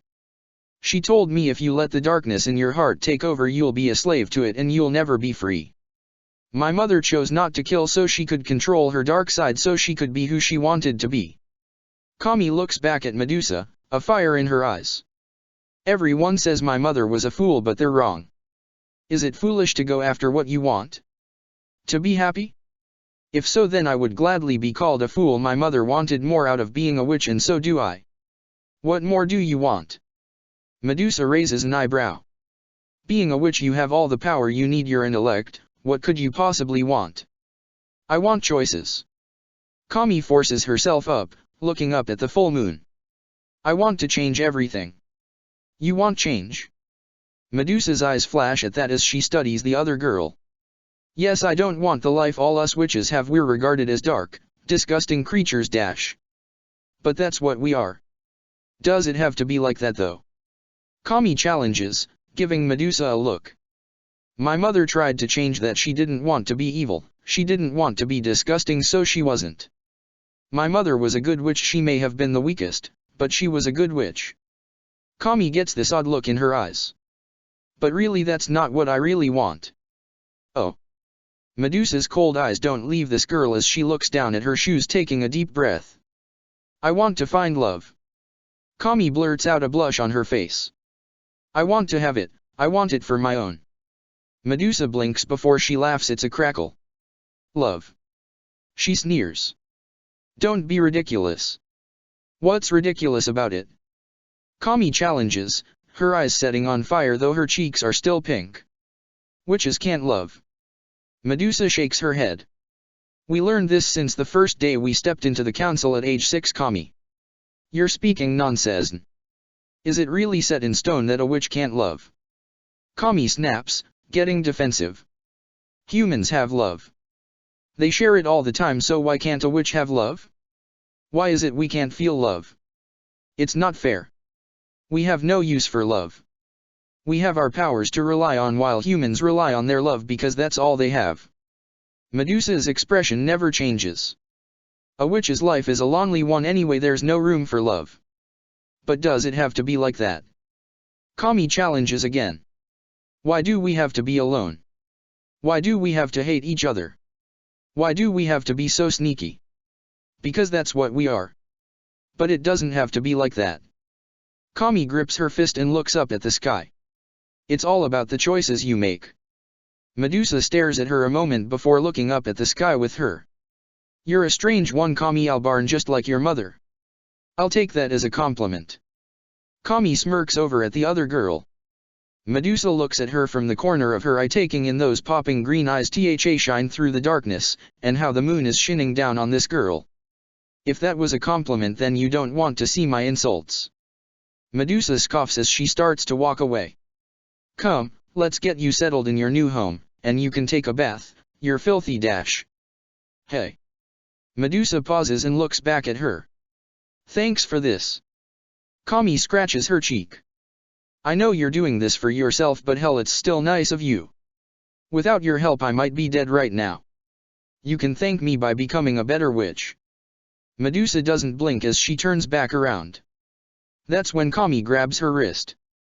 The contact makes Medusa whip around, a spell right on the tip of her tongue, but she stops herself when she sees that smile on the other girl's face. So Medusa, does this make us friends? Kami gives her that smile again. Medusa blinks before she glares and rips her hand from her grasps. Witches don't have friends. They have themselves and they have their enemies. Medusa turns around and starts to walk away again. But it doesn't have to be that way. Kami crosses her arms when Medusa pauses again. That's the beauty of freedom. You have choices. Nothing's stopping us from being friends. We could change witch life together. Show them we don't need a life of destruction and loneliness. Kami beams as she holds out her hand to Medusa, who has turned around to look at her. So what do you say? Want to be friends? Do you want to make change?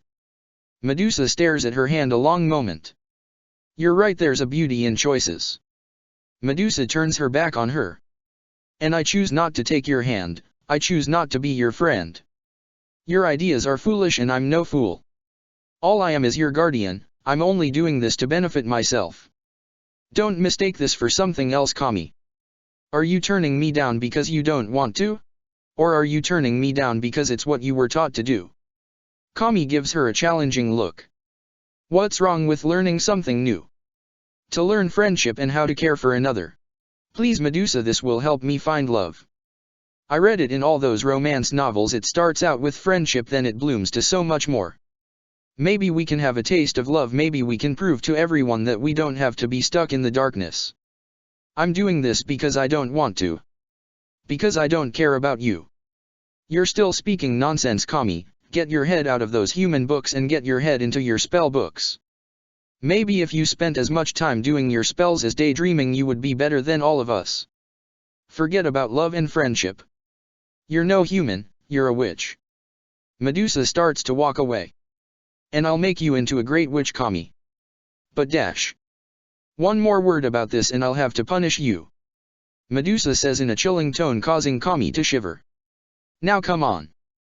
Kami only walks up to Medusa's side, not saying anything. They walk like this a while, Medusa staring blankly at nothing but then. I'm never giving up. Kami breaks the silence, a fire in her eyes. I'll find love, I know I will. What did I tell you? Medusa hisses, only for Kami to grab her hand, silencing her. I'll change the world. Her eyes are bright as she looks into those eyes of the other girl. Medusa rips her hand out of Kami's and smacks her across the face with the back of her hand. Don't touch me. I told you to be quiet, but now you leave me no choice. Medusa growls. I'll make sure you don't eat for 3 days straight. You don't want to make me angry, I have complete power over you. But it will always be my choice if I keep talking or not. Kami smiles at that. What is it, Medusa? Are you afraid of friendship? Friendship is not something for witches. Friendship is something the humans do and it's not even strong. Friends betray their friends all the time. I'm a witch, a being of darkness. Friendship is not something I want. One more word and I will kill you. Medusa's voice gets low at this. Kami stares at her a moment before she nods her head. Her shoulders slump a little as the two girls start to walk again. But that fire never leaves Kami's eyes. Medusa opens her eyes, her mind coming back to focus. It's too ironic, it's so ironic it's annoying. Kami always did get what she wanted, even if she had to lie to herself to get it. Medusa closes her eyes and puts a hand to her heart. And for the first time she doesn't laugh madly, she doesn't take glee in what's happening to Maka. She's just silent. The large snake burrows out of the ground, spitting out the three not so gracefully. Maka and Krona falling on their butts while Ragnarok just floats down, taking in their surroundings with those piercing eyes of his. The cottage stands before them, it's completely dark out, only the light of the full moon here to gild them. Everything is eerily quiet, there's no wind, there's nothing. Damn. Maka grumbles as she gets up and rubs her butt. The snake turns small again before it crawls up Maka's arm, becoming a tattoo again. This is it. Fuck yeah, motherfuckers. Krona suddenly screams, his eyes are dilated and a goofy grin is on his face. Let's go give Justin the titty twister of his lifetime. Krona, shush. Maka puts her hand over his mouth, the boy licks it but she doesn't move it. You have to be quiet, we have to sneak up on him. Oh okay, I get it, sneaky. Krona nods at her and she lets go of his mouth. Sneaky. Krona starts to tiptoe over towards the door. God be sneaky, Maka. Krona keeps tiptoeing. Do you feel him? Ragnarok looks over at her. I don't know. Maka frowns a bit as she slowly follows after Krona. Bitch, I'm the elephant of surprise.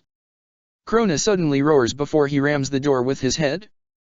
The door gives way and Krona stubs in the cabin, being too dark to see where he went. Krona. Maka shouts after him and runs, and she's pretty sure Justin knows they're here by now. She looks around frantically for the pink-haired boy but no one's here. And she means no one. No Justin. No Gurko. No Krona. It's so quiet it feels like this place has been abandoned, but she knows that isn't true. Krona. She calls for him quietly as she starts to walk deeper into the cabin, the wood creaking under her feet. This really isn't good. Krona could be anywhere. What if Justin got to him? What if she's already too late? What if? That's when Maka hears a door creak open. Maka whips around quickly, her heart racing, thinking it's Krona, but it's not, it's really not. She can only stand there in horror as these bodies start to limp toward her, all bloody, all scratched up. They groan and moan, their hands out ready to grab her. This isn't just any old scary looking dead people, these are people from the circus, she's sure of that. Maka screams as one of them grabs a hold of her, she punches it in the face, only for more to grab a hold of her. Maka screams and struggles, feeling disgusting and scared at the same time. That's when one of them punches her in the face and it hurts, but she keeps screaming and struggling. That's when she's hit again and she hears a voice. Bitch, open your fucking eyes. You're okay. That's Ragnarok. Maka opens her eyes to see Ragnarok glaring in her face, but his eyes hold concern. When he sees she's back, he sighs. Damn, what the fuck, Maka, you can't fucking lose it here. You have to be stronger than that. She nods numbly, ashamed she let the madness get to her so quickly. Come on, you told me you could do this. Ragnarok cups her cheeks, looking at her with those eyes. He has a frown on his face. And I can. Maka lies, she doesn't know.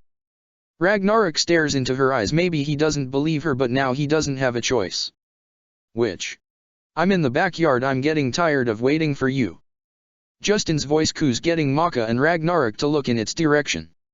I'm ready for this asshole. Maka snarls as she grabs Ragnarok's hand and leads him out of the cabin. Sure enough, Justin is grinning at them, the moon casting shadows on his face, as he stands in front of the forest, staring at them with those soulless eyes. Long time no see, witch. I hope you do know this is the last time I will be seeing you. Justin chuckles darkly. Where the fuck is Krona? Ragnarok looks around for the pink-haired boy, but he's nowhere to be found. We'll have to start fighting without him. Maka's book appears in front of her, a dark glare on her face at the boy who's smirking at her. She will finally get to wipe that smirk off his face.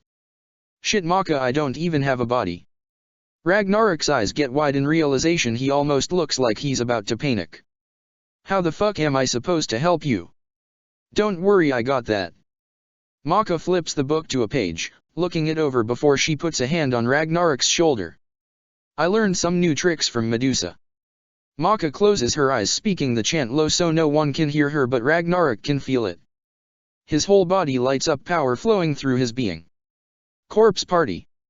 Maka shouts out, causing Ragnarok to roar. His bangs are flying everywhere, his eyes lighting up to white light as power goes through him. The ground where Ragnarok's standing cracks, the boy being in a creator.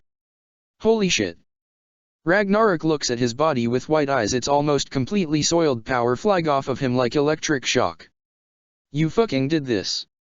Like it. Maka smirks. Fuck yeah. This guy doesn't stand a fucking chance. Ragnarok's eyes narrow in dark glee at Justin, who looks not at all impressed. Told you we could do this. Maka grins as she stands, her book flipping to another page. Wait for me. A voice screeches, causing them to look back, the sound of a motor coming closer. No. Fucking way. Krona is running towards them, swinging around a Cayenne saw crazily. Yes, a fucking chainsaw, it's humming, causing his arms to vibrate. His eyes are nothing but madness, his smile too large for his face. Looky what I found. Hey. Justin's face falls at seeing the boy. That's Gurkos. Oh well. Finders keepers. Krona sticks his tongue out as he stops right next to Maka. He stops swinging the chainsaw only to give Maka a goofy smile, but even now it's scary, the moon casting shadows on his face, his eyes shaking too much. I'll protect you, little one, you have been a good girl today, so I will reward you. Krona turns his attention on Justin. I'm going to rip you to pieces with your boyfriend's chainsaw. How dare you? He's not my boyfriend. Justin growls, but his cheeks get pink, and he grips his fist. Maka looks at Ragnarok, who is glowing with power, then at Krona with his crazy smile and his chainsaw, then she looks at the book in front of her. They are a force to be reckoned with. The snake tattoo comes off of her arm a little to hiss at Justin. Maka smirks. It's in the bag. So this is it. Justin looks at all of them for a moment before a large smirk rips out on his face. Why don't I even the odds? Justin shows them the back of his hands that glow with the 3 vertical eyes. Come out, my friend. That's when Maka hears the roar. Her stomach drops. Ragnarok frowns, but Krona keeps laughing. She knows that roar, but it can't be, there's no way. Maka watches in horror as that plant thing from before comes crawling from behind the cabin. It looks the same as she remembers it, with that large mouth on its chest and the vines coming out of its back, but the boy's face is different. His eyes are red and there's a third eye on its forehead. You didn't really think I would just kill it, did you? Justin hums as the thing stands beside him. No. I make use of what I have, I'm not a wasteful person. Fuck. Both Ragnarok and Maka speak at the same time. She thought she got rid of this thing, but she guesses she still has to fight this fucking monster. Don't worry. We can take him. Krona roars as he swings his chainsaw around. 2 against 3. We got this. Not quite. Justin chuckles darkly as he lifts his hands in the air and closes his eyes. O Azura, give your servant strength, come out and take what is yours. Justin touches the ground and it rumbles like a earthquake, the ground cracking, allowing the demon himself to make his appearance. Maka grinds her teeth at the wave of madness at feeling how strong this demon has become. Krona only laughs harder. Maka, my dear. The time on you is deviously low. Azura smirks. But I'm tired of waiting. This ends now. Like fuck if it is. Ragnarok snaps, getting in front of her protectively, glaring at him. Which? Justin gets up, and when he looks at her his blue eyes change to red, a vertical eye on his forehead, his hands glowing with red. This is the end of you. I told you I would not hold back. Neither will I. Maka grips her fist as her book changes to a page, her eyes on fire. This is no time for fear. She looks between Krona and Ragnarok. I have nothing to fear, bitch. What's there to fear? Krona gives her that mad smile. I'll cut them all to pieces. Good. Maka grips her fist as she glares at Justin, the boy smirking back at her. Ragnarok glares at Azura and Krona giggles looking at the plant monster. Everything gets quiet, a single wind blowing setting the mood for a real standoff. The snake on her arm hisses. And as if that was a single. All hell breaks loose. Let the final battle with Justin begin. Chapter 50. Yeehaw! Krona roars as he hops from one foot to another, dodging the plant's vines that are lashing out for him with their sharp points that could go through metal. He dances around the monster, growling in annoyance at this boy that just won't stay still. Get along, little doggies. Krona takes on a country accent as he brings down his chainsaw on one of the vines, cutting it in half, causing the monster to screech and the vine to recoil back into its back, spraying Krona with green slime that he just giggles at. This is so much fun, right guys? The boy grins over at this other two companions. Maka and Ragnarok aren't doing as hot as the crazy boy. Yeah, this is fucking fun as shit. Ragnarok spits sarcasm as he dodges another one of Azura's scarves. The demon hasn't moved a muscle, smirking at Ragnarok with his arms crossed, his scarves doing all the fighting. A scarf finally makes a hit on the raven-haired boy, punching him in the face, sending him back a couple of feet with a frustrated growl. I love fucking dealing with these assholes. Yeah, Krona, this is fucking great fun. Touchy. Krona does a spin dodging another vine before he slashes down with the chainsaw, but this time the vine recoils fast enough. The boy pouts at that, but he turns his attention on Maka, that goofy grin coming back. What about you, Maka? You having fun? Not really. Maka pants out as she jumps away from the ground that is cracking underneath her feet, running towards the blonde-haired boy that's smirking at her, his hands on the ground causing it to fall apart. At the same time, scarves come from the ground after her, Maka having to say quick spells to freeze them, turning them to ice before they break into a book of pieces. So far Maka and Ragnarok haven't gotten any ground on Azura and Justin. So far all they have been doing is dodging attacks and trying to stay alive. While Krona has been having the time of his life. Aw, come on. Krona giggles as he starts to spin around the monster holding out the chainsaw, his body a pink and black blur. The monster roars, but it can't turn around fast. Its lifeless eyes watch the pink and black tornado go around it with confusion, starting to make it dizzy. Ring. Around the roses, a pocket full of poses, ashes, ashes. The boy starts singing over the humming of the chainsaw only to stop spinning right in front of the monster, his eyes nothing but rage. Gah. I hate that song. He screeches as he brings down the chainsaw, effectually cutting off one of the monster's claw-like legs. The monster roars in pain as it becomes lopsided because of the lack of support, green slime pouring out of its stump of a leg. The mouth on the beast's chest seems to frown as the vines touch where its leg used to be. I would offer you a hand, but I only got a leg. Krona screeches as he holds up the monster's severed leg and starts waving it around, giggling like a maniac. Get it? Because I just cut of your leg. Damn, I'm funny. The monster just growls at him, but then the lips of the boy on the plant actually move. They turn up into a smirk. The monster's body makes a odd cracking sound before a new leg grows out of the stump, it being covered in some clear goo, but it's a leg. The plant stands back up normally, still smirking at Krona. Oh, I'm shaking. Krona mocks by shaking the thing's severed leg instead of his body. I might be a failed experiment of Medusas like you, but at least I'm good looking. The monster seems to be getting pissed off. The boy's face actually gets red, the mouth on his chest ripping open more to let out a roar. Snack time. Krona giggles as he throws this thing's leg right into its mouth so far back that the thing has no choice but to eat its own leg. Tell me, do you taste like how you look? Like shit.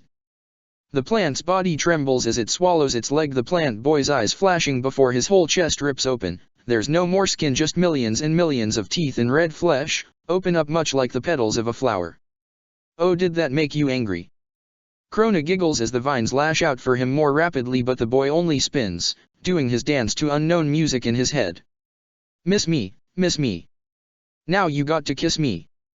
Krona chimes before he sticks out his lips, making them fat. This thing roars and charges for the boy, tired of Krona, wanting to eat him and get this over with.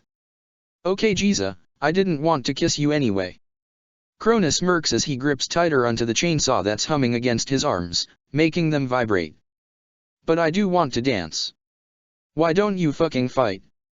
Ragnarok roars as he dodges yet another scarf, every time he gets close to Azura he's sent back. Are you fucking scared of me? You have to get your stupid scarves to do all the work. You're nothing but a waste of my time. Azura waves him off, he still hasn't moved a muscle. You're no match for me, boy, I don't know why you even bother with fighting me. No matter what those witches give you, you're still just a lost soul. I am the demon of madness. I don't need spells and potions, I have my own power while yours is not your own. Just give up now. This is not your fight. Ragnarok stops running towards him, his body going still with his bangs covering his eyes. Azura smirks and one of his scarves lash out. But this time instead of dodging, Ragnarok grabs it with his hands, and when Azura tries to pull it back, he holds it firmly. A waste of your time, huh? The raven-haired boy smirks, his eyes still hidden before he looks up at the demon, his eyes hold fire, his face a scowl. I'll show you a fucking waste of time. Ragnarok roars, his white eyes getting brighter as the ground around his feet cracks, his hair moving around as his power builds up. I'll make you fucking eat those words. Ragnarok grips onto the scarf and with all his strength he pulls.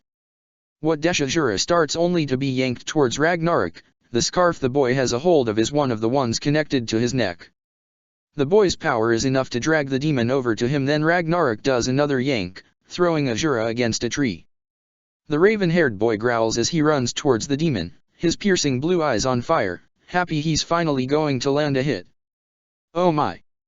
Azura straightens himself out as all his scarves lash out just as Ragnarok jumped in the air towards him. The scarves wrap around him tightly, gripping him, taking the wind right out. I don't like to be thrown. I think I'm going to rip you apart now. The scarves move so one has a hold of his arms and one has a hold of his legs. These scarves start to pull opposite of each other, causing Ragnarok to roar in pain. The scarves are burning him.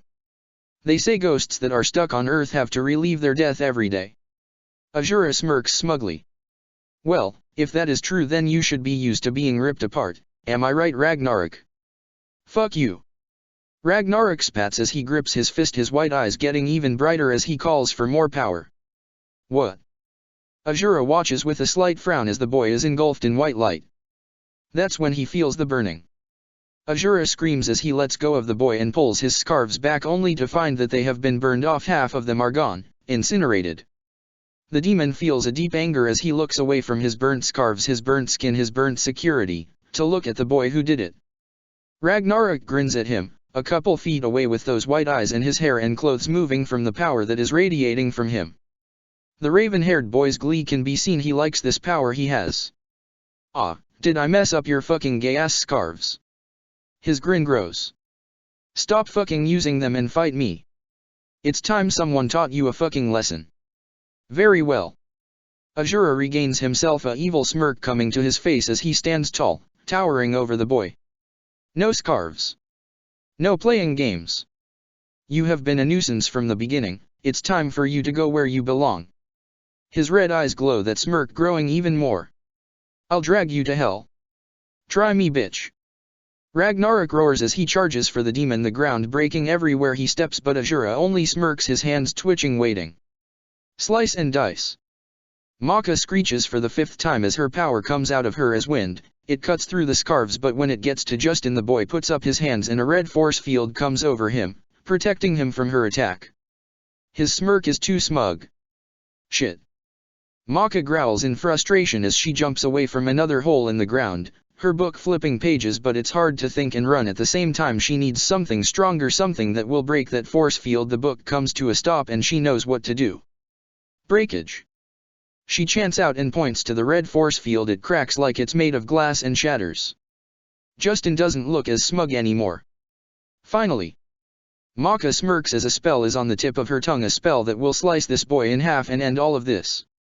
She feels a sharp pain in her chest, her hands feel sore, causing her to cry out and trip over her own feet, falling face first into the dirt. This feeling over her, she feels so tired, so weak. What the hell happened?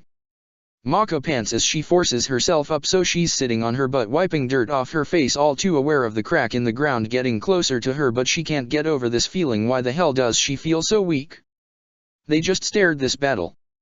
That's when her eyes fall on Ragnarok. The boy is glowing so much that it almost hurts her eyes to look at him. He just got a punch on Azura, but the demon is quick to bite him, ripping a piece of his being out, but Azura growls in pain. Touching the boy hurts. This causes her to remember what Medusa had warned her about. Corpse party. Maka raises an eyebrow at the title of the spell Medusa got her to look at in her book. Yes, a spell that strengthens a spirit 10 times more than that potion. It makes a spirit surpass even its human body and makes them something not human. Medusa watches her with those cold eyes. This is great. Maka's eyes get bright as she reads over it. With this we can fucking win.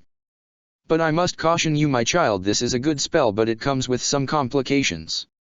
Medusa looks at her seriously. The spell itself has no limit. Huh. Maka looks over at her. What do you mean? I mean it never stops growing, getting stronger. So why is that a bad thing? The spell has no limit, but you do, Maka. Medusa looks at the book with a faraway look. Ragnarok could become the strongest being ever, but this spell is feeding off of you, Maka. It's not like the others where you just cast it and it's done. This one continues to take your power. The more Ragnarok pushes, the more the spell will drain out of you. Do you think this will give Ragnarok the power to get rid of the demon once and for all? Maka looks at her hopefully, not really worrying about what this witch just told her. It could, but if Ragnarok pushes the spell till he's as strong as the demon. Medusa looks at her gravely. There's no doubt in my mind that it would kill you. There's a reason it's called Corpse Party. Many witches have used this spell only to be betrayed by the spirit they were in alliance with. If you use this spell, you're at the mercy of Ragnarok. We can beat them. Maka smirks as she reads over all the good this spell does, her mind not processing everything it should be. My child, remember my warning. I got it. Teach me something else. Maka cringes at her memory shit. Had she really forgotten to go over this with Ragnarok before she used the Dem spell? She doesn't even know how much power he's already used. But by how she feels and how Ragnarok is glowing, she knows it's a lot. He doesn't know that he's affecting her. He doesn't know he could kill her. He's just fighting Azura, thinking he's getting their team the upper hand. Why is she such a fucking idiot? She wasn't thinking, she was too pumped, too caught up in her adrenaline to actually think things through. She has to tell him now. Ragnarok dash, Maka calls his name only to be hit in the chest by something hot. It burns her dress and she screams out in pain as she hits the ground and does a roll. Not so fast. Justin smirks as he takes a step closer to the girl that's face is in the dirt. The cracking of the ground has stopped as he takes steps towards her, his soulless eyes glinting in dark glee. You reap what you sow, witch. Fuck. Maka puts a hand to her chest, her power coming out to heal herself. She can still feel herself being drained by Ragnarok. She has to tell him to chill, but if she does, Ragnarok will be hurt by Azura. Ragnarok might even fade away. Even now, with all the power he's using, he's struggling with the demon, getting bitten and burned. Such a filthy mouth. Justin's hands light up red. If your right eye causes you to stumble, gouge it out and throw it away. It is better for you to lose one part of your body than for your whole body to be thrown into hell. Mata 530. It is your tongue that causes you to sin so heavily with your lies, with the disgraceful things you use it for, with eating more than you're supposed to, with your spells and with your curses. Your tongue is causing you to stumble and I will rip it out. Maka forces herself up, ignoring how tired she's getting by the minute. Her eyes lock on Ragnarok, the boy getting the upper hand on the demon, Azura having to take a couple of steps back. Ragnarok is getting stronger and she's getting weaker. She has to tell him, and she has to tell him now. Ragdash. She starts yelling his name over the roar of the chainsaw and monster, but when she opens her mouth, she feels something fly into it. And it's sharp and hot. Maka clamps down her teeth as a reflex, but she doesn't stop whatever has latched itself in her mouth, or more like her tongue. It feels like something is wrapped around it, and when she looks in front of her she sees a red line. She follows it till she realizes it leads into her mouth. Maka grabs the line, opens her mouth, and tugs. Her tongue is yanked painfully and she almost sobs. It's stuck to her tongue. Whatever the hell this is. You have to pull a bit harder than that, witch. Justin coos, causing her to look at him with her eyes shaking in fear. To her horror, she finds that red line is connected to one of the pupils of the vertical eyes on his hand. His smirk is too large. Don't worry, this works just as if you tied a tooth to a line and shut a door. The tooth would be ripped out. The only difference is this is your tongue. Justin grips the line in his hand tightly. He's going to pull, he's going to yank, and he's really going to rip her tongue out. She can't do anything, her body shaking in fear, no spell able to come out to help her. Because he's got her tongue tied, literally. I'm only trying to save you. Justin screeches, his red eyes getting shaky from his madness as he goes to yank the line about to rip her tongue right from her throat. The snake on Maka's arm comes out at the last possible second, hissing before it snaps its teeth down on the line, snapping it and setting Maka free. Both Maka and Justin fall on their butts from the tension being released, the girl sighing in relief as she feels her tongue be set free, the boy sighing in frustration at having his plans ruined. Maka's relief is short-lived when she feels another sharp pain in her chest, her whipping her head over to see Ragnarok stomp down on the ground, it shaking and cracking where Azura is causing him to jump back. He's using so much power. Her tongue hurts but she forces it to work, forces it to form his name. Ragnarok. She calls over everything even though it's painful, she calls his name. What? Ragnarok turns his attention from the demon to look at her with those white eyes full of her power. Even though he doesn't have any pupils, she can tell he's looking her over with concern, she knows he cares for her. He's looking over at Justin, but that's not the problem, well, not the main problem at hand. Just as Maka was about to tell him, her stomach twists in fear as the demon suddenly appears behind Ragnarok, smirking at her before he sinks his teeth into the boy's shoulder. Ragnarok roars out in pain as he elbows the demon off, but Azura took his whole shoulder. Now the raven-haired boy is in pain. Ragnarok stomps the ground again, getting Azura to jump back, the raven-haired boy panting. What the fuck is it, Maka? Are you alright? Justin giving you too much trouble. Ragnarok grips his fist, but he doesn't look at her this time, his eyes are glued to the smirking demon. Maka frowns as she stares at his shoulder. A guilt is turning her stomach, adding to the pile of guilt she feels. She could just say the words and this corpse party spell could be broken. Medusa taught her how to undo it, but if she did that, Ragnarok wouldn't stand a chance. Azura would destroy him, nothing against Ragnarok, but the demon is a hell of a lot stronger. She feels it in her veins, she feels it in her fear. So she can't cancel the spell, but really if she told him to chill out with the power he is using, Ragnarok will get her too, he might even fade away. She knows if she told him to, he would stop using the power, hell, he probably even let her break the spell because he sees himself as something already dead, but he's alive to her. She has to choose between herself and Ragnarok now. One of them is going down and it's her call. Nah, I'm fine. Maka forces her smirk. Just wanted to make sure you weren't getting your ass handed to you. I was doing fucking fine before you distracted me. The boy grumbles before charging after Azura. Maka gives him a soft smile, the decision set in her mind. She knows she'll die. Ragnarok will kill her if Justin doesn't, but that's okay. Ragnarok will be guilt-free because he didn't know, but if Maka told him to stop using power and if he were to fade away, Maka knew. She would have had the guilt of losing Ragnarok on her. And she couldn't live with that. She can barely live with the guilt she has now. Maka is perfectly content with dying here today. Interesting. Justin smirks as he gets up and brushes himself off. You would sacrifice yourself for a ghost? How very foolish. No, I would sacrifice myself for my family. Maka gets a dark expression on her face as the snake on her arm hisses at this boy. She has to be careful about what spells she uses and how much. She doesn't care about dying, but she at least wants to take this asshole with her. Family. Justin scoffs, but something flashes through those red eyes of his. You know nothing about family, witch. Your kind doesn't know the meaning of the word. It's only about yourself. You don't have the ability to care for others enough to have a family. Justin is shouting at her now, his blonde curls moving slightly as he holds out his hand towards her, his palm facing her. Your life is nothing but selfishness. Nothing but sin and filth. I'll show you exactly what your selfishness has caused. Justin closes his hand. Maka goes to take a step forward, only for a hand to rip out of the ground and grab her. She screams and kicks this hand off of her, taking steps back in alarm. The hand is cut up, she can see its knuckles sticking out of its skin as it moves around frantically, grabbing the air for something. Maka keeps taking steps back, only for another hand to rip out of the ground and grab her ankle. She kicks it off, as she stumbles back away from these hands. Only for the ground to give way, more hands coming out of the ground and gripping the dirt as these things pull themselves out of the ground. Maka can only watch in horror as she's surrounded by these things, these people all broken, all bruised, and cut up. All dead. They all groan around her but they don't move to touch her.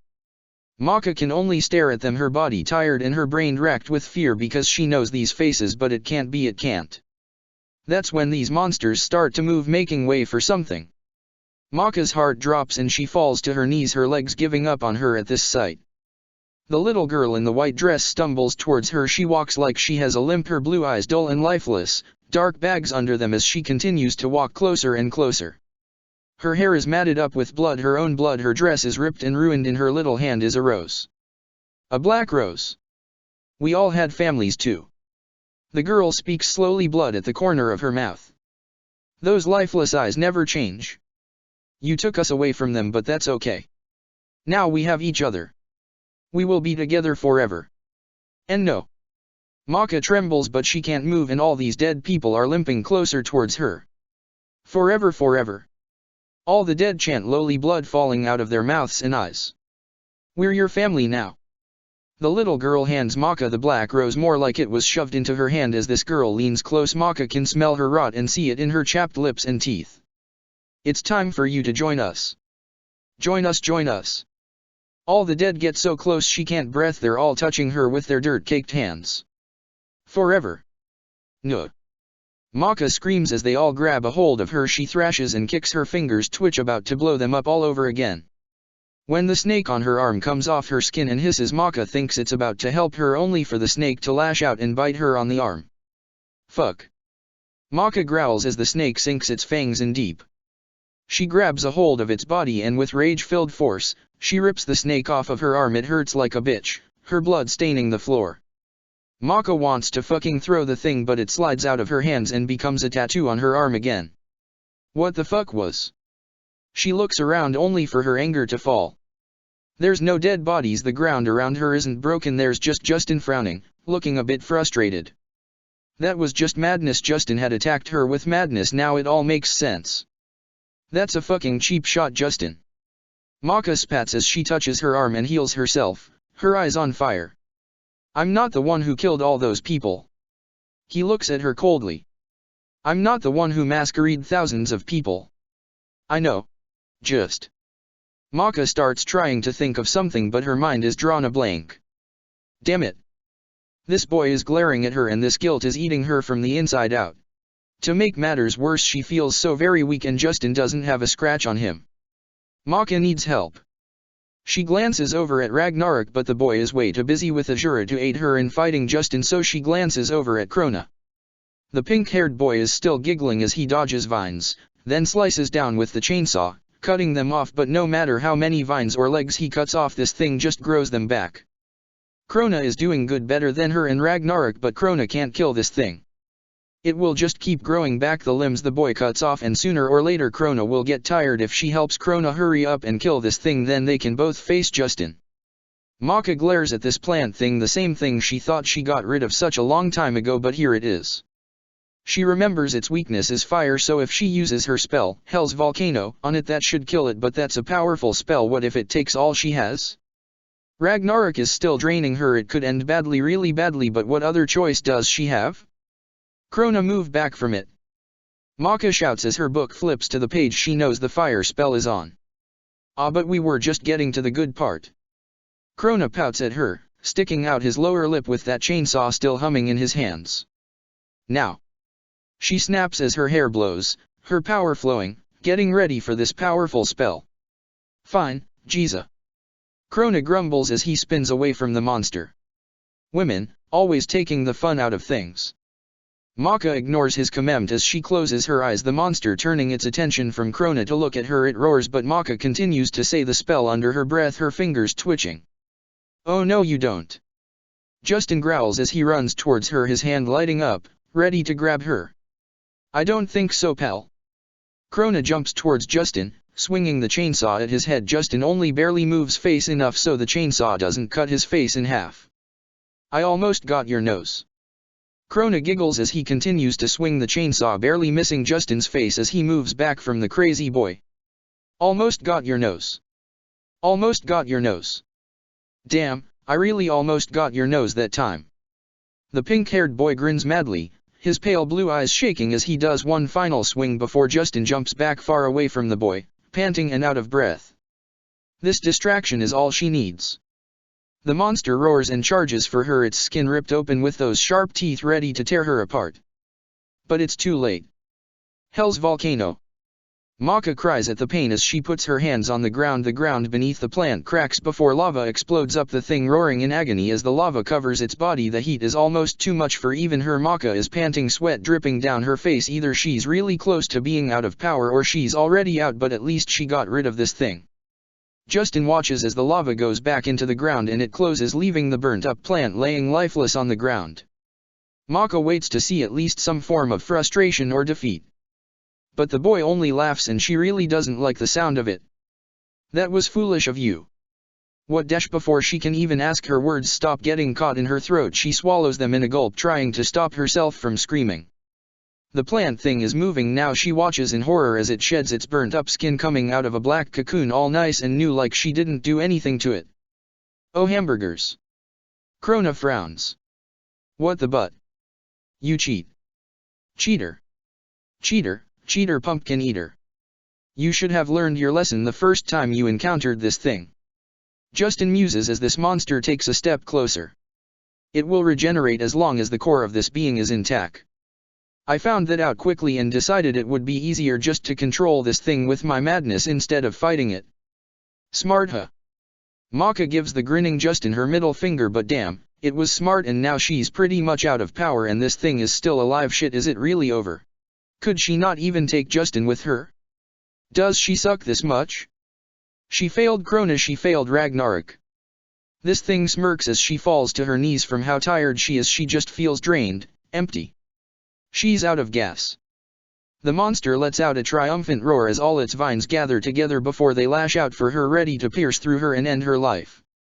Maka only stares forward, ready to be taken. No, you don't. Krona screeches as he does a spin and throws the chainsaw. It actually hits all of the vines since they were bunched together, them getting cut in half, causing this thing to scream in pain. The chainsaw hits the ground and starts spinning around in a circle from the motor still being on. The monster pulls back all its broken vines only for one more to lash out of its back, healed and ready to kill. It lashes out towards her. This time she closes her eyes. But nothing happens. She feels no pain, but something wet has splashed on her face. Maka opens her eyes only for her stomach to coil, her blood to turn cold. She feels like puking. She would rather be dead. Krona. She looks up at this boy. A vine is sticking out of the back of his shoulder. It had gone completely through. His blood is dripping out of the wound, but there's no mistaking it. It's black, not dark black. The boy doesn't answer her. His body is slumped, his head bowed. He's so still she's almost afraid he's dead, but she sees his back move slightly, telling her he's breathing. He had shielded her with his body. He took the hit for her. Why couldn't he have just let her die? She doesn't want to see this. She doesn't want to see him in pain. She doesn't want to see Krona die. She doesn't want to be here anymore. Krona starts to chuckle lightly, but it grows louder and louder till he's full out roaring in laughter, his whole body shaking. This seems to alarm the monster because it pulls its vine out of the boy, it making a sicking snap sound as it does so. Krona's blood squirts out more on her face and it drips thick and black as night. He doesn't try to stop the blood flow. He doesn't seem even affected by the large hole in his shoulder. He continues to laugh. Her body is getting covered in goosebumps. Krona. She tries again, forcing herself up. You're hurt, Dash. Don't worry, little one, sit back and relax. This will all be over soon. Krona coos before he pushes her. It's forceful and she's sent flying back, skidding across the grass, getting sticky burrs on her ass. Those fuckers hurt. Now how should I deal with you? Krona slowly lifts up his head, his face finally being visible as he locks those med eyes on the monster. You tried to kill what is mine, you tried to kill my love, and only I can kill her. He puts a hand to his chin and rubs it. What to do? You. Justin looks at him with wide eyes, looking at the boy's face. Half of it is dark, it looks like red makeup is on half of his lip, making it look like he's smiling all the way up to his cheek on one side. The boy's blue eyes light in realization. Oh, I know. Krona claps his hands, that dark smile only growing. His eyes are flaming with madness. You made me bleed, so I'm going to make you bleed. The monster roars at this and charges for him. All its vines that have regenerated, come up all pointed at Krona and Maka. There's no way that this beast won't make its mark this time. Little one. Krona's smile falls as he looks over at her, taking his eyes off of the charging beast. Do you believe in me? Maka looks at this monster and its sharp vines that are about to be sent on them. She looks at the large hole in Krona's shoulder that is still bleeding, that black blood. Her eyes go up to his face. How it's half him and half not. All the odds are against them, and she's not even sure this is Krona. But when she looks into those eyes, they may be filled with madness and dark intent, but they still belong to the same person. This is still Krona. Krona has saved her before he's saved her from herself. Always being there, fixing her when she breaks, holding her up when she falls apart. He was able to bring her back when her mother died, when nobody else could. He took the hit for her when that plant had sent that curse on her, but Krona took it instead. He made her feel he has always been there even when she hurts him. He always protects her, he always listens to her. This boy has turned her tears into laughter. Maka locks eyes with this boy, well aware that this monster is getting closer, but this is more important to her. Yes, I believe in you, Krona. Her voice is soft, a tightness in her chest from saying this to him because she may not love him. But she believes in him. The boy looks at her blankly for a moment before a smile twitches his lips, and it's not meant or scary, it's a real smile, the madness in his eyes giving way to the Krona she knows. Then the monster roars. Krona's eyes turn back hard and his smile falls as he looks away from her to watch as the vines pull back. Then you have nothing to fear. I won't let them touch you, for before I even had power you believed in me. I knew it then, and for you to believe in this. Krona trembles, but he shakes his head. Not the time to get all sappy, huh? The boy reaches over and sticks his hand into his wound. He doesn't even wince. Krona, what are you? Maka starts in alarm as he pulls out a handful of his own blood. Do you believe in me? He questions again as this thing gets right on them. Yes, you know I do. Maka screams as the vines lash out. Then you have nothing to fear. Krona roars as he throws his hand full of blood right into the thing's mouth. The monster shrieks, the vines recoiling back into itself as it stumbles back. The plant looks to be in discomfort. It even has its vines trying to get Krona's blood out of its mouth, but it already swallowed it. Maka raises an eyebrow. It's just blood, but the way this thing stumbles around shrieking, it's almost like it's afraid. Hey Maka! Krona coos, getting her to look over at him. He has a goofy smile on his face. What's black and thick and sharp as hell? I don't know. Maka frowns a bit, still looking at this thing. My blood. Krona turns his attention back on the monster. He holds out his hand with the palm facing the plant. Bye-bye. He giggles before he closes his hand. Black spikes suddenly shoot out of this thing from every part of its body, flinging green slime onto Maka and Krona, but Maka is too shocked to move. The spikes are coming out of everywhere, out of its mouth, its eyes. She can barely see where its skin used to be anymore. The monster makes a gurgling sound. It twitches before it goes limp. Maka knows it's finally dead. Oh. Justin's face goes a bit pale as he takes a step back from the two. You're a part of him too. Krona, how did you? Maka can only stare at this monster with wide eyes with all the black spikes coming out of it. My blood is black. He hiccups as he walks oddly towards the chainsaw. He picks it up in one swift movement before he turns his med-eyes onto the blown-haired boy. But I guess you already knew that, huh? Maka frowns as he stumbles over towards her. He's bleeding so much out of his shoulder she doesn't know what just happened. She doesn't know what his blood being black has to do with anything, but blood is blood and he's losing too much of it. She forces herself up, and as soon as he gets close enough, she reaches out, touching him on his wound, sending her power into him. What are you doing? He screeches as the wound heals up, the bleeding stopping. He grabs her by the neck. His grip is a lot tighter and stronger than she remembered. Healing you? You were losing too much blood. She wheezes out that one heal took a lot out of her, and him cutting off her airflow isn't helping. You're worried about me? His voice loses that hard tone as he lets go of her, Maka taking greedy breaths of air. Well, aren't you sweet? He giggles as he turns his attention back on Justin. I don't need any more blood anyway, I have plenty in this chainsaw. Oh Justin, I'm about to take you to a trip to hell and then back. You will pay for what you did to her. I'm the only one that can hurt her, I'm the only one who can make her crazy. Krona takes a step forward and Justin takes a step back. His blue eyes have taken a different tone. Why do you fight for her? Why do you fight for a witch that is only using you? Justin stops taking steps back, locking gazes with Krona. All she does is hurt you, so why are you fighting her battles? Maka isn't using me. He stops, something changing in his eyes. She loves me. You know that isn't true. You of all people should know a witch cannot love. You have been denied that emotion from your own mother. What makes you think this girl is any different? Justin presses. Because she is.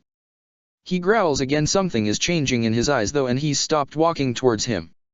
I know she loves me. She's nothing like my mother. My kisses healed her because she loves me.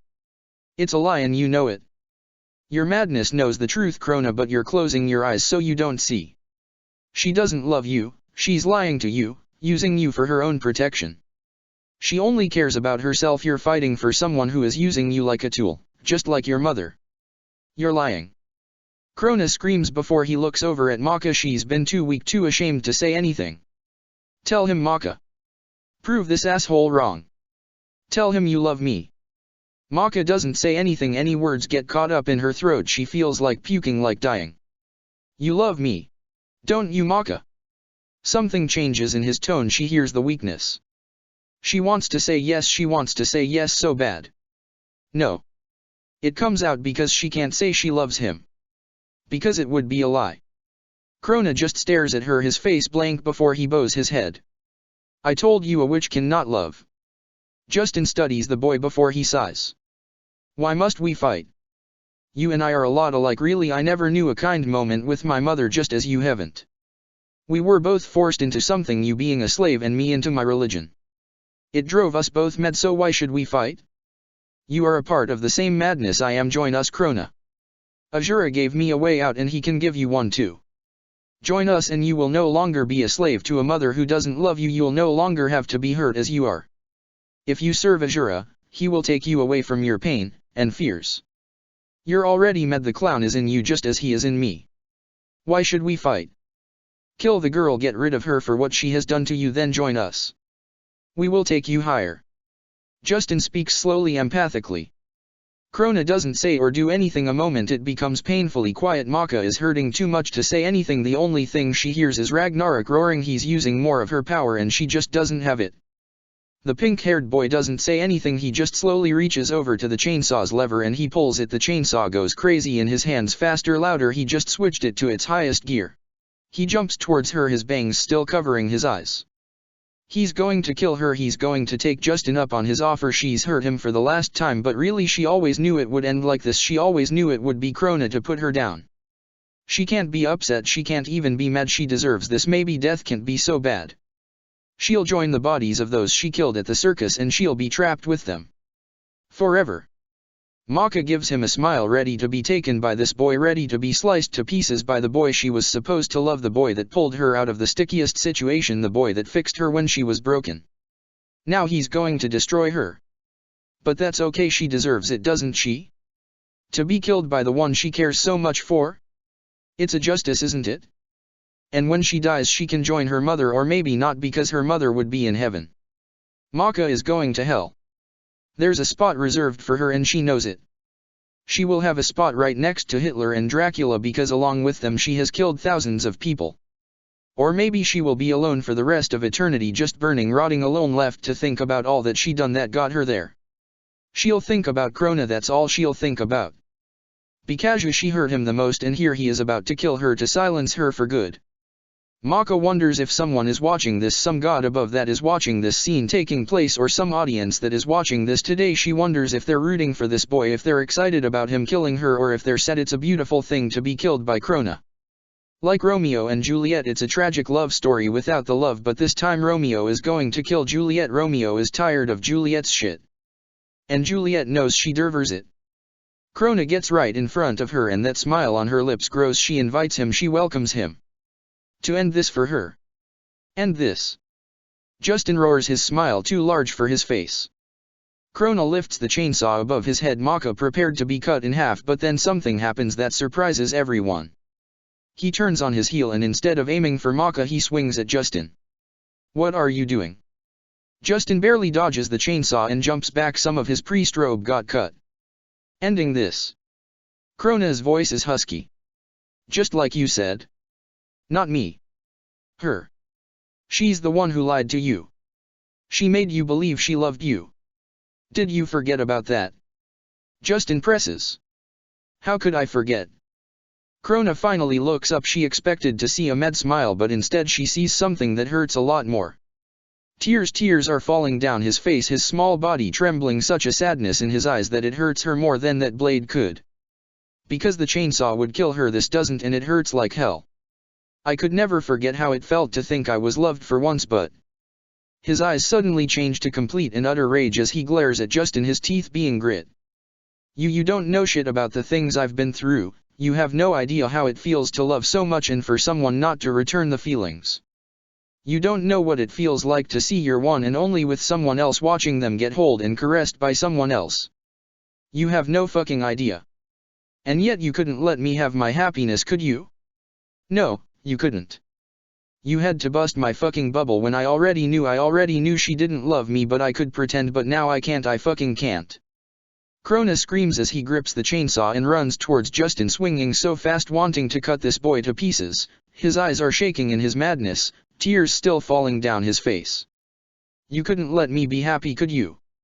You couldn't just leave that alone, huh? He keeps swinging the chainsaw, it's barely missing Justin. The boy is jumping back, his eyes wide as he almost gets hit by Krona's blades of death. You want madness? I'll show you fucking madness. The blood on Krona's arm from his shoulder wound starts to fling off on the grass as he keeps swinging this large machine around. I'll show you all my fucking madness straight from my fucked up head. Because you know? Hell is inside your head. You can never fucking escape. The black blood spikes up wherever it lands, Justin getting cut a couple of times, but he keeps moving, that is until he finally slumps, falling to one knee. It's over. Krona roars as he lifts the chainsaw above his head, his tears falling. No. Justin growls back as his hands light up and that red force field blocks the chainsaw, but the hit still throws the blonde boy back. He hits the ground and does a roll. Die, die, die. Krona cries out as he runs towards him, his chainsaw ready. That's it. Justin grinds his teeth as he suddenly disappears, only to appear right in front of Krona. He touches his forehead with two of his fingers, his sudden appearance stunning the pink-haired boy for a moment, but a moment is all Justin needs. Madness rebound. He roars as his fingers light up. Krona screams as he's thrown back. He hits a tree hard, black blood coming out of his mouth in a splatter. He slides down it limply before he falls down, his body lifeless on the ground, his black blood staining the grass. Mako waits for this boy to get back up, but he doesn't. He just lays there and she doesn't see his chest move, but his scream, he was in agony. What the fuck did you do? Maka grinds her teeth as she forces herself up, a fear in her chest. If she wasn't so fucking weak. A madness rebound. He smirks smugly at her. It takes a person's madness and uses it against them. The more madness in a person, the bigger the damage. Maka's whole expression falls. A attack that uses your own madness against you. And Krona is the most insane person she knows. What if that killed him? Krona. She cries out in fear and alarm as she gathers the rest of her power. If she has any, and points to Krona, wanting to heal him, wanting to save him. Her power leaves her. But that's it. This is the end of the line. Mako whimpers as her hand catches on fire, her putting it out, but her hand is fucked up. A rebound, it's over. Just as she had her rebound, she heard Ragnarok growl in pain, and when she looks over at him, he's no longer glowing. It's like all the power has left him, leaving him as he normally is. He's on the ground panting, his being faded. Azura's smirk is too large. She ran out of power, so he has nothing to feed off of. They're all going to die here. A deep anger forms in her chest. This can't be it, she can't die here. It's over. Justin is suddenly right in front of her. He touches his fingers to her forehead. Madness rebound. Oh fuck, this is going to hurt. Maka screams as she's thrown back. She hits the ground and does a skid across the grass. That attack felt like she was just shocked by lightning. Blood is falling out of her mouth and her body is twitching slightly. She's still alive, though barely. Maka.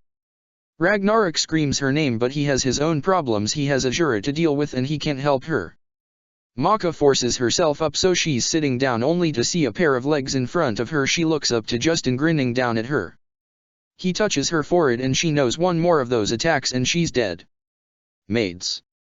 No. That voice screeches. Do something. So she does with all the strength she can muster. She kicks Justin right in the balls.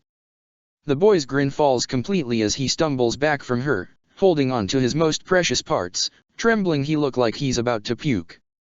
Now. Run. Maka looks over at the limp body of Krona before she looks at Ragnarok, who is almost faded.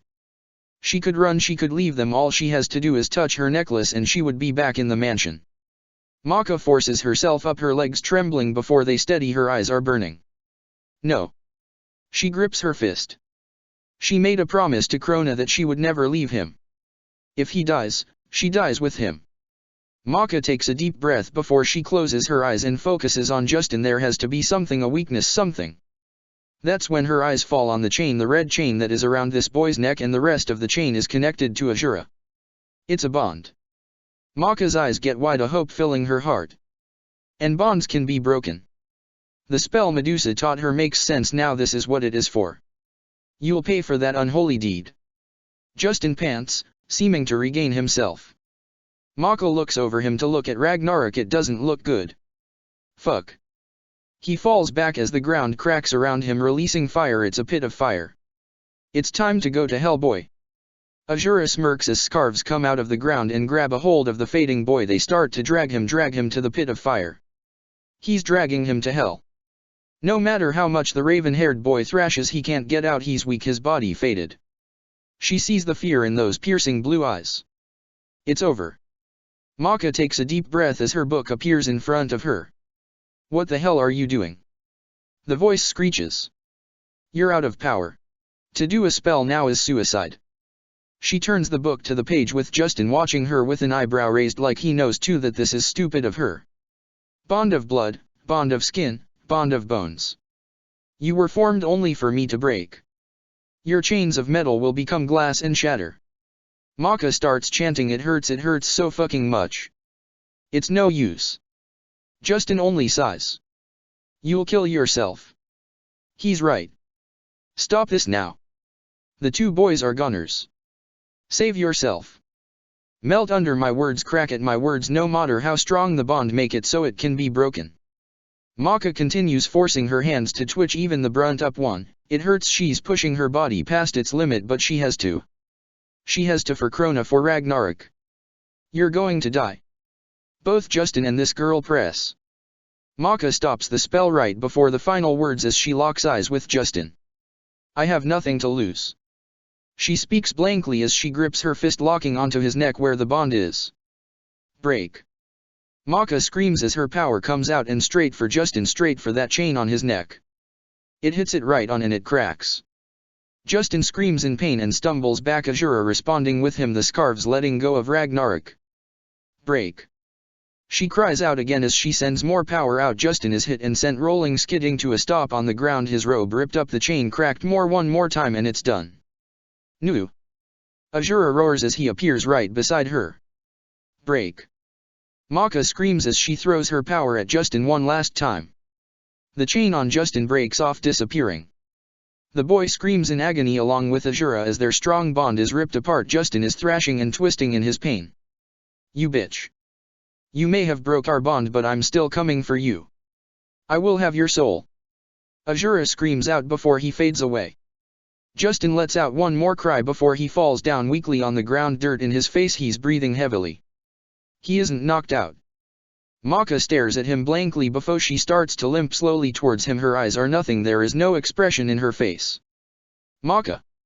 Ragnarok looks at her with his eyes slightly widened. He's still faded, but he's safe. She saved him from going to hell.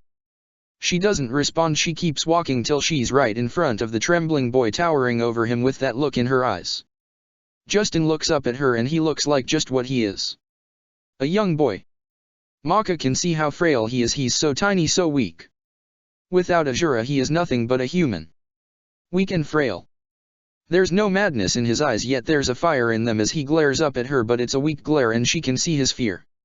She stares into those blue eyes, they're no longer soulless. He looks alive, something flashes through her eyes.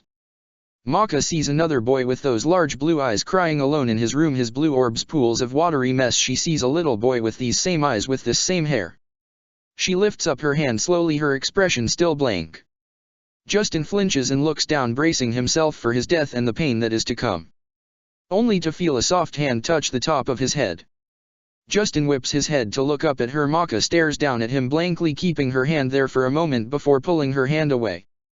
"I release you," is all she says, doing the same gesture this boy did when he had spared her in the cabin. She turns her back on him and starts to limp towards Krona. "What?" both Ragnarok and Justin say in shock. "What the hell you mean you release him? This was the whole fucking reason we came to kill him.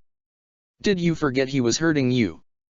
Ragnarok screams at her, even though his being is so faded he's pissed that she would even consider letting Justin go. "He won't hurt us anymore." Maka speaks motor-toned as she keeps limping her way to Krona.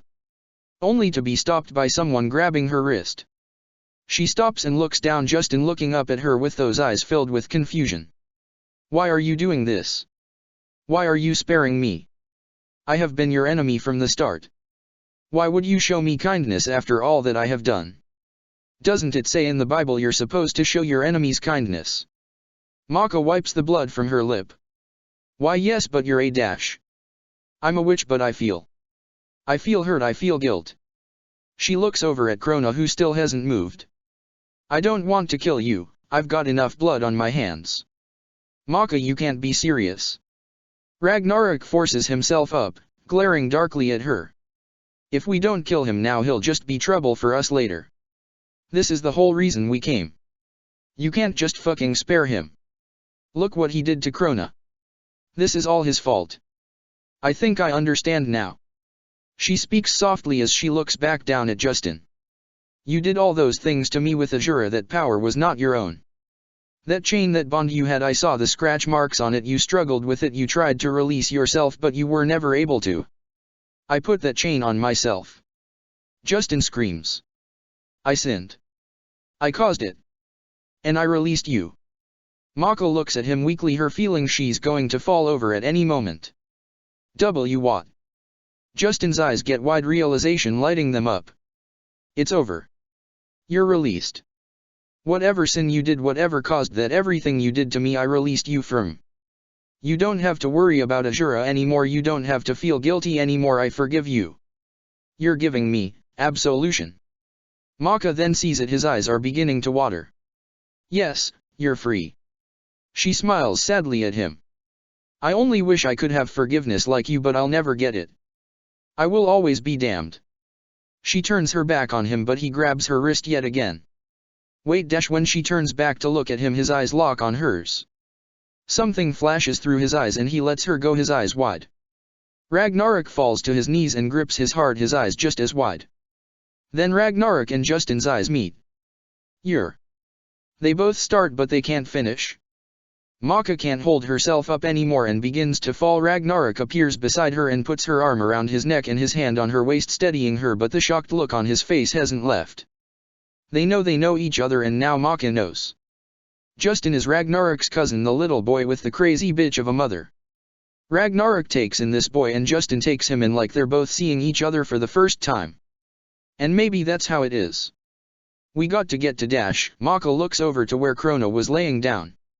Only for the boy to be right by her side, his head is bowed, the blood on his chin is dry. "Krona, are you Dash?" Maka starts, only for the boy to fall against her, his head in the crook of her neck as she puts a hand around him to support him. "I'm fine." He speaks against her neck, and those words have never been so sweet. She doesn't know how he's okay, but he is. And that's all that matters. "Stay out of trouble now, Justin." Maka speaks and Justin looks at her, but Ragnarok doesn't stop staring at him. You're really letting me live?" Justin's eyes tremble. "Why? Why give me a second chance at life when I wouldn't give it to you?" "Maybe because I want a second chance." Maka looks down at him with a faraway look. "My mom always did say what goes around comes back around. I want the same thing as you, to be released, but there's too many chains, there's no way for me to get out." Maka's necklace lights up as she activates it. Ragnarok still hasn't said anything, he just stares at Justin, and Krona is just laying on the crook of her neck. "Hey." They all turn at the new voice. Kirko stands in front of them. It looks like he just came out of the forest. He has a brown bag in his hand. His face fell when he saw Justin on the ground. Justin, what the fuck did you? Then his eyes fall on Maka and his expression falls again. Goodbye. Maka smiles sadly before the three disappear, holding on as tightly as they can to each other. What the fuck? Gurko stares at where the three were before he looks at Justin. He's still on the ground, bruised, hurt. God damn it. He growls as he runs over to the other boy, dropping the bag to kneel by his side. He puts Justin's arm around his neck to help him get up. Justin, what the hell happened? And you saw Maka, right? That wasn't just me. It wasn't just you. Justin mumbles absent-mindedly, still staring at where the three were. She was here all right. Where the fuck did she go? His eye twitches. And you still haven't told me what happened to you. Who the hell did this? Absolution happened, Gurko. Forgiveness, I got forgiveness. Justin looks at him with those blue eyes, they're full of passion, so bright and beautiful, free of madness, free of his guilt. Gurko blinks, staring at this younger man. He's known Justin for a long time, and that look is pure happiness. The brow-haired man coughs into his hand and his gaze skids away from such a bright look from the boy. Someone beat the shit out of you and you got forgiveness? What the hell is that? He growls. No. It was I who attacked first, but I got forgiveness. I tried to kill her. Maka. Gurko frowns at that. Yes, but don't worry. He gives a thoughtful look at where the three were just standing. I won't hurt her anymore. Gurko gives him a long, hard look. Something is different about him and he just can't put his finger on it. He looks sane, happy. This alone makes his chest tighten, but he just grumbles.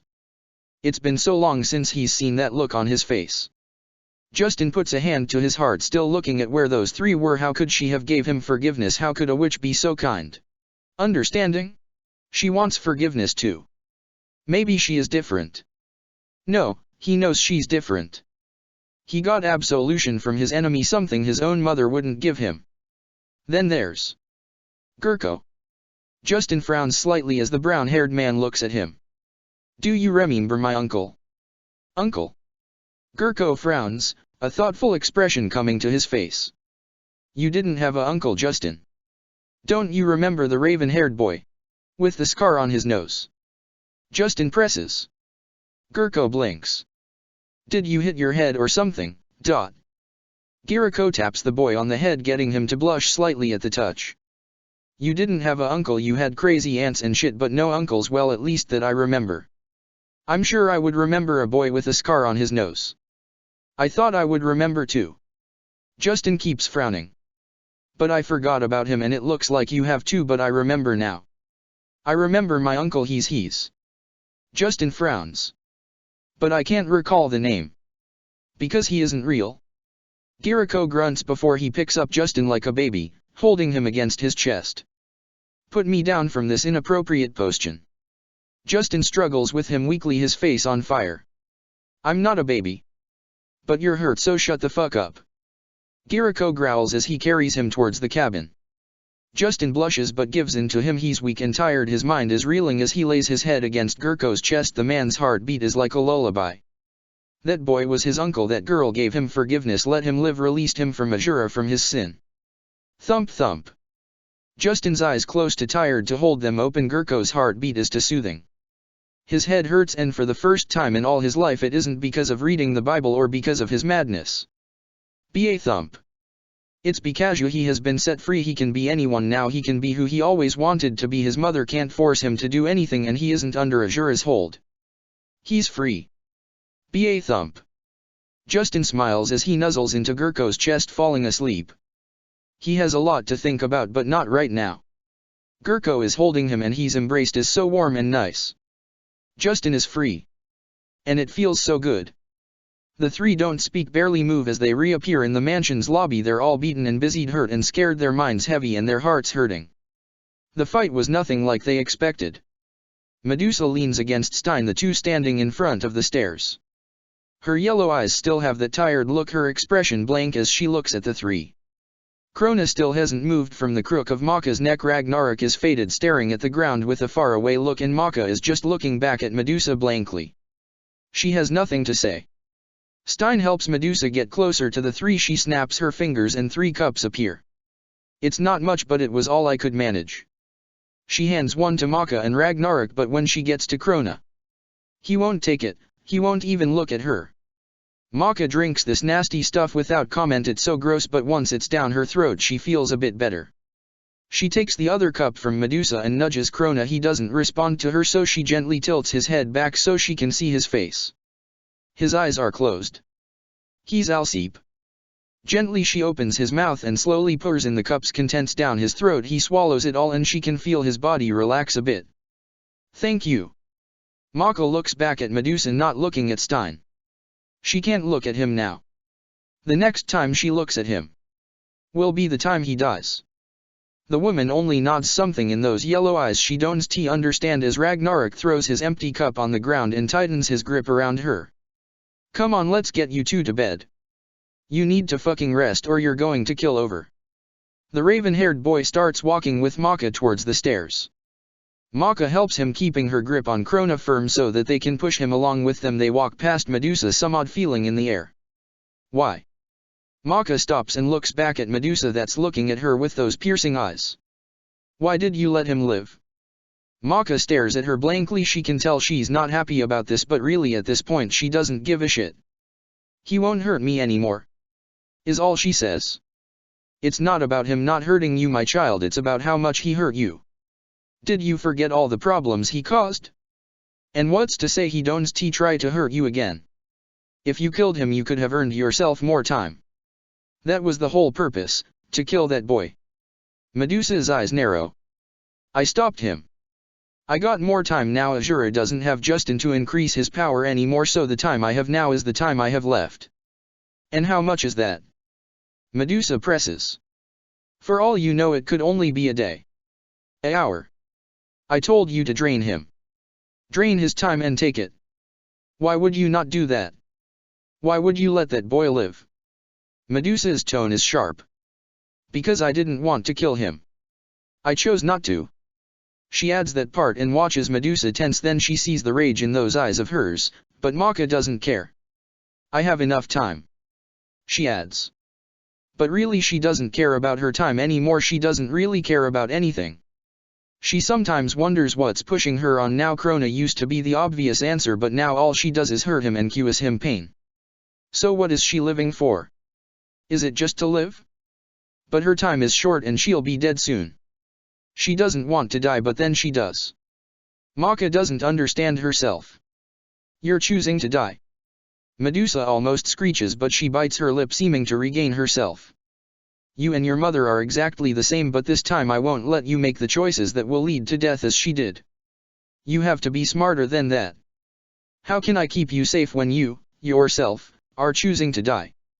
How can I be your mother? How can I take over you for Kami when you're giving up? I see it in your eyes, and that's a choice I can't let you make. Kami gave her life to save yours. Are you just going to throw all that away? Are you just going to let her death be for no reason? Medusa is fuming and Maka is staring at her with wide eyes because she isn't calm, she isn't smirking, she's serious and she's pissed. Her words sink in and Maka feels a aching in her heart. Her mother did give her life for hers, and here she is about to give up. What would her mother think if she saw her now, moping and without expression when she had suffered for her life? How would she feel, looking down from heaven only to see her daughter die anyway and go to hell? How would she feel? It's like getting hit by a ton of bricks. She had forgotten why she started this all in the first place, for her mother to find out who killed her mother, who placed this curse on her, and make them pay. And she was about to give up. Maka's face is full of expression now, her eyes full of life, her soul no longer empty, a new fire burning her being, a new determination. It's like she was just born anew. All day she's felt like crying, only now does a single tear fall down her face. Is it of relief? Of hope? Of sorrow? She doesn't know. Medusa's eyes flash and she marches over Ragnarok, tenses, giving her a wary look. He looks uneasy. Maka thinks Medusa is going to hurt her, the look in Medusa's eyes she's never seen before. The woman gets right in front of her, towering over her, watching that tear fall down her face. Then she does something she would have never ever expected. Medusa hugs her. Maka can't help but to tense as her arms wrap around her, her hand pushing her head so it's resting on her chest. Her embrace is odd. Her embrace is nothing like her mother's. It's cold and hard, but at the same time it's almost soothing. Maka can't help herself, she sobs into this woman's dress, her shoulders shaking in spasms as she finally lets it out. Maka shuts her eyes tight, wanting to stop this, but she can't. The tears hurt like glasses being ripped out of her chest. I'm sorry, I lost my composure. Medusa speaks softly as her fingers go through Maka's hair. Maka can't see her face. I just couldn't have you giving up, not after all Kami has done. Maka only nods, words would fail her, but she's happy for Medusa's words. They remind her of what her goal really is, why she fights, why she's doing all this. It's all for her mother. You did good today, my child, you did so good. Medusa praises her, her voice soothing in her ear. You make me so proud. You defeated Justin. Maybe you didn't kill him, but you defeated him on your own. You did this, you have gotten so strong. I'm so very proud of you. I may have been angry when you got here, but you don't know how relieved I am that you are back, my one and only child. Maka keeps sobbing, but it's dying down, fatigue taking over. We will find who did this. I'm searching as much as I can. I'm doing all I can for you, Maka, but you can't give up. You must promise me. Maka pulls away and wipes her tears, looking up at this woman. Her feelings are mixed, confused. I promise. Good. Medusa nods, her face is blank, and she pulls away, looking at Ragnarok. Take her upstairs, she needs to rest. Tomorrow is yours, Maka, rest as much as you need it. I was doing that in the first place. Ragnarok is still staring at Medusa with wide eyes. The confusion is evident in his expression. He didn't understand what he just saw at all. That didn't make sense. Medusa just gives him a look before Stein grabs her and leans them away. What the fuck just dash? Ragnarok looks over at Maka and his question stops. Because he sees it, the new fire, the new life in her. He doesn't see that guilt, he doesn't see that emptiness. He sees life. And it was Medusa who brought her back. Ragnarok doesn't know how to feel, everything is too confusing, his being hurts, his head hurts. It was enough to learn about Justin, now Medusa is acting questionable and shit, he just doesn't know. Come on, let's get you to bed. Ragnarok tightens his grip on Maka and together they walk up the stairs, supporting themselves and Krona, who is limp against Maka. Maka doesn't say anything, a faraway look in her eye. Ragnarok won't ask about it, he won't interrupt her thoughts. He has a lot to think about himself, too much. Maybe there will be a time to talk about all this, but not right now. Now is the time for rest. Ragnarok kicks their door open. Maka is getting weaker and it's getting harder to carry the both of them, but he pushes his fated being carrying her and him towards the bed. Maka moves Krona first, so he's laying down in the bed. His face has some blood on it, but she's too tired to clean him right now. She climbs in beside him and pulls up the blanket, her eyes shutting right away, her fatigue getting to her. All she wants to do is sleep. Ragnarok watches the two a moment with a watchful eye. His piercing eyes fall on Maka. Her face is relaxing and he knows sleep is alluring her away from him. He could join her, he could be her knight in her dream again, protecting her from the demons of her sleep. But he'd rather be her knight in real life, protecting her from the real demons as she sleeps so soundly, her hair spayed out like a halo. Ragnarok takes a deep breath, his mind is reeling. There's too much he's remembering and so much he doesn't know. He has a lot to think about. They all do. He needs to go somewhere and try to sort this out. Ragnarok looks at Maka, looks at her tired face and how exhausted she looks. The boy fades away, but he never really leaves her. He is her guardian and he will always keep watch. It's night time, maybe it's 3 or 4 or 5 in the morning, but he doesn't know. He doesn't know anything, or really he knows too much. He wishes he didn't know anything, that way he could always lie to himself, he could always pretend. If he wasn't contaminated by the truth, then he could always be happy. But he knows the truth and it hurts. Krona stares up at the ceiling. He don't feel anything right now, no pain, no sorrow, nothing. He feels empty and he can't look at the girl who is sleeping beside him. He can't look at the girl he loves. Because he knows the truth. And it hurt more than any physical pain, it hurts more than getting stabbed with that vine, than anything he's felt before. Because he felt his heart break. Now he's left with nothing but emptiness. Krona sits up slowly. He feels no pain as he carefully gets off the bed so he doesn't wake her up. He couldn't deal with talking to her right now. He walks out of the room, his arms limp by his side, his bangs in his eyes as he stumbles into the bathroom.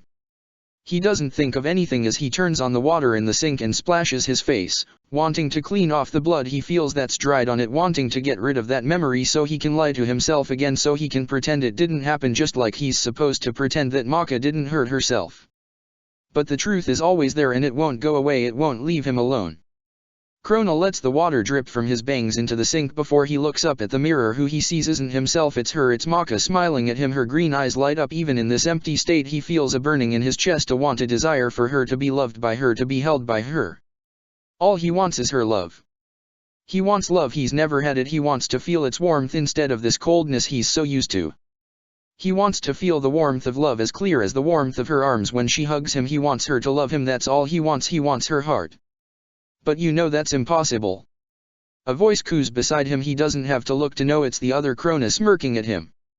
She can't love you, but it made you so happy when you thought she did, didn't it? You cried because you were so happy, but you knew it was a lie from the very beginning. Deep down you knew, but you wanted it to be true so much you would lie about it. What else can I do? Krona grinds his teeth, his body trembling as he looks at Maka's smiling face. No matter how much she hurts him, he still feels that desire. The desire of her love. He's never wanted something so much in his life. You can accept it and stop lying. She can't love you, but she can hurt you. She can show her affection for others while you're left alone with your madness. The mirror changes to Maka being in the arms of Ragnarok. She's smiling and so is he. She won't give you love, but she'll give you this. Why do you lie to yourself? She doesn't love you and she never will. Stop. Krona feels his chest tighten in that all too familiar feeling, but surprisingly the mirror changes. This time it's Medusa, his mother, holding Maka as she cries into her chest. Medusa is holding her lovingly, whispering reassuring words to her, something a real mother would do. This hurts him even more than the image of her in Ragnarok. This girl even gets the attention and warmth from your mother that you have been denied. This boy coos. Krona hears how Medusa tells Maka how proud she is of her, something he's always wanted to hear from his mother. He watches as Medusa holds her like how he used to want to be held. He watches as his mother acts like a mother towards her, but she would never do that for him. He isn't a witch. He can't make Medusa proud. He can't make Maka love him. He can't do anything. Now that's not true. The mirror changes, so now he's looking at himself. His reflection is grinning. You may not be a witch, but you're no normal boy. Don't you want to get Maka back? Don't you want to get Medusa back?